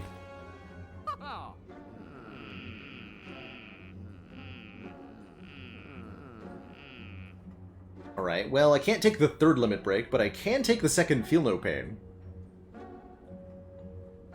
We'll buy it. There's a Sentinel Plus as well, which is kind of interesting with the Corruption. Josh Brox, thank you so much for the 10 months and that Tier 1 sub. It's 2 more to the full year.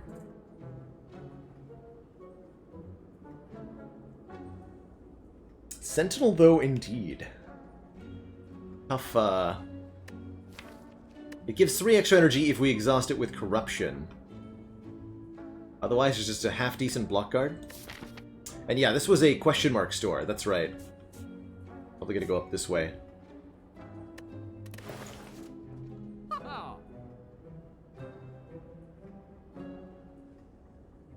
I would take a Sentinel. I don't know if I want to pay for it, though.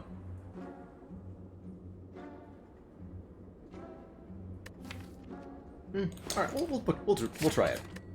I think that it won't end up being worth the money. But it will end up being good. Tesseract is going to be good with Toxic Egg. So many of these cards say draw cards. So many of these cards say exhaust on them. And we have Question card as well. Holy crap. How about Chrysalis Plus? Shuffle 5 random 0-cost skills into the draw pile. That's actually kind of amazing.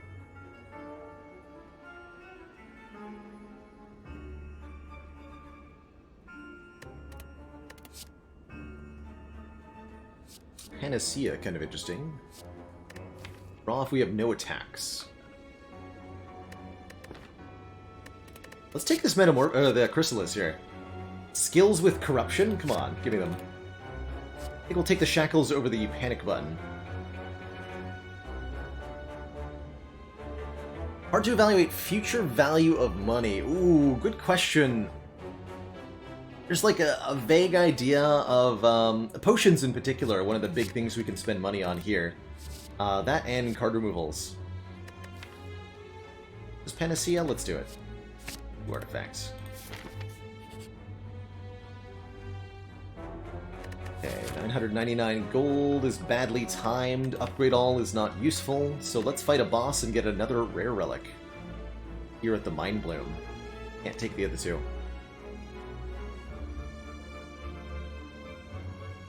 But yeah, so I imagine I would weigh that Sentinel against a potion or a card removal. Those are the guaranteed things I know I can get. And most potions are going to be better than one card in a 35-card deck, a lot of the time.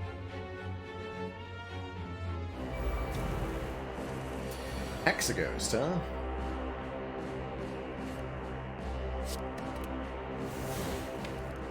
Let's try not to die to Hexaghost.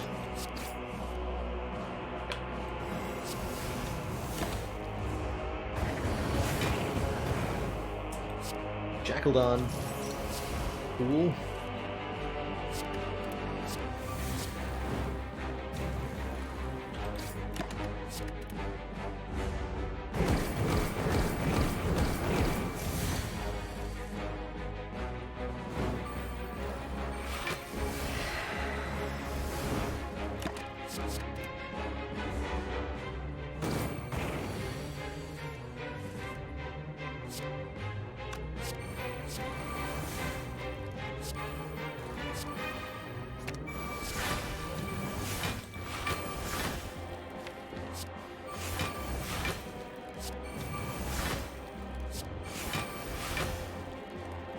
Ins.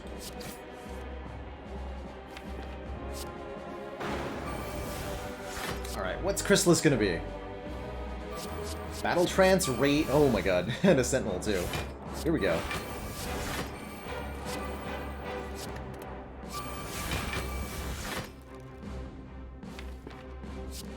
Not gonna play the offering. GG. Get Fossilized Helix, preventing the first time we would lose health each combat, and yet another Warcry for more card draw. I'll take it. I'll take it. What a great reward there. Let's keep, let's lean on our Black Star here and get some more relics. First up, Nemesis.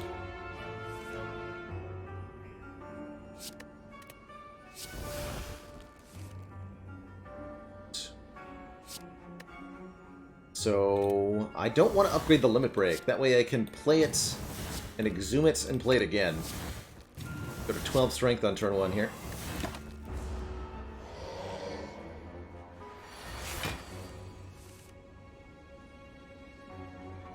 Buffer this.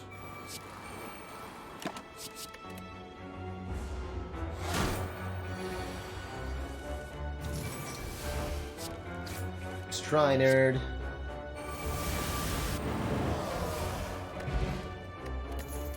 Other really good rare relic defensively, Incense Burner. Every 6 turns gives us intangibility.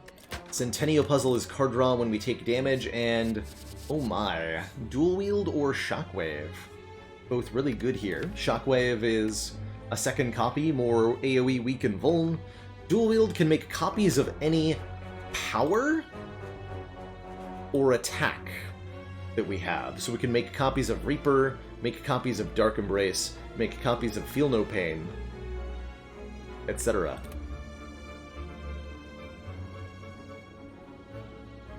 Let's take this Dual Wield. I think it's got more fun potential to it. It's fun with a capital F. Panacea, Corruption, or Cleave. Alright, this Cleave got us through Act 1 just fine, but we no longer need it.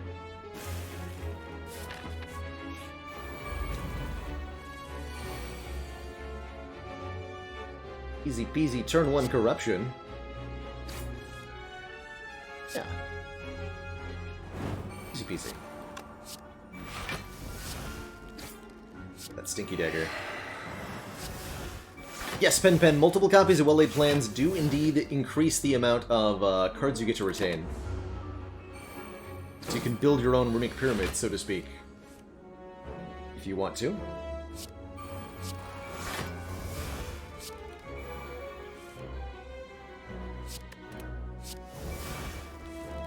Here's Feel No Pain.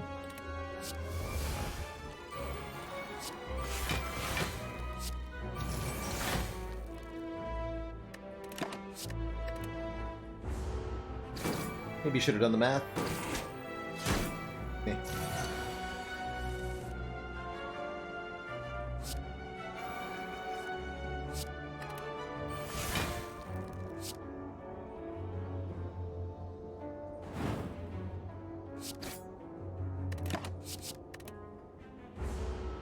We got that silent card from the Hole in the Wall event, which allows you to take a card from a previous run and then leave a card for a future run. Pretty dang cool.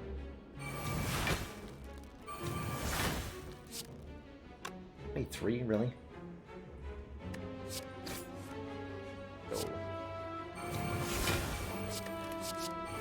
1 million copies of Reaper, please. Thanks.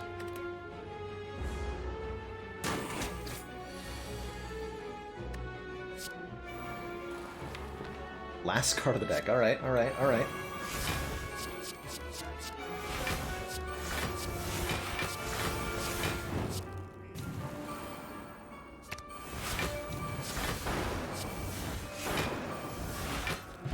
And GG. 2 pretty useless relics here, and whoa, more Feel No Pains, more Sentinels, more War Cries. I'm down for just as many copies of these as we can add. Let's make it 3 Feel No Pains. We've got the Calipers, we want to be retaining all this extra block, right?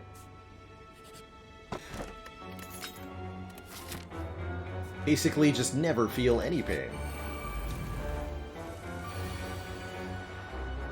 Why even would you?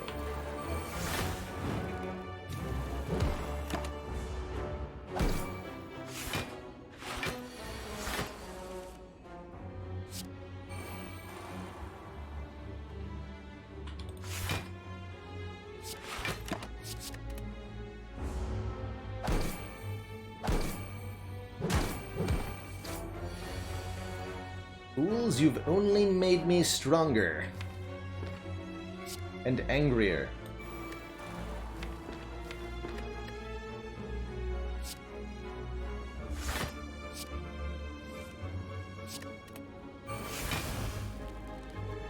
Less willing to compromise. Stuff.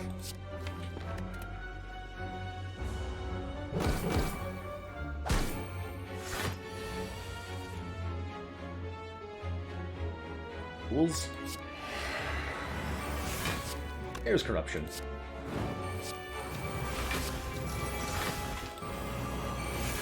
Corruption waiting room.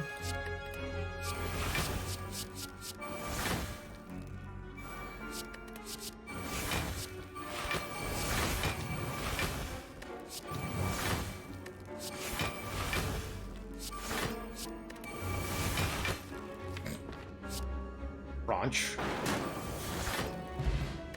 Heal for 100, no problem. Sword Boomerang seems like something that would theoretically be useful because we do strength scaling stuff. In practice, not so sure. Second Wind.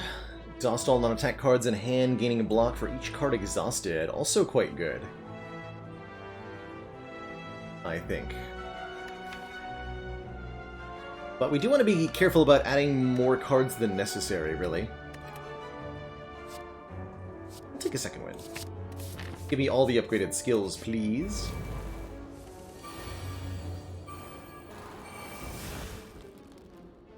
Case in point. Theoretically could have been good here.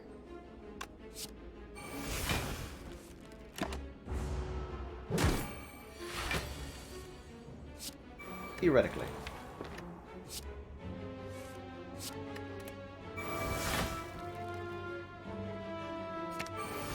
Gonna keep trying to reapply the debuff here. It's gonna keep failing.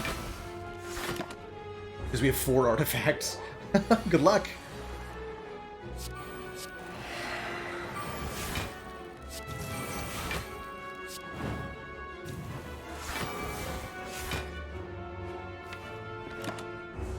Ooh-la.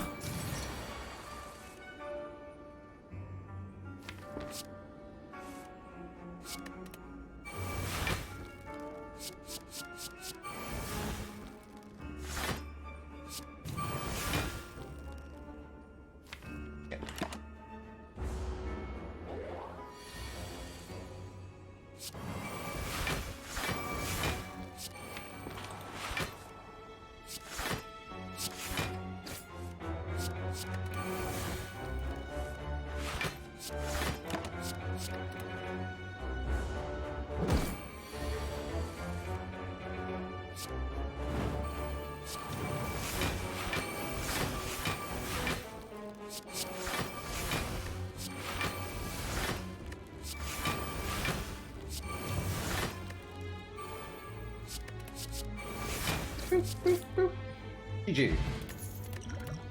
Flex Potion sweet. Pummel Plus is great with the strength gain or another Fiend Fire.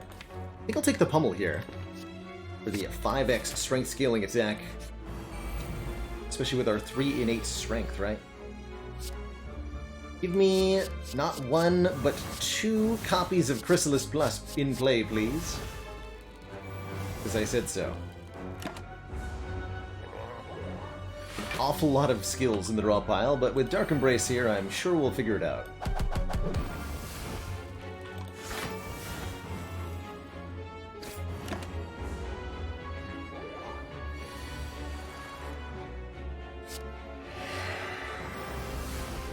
Wait!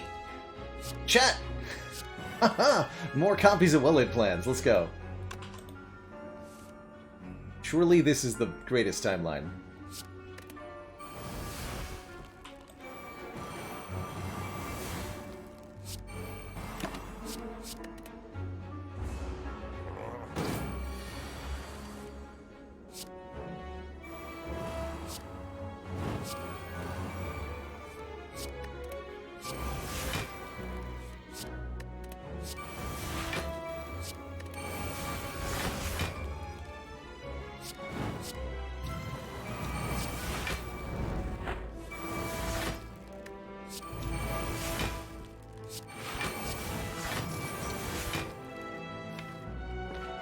Happening.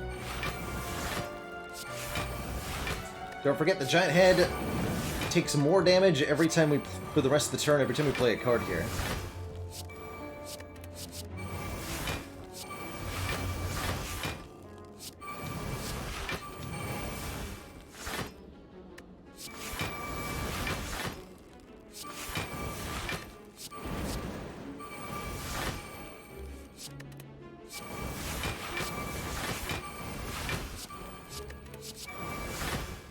So Fiendfire does 366 per card.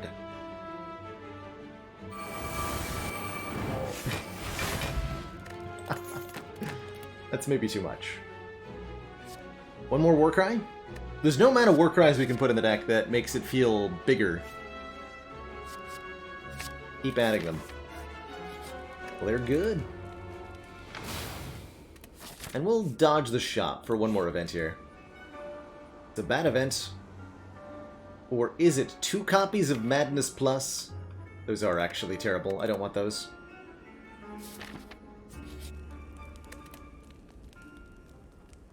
Let's upgrade one of these Field Note Banes? Sure. Alright, Awaken one like gains strength when I play powers or something. Probably not an issue though, right? We can drink our fruit juice! Amazing. Now we gotta release the fruit juice at the top of the Spire. Obviously. Okay, we'll lose our buffer on turn 1, that's fine. Nice, got Corruption Dark Embrace down really early here. Feels good, because it is good.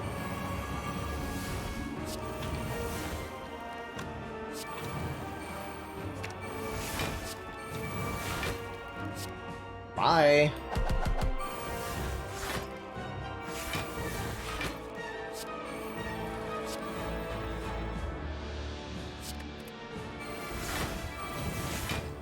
Could use a barricade? How about a copy of Calipers to retain our block anyway?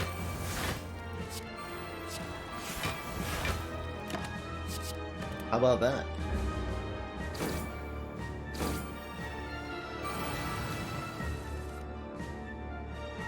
What happens when you kill Awakened One without killing the birds? This happens.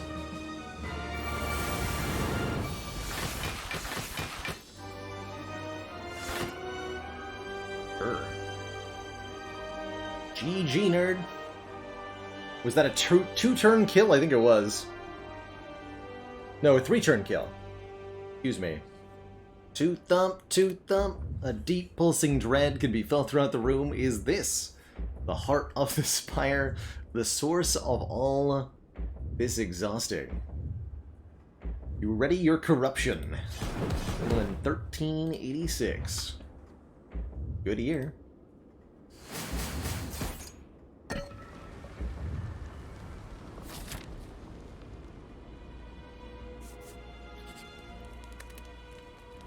More Feel No Pain upgrades. Alright, our last 218 gold at the shop lets us buy another Dark Embrace / another Limit Break. Incredible. I don't like that I have to choose between my children, though.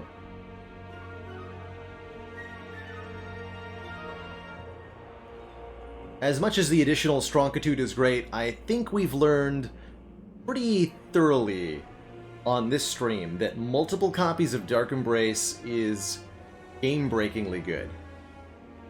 Truly game-breakingly good to have multiple Dark Embraces in your deck. So I'm probably going to buy that. There is a Flex Potion here that we can take. Might consider that. Could go for removal. Another Power Potion's pretty wild, too.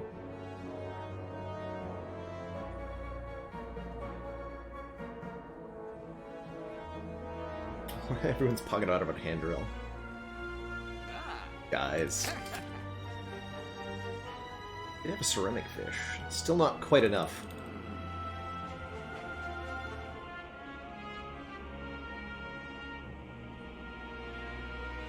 Let's do 1 card remove.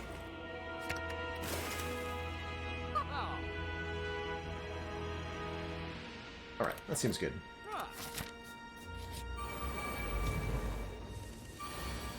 And this is why Corruption and Dark Embrace on turn 1. That's not the one we bought, but I'm going to pretend it was.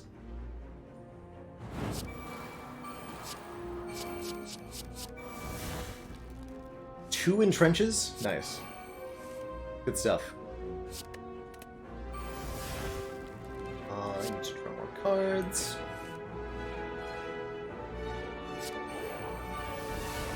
Hey, here we go. Nice.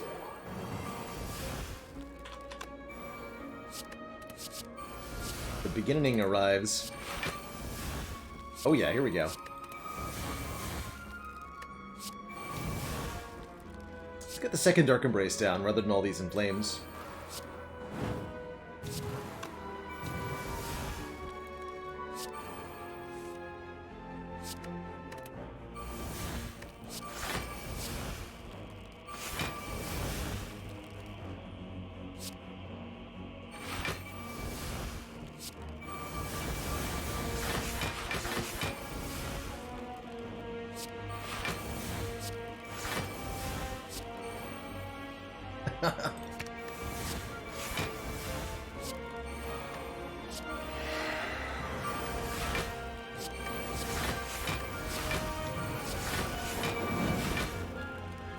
But wait, I'm not done.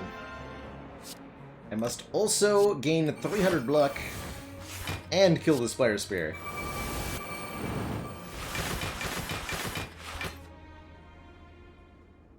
Whoops. Well, that's a bit of a problem.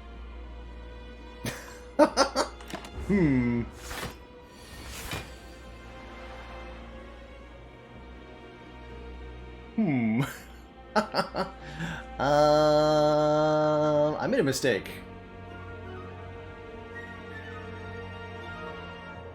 Did I lose? I might have lost. We do have a power potion that can save me, though. What would I need this power potion to contain? Oops. I didn't realize we'd exhausted all 41 cards of the deck there. Totally lost track. Wow, we did that fast. What else can save me here?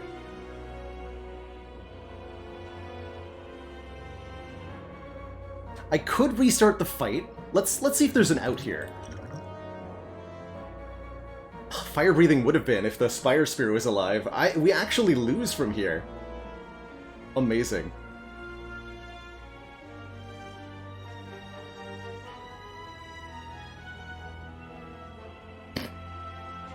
That's so funny. We do have thorns, but it won't be enough to kill the Spire Shield before we die. That's a fun one. That's a fun way to lose. Yeah, that's a wild one. But yeah, one of the many ways in Spire to lose. I don't think I've ever actually done this on stream before. I do think we'll save and quit. I don't want to pitch my entire Astrolabe ladder to a silly mistake like that. But, noted? This is a way to lose.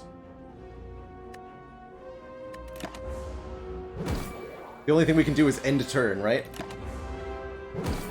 Nothing happens. We just get hit.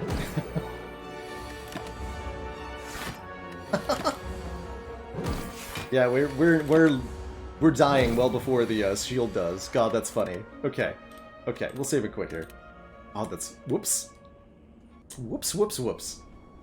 Amazing. No one saw anything. TM. All right, we'll do that again. God, that's funny. Can't believe that. Crazy pants. Oh no, the game crashed! How horrible! How could this ever have happened to me? Can't imagine. Okay, let's, yeah, I'm seeing how this happened, right?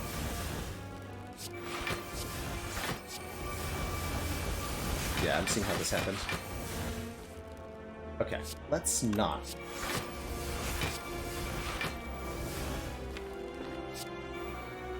Let's not play the Fiendfire this time.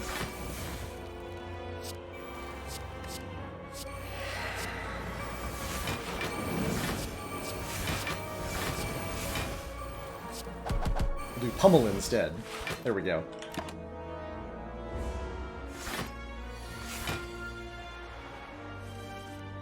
Yep, totally didn't hunt that or anything.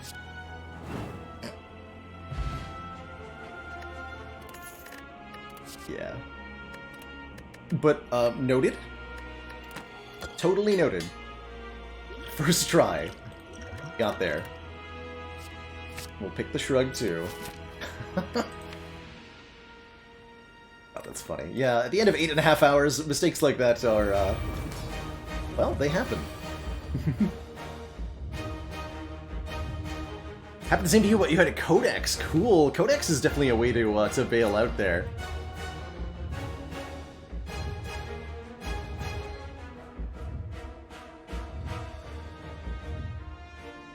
Feel No Pain, Exhume Exhume is not Infinite Block Consec Norm Punch because you cannot use Exhume to target another Exhume.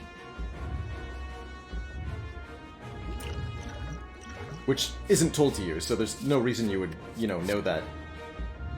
But that's the way it be. I'm gonna dupe this Feel No Pain. Got a lot of block.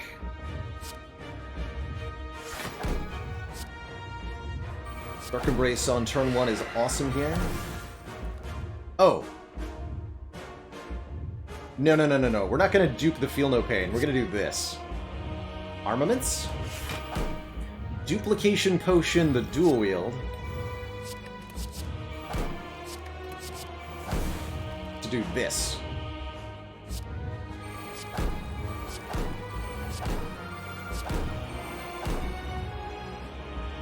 a lot of block. Don't think I'm going to play the Pommel Strike. We'll have no energy left, and I would like to be able to play the Corruption. Still 3 more Feel No Pains in the draw pile, by the way.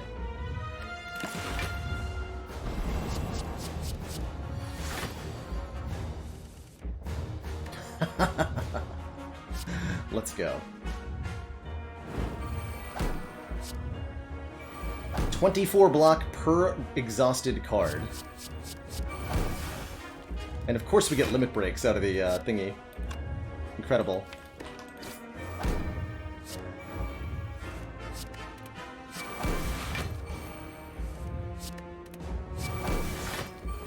Juice time.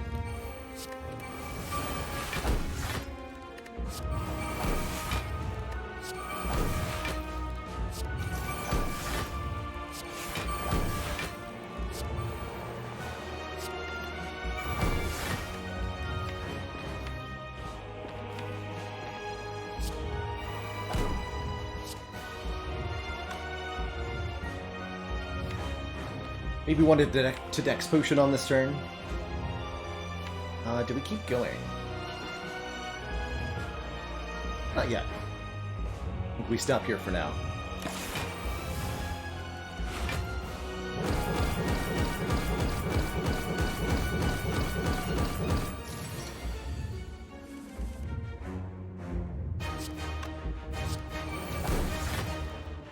Okay, these are good cards to exhaust with Fiend Fire. Doesn't do very much damage, though.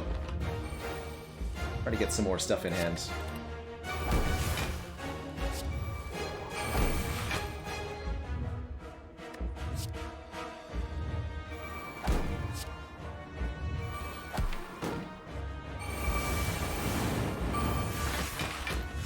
We have an attack still, right? Yeah, okay, good.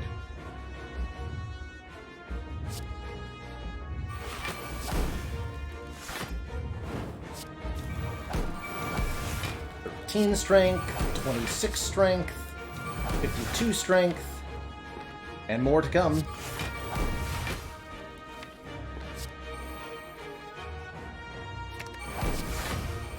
104 strength, 208 strength. Let's go. And 999 block, because I can. Can beat the heart entirely with Reapers, I think. Glorious.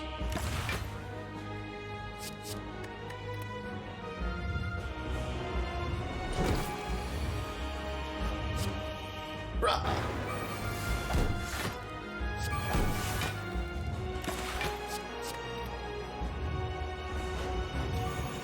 EG, nerd. EG. Easy peasy. Definitely didn't lose in that Elites fight. Smiley face.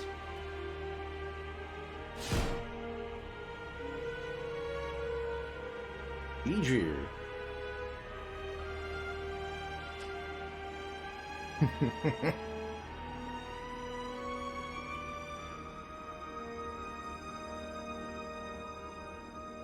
Crazy. I can't believe we got 2 corruptions from the Astrolabe. That's a new one. GG.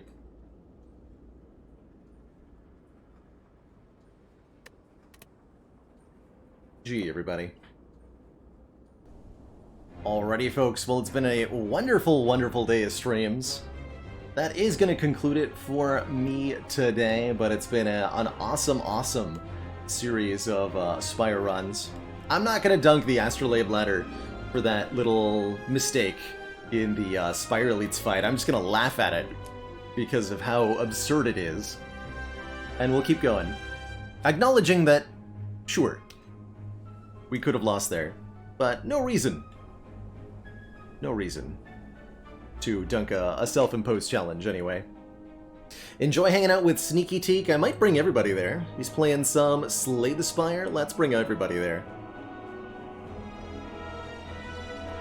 Let's rate it on up.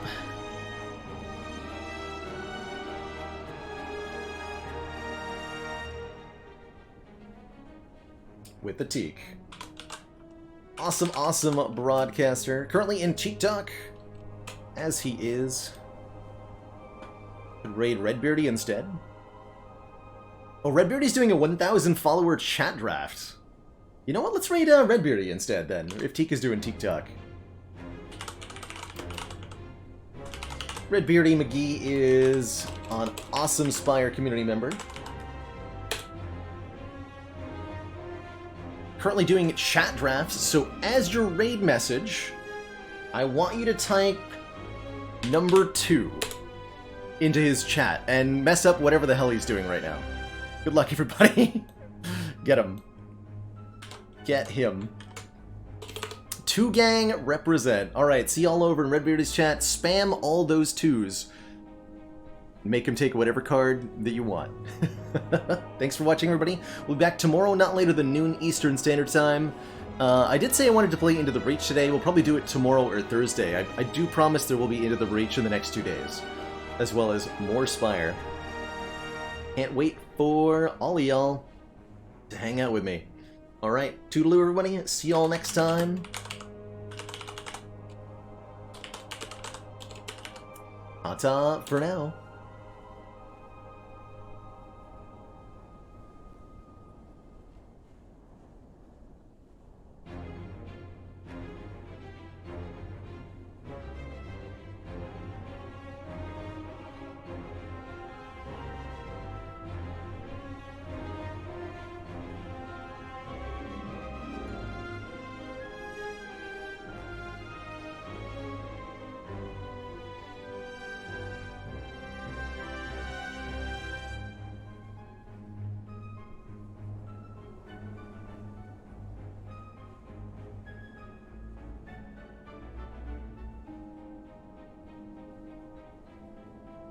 Alright, apparently Redbeard is ending, so we'll raid Teak instead, like originally intended. See you all in Teak's chat, everyone.